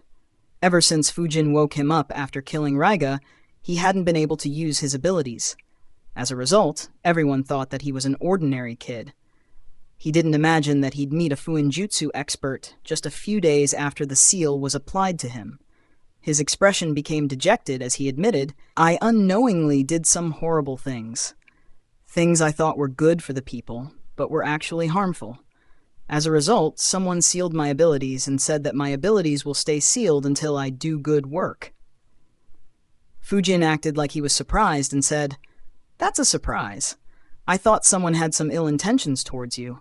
I don't know what you did, but it's good to see that you have identified your mistakes. Do you want me to break this seal?" Ranmaru was surprised by the offer. He thought for a couple of minutes before shaking his head. He answered, "No. I can't do anything for the people who suffered due to me. However, I want to do good for the people in the future. I am afraid that my abilities might put me on the wrong path again." A wide smile appeared on Fujin's face as he said, "Good attitude. You might just be suitable to be a part of my organization. Let me check your seal first." Ranmaru wondered, "His organization?" Fujin placed his palm on Ranmaru's forehead and inserted some chakra into it. For the next couple of minutes, he pretended to check the seal.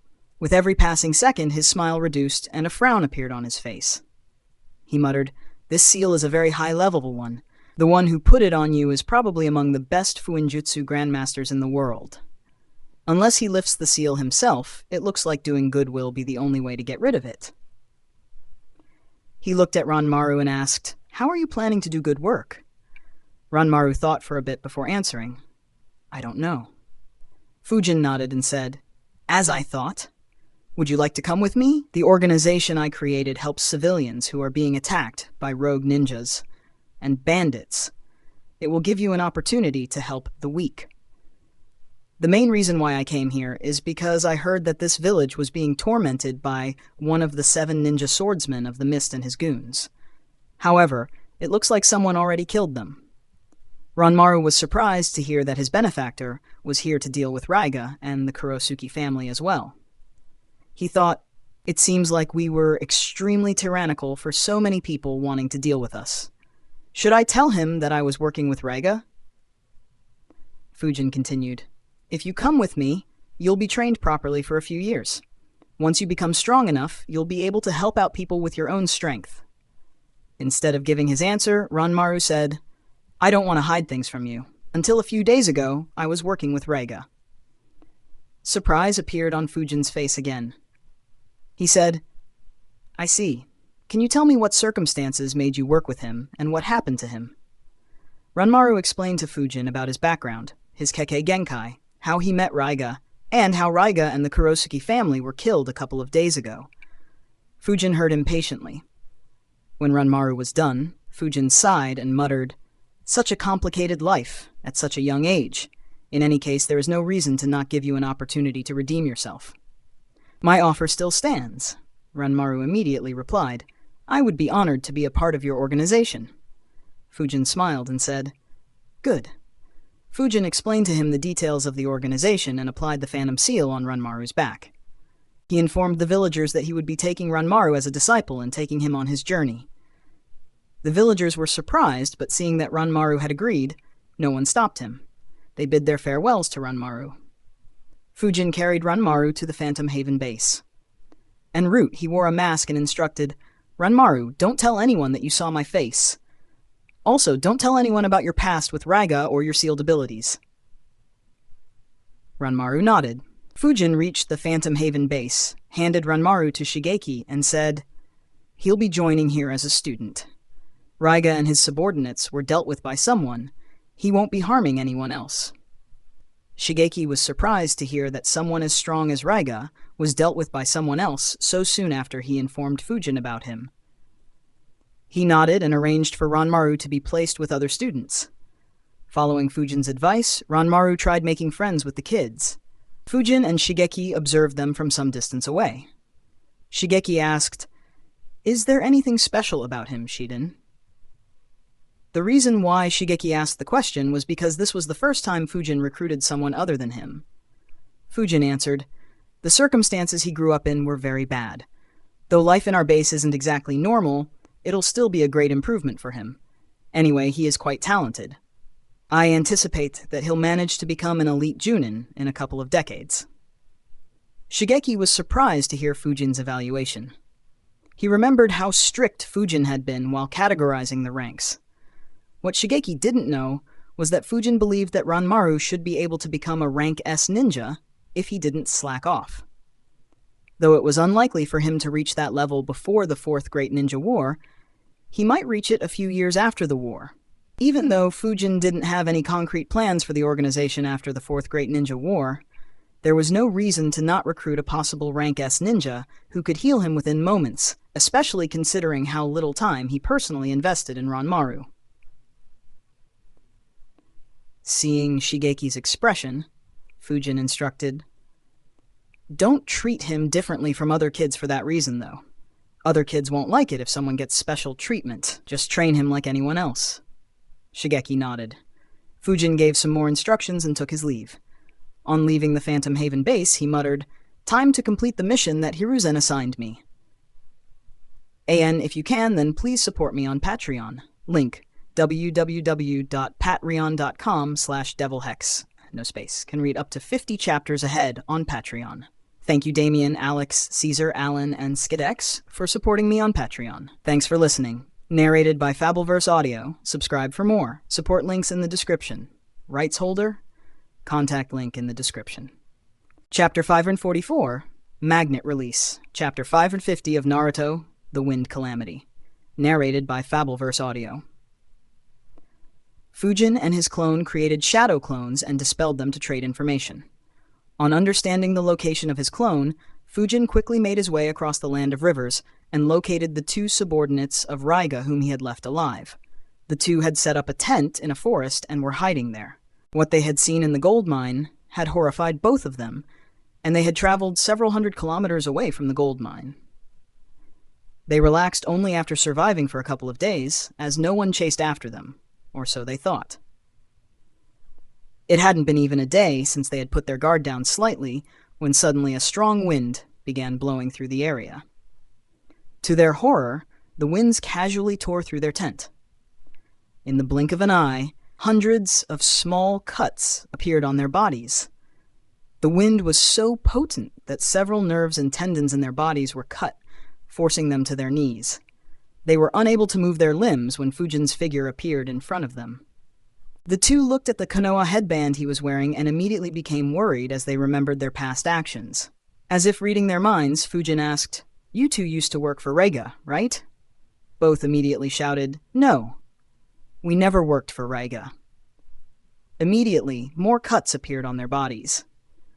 The new cuts were much deeper than the previous cuts, causing them even more pain. Their screams scared away some wild animals around that area. Fujin said, "I can sense whether you are telling the truth or not. If you lie again, I will kill you. Now, tell me whether Raiga attacked 2 squads from Konoha." One of the two instinctively answered, "We don't know. We never saw him attack any Konoha ninja." The guy kneeling next to him watched with horror in his eyes as his friend was beheaded. Fujin turned his gaze towards him and asked, "Do you want to die as well?" The guy immediately said everything that had happened between Raiga and Konoha ninjas. Fujin asked, "Do you remember where their bodies were buried?" Not wanting to end up like his friend, he nodded and told Fujin the location. Fujin stored the dead body in a scroll before he grabbed the alive guy's neck from behind and dragged him for hundreds of kilometers across the land of rivers until he reached the spot the guy said. He dug out the dead bodies and stored them in a scroll. The last Kurosuke family member asked, "I have led you to their bodies. Can you let me go now?" "Sure," Fujin replied before letting him go from this world. He stored his dead body in a scroll as well while thinking, Hiruzen will definitely inquire how Raiga died.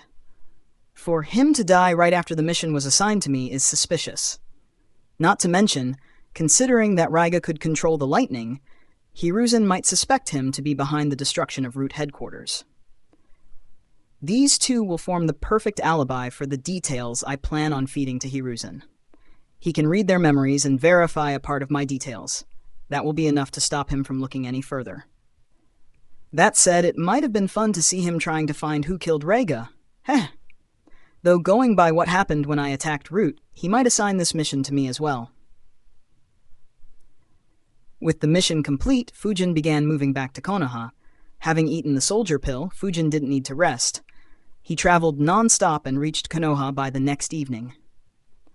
Hiruzen was just about to wrap up his work when Fujin appeared in his office.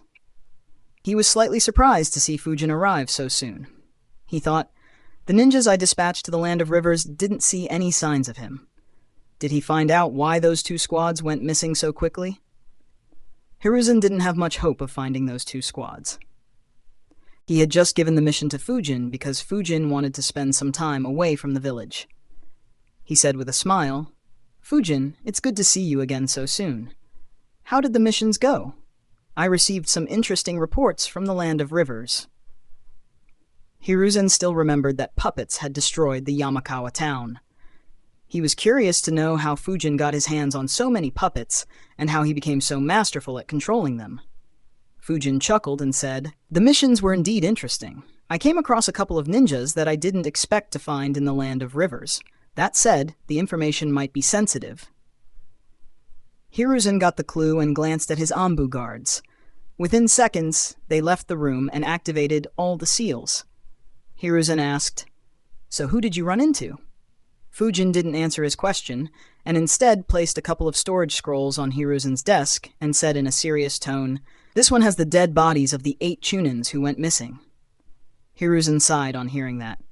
While he had expected them to be dead, getting the confirmation didn't make it pleasant. Losing 8 ninjas in peacetime wasn't something he wanted to see. He asked, "Who was it?" Fujin answered, "A former member of the 7 ninja swordsmen of the mist, Raiga Kurosuke. He had established a stronghold in a village that had a gold mine and had more or less enslaved the villagers there. I suspected that he was the one behind the missing Chunins when I heard that he was in the land of rivers. However, when I went to find him, I learnt that he had been defeated by someone, and his subordinates were slaughtered 3 days before I reached the village." Hiruzen was surprised. He muttered, "To be able to defeat one of the 7 ninja swordsmen of the mist and slaughter all his subordinates. Who was it?" Fujin shrugged and said, "No idea. I placed a villager under genjutsu and learnt that a huge fight took place in the graveyard where Raiga and his followers were burying a living man. Since the villagers were far away, they didn't see who it was. They only saw lightning striking that area repeatedly. Sometime after the fight stopped, Raiga's subordinates, who were overlooking the operations in the mine, were beheaded in a flash. Whoever that person was, we can say that he is incredibly fast at the very least. The villagers recovered the dead bodies of all but 2 of Raiga's subordinates. Raiga's body was missing as well, so I'm not sure whether he is dead or whether he escaped. Considering how little information we have, it could have been Raiga himself who went crazy and killed his subordinates. It's difficult to say for sure. Anyway, I hunted down the 2 subordinates whose bodies weren't found and interrogated them. Raiga killed those 2 squads and buried them some distance away from the village. This scroll has the bodies of those 2 subordinates. Perhaps we can learn more by reading their memories." Hiruzen thought for a bit before saying, "Did you get the dead bodies of his subordinates who were in the graveyard? Perhaps we could know what happened from their memories." Fujin shook his head and said, "That path is closed as well. It had already been 3 days since they were killed. Their memories would have started dissipating. Besides, from what I found out, they had a hole in their heads. So chances of being able to read their memories are more or less 0. Hiruzen sighed and muttered, "They were very thorough. Nothing we can do, unfortunately. Anyway, what happened in Yamakawa town? When did you become a puppeteer?" Fujin raised his left eyebrow and asked, "When did I have time to become a puppeteer? I wasn't the one who attacked with puppets. The Yamakawa family was attacked by Sasori of the Red Sand when I was in the town. So even if we hadn't undertaken this mission, the Yamakawa family would have been history." Hiruzen was surprised. He wondered, what was Sasori doing there? Fujin continued, "I am not sure why Sasori attacked them. My only guess is that someone gave that mission to Akatsuki. Most of the people in the mansion were killed by Sasori. I only killed their family head and the Suna ninjas hiding under his mansion." Fujin placed some more scrolls on Hiruzen's desk while saying, "These scrolls have their dead bodies." Hiruzen looked at his desk. Even though they were stored inside scrolls, there were as many as 33 dead bodies on his desk.